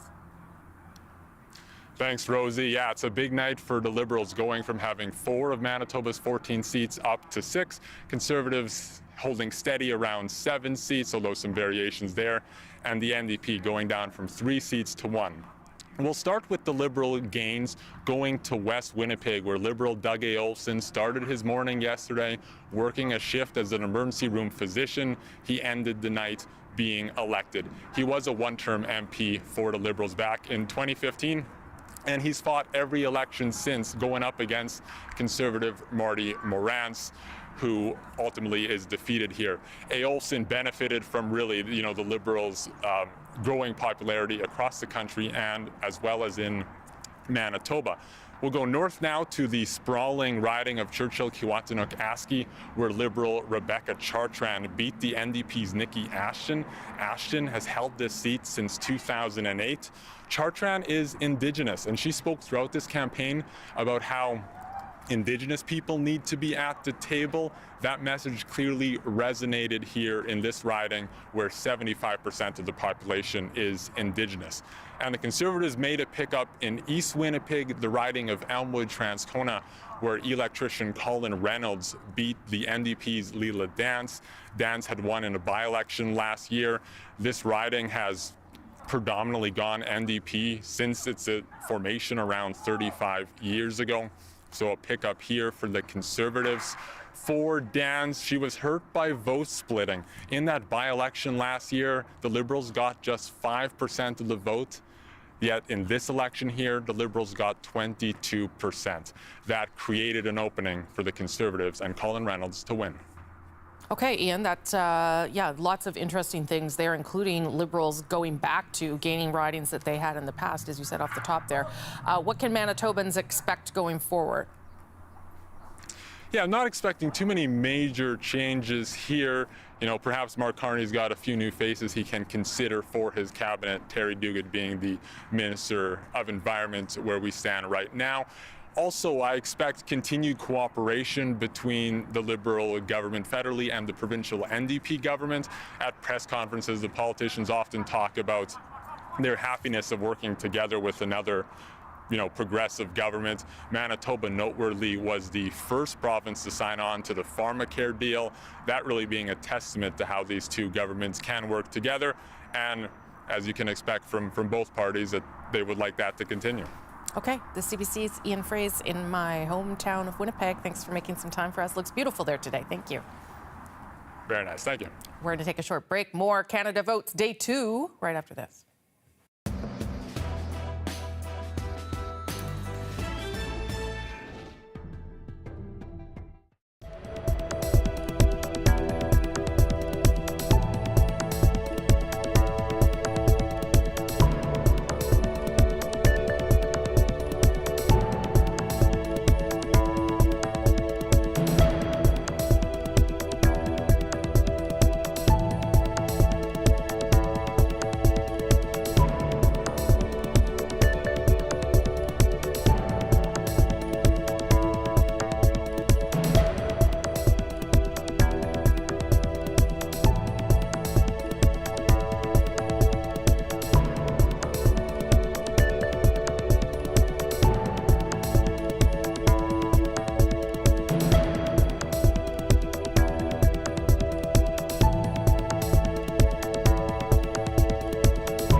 Welcome back. We told you results would be coming in soon. Soon means now. We have a new projected elected. Let me show you this. In Cumberland, Colchester, Alana Hurdle has been projected elected in that riding. That's a pickup for the Liberals over the Conservatives, the incumbent there, Stephen Ellis. And so that will transfer, I believe, to our board at the bottom and should pop up those numbers a bit. But that is now the beginning of us being able to firm up some of these final ridings that could push the Liberals up to that majority of 172. But again, a Nova Scotia pickup for the Liberals in Cumberland, Colchester. Alana Hurdle manages to clinch that for the Liberals, flipping it from the Conservatives. I'm going to go to David Cochrane. He's in Ottawa. Told you something would happen. It's happened. Here we are. Yeah, Rosie, that's not going to change the 168 number. What that does is it moves a Liberal seat from a leading to an elected. Oh, yes, okay, fair. Yeah, but a couple of things this does. I mean, look, the polls closed in Nova Scotia, like, I don't know, 4 days ago. I'm trying to, I've lost track of time. But this is the last seat, in Nova Scotia to be called. I still think Miramichi, Grand Lake, has not been called yet in New Brunswick, which just shows you how tight some of these races are and is taking so long because of the late shifts that we saw in advanced polls, for example, and special ballots. But this gets the Liberals to 25 seats in Atlantic Canada of the 32. And if you go back to where we started our broadcast and our marathon coverage last night, that was a number the Liberals needed to get to on the path to majority, to be at 25 seats. Is this another declared elected we have here? This is another projected elected, Ruby Sahota. In Brampton, North Caledon, we are projecting she will win, hold on to that riding. Again, that would be one of the ones that they need to hold right here if they're trying to chart their path and pick up some of those 11 ridings where they were coming in second. I'll let you keep talking here. But those are two now that we have projected elected, confirmed for the Liberal Party. Yeah, one is a gain in Nova Scotia, and this is a hold in Ontario. But, that we are this deep into the count, Rosie, and just only now projecting, with all the polls reporting, that Ruby Sahota has held on to one of the Bramptons. I mean, the Peel region, the Bramptons, the Mississaugas, these are like bedrock parts of that fortress ring around Toronto that the Liberals have won by usually reasonably comfortable margins in the last couple of elections. But the story of the night for the Liberals, unless things change in these updated counts that we're getting in the next little while, is that Ontario completely underperformed, or they completely underperformed in Ontario. They're up in basically every province, other than Alberta, I believe, Prince Edward Island, because I already swept it. They held in New Brunswick, and they're down in Newfoundland and Labrador, but by one seat, maybe two, depending on what happens in Terra Nova. But they're down by double digits the last time I checked in Ontario. They needed to be at 80 seats and above to sort of hit the Manitoba border as we get to your home province at about 145 to 150 seats. And now they're up to 169. Right? They outperformed in Quebec. Okay, I got one more elect here for you, David. Let me show people. This is in Cambridge. We can confirm that this is a pickup for the Conservatives, with Connie Cody winning out over the incumbent Liberal Brian May. So that has shifted the numbers there for the Conservatives. That is a pickup in Cambridge. Go ahead, David. Yeah, so this is another example of the Ontario underperformance, right? A Liberal incumbent. Here, though, this is the change, Rosie, in the board on the bottom of the screen. Terrebonne. There was a 28-vote lead for the Bloc candidate, Nathalie Sinclair Desgagne, with 207 of 208 polls reporting. Look at this. 208 polls reporting. The Liberal, Tatiana Auguste, has a 35-vote lead. So we could be in recount territory with some of these, but right now you're at 169. They are 3 away from a majority. They've got workable partners there with the NDP, Elizabeth May and the Bloc Québécois. Maybe not so much in the 144 column with the Conservatives. I think there are cultural clashes we're going to be dealing with when Parliament does get back to business here. But you look now at Nunavut, you look at Vancouver Kingsway, you look at Windsor-Tecumseh, you look at Milton East, Halton Hills, Miramichi, Grand Lake. You get longer shots as we go down this list. There's Shefford in Quebec, Cloverdale, Langley City in BC, Kitchener, South Hespeler in Ontario, Pitts Meadow, Maple Ridge. There's a big lead there, but we've seen, in BC seats, this is a greater Vancouver area seat.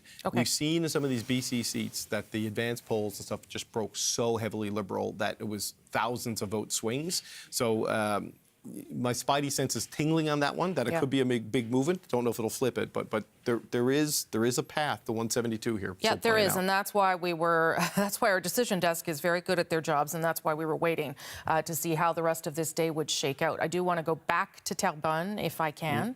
As we said, this is one where the Bloc was leading just slightly. Well, now we are saying that the Liberals have elected Tatiana Auguste in this riding, but it will go to a recount because the margin is very small. It's 35 votes. That will happen. Right. And so we don't know if this is really a pickup for the Liberals at this point. And that sort of speaks to the issue here. If we're trying to get, if the Liberals are trying to get to 172, and you're going to have tight margins like that, you're probably going to have to overperform in order to lock in a majority in case you have these recounts that may or may not allow you to keep that riding. But that one in Terrebonne, significant because we did wait till the last poll closed and it did flip things. And that is indeed the story of what's going on here. Okay, let's look at Kitchener South Hespeler again.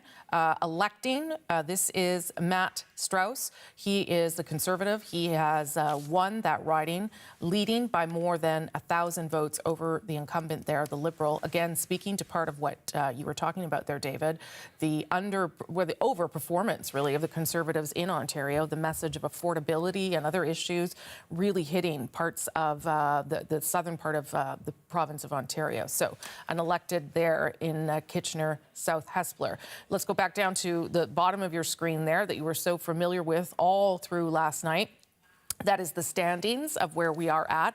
169 with that now riding that is going to bring us to a recount. Conservatives at 144 and the three other parties not moving at all. But what you were why this is happening is because these special ballots and advanced polls that we've been talking about all day long have now been dumped into the system, and we are starting to see how that has affected the count. Here we go. Vince Gasparo, he has been elected in Eglinton Lawrence with a lead of more than 800 votes. That is another confirmed elected for the Liberals. Remember, they have some where we was trending in the right way. They needed to lock those down, and then they needed to gain some of those 11 ridings I was telling you about through the day where they were running in second place. There's another one for the Liberal Party. David.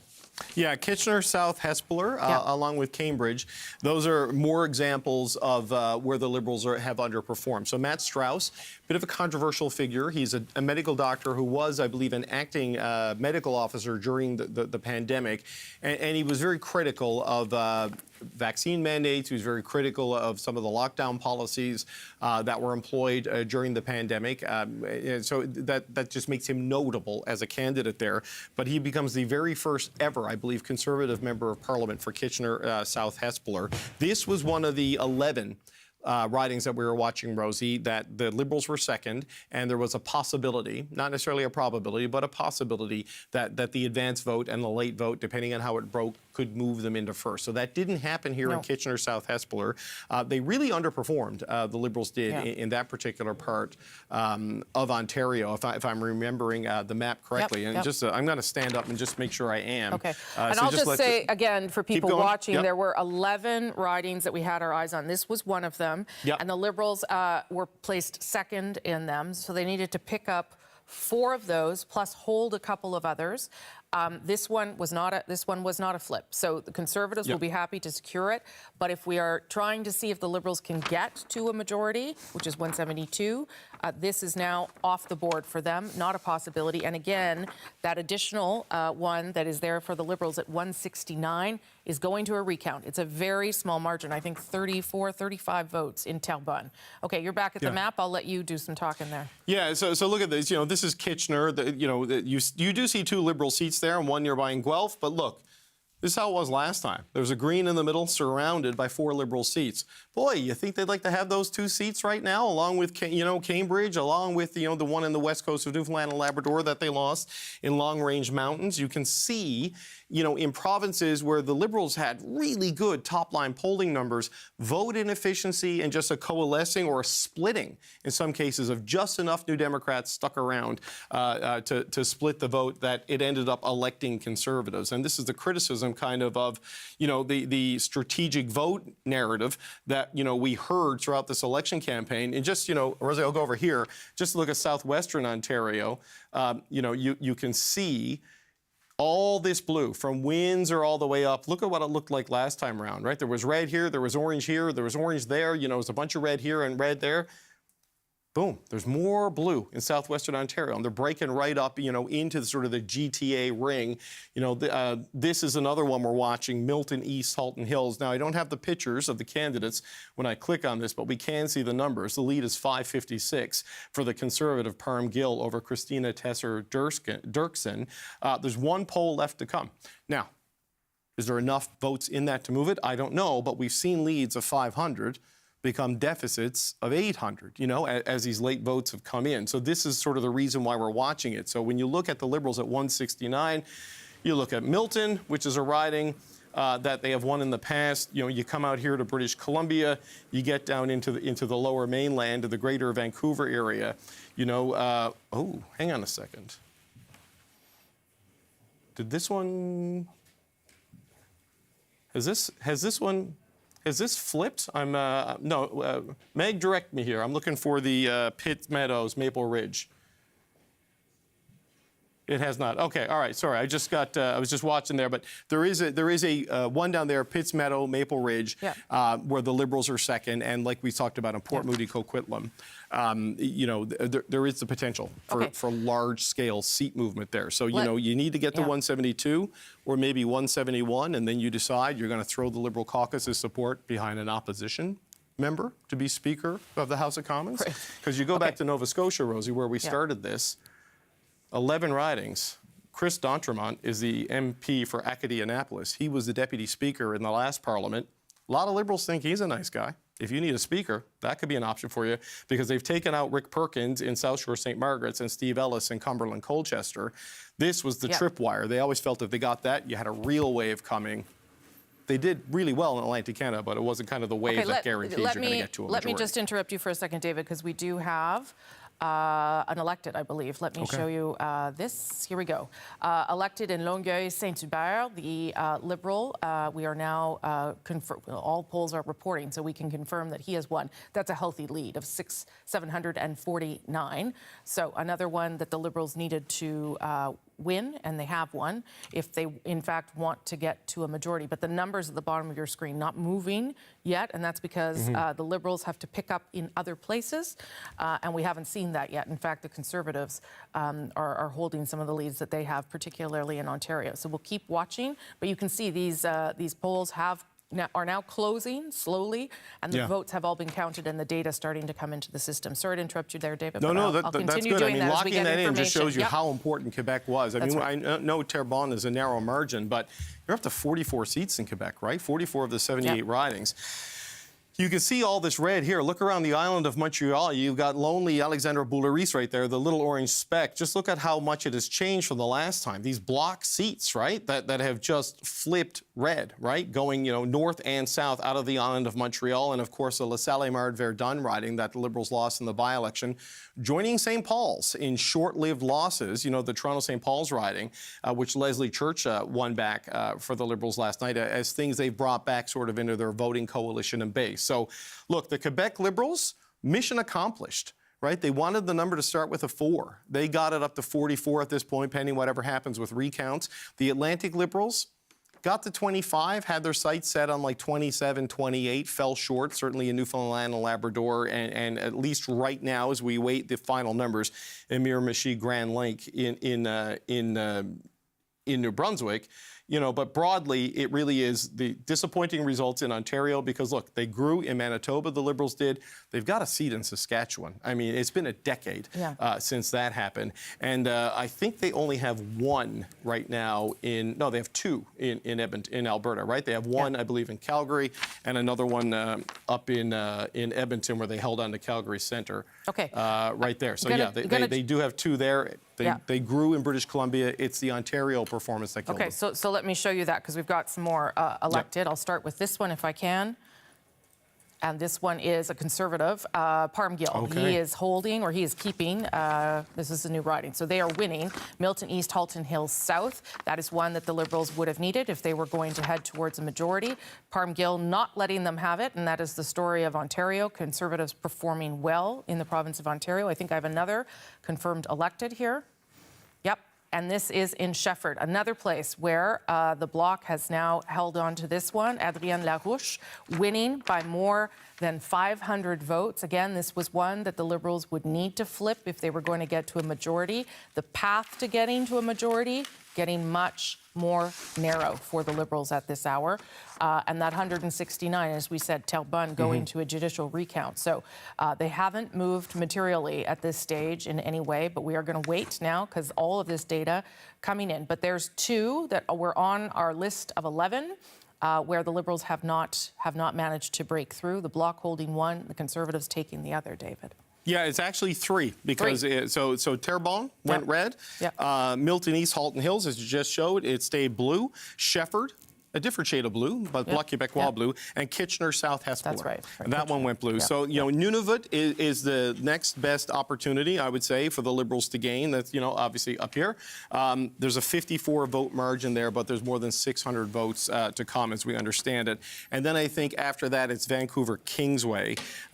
But, you know, the margins start to get tougher. This is where Don Davies is leading the Liberals by 308 votes. So we got to see what happens there. And look, again, there is still the chance of a slide back, right? Going back to the Terra Nova and the Peninsulas riding in Newfoundland and Labrador, where there's one special ballot, you know, to be counted, one poll of special ballots to be counted. And, you know, just given the nature of that riding and the nature of the workforce there that we use special ballots, it is a possibility that could skew Conservative. So we're waiting on that. So you could see, you know, this would be the nightmare scenario. They get up to 172 and then they lose Terra Nova and they're down to 171, you know, for the Liberals, right? Okay, let me show you one more that we have confirmed elected, and it is Sonia Sidhu. That is in Brampton South. This is a hold, not a gain, but they did need to hold this, the Liberals, if they were going to try and get closer to 172. Again, this is a hold for the Liberals in Brampton South with Sonia Sidhu, but we're confirming that she is elected. All polls now reporting. But again, the path to trying to eke out 172 for the Liberals becoming very challenging right now. Because they are not flipping some of those key ridings. And to your point, David, those two out east, two out east that they need to clinch, and they don't have those yet either. So and the tightness of the Brampton race is, again, a symptom of the Ontario underperformance, right? Normally, Peel Region, you know, rock solid and called early, or at least last couple of elections. Okay. Oh, here's another one. Yeah, Nunavut has not gone the Liberals' way either. We are electing Laurie Idlut, a lead of only 77 votes here. That doesn't necessarily mean a judicial recount. It could, but we are electing an NDP in Nunavut. So again, that was another one the Liberals were going to need to get if they wanted to move. No recount needed, I'm told. If they wanted to get to a majority, they don't have it. So this is the path, the margins here not going in the Liberals' favor at this stage. Yeah, that's one. I know, Rosie, talking to the Liberals today, they felt they had a real good shot at flipping that one. But Laurie Lidlut holds on to it for the New Democrats, you know, who need a bit of good news today after the election that they've had. But like Terrebonne was number one in likelihood to flip to the Liberals. That happened. Nunavut, number two, it did not. So then we got Vancouver Kingsway, Windsor-Tecumseh Lakeshore, and Miramichi Grand Lake as the next three, where the margins and the outstanding vote create the highest probability of a flip, because number 6, 7, and 9 on the list, they've already fully reported, and they have stayed either with the Conservatives and the Bloc. So we're down to 1, 2, 3, 4, 5, really 6 ridings. Liberals need to win half of them. In the numbers that are coming in if they're going to change this count and get up to the 172. Okay, and we'll see whether, I know we both talked about advanced polls, advanced turnout, special ballots, whether that had, you know, favored anyone. It doesn't seem to be the case so far. We'll see whether it does for these others. But just so people know, we have managed to elect a few more people as we wait for these. We waited for these ballots for most of the day. Here's another one right now. Let me show you it. Okay, and that is in the riding of Montmorency-Charlevoix. That is a Conservative win over the Bloc Québécois. That is a gain for them in the Quebec City region. So I don't think there was any chance of the Liberals picking that up, but that is positive news for the Conservatives as they try and have a little bit more support in Quebec. David. Yeah, I mean, that is not going to affect the top line numbers in any way, but it does increase the presence of the party there. Here's another one, though. Yeah, Nipissing-Temiskaming. This is, I think, is this a pickup? I feel like, yes, it is. Yeah, this for the Liberals. This gets them, they are picking up this riding by 1,200 vote margin. So that is one of the ones that they needed to win there, David. Well, that's a hold from last night. Rosie, remember that's this? That's a hold from last night, okay. I think it was around 2 a.m. Yeah. This is the one where Gary Keller had about a 1,000 vote lead, and then the advanced polls came in, and suddenly Pauline Roquefort for the Liberals, she had a 1,000 vote lead. So this was why we were so cautious on calling a lot of these, because the swings were just so material and so significant. That when you looked at the remaining ridings, like even the Charlevoix riding, that, it's not one that we expected necessarily to affect the Liberals on their path to 172, but just because of the three-way nature of that race and because of what was happening with the advanced polls, you want to be cautious. The worst thing you want to do is tell someone they're elected and then have to take it back. Yeah, no, we because don't do it's that embarrassing here. Yeah, we don't do that here. and it can be hurtful. So they're stuck here at that 169, and really it's sort of the New Brunswick riding, a couple in the Lower Mainland, and Windsor-Tecumseh Lakeshore that I think may very well figure this out. And, well, Hamilton East Stony Creek, that's an interesting one too, Rosie, because, there's about a margin there of 1,600. And if you remember, this is where Pierre Poilievre had a lot of his big rallies sort of in that part of Ontario. Very early, in the first week of the campaign when they had the big rally in Hamilton, they were in Stony Creek. That's where a lot of that happened. So curious to see, what that translates into, at least in terms of whether or not the Conservatives well, pick up speaking of that, let me show you this another elect here, David. Yeah, in Hamilton East Stony Creek. That is an elect for the Conservatives. That is a Liberal incumbent who has lost that riding again. That good news for the Conservatives. Again, speaking to that whole story of Ontario and the Conservatives performing so well. Here's another one, though. Tim Lewis is the incumbent in Kitchener-Conestoga. He is elected in that riding now with all polls reporting. Yeah, well, that Hamilton East Stony Creek, that's a game for the Conservatives. Chad Collins, he is one of the letter signers, Rosie. He's one of the MPs who made the argument and went public. He was on my show a couple of times. He said publicly Justin Trudeau needs to go for the Liberals to have a chance to hold on. And turns out he was right. It just did not benefit him in his own riding as he's lost that one to the Conservatives, right? It's interesting that Hamilton was such a New Democrat, strength for a while, where they thought they were going to grow there potentially. And, the Liberals are down, the New Democrats are down, the Conservatives. They haven't gotten into Toronto proper, but around Toronto and in the smaller urban centers on an Ontario basis, they've made some real solid gains, in southwestern Ontario and in the second level of urban centers, at least by population here in Ontario. Okay, let me show people party standings. If you're wondering why we're still reporting on election results, it's because we've got more data and more polls closing, and special ballots have come in a series of ridings, and that could change the outcome. So far, it's only bumped the Liberals up by 1, and that is going to a recount. But if you look at the party standings here, they have a lead in 6, and the Conservatives have a lead in 5. A lead for 6, if they were to clinch those, that could help the Liberals if they are still hoping to get a majority, but we're not there yet. So we'll keep our eye on that. Again, there hasn't been much movement there at the bottom of your board, and that's because some of these people are simply holds, and it's not really changing where the projections were overnight. That one in Terrebonne in Quebec is the additional seat for the Liberals. But again, as we said, 35 votes means that goes automatically to a judicial recount. Liberals can't rely on that if they're hoping to get to a majority. There you go, Windsor-Tecumseh Lakeshore, another one, an elect for the Conservatives. That is a pickup for the Conservatives over the Liberals. David? Yeah, Eric Kuzmerchik, the incumbent there. What I find really interesting about this, Rosie, is southwestern Ontario, as we were saying last night, this is where the two big stories, Brampton Centre is also elected. I don't know if you want to you want me to keep talking about the Windsor one, or do you want to talk about this? Well, you can talk about both of them. So that's another elect that we can confirm now in Brampton Centre for the Liberals. Yeah, again, another narrow margin in Brampton, right? Look at that, just 340 votes. But, just going back to Windsor-Tecumseh, this shows you, again, the underperformance by the Liberals in Ontario and the strong showing by the Conservatives in Ontario, at least in vote share and making a lot of races close. But just to go back, to Ontario and that southwestern region, it's just remarkable to see what has happened, right? It's all blue down around Windsor. It's all blue through here, making all the way up, to the Kitchers. There's a couple of reds into London. But as we were talking about last night, Rosie, this is the region of the country. This is the auto sector. This is the supply chains. I mean, Windsor, right? Windsor is the auto capital of Canada. And this is where the election and Donald Trump and tariffs and annexation and, his attempt to gobble up the auto sector and bring it to the United States, it all collides there.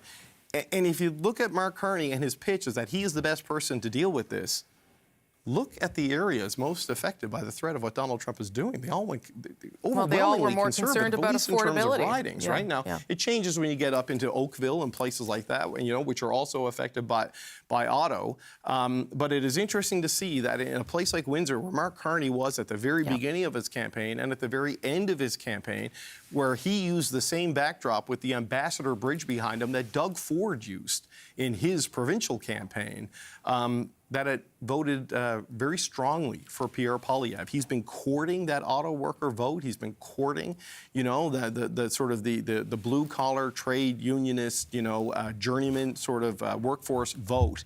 And he got a lot of it here, despite that, at various points in the campaign, I think they were in Kitchener when Trump, I think it was when he threatened one of his tariff threats, where Mark Carney came out with Lana Payne, right, the national president of Unifor, which represents a lot of auto workers and people who work in the supply chain. And look, two of the Kitcheners have gone Conservative, and you make your way down to Windsor through the auto belt. There's a lot of blue ridings there in areas obviously the Liberals thought they were going to pick up the NDP seats in southwestern Ontario. They didn't get one of them. The story of affordability obviously really penetrated there more than what Mark Carney was offering. I have another result, if I can show people there. Yep, there you go. Parm Bains. He keeps his seat in Richmond East Stevenson. That one now, all polls reporting, so we can confirm that Parm Bains is elected there. Yeah, again, the that doesn't change Stevenson ridings and the Richmond screen. ridings in BC, tough ones. The Liberals were worried about those. There's a couple of factors there. Like the Markham ridings in the GTA, significant Chinese population, difficult to poll accurately unless you're polling in Mandarin, for example. But also because of the controversies around foreign interference, it's been very difficult for the Liberals to go to Chinese community events because, often a picture with somebody or a meeting with somebody, it leads to a photo, which leads to a story, which leads to, allegations of deep connections to China and not taking the threat of China seriously enough. So I know that of the seats they held in the lower mainland, in particular around here, look, you can see Richmond Centre Marpole right now is blue. I believe that was also red last time. So, you did see some challenges there.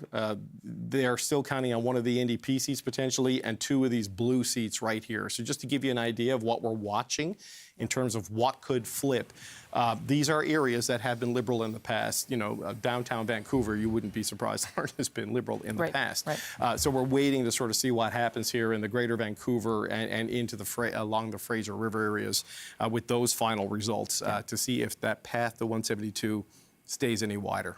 Okay, and just a reminder about why we're doing this is that's because last night we were not able to tell you or project what kind of government Canada would end up with. We only were able to tell you it would be a Liberal government led by Mark Carney. And the reason we weren't able to make that projection is because there were a number of seats with a large number of ballots that had yet to be counted.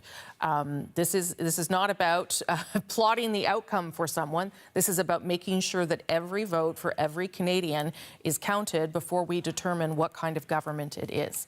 And so that's what we're trying to do for you here. The Liberals may not get there. That we're making that very clear. In fact, it's becoming increasingly hard for them to get to a majority government. But it would be nice before you went to sleep tonight for you to know whether it's a minority or a majority, because we didn't get there last night.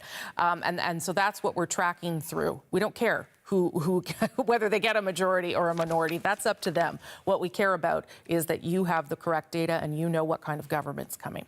Just because I am getting some messages about that, and this is how we chart outcomes. This is how we chart data. This is how we go through ridings. We would do that for any party. But in this case, the Liberals have won. We're just trying to tell you how it'll end up, whether it'll be a minority that the Pierre Poilievre Conservatives hold them to, or whether they get over that threshold of 172, and they're not there yet. Yeah. We have more data coming in, and we will bring that to you as soon as we've got it, David.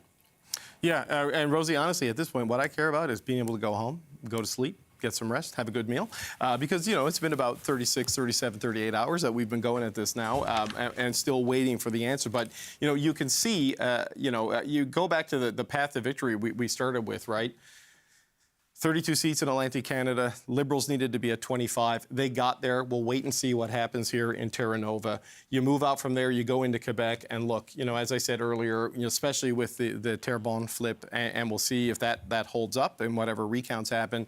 You know, mission accomplished, Quebec Liberals. You got 44 seats in a province. I believe that outperforms even what Justin Trudeau did. You know, and he had, you know, he was an MP for Papineau. It's Ontario that is where their push for the majority has fallen short. So now they're counting on this sort of narrow goat path through ridings that they don't necessarily hold historically or traditionally to get them there. Because, you know, you go in particular to the Greater Toronto area, and I can kind of show you where it all broke down for them, right? Like, this is York Region. This is there's Brampton. Well, Brampton West is blue. I mean, that's a place where it broke down for them, right? This is Vaughan Woodbridge. That was Francesco Sorbara's riding. He was defeated last night. You go in here into York Centre. That was Yara Sachs, a former cabinet minister, running against Roman Baber, who was kicked out of Doug Ford's caucus during COVID. For being too much of a wild card when it came to complying with the Ford government's policies on dealing with COVID. Obviously, York Centre, significant Jewish population. The Middle East controversy played a big role there, and Yara Sachs is a Jewish cabinet minister. She bore the brunt there for a lot of the anger that existed with the way the Trudeau government, in particular, dealt with the Middle East conflict. And you go back to that Greater Toronto area, you know, you move up from there, you get these ridings here, Aurora, Oak Ridges, Richmond Hill, Newmarket, Aurora. A lot of these were Liberal-held ridings and have been held for multiple elections. There's not a lot of New Democrat vote up there. So the NDP collapse that did go to the Liberals, which is not necessarily the case in southwestern Ontario, where it's more of a blue-collar trade orange vote, but is the case in the Toronto area, where it's more of that urban progressive vote. It just had the Liberals running up the score in seats they were already going to win, and it just increased their margins. But up here, you essentially had the Liberals getting in the GTA, what we always talk about with the Conservatives on the prairies, just vote inefficiency. Large margins that deliver one seat and then not enough in seats where you're truly competitive. So this is kind of the story of it, in that they just weren't able to hold here, Rosie, and that's why they're stuck right now at 169, because there's 5, 6, 7, 8, 9 seats in this area.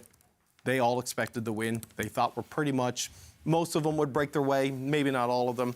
And it just didn't happen last night. It may not happen today with the new numbers. That's right. And so an underperformance in Ontario, an overperformance in Quebec. But to your point, not looking great if the Liberals are still hopeful. And I honestly don't know if they are at this stage. Let me show you another elect, though, that we've just got now confirmed. And that's Stephen Furr. And that is in the riding of Kelowna. Stephen Furr has previously been an MP. He's coming back. But that is a pickup from the Conservatives, Tracy Gray. So let me show you, before, when David was on the plane, I was going through some of the places where that would chart a path to a majority for the Liberals. And this is not to get them to a majority. This is so that you can see whether they will get there and whether they're achieving some of those markers in order to get to 172. So let me show you that. Okay, so it starts with Terrebonne. That was a very tight race. It continues to be a tight race. We've elected a Liberal there in Tatiana Auguste, but because it's a 35-vote margin, that will go to a judicial recount. We can put it in the Liberals' camp, but it may not hold. So I'm not sure how much hope I would put in that one. If the Liberals are still dreaming of 172, I'll show you the next one. Here, too, this was another riding that the Liberals were hoping to flip. If they wanted to get to 172, they have not done that here either. That is an NDP hold with Laurie Idloot. Take a look at another riding that was on the list. Don Davies, this has still not been confirmed. There's still one more poll to report, but he is holding his lead of 300 votes. That's Vancouver Kingsway. We'll see whether or not that stays the way it is. Don Davies is the incumbent and a popular MP in the riding. This is a Conservative win in Windsor-Tecumseh Lakeshore. That is Kathleen Borrelli. She has picked that up over the Liberals. But again, these are the ridings that had been identified if the Liberals were trying to get to a majority. It is not looking good right now at this hour of the day, given how many of these they have not been able to hold. I'll look at the next riding here. That is Miramichi Grand Lake. Again, Conservatives elected. That one flipped around a lot last night. No longer. The Conservatives have secured that riding in New Brunswick. And again, we showed you that one as well. Milton East, Halton Hills South. All polls were now reporting Parmgill, a Conservative, is elected. Another one, Shefford. There was a small margin. Now it's a big one. And the Bloc Québécois incumbent, Adrienne Larouche, secures that riding in Shefford. Here's another one where we don't have this one yet because we still got two polls that haven't reported. Cloverdale, Langley City.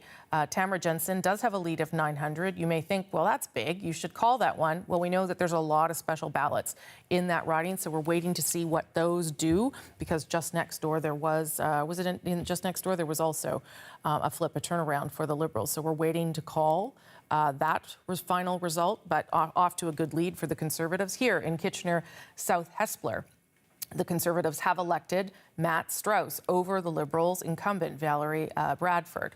Let's go to the next one. Mark Dalton in Pitt Meadows, Maple Ridge. That is a growing lead there of more than 1,400. But look, there's a whole lot of polls still coming. And if there's a lot of special ballots, we don't know how many in there, that could change the outcome. So we're holding off on that one. But as you can see, if the Liberals are holding out hope for 172, it's getting much, much tighter. Here in Hamilton, East Stony Creek, the Conservatives have elected Ned Couric with 1,400 lead over Chad Collins, the Liberal incumbent there. And all those polls reporting. There is now, of the 11 that we were watching through the day, there is only 4 now who have not been elected in that group of 11, plus the 2 on the East Coast that we are watching that the Liberals would have to hold. That is a very, very tiny margin for a government that might want to get to a majority, increasingly problematic there, David. Yeah. Rosie, I'm looking at, so I want to just show you something I should have done with the GTA thing, just to show you the change. This is how it laid out right now. Look at all the red ridings that are gone this time compared to last time. There's your majority, Liberals, right there. All around seats that you held in your power base, plus taking back Toronto St. Paul's. The majority disappeared right there, and the failure to pick up in other parts of Ontario. I have 3 ridings left on the 11. Vancouver Kingsway, Cloverdale Langley City, and Pitt Meadows Maple Ridge. Am I wrong on that? It seems to me it's really 3 ridings in around here. Cloverdale Langley City, Vancouver Kingsway, and then we'll come back out if I can to Pitt Meadow Maple Ridge, which I believe is this one right here. So 1, 2, 3. Those are the 3 ridings that I have left on the 11. If I've missed a 4th, let me know because my brain is not functioning at even 40% capacity right now, people Rosie. Helping me. But Terrebonne is headed to recount. Nunavut is staying New Democrat. Windsor-Tecumseh Lakeshore has gone Conservative. Miramichi Grand Lake stays Conservative. Milton East, Halton Hills South is won by the Conservatives. Shefford, Bloc Québécois. Kitchener, South Hespeler, Conservative, and Hamilton East Stony Creek is a Conservative pickup. The one we're also watching is a Liberal-held riding that's only 46 votes with a special ballot to come, and that's in Terra Nova. So they've got to sweep these three and hold that one to get the 172. And those are long odds at this point, Rosie. They might get it to 170 if they flip one of them, but they could get up there and then slip right back down. But 172, still possible. I don't know how probable it is at this point, because it basically means going 4 for 4 on the 3 they need to flip and holding the 1 you're at risk of losing.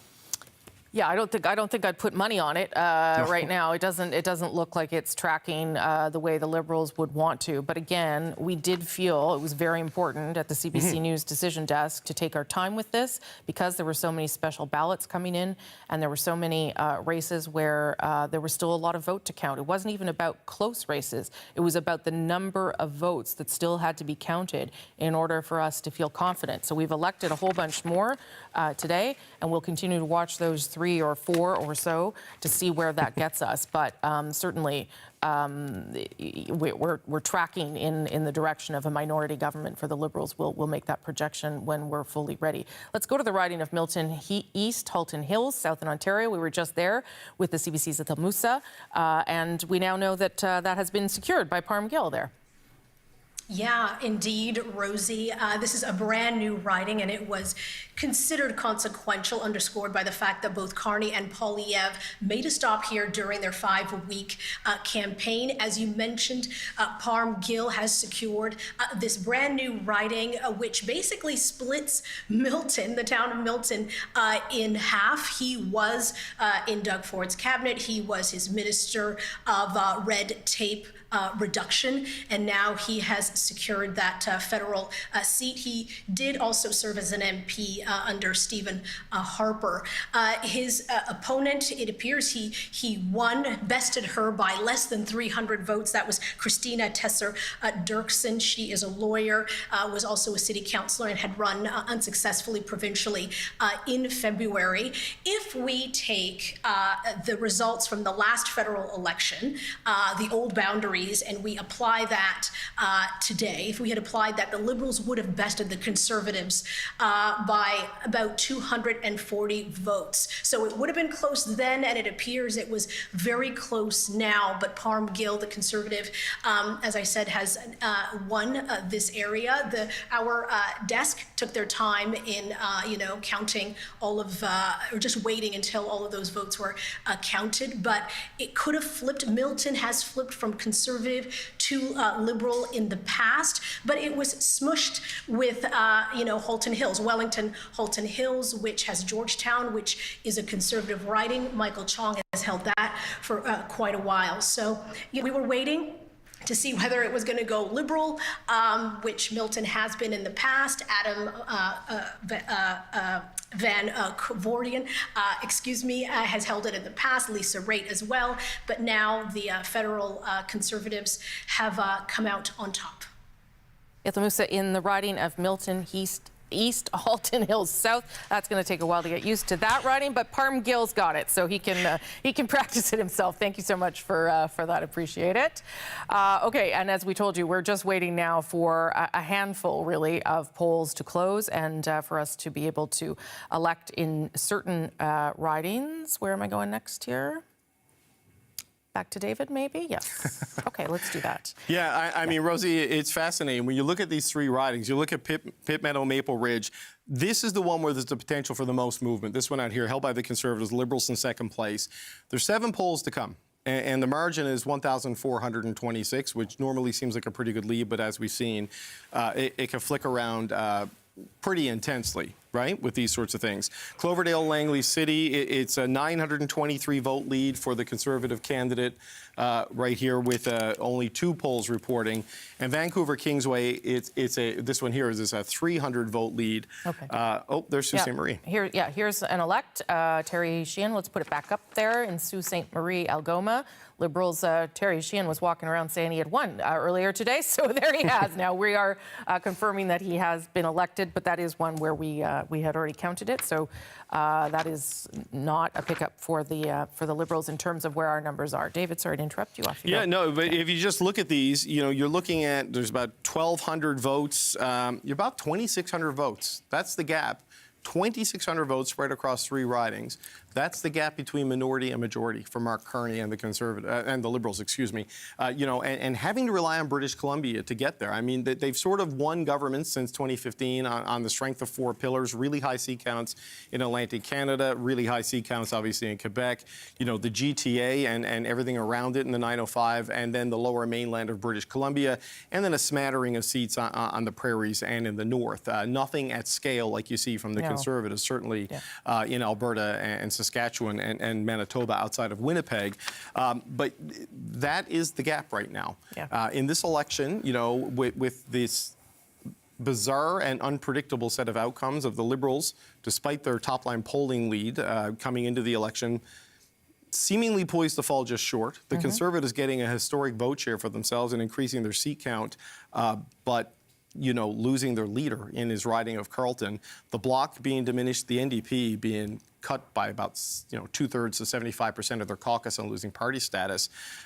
It comes down to a couple of thousand votes in the lower mainland of British Columbia that are going to decide whether or not the Liberals can pull off a majority. Okay, so I have another result then to show us where that leaves us, and that's in the riding of Calgary Confederation. Corey Hogan confirmed elected in that riding. That riding as well bounced around a fair bit last night when Catherine Cullen was reporting on it, but the Liberals are winning Calgary Confederation, which for them, it's important to win a couple of seats in Alberta in order to prove that they have a party that represents broadly right across the country. Obviously not as many as the Conservatives in Alberta and Saskatchewan, but that was still important. I'm going to go to Eric Grenier. I'm going to go to Eric Grenier if I can. Eric Grenier, I've kept him waiting and not gotten in through his windows all day long, so I want to make sure I get you because you're here. Eric, nice to see you. David's been walking us through some stuff. I'm sure you've been listening. You've been watching the same handful of ridings as us through the day. You're, of course, the founder of the RIT, but the owner of our CBC poll tracker. What do you make of where we're at here? This 169, 144. The 169, I'm not even sure I want to say it because it's going to a judicial recount. It just feels now like it's so nitpicky that I don't know that the Liberals get to 172. Yeah, it's coming right down to the wire on some of these seats. And in the end, if they do pick up another 2 or 3, they still got problems in the House of Commons. So it's more of a technicality, I suppose, if they get to 172. David has already been laying out sort of what has happened here with the Liberals. And when I've been looking at these results, pretty much everything around the country, with a few small exceptions, went kind of as expected. It really does come down to some of the surprise results in Ontario, and particularly those seats north of Toronto, some of the southwest. The fact that the Conservatives seem to have swept Windsor, those were 2 ridings that were not really considered to be all that much in play for the Conservatives. So to see some of those gains in Ontario, that is largely the reason why the Liberals seem to be either coming up just short or, just maybe they'll fall over the finish line. Yeah, because the Quebec numbers where they ended up, maybe a little bit better than expected, but not out of the realm of what we were talking about or thinking about. I think that's fair to say. Yeah, I think in Quebec, they probably hit their targets. There was a few surprises. The fact that they lost the Gaspésie des Îles-de-Madeleine, Listigouche riding was a bit of a surprise, but then they also flipped a riding in Quebec City. That wasn't all that expected either. So overall, Quebec more or less went as expected. And I think that's why the results in Ontario are particularly striking. I remember David saying before Election Day that if the Liberals were over 40 in Quebec, they felt that they would have a good chance of winning that majority. So I think that we saw that it was Ontario that didn't deliver for the Liberals. And is that because there was perhaps a presumption, a false presumption, as it turns out, that NDP voters would go red because they're progressive voters, quote unquote progressive voters, when really what was attracting NDP voters to the Conservatives was, appealing to the labor movement, talking to working people, talking about affordability, that the things that we might normally have seen in an election just didn't bear out. Is that what happened largely in Ontario?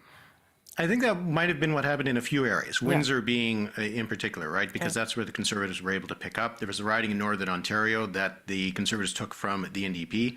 But I mean, if you look at some of the results we saw in Atlantic Canada, parts of Toronto and Ottawa, that NDP vote, where it was in urban cores, where was that progressive vote, that vote absolutely went to the Liberals. It is more that more working class vote you're wondering about, you know, Hamilton East, Stony Creek, another pickup that the Conservatives made, picking up Niagara Falls, or Niagara South, I should say. Like, these are ridings that were probably where that NDP vote might have made a difference because it was a little bit different there than it was in Toronto or in parts of Vancouver, where, you know, there was lots of discussion about whether those NDP incumbents would survive.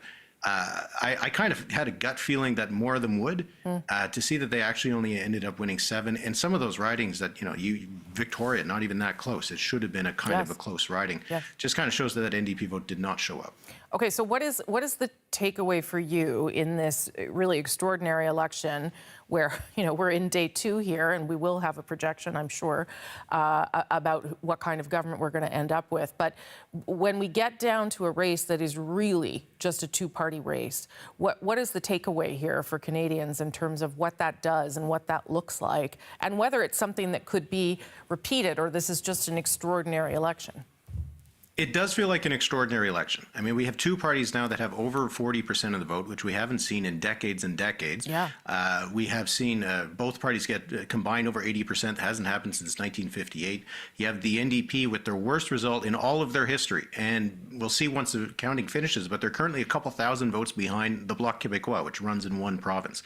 So we have some very extraordinary results, some very historic results that follow what has been an extraordinary few months. So it is a bit of a fitting end. You have this really incredible result for the Liberal to get this high of the vote. I think you have to go back to Pierre Trudeau to find a similar vote share for the Liberals, an incredible vote share for the Conservatives. And that's why we have this very close race in terms of the seats, or at least we have this close race in terms of the chase for a majority. It's because both parties are really strong. Where they had support, their voters came out. It's just that when you have a 2-party race, you're going to have some ridings that are going to just be toss-ups that are going to be hard to call. It's so interesting. Okay, Eric, thank you. Your newsletter got me through this election. I just want you to know that. So thank you for that. It made me a lot smarter. Eric Rainey, the founder of The Writ, and has been in charge of the poll tracker through the election. Nice to see you, friend. Okay, let's go to Calgary now, where the Conservatives did have a good night. The CBC's Aaron Collins is there. Aaron, last time I saw you, you were in a bar. Now you're back at work. Some tight races were expected there. Let's start with Calgary Confederation. Yeah, that old story. Was in a bar, now I'm at work. But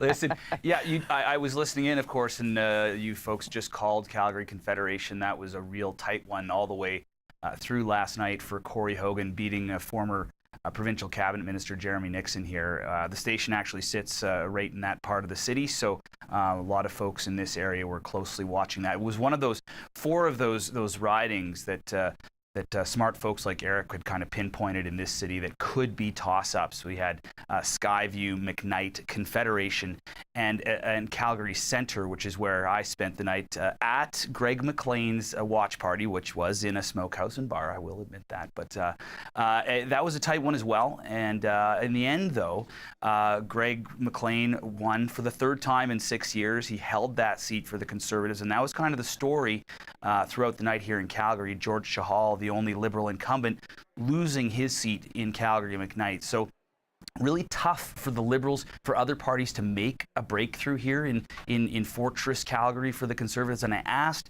Greg McLean why it was so hard for other parties to get that kind of traction in this city. Have a listen to what he told me. It is a city that has been held back by this Liberal government's policies. I often wonder, what do Calgarians have to see to understand that the Liberal government is not moving this province forward, is not moving the city forward, is costing them day by day as far as their economic development goes. So why people voted ticks beside the Liberal box is still a mystery to me. So a mystery to Conservatives why anyone would vote Liberal here, and I think a mystery to lots of pollsters why more ridings didn't flip. We certainly thought there might have been some movement, but there just wasn't. Really, really tough for anyone but Conservatives to get traction in this city and in this province. Did you talk about Edmonton? Did I miss that? And what happened throughout the rest of the province?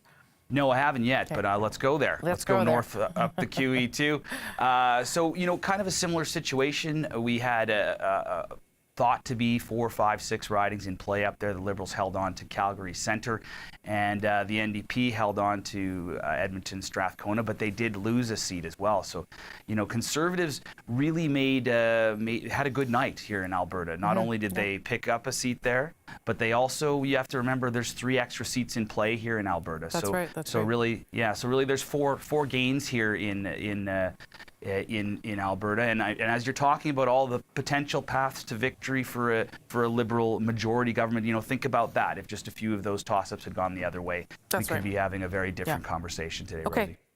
CBC's Aaron Collins, thank you for that. Appreciate it very much. I'm going to show you another elect, and that is in Cloverdale, Langley City. Remember, we were waiting there because a couple of polls hadn't reported. There were special ballots involved. It doesn't matter. Tamara Jansen is elected in Cloverdale, Langley City with a lead of over 760. So there you go. That good news for the Conservatives as they keep that seat out in BC. Remember, though, that was one that the Liberals wanted to get to a majority. They needed to gain that one. They have not, and so that path towards 172, getting a wee tight path now at this stage for the Liberals. Let's bring you back to Quebec, the riding map of the Montreal area, which again, as we've been telling you, almost a complete sweep on the island there, except for that one NDP riding for Alexandre Boulris and the other one for the Bloc at La Pointe de l'Île for Mario Beaulieu. Quebec, a different story for the Liberals, where the Liberals did very well, made lots of pickups at the expense of the Bloc Québécois. Not the same kind of story as David was talking about there in Ontario, but a positive night for the Liberal Party in Quebec. In fact, that is largely what brought them these big numbers and allowed them to form government. Vanessa Lee is in the riding of Terrebonne, where now we do have a result. What can you tell us about that, Vanessa?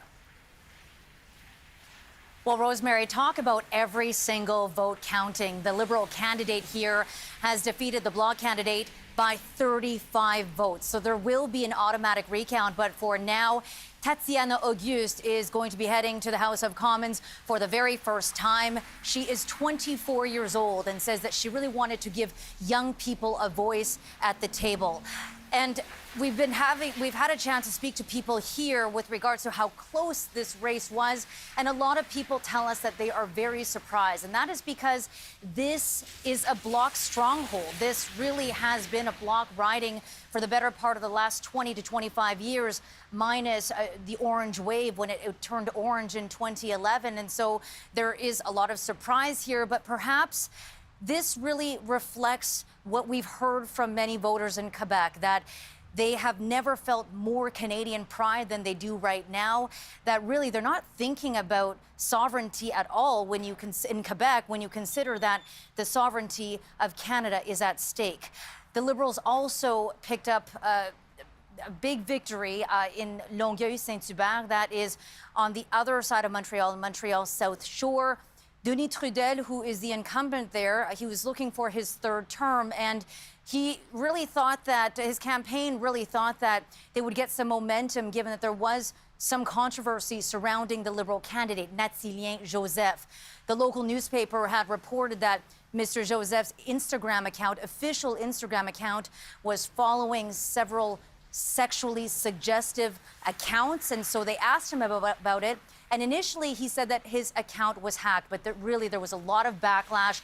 There were advocates for victims of sexual assault who demanded that he withdraw from the race. And so in the last few days, he did say that he made a mistake and that he apologizes to anyone he may have hurt or offended. Mr. Joseph was born in Haiti. He came to Quebec 8 years ago, and now he is heading to Ottawa for the very first time. Rosemary. Okay, Vanessa Lee, we did hear a slight shift, I think, in tone from Yves-François Blanchet today versus what he was saying last night.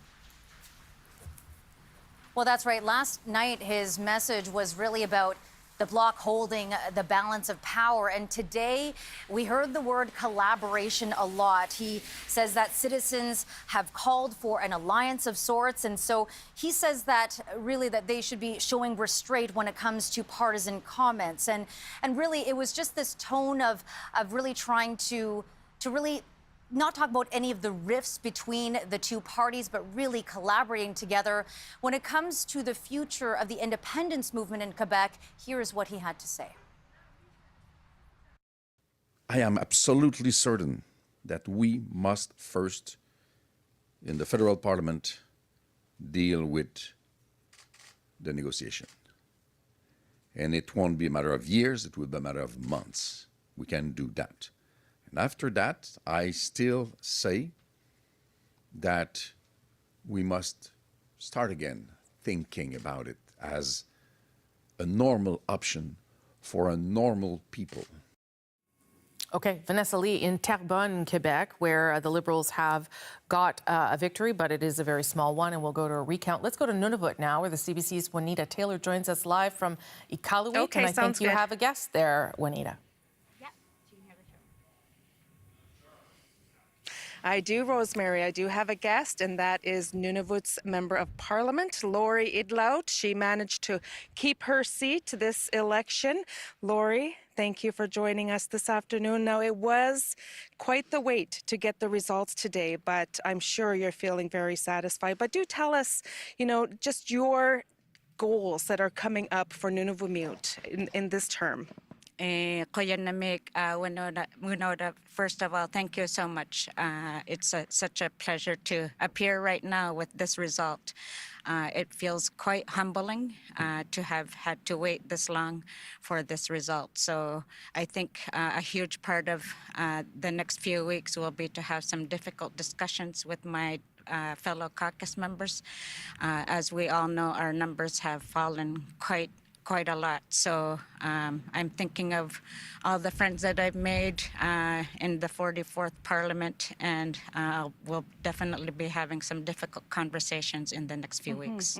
Including a conversation, Lori, that I do want to ask you is that, are you considering running for the leadership of the NDP? I can already say no because it's not a consideration for me. I know what the demands are, including the ability to be able to speak French. While I'm bilingual in Inuktitut, and I think that there would be too many people that would say you need bilingualism in French to be a leader. All right. Well, thank you so much, Lori. It's great to speak with you this afternoon, and congratulations once again. Back over to you. Okay, thank you so much, Juanita Taylor and Lori Idlout, who's holding that riding for the NDP. Okay, Canada, it's been a day and a half or a week and a half, but the CBC News decision desk is ready to make the call.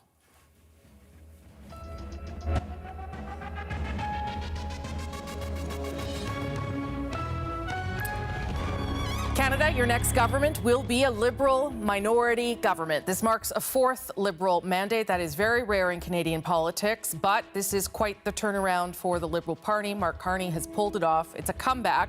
It may not be the majority that they were dreaming about just weeks ago. In fact, there is a clear message here from voters that this next Parliament will have to find ways to work together. So, Mark Carney, Prime Minister, elected for the first time, now has to figure out how to manage a minority parliament, which is not easy in the best of times, and with a large Conservative caucus there that may not want to work cooperatively with the Liberal government. David, we finally got there. Here we are. Yeah, minority government for the Liberals after we waited for a number of ridings with enormous ballots still to be counted. Wanted to be sure, and here we are. Yeah, we started the day with a list of 11 that could have been really a political goat path that the Liberals would have to navigate with all of the vote splits breaking their way to get them to 172. They got one of those in Terrebonne, but then as the results came in, particularly in the BC ridings we were watching right at the end, it just didn't break their way as either the Conservatives or the New Democrats held on. So let's go through some of those ridings if we can. I think we're going to start with Vancouver Kingsway.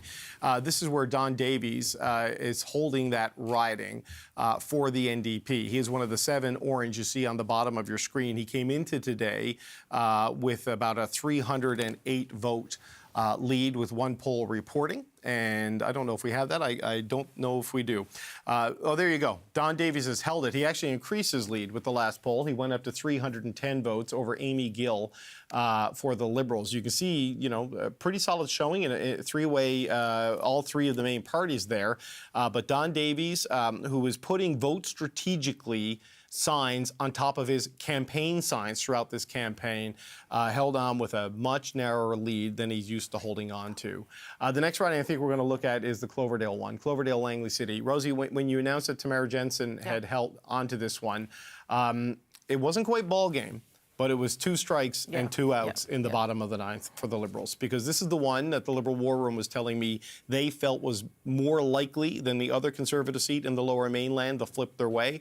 It did not there. Tamara Jensen with a 769 vote lead with all of the polls in. She is returning to Ottawa.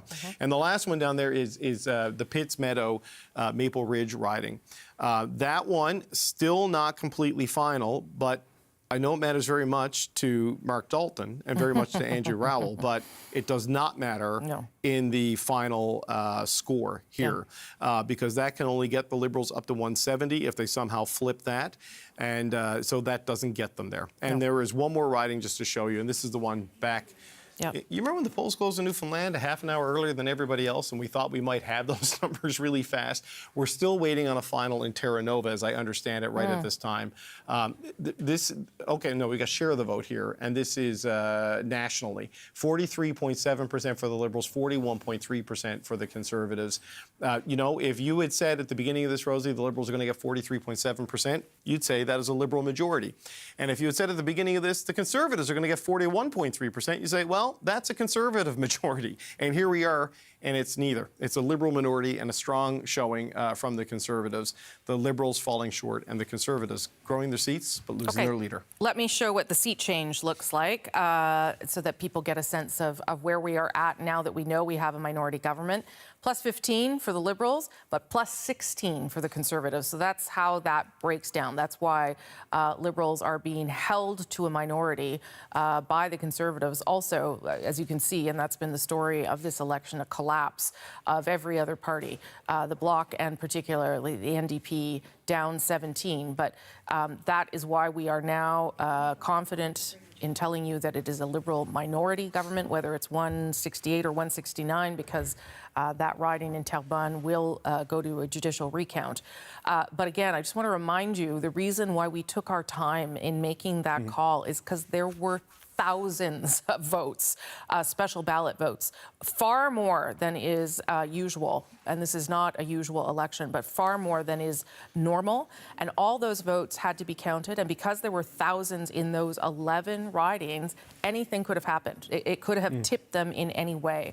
And because of the closeness of this race and the way it has been so unusual, a 2-party race throughout, we did want to make sure that we got that right. And now we know. Mark Carney's got a Liberal minority government on his hands.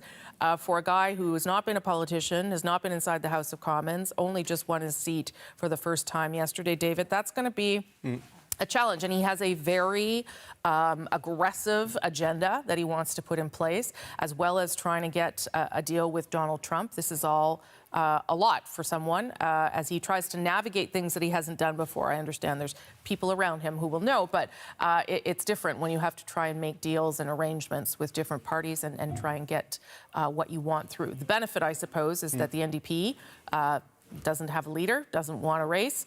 The Bloc is also in a period of some rebuilding, I would guess, and the Conservative leader is looking for a seat of his own.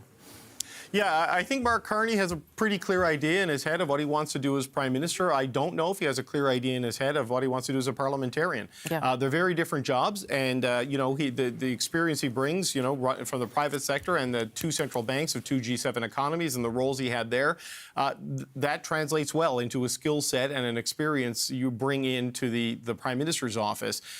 Dealing with the opposition in question period every day, or however frequently this Prime Minister will be there. Justin Trudeau was mostly only there on Wednesdays, and trying to navigate a minority parliament. We'll see how that goes. But I think, Rosie, this is a pretty durable minority. Pierre Poilievre is not going to be there in the first question period. There's all kinds of buzz going around of various members of his caucus, of the 144 you see there, of names of people who are either being asked or are offering to maybe give up their seats so that Pierre Poilievre can run in a by-election to get back into Parliament so he can lead the Conservative movement, from the front bench of the opposition. But right now, I mean, he is out of the House of Commons. He is no longer the leader of the opposition, because you can be leader of the Conservative Party, but the leader of the opposition role is a parliamentary function. You need to have a seat in the House of Commons to be the lead person in question period every day, to have the official residence of Stornoway. All of that is very much in doubt right now, with Bruce Fanjoy defeating Pierre Poilievre by a substantial margin in the riding of Carleton. So the Conservatives have to figure that out in terms of, does Pierre Poilievre come back? Does he stay on? Can he come back? Can he stay on? And you know, what direction do the Conservatives go in? And while the NDP needs to figure out what their core constituency is, who is the natural successor to Jagmeet Singh, what do they need to do here? And all of that, plus overlaying the stakes of Donald Trump, you need to, he has a durable minority right there at 169, even if it drops back to 168 if the Newfoundland riding flips away from them. Okay, and let me show people where that is at, in fact, because that riding in Terra Nova, the Peninsulas, is a lead of 12. Anthony Germain elected with 12, so that goes automatically to a judicial recount, as does Terrebonne, which is a lead of only 35. That is goes to a judicial recount, so neither of those are guarantees for the Liberals at all. Do want to tell you another part of the story that we're just getting word right now on, and that is voter turnout. You remember that the voter turnout for advanced polls over the Easter long weekend was very high, a record, more than 7.3 million Canadians. The estimate right now on the Elections Canada website is 68.47%. That's the estimate, so a little bit higher than a little bit lower than what they have there, but that is the total votes. It will go up a little bit because there are still a few polls still reporting, but the last time we were anywhere near 68% was 68.3%, and that was in 2015, and at the time it was the highest since 1993. So we weren't tracking quite as high as some people thought, given the huge turnout over the Easter long weekend. But that's still better than we've had in some time, and does speak to a level of engagement, certainly by Canadians, but not anywhere near, you know, were people talking about potentially 75% when we saw the big turnout over the Easter long weekend. The last time we were in the 75% voter turnout was in 1988, but this one just over 68%, and again, could go up a little bit. Those are early estimates by Elections Canada. David, thank you for that. I think you have to stick around with me because I need you for a little bit longer, even though you've got your own program. Thank you so much for that analysis. Here's a look at Ottawa. Here's a look at Ottawa this hour.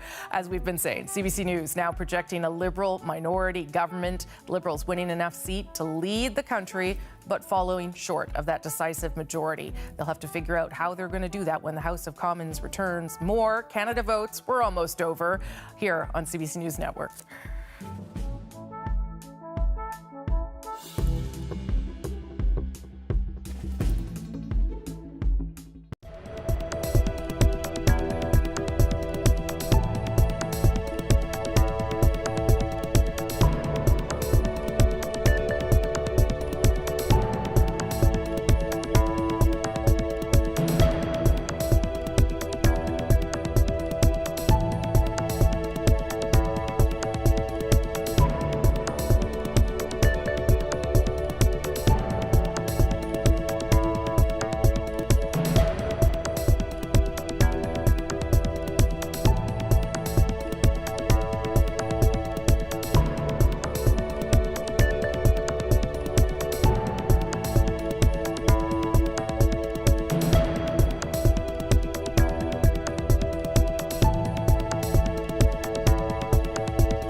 Hi there, I'm Rosemary Barton here in Toronto. The CBC's decision desk has made the call. Mark Carney's Liberals have won a minority government.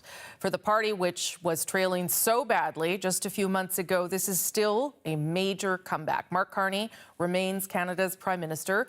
But that's not the only development here. Over the past 12 or 18 hours, Conservative leader Pierre Poilievre lost his seat in Carleton to Liberal Bruce Fanjoy. And New Democratic leader lost his seat as well. The NDP's Jagmeet Singh announced last night in light of that and the poor performance in the election that he will resign as party leader. Let's take a look at the national picture as it stands now. Liberals leading or elected in 169 seats. The Conservatives in 144. The Bloc Québécois stands at 22. The New Democrats hold on to 7 and appear to have lost official party standing, which will have an impact on their ability to do things inside the House of Commons. Green Party holds on to only one seat, that of the co-leader, Elizabeth May. There were a number of ridings that were very close, but we have called almost all of them at this stage. An extraordinary number of special ballots, thousands of votes remain to be counted, which is why we held off on making a definitive projection until just minutes ago. Elections Canada confirming that they're estimating voter turnout has topped 68%, which is better than it's been since 2015. The host of Power and Politics, David Cochrane, is still with us now from Ottawa. Yep. I'm going to let you go and get ready for your show eventually, I promise.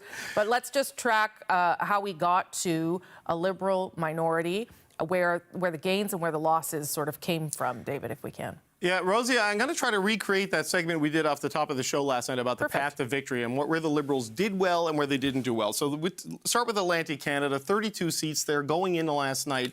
It was split 24-8. We put the number that the Liberals needed to get at around 25. Well, guess what? They got 25. So mission accomplished in Atlantic Canada for the Liberals. We move into Quebec. The number we set for the Liberals, that based on what they were telling us, is that they needed to get 40. Right? Well, they got, I'm going to write it on the black so you can see it better, they got 44. So they overperformed in Quebec. So you're +4 from what your threshold was coming into Ontario. We'll get to Ontario in a moment because I want to show where they also did well. In Manitoba, they got 6. In Saskatchewan, there's red in Saskatchewan for the first time in a decade. They got 1. And in Alberta, they got 2. Now, if you remember, Rosie, we talked about they wanted to have 10 in the prairies to kind of be on track. They're down 1 there. Not fatal, especially when you look at they're up 4 from the number they wanted to be at in Quebec. They got 2 in the north, which is exactly what we said based on our polling assumptions and from conversations with the Liberals where they needed to be. We had set the number for British Columbia at 15. They're at 20 right now. They went well above the threshold. So BC overperformed. The Atlantic delivered where it needed to be, though they probably left some meat on the bone there. And they did well in Quebec. The number we had set for Ontario was 80. They were at 76 going into this election, 76, 75, somewhere around there. They were leading in Ontario by large margins all the way through this election in all the public polls. They did not get to 80. They're at 69. They lost about 7 seats, I believe it is, or lost 11 seats, I think it was, in Ontario. They underperformed there in the biggest province in Canada, and that's why it's a minority government, why they're stuck at 169 seats with 2 within the range for a judicial recount. Terrebonne in Quebec, where I believe they have a lead of 35 over the Bloc Québécois, and Terra Nova in the Peninsula in Newfoundland and Labrador, where the lead is only 12. But, you know, Ontario really became the battleground where the Conservatives surged their number of seats, with the notable exception of leader Pierre Poilievre, who lost his riding in Carleton. So when the Liberal campaign looks at its underperformance in Ontario, it's not going to be mad at Bruce Fanjoy for what he delivered to them last night. But Ontario is so important because it's 122 seats. That's the 3 northern territories. That's BC, Alberta, Saskatchewan, Manitoba, Newfoundland and Labrador, and Prince Edward Island combined, all in one place. That's not the province where you can afford to underperform, especially when you've got that power base in the GTA. Too many blue seats in York region, Peel region, and getting further down towards Kitchener and into Hamilton. They just lost seats they held before in the province where it looked like they were the strongest. The big uncertainty was, would the Quebec wave happen for them? It did. They got to 44. The Bloc is down to 22 seats, largely to the benefit of the Liberals. It was Ontario where it fell apart. And this narrow goat path they've tried to navigate the last 18 hours or so as the advance polls and special ballots came in these ridings in Western Canada and in Quebec, it just did not deliver the victory that hitting what they had in Ontario would have delivered. You know what, that does, though, I think, raise an important question here. The Conservatives have increased their seat count. They've increased their popular vote. Let's put aside Pierre Poilievre's personal loss, because he obviously wants to stay, and they'll find a riding for him if he wants to do that.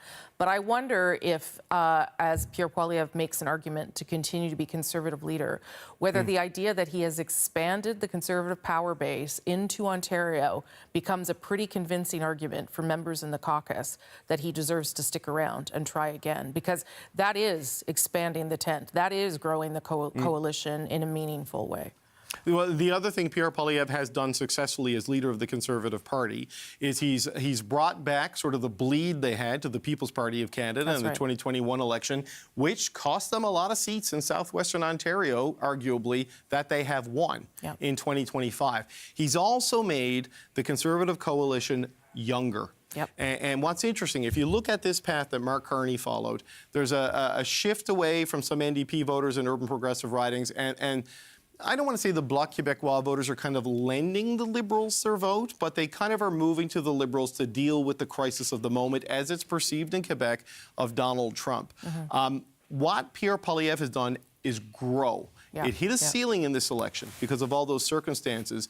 But if you're looking at another election in 2 years, 3 years, because this is a minority government right now, is the coalition Pierre Poilievre has put together more durable than the one that delivered this victory to Mark Carney? It might be, because it's younger, it's more ingrained, and it's not circumstantial like what you're seeing in some of these splits and changes. Now, Pierre Poilievre also benefited from those circumstances, especially down in southwestern Ontario.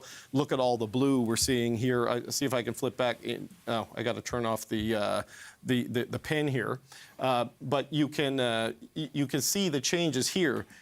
This was all orange. Now it's all blue. So he has benefited from this, but he might be more poised because of the blue-orange switcher, that trade union, blue-collar sort of mentality and nature of that electorate. He might be able to lock that in a way that it's going to be harder for the Liberals to lock in a lot of those block ridings they've taken in Quebec. But for now, Mark Carney is the Prime Minister leading a minority government and has the ability now to show Canadians what he will do as Prime Minister, and perhaps in that way lock in whatever the future holds for him and for the Liberal Party. Okay, David, I'm going to let you go.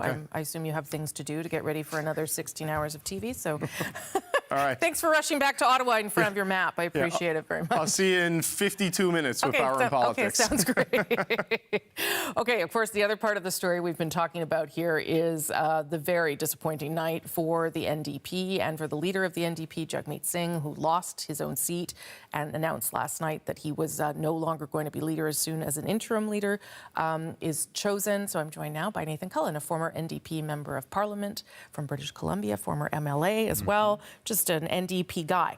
I know it's hard on days like this to, I had Randall Garrison last night on set with me, and it's hard to have smart things to say when you're feeling some pain. It's good that you're setting the bar nice and low for me, Rosie, at this hour. That's appreciated. So 7, that's the worst showing in decades. How do you explain it? Is it as simple as the Donald Trump factor? How do you explain it? One is tempted to just lay it all at the feet of the other orange man, the bad kind of orange. But I think it bears taking a fuller look, and I think that's what the party's going to do and what the party needs to do. There's a lot of very local type of fights that happen in a different way than the national scene, but the results are clearly devastating, and particularly when you get to the personal level. We start to talking about who are some of those MPs, the Taylor Bacharachs, the Peter Julians, Brian Massey's, people who have been working their constituencies for a long time, been excellent MPs. Through no fault of their own, I would argue, the tide's turned. And that happens. Politics can be a brutal sport. For the party, it's a strange and devastating loss in that there's still an opportunity of real relevance.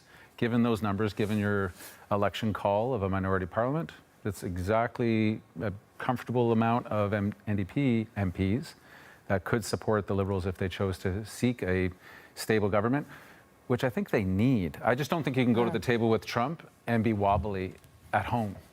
Like whatever you're doing at home, your agenda has to be set. Your mandate is clear. That's in Parliament, and that's also with the provinces. But are you suggesting that there could be some sort of supply and confidence agreement? I don't know. Yeah. I know Mark Carney a little bit, but I think the fact that he's new to politics, which has been said only 4 million times in the last 35 days, he's not necessarily held to any previous conventions of, oh, this is the way we do things. He needs support. He doesn't have it right now. He has two partners. One is the Bloc Québécois, which comes with a whole bunch of other strings attached and is often very expensive.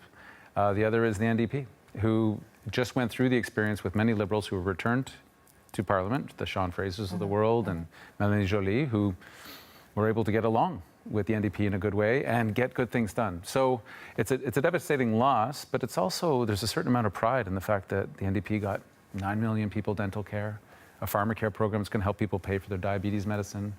Those are real things. And as a former politician, you don't always get to win real things. No, right? but These are real and important. But if you're winning real things and you don't get any credit for it, well, then there's a gap. Yeah. There's a question, and that's part of the analysis. What happened? Yeah. You were able to get these great achievements. They often say the junior partner in these things suffers historically. Sure. But I would also say that we have to own some of that. Yeah. How did we communicate? Were we effective at it? And then all of the context, the moment that we were in. Sure. Let's hope we're not having another so-called Trump election in a few years. Let's hope that the election circumstances are totally different than the one we just had, because these are crappy circumstances for everybody, really, sure. I would argue. Yeah. Okay, I want to show how the leader did, Jagmeet Singh, in his riding, Burnaby Central. He placed third. That wasn't unsurprising. There were a lot of people who were projecting that was where it was going to go. I'm going to show one more, which is a win, and that is Heather McPherson, who held on to her riding in Edmonton Strathcona. So showing those two for two different reasons. First of all, Jagmeet Singh, he was extremely gracious in his speech last night. I was a little surprised he resigned right away. And very quickly. Yeah. That sentence came out fast. Yeah, and that was it. But Heather McPherson, sort of perhaps a bit of the future and potential growth for the party. What do you think the next leader has to do here? Because that's a lot of rebuilding. It really is. We're into the church basements and the union halls, and it a little bit, I want to be careful with where I set the expectations, but it reminds me of 2003 when Jack came in. Yeah. Party was not in a good place. Yep.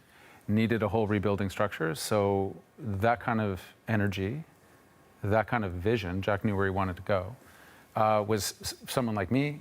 I came into the same parliament he did. That was captivating for me. I really appreciated his way of doing business. We're not going to find another Jack. He was what he was. But I think having both that kind of energy and that vision for where the party can be are going to be critical. And I think Mr. Carney, especially on some of the economic side of things, tends to sidle up a little closer to the center. So that means there's lots of space on the left for the NDP to make a case. And that'll be the next little bit. But first things first, understand why you lost. Be really brutal and honest about it. We're okay with that with the NDP. We tend to not sugarcoat things and then get on with the job.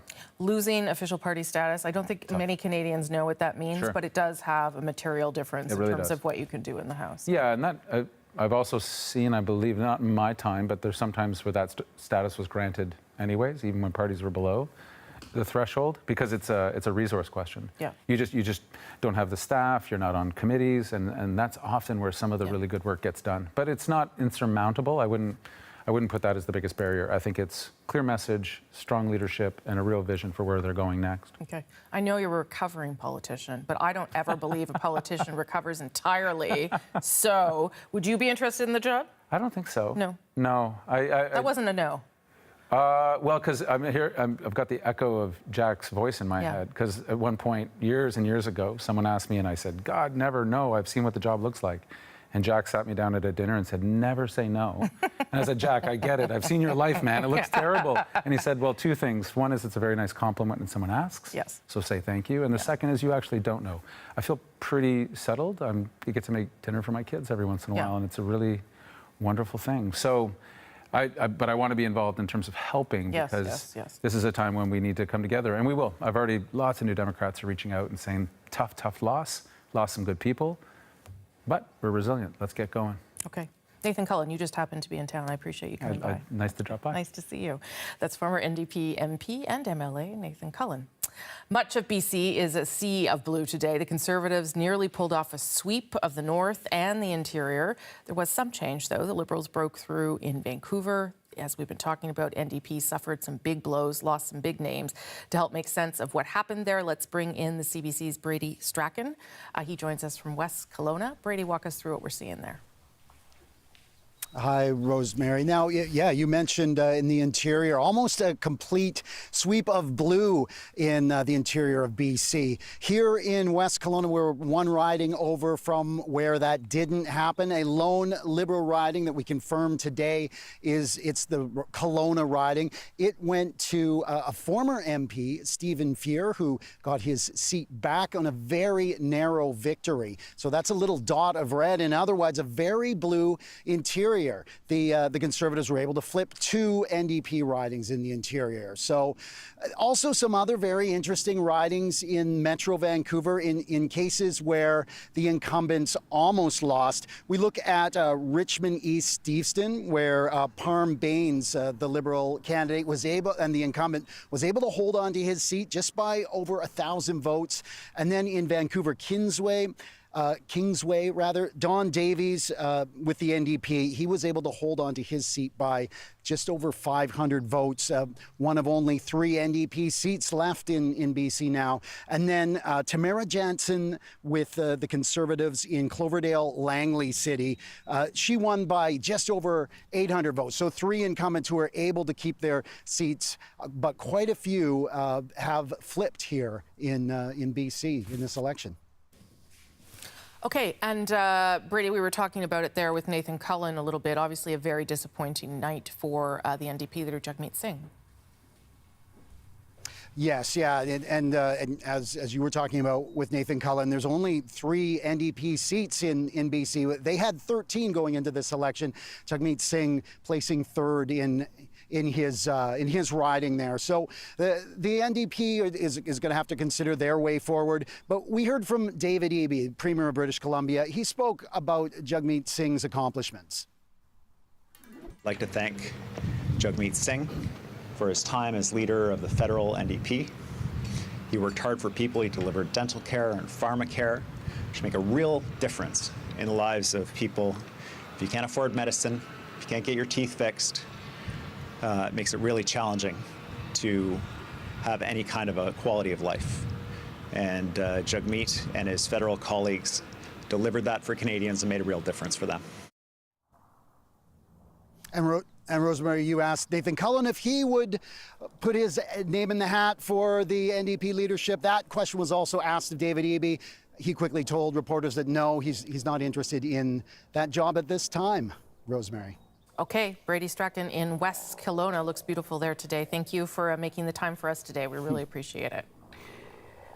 Okay, let's take a look at Ontario now. It is, of course, the most vote-rich province in Canada with 122 seats. Liberals leading and elected in 69, dominating the city of Toronto. But as we've been talking about through last night and today, the Conservatives really had a strong performance in Ontario with 53 seats and several key gains in the 905 ridings and then in that southwestern portion of Ontario as well. I'll have to show you one elect now that we have, confirmed elect. There you go. That is in the riding of Kitchener Centre. Conservatives pick up from Kelly DeRitter, I think. And that was the previous second Green riding by Mike Morris. He has lost in this elections and the Conservatives holding it up. And again, that part of the story there that we're seeing about Conservatives doing well in Ontario and particularly in some of these ridings where perhaps people were feeling trade exposed to Donald Trump, but it does sound as though the message of affordability and some of the other things Pierre Poilievre was campaigning on pushed through there and made a difference. Windsor was a focal point of the campaign due to, again, its proximity to the United States. All the party leaders went there.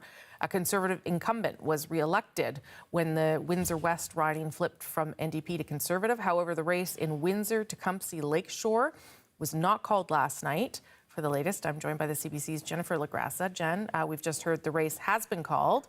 What can you tell us?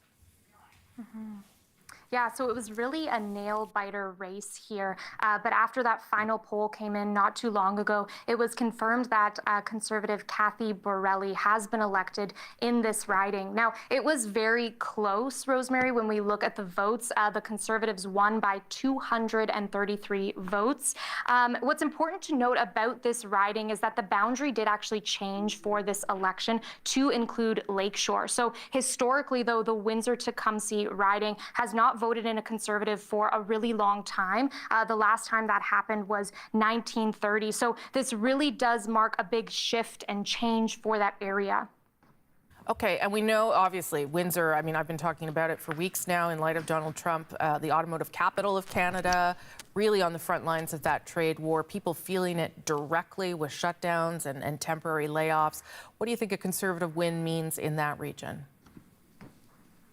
So a Conservative win specifically for the Windsor-Tecumseh Lakeshore riding really means that, you know, Blue has kind of swept across and throughout the Windsor-Essex region, specifically in that Windsor-Tecumseh Lakeshore, which has leaned NDP and Liberal. Then with our riding right beside us, Windsor West, also flipping to Conservative. They have had NDP leadership there for decades. So really a big change. What we hear, you know, from the local auto unions throughout this election campaign is that they've backed and supported the Liberals. So this is definitely a shift from what they wanted to see. And we know that, you know, the Liberal Party has really brought big investments to this region, specifically the Next Star battery plant. That's a $6 billion investment here. So we did speak with one of the local auto unions today, and here's what they had to say. In my own interpretation, I don't believe they are going to make a difference.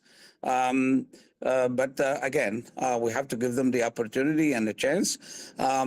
We fundamentally, as a Labor, we have a different principle we work with, and we are not going to shy away to voice our opinion and let them know the thing we agree and disagree with them, especially issues related to labor and public health care. So what we're hearing from the union, you know, saying that they're really going to stand up for workers. They're going to push back against things, especially things that don't necessarily align with their morals. With Conservative leadership here in Windsor-Essex, it really is uncharted territory for us. Rosemary. Okay, Jennifer Lagressa in Windsor, thank you for that perspective. Appreciate it. You see there on the left of your screen a bit of breaking news about Donald Trump and auto tariffs, rather. It doesn't seem so far as though that is going to have any direct impact on Canada because the duties put on Canadian and Mexican goods, as long as they were U.S. CUSMA compliant or USMCA compliant, they didn't apply. But we'll keep looking at that. He seems to have scaled back a little bit some of his tariffs on the auto sector. We'll look at some of the details and bring that to you now to let you know how Canada is affected by it, because certainly, again, this is one of the things that the Prime Minister will have to deal with in the days and weeks to come. Another thing that we can tell you the Prime Minister did today, because he did make his way into the office in spite of a late night, he did speak with the President of France, President Macron. We had a readout earlier from the French President.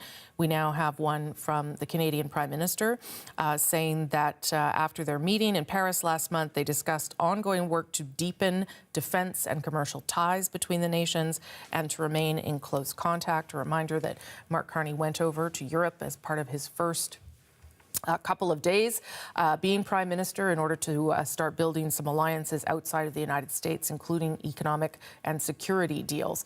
Okay, I want to talk about another part of the election story we haven't talked a lot about yet, and that's the Indigenous vote. The CBC's Brett Forrester is in Ottawa. He's with our Indigenous unit.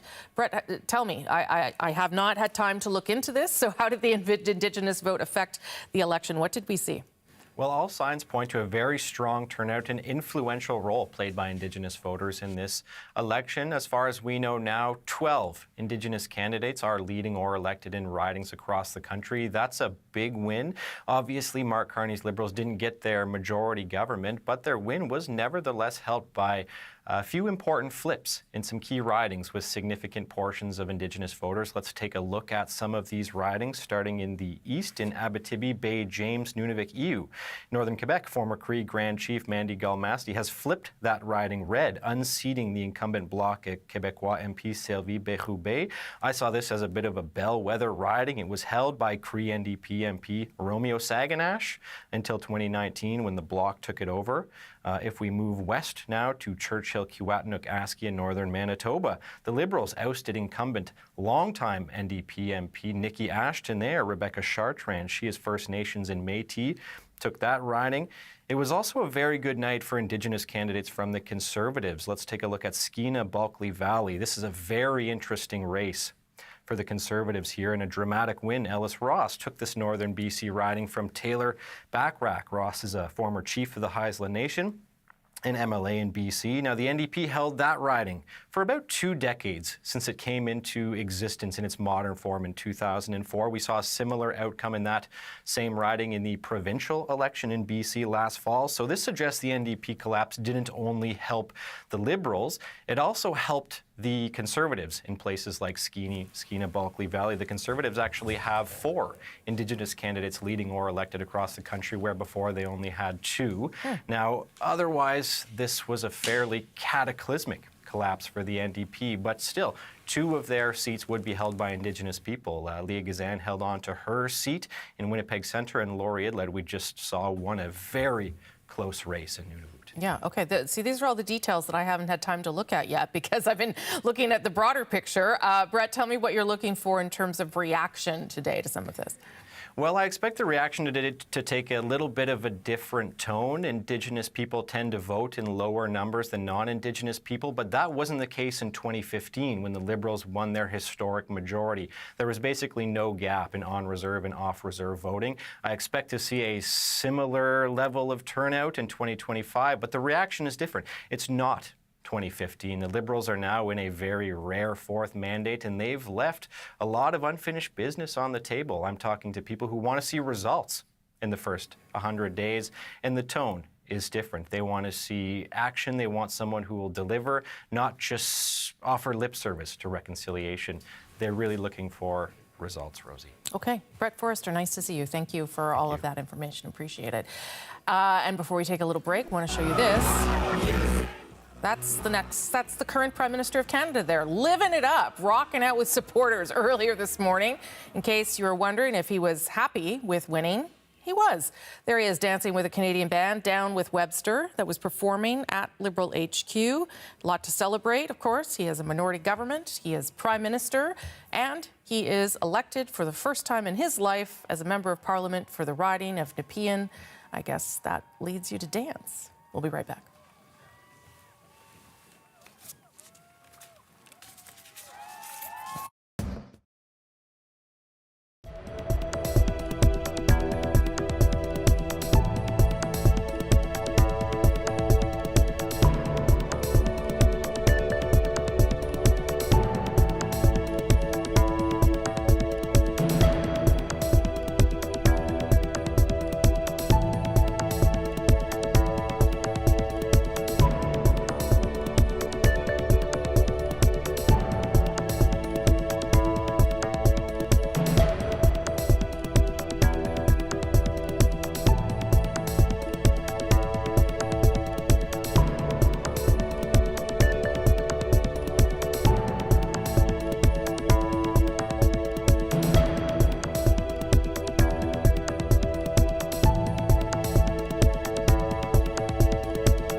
Canada Votes Day 2, but we now have a projected government, a minority government led by Mark Carney, first-time politician, first-time elected member of Parliament.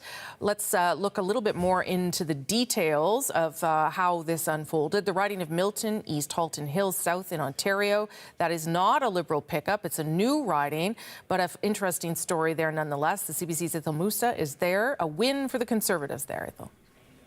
Yeah, indeed. Much like other parts of Ontario, a surprise perhaps to the Liberals. Parm Gill, he is the Conservative candidate. He has bested his Liberal opponent, Christina Tesler-Dirksen, by only 298 votes, Rosie, so under 300 votes. Now, if we apply the results of the last federal election to this new boundary, the Liberals would have only edged out the Conservatives by about 240 votes. So it's hard to say whether the carving out of this new territory had any impact on today's results. I actually spoke to some people of this brand new riding earlier today. I wanted to get their thoughts, Rosie, on the outcome of the election and more specifically, Carney, him continuing on in his role as a Liberal leader and Canada's Prime Minister. Here is some of what they said. Very disappointed, actually. After the Trudeau years, how could we go Liberal again? I voted Conservative because I think that's real change. I think the Liberal Party is just going to go back at the same stuff they were doing all along. I think it's good that we have an economist rather than I know he's a politician now, but, you know, I'm a little tired of politicians. If it hadn't been him, would your vote have gone differently? For sure, yeah. I just didn't like how Trudeau was leading the country in the past couple of years, so I would have voted Conservative if he stayed for the Liberal Party. So, Rosie, some thoughts from residents of this brand new riding here in Milton East, Halton Hills South. Indeed, a mouthful. Just to give you a little bit of information, on Parm Gill. He is a practiced politician. He was an MP previously in Stephen Harper's government. More recently, he was a member of Doug Ford's cabinet. He was the Minister of Red Tape Reduction. His Liberal opponent, Christina Tesler-Dirksen, she's a lawyer. She's also run several times as a councillor here. She was unsuccessful when she ran in February in the provincial election, bested by her PC opponent. This riding is considered to be a consequential one. It is one of the few where both Carney and Poilievre visited. They recognized that this was an important battlefield, but in the end, it was the Conservatives that won out. Okay, Ethel Musa in the riding of Milton East, Halton Hills South. I'm getting better at it in Ontario. Thank you so much for that and bringing us all of that. Okay, some breaking news at this hour. We can tell you that Prime Minister Carney, who's at work today in the office, has spoken with the President of the United States, Donald Trump. In a readout from the Prime Minister's office, they tell us that President Trump congratulated the Prime Minister on his election yesterday. The leaders agreed on the importance of Canada and the United States working together, it goes on to say, as independent sovereign nations for their mutual betterment. To that end, the leaders agreed to meet in person in the near future. We know that Mark Carney, the last time he spoke with Donald Trump before the election, said that he managed to get the president to agree that they would sit down in the near future after the election to discuss a new security and economic agreement. Now they're agreeing to meet in person very soon. That is the Prime Minister's readout of how that call went. We'll wait to see, of course, what the President says. But the second call now between the Prime Minister and the President as Mark Carney moves into a new phase as being Prime Minister, now elected and with a minority government. Okay, that's the breaking news for now. Totally normal for foreign leaders to be calling the Prime Minister in the days after the election. He's already spoken to President Macron and now to President Trump. Now let's look again at British Columbia. The province saw some very disappointing results for the NDP. I'll show you that map. Conservatives and the Liberals did manage to flip a number of seats that were often won by New Democrats in the past. The CBC's Katie DeRosa is in Victoria and joins us now. We haven't been to Victoria yet today. Katie, what is the election story out there? Well, you know, as you mentioned, the complete collapse of the NDP from 13 seats down to 3 on the Lower Mainland. A lot of longtime veteran New Democrats like Peter Julian, 20-year veteran, losing his seat, and you know, the Liberals really picking up some of those NDP seats in Metro Vancouver and on Vancouver Island. The Conservatives making inroads, picking up 3 seats on Vancouver Island, where both the Conservatives and the Liberals had been shut out for quite a while, with 6 of the 7 seats on the island, New Democrat now flipping. So Gord Johns in Courtenay, Alberni, the only NDP MLA to hang on to that seat, and so really the party trying to rebuild after losing party status. I talked to former NDP MP and former NDP MLA Nathan Cullen. He says, of course, it's devastating, but the NDP will still play a role with the Liberal government having minority status. So what does that look like with the smaller number of seats? We'll have to see. But certainly New Democrats, for example, Laurel Collins in Victoria, saying she doesn't think Canadians want to see a 2-party system like in the United States. So we'll have to see what it looks like for the party to rebuild after Jagmeet Singh steps down. I also just spoke to Nathan Cullen, who's in Toronto, and we had a similar conversation. So good to hear that he's saying the same thing everywhere. BC Premier David Eby is also a New Democrat. He shared some of his thoughts about the results today as a supporter and someone who had endorsed Jagmeet Singh. What did he have to say? Yeah, he said it was a tough night for our NDP cousins, and he also said he doesn't want to see a 2-party system. He believes New Democrats have a role. He was asked if he's interested in the federal job, and here's what he had to say. Yeah, it was a tough night for our federal cousins. There's no question about it. What I'm hearing from British Columbians is they are all in for Canada. They want us to stand up to Donald Trump. They want us to strengthen our economy and protect their jobs, expand the opportunities for good-paying jobs, to ensure they're able to afford the basics, including housing, and that we have strong public services. And I'm keen to work with Prime Minister Carney to deliver that in partnership with the federal government. So I'll just recap. Basically, he said no thanks. He's not interested in the job, but as he mentioned, the person who should take on the job needs to be able to work together to stand up to the United States and advance those goals. As for BC Conservative leader John Rustad, he said the collapse of the NDP represents a broad rejection of the socialist values that the NDP represents. So the Conservatives in BC kind of celebrating the collapse of the NDP because, as I said, they picked up the Conservatives picked up some seats on Vancouver Island. Okay, the CBC's Katie DeRosa in Victoria. Thank you so much for that. Appreciate your time.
Prime Minister of Canada getting down to business right away on his first day after the election. He made his way into the office earlier this afternoon, and he's made a series of phone calls on his first day on the job as Prime Minister, this time elected, and now an MP-elect as well for Nepean.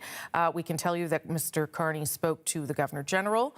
Mark Carney spoke to Pierre Poilievre. He made a call to Yves-François Blanchet, and as we've been reporting, the Prime Minister also spoke to the President of France. But importantly, he also had another call, this is second during his time as Prime Minister, to Donald Trump, to the President, where Donald Trump congratulated the Prime Minister on his win. They talked about the importance of Canada and the United States working together as, quote, an independent sovereign nations for their mutual betterment. And they both said that they would soon agree to meet in person in the near future. This, of course, during the first phone call between the President and the Prime Minister, Mark Carney says that he got an agreement by the President to sit down and start discussing a new security and economic deal. So presumably a meeting in person would be the first step towards that. Green Party co-leader Elizabeth May has been elected to Parliament for a fourth term. She clinched her Saanich Gulf Island seat with 40% of the vote. CBC's Olivia Stefanovich has been following the Green Party's performance. She is in Sydney, British Columbia. Olivia, we saw you a bit last night. Elizabeth May's seat is look at the backdrop there, good grief, is the only one that the Greens kept. What does this mean for the party going forward? Well, Rosie, pollsters heading into the federal election were predicting that there may not be any Green MPs left after Monday night. But here we are the day after the federal election, and Green Party co-leader Elizabeth May has survived. Even some of her staunchest supporters, Rosie, weren't sure that she could pull this off, winning for a fifth straight term in this riding of Saanich Gulf Islands on Vancouver Island. Pollsters were predicting a tight three-way race between the Conservatives and Liberals, but in the end, it wasn't close at all. So she will be returning to Ottawa for this riding and for the Green Party, but she will not be returning with any other Green MPs. And she won't be returning with her co-leader, Jonathan Pedneau, who was hoping to pick up the riding of Outremont in Montreal. That's where he was running, but he lost by a significant margin, Rosie. And May says that she believes his chances of winning that riding in Montreal were greatly reduced after the Greens were barred from attending the federal leaders' debates because they no longer met the participation requirements. May says this was unfair. It deprived Pedneau of a national opportunity to take the national stage and make his case to voters. And that's why the Greens are fighting this in federal court to rectify the situation for future elections. We were also watching the riding of Kitchener Centre closely for the Greens because that's where incumbent Mike Morris was hoping to be re-elected, but now CBC News has called that this is now a riding that's been won by the Conservatives, which is really disappointing for Morris and even May herself, who was hoping that he would win that riding, Rosie. Okay, Olivia, and just a reminder that Jonathan Pedneau, the co-leader in Outremont, as you say, he came in fifth in that riding in Outremont, so the debate may have limited things a little bit, but the performance was not very encouraging for him in that riding anyway. You just spoke to Elizabeth May. What did she say about the composition of the new government, about where she thinks she might fit into this new minority government? Well, she's happy with this outcome. She says minority governments are good, especially for the Green Party, because it forces all MPs to work across party lines for the betterment of their voters, for Canada.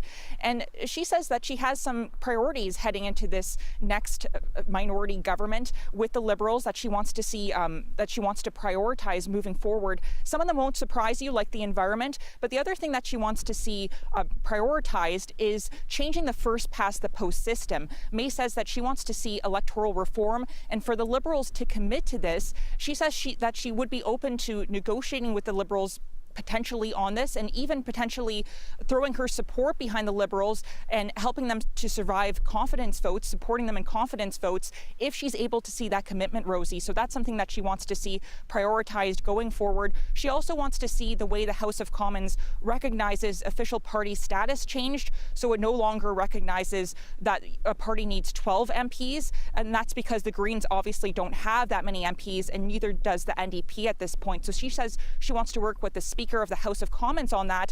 But she also says she's interested in that job for herself, Rosie, and that's something that she's mulling over, but she needs to work with her party, go back to her supporters to find out if this would be the right time for her as the only Green MP to then run as Speaker of the House of Commons. Okay, Olivia Stefanovich, just an incredible backdrop. We'll see you back in Ottawa very soon. Thanks for that. You're welcome.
Well, we are still talking about the election results in ridings right across the country. But no matter the outcome, 169 for the Liberals, it was a major reversal in fortunes for the Liberals from just 3 months ago. Want to bring in Cameron Ahmed. He is the former head of communications for Prime Minister Justin Trudeau. Nice to see you, Cameron. Hello, Rosie. What did you make of the outcome last night? I mean, it is an incredible comeback story for a first-time politician. I'm only going to say that for like 2 more days. But what did you make of how the Liberals did? It really is. I mean, it's a stunning result. And for the political nerds, one that's really interesting to pick apart looking across the country because there have been so many shifts. But I think one clear thing that has come through in the last few months is the dominance of Canada-U.S. relations in our discourse and how it's surpassed pretty much every other issue. And frankly, how so many other issues, domestic issues, are linked to it. And people understand that. And they saw Mark Carney as the guy with the experience and with the message and the plan to deal with that. I think it also can't be understated that the Conservatives still pulled in significant support across the country. And, you know, there is a division between a lot of people who saw the Conservative Party and a lot of people who saw the Liberal Party as the choice. So unity is really important right now, and seeking that unity is something that all parties and all leaders are going to have to do. Well, I'll talk a little bit about Quebec and Ontario in a second because I'm sure you have thoughts on that. But because your experience has been in helping people communicate, leaders communicate, do you think that to date, you know, given the speech that the Prime Minister gave last night, that he is saying the right things to the country in this moment? Because you're right, there are lots of people that didn't vote for him and that might not feel that Donald Trump is the biggest concern in the world right now. I think it was the right message. I mean, he led with humility, unity, and was it ambition? Yeah, and ambition. Yeah. I think that's absolutely the right tone and the right message right now when you have, you know, just millions of Canadians across the board, all of our industries, all of our communities, especially in border communities, but really across the whole country, feeling impacted and concerned by what this shift in our geopolitical relationships means. Yeah. So I think that was the right way to go forward. And also as someone who is new to federal politics, to say, I understand that, you know, people voted differently, and I'm not, you know, I'm not necessarily familiar to a lot of people more than the past few months. I'm going to lead with humility and I'm going to lead with understanding, and I'm going to try and bring the country together it's consistent with his whole message throughout the campaign. I think what the test will be moving forward for the government and for all politicians is how can we continue catalyzing the unity that Canadians have demonstrated and then translating it into results that are good for our political system and discourse moving forward, that we can move beyond internal divisions and stay united as a country as we face these threats. Well, possibly part of the demonstration of that are the calls that the Prime Minister made today to Poilievre, to Blanchette, to the President Trump. Got a call from him as well.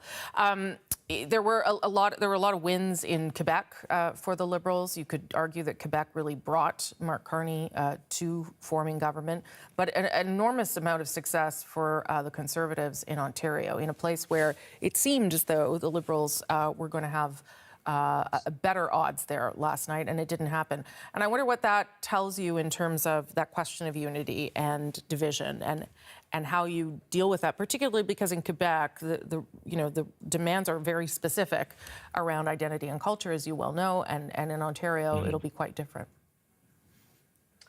Yeah, I mean, I'm not sure if I can draw massive conclusions out of that at this stage. There's a ton of analyzing that's got to go into it, but I think what you're seeing from Quebec in particular is a clear understanding that being part of the Canadian economy is really important, and having a say in the decisions made about the Canadian economy also really matters to Quebecers. And that's why a lot of Quebecers, big number of Quebecers, chose to participate in the decision of who the government's going to be, and instead of parking their vote with the Bloc Québécois.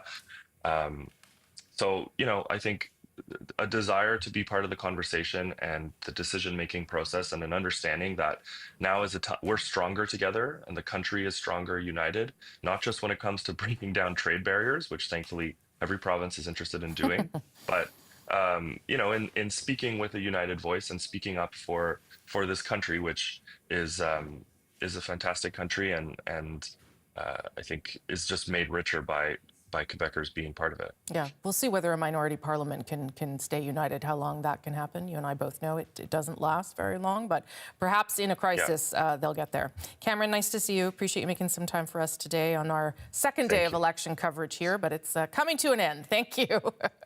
Thank you. I hope you get some rest soon. I will. Thanks so much. Cameron Ahmed is the former head of communications for Prime Minister Justin Trudeau. Okay, wanted to give you a sense here of the national picture of vote share and seat change, why we are where we are, which is a Liberal minority government led by Mark Carney. You can see there the share of vote is so close, right? 43.7 for the Liberals, 41.3 for the Conservatives. In a normal situation, and this has not been a normal election, either of those percentages of votes would have led to even a majority government for either party.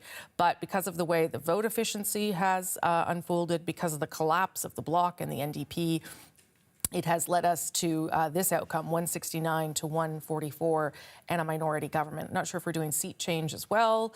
That too tells you the story. There you see it. Again, so remarkably close. Still just astounding to continue to look at these results and understand Liberals up 15, Conservatives up 16. But the story as to why they had success, right in those bars next to it, the Bloc down 13 and NDP down 17. That gives you a better picture. I love a graph bar. That gives you a good sense of why we are in the state we're in right now, and with a Liberal minority government led by Mark Carney. Saskatchewan stayed mostly blue in the federal election. All 14 of the province's ridings had Conservative incumbents, which matters so much in an election. Just one flipped to the Liberals. Saskatchewan Premier Scott Moe spoke today, congratulating Mark Carney and the Liberals on their win. But he also noted, as I just did, that the election was primarily a fight between two parties. So we're entering a two-party system in Canada. A two-party system, much like we've seen south of the border, and you're seeing, you're seeing a very significantly different proportion of vote going to those parties from the west side of Toronto right out to including the lower mainland in British Columbia. And so the Prime Minister has some work to do. What we're saying and what we're offering is we'll be part of that work. everyone being pretty conciliatory in this day after the election as premiers and others wait to see how the Prime Minister is going to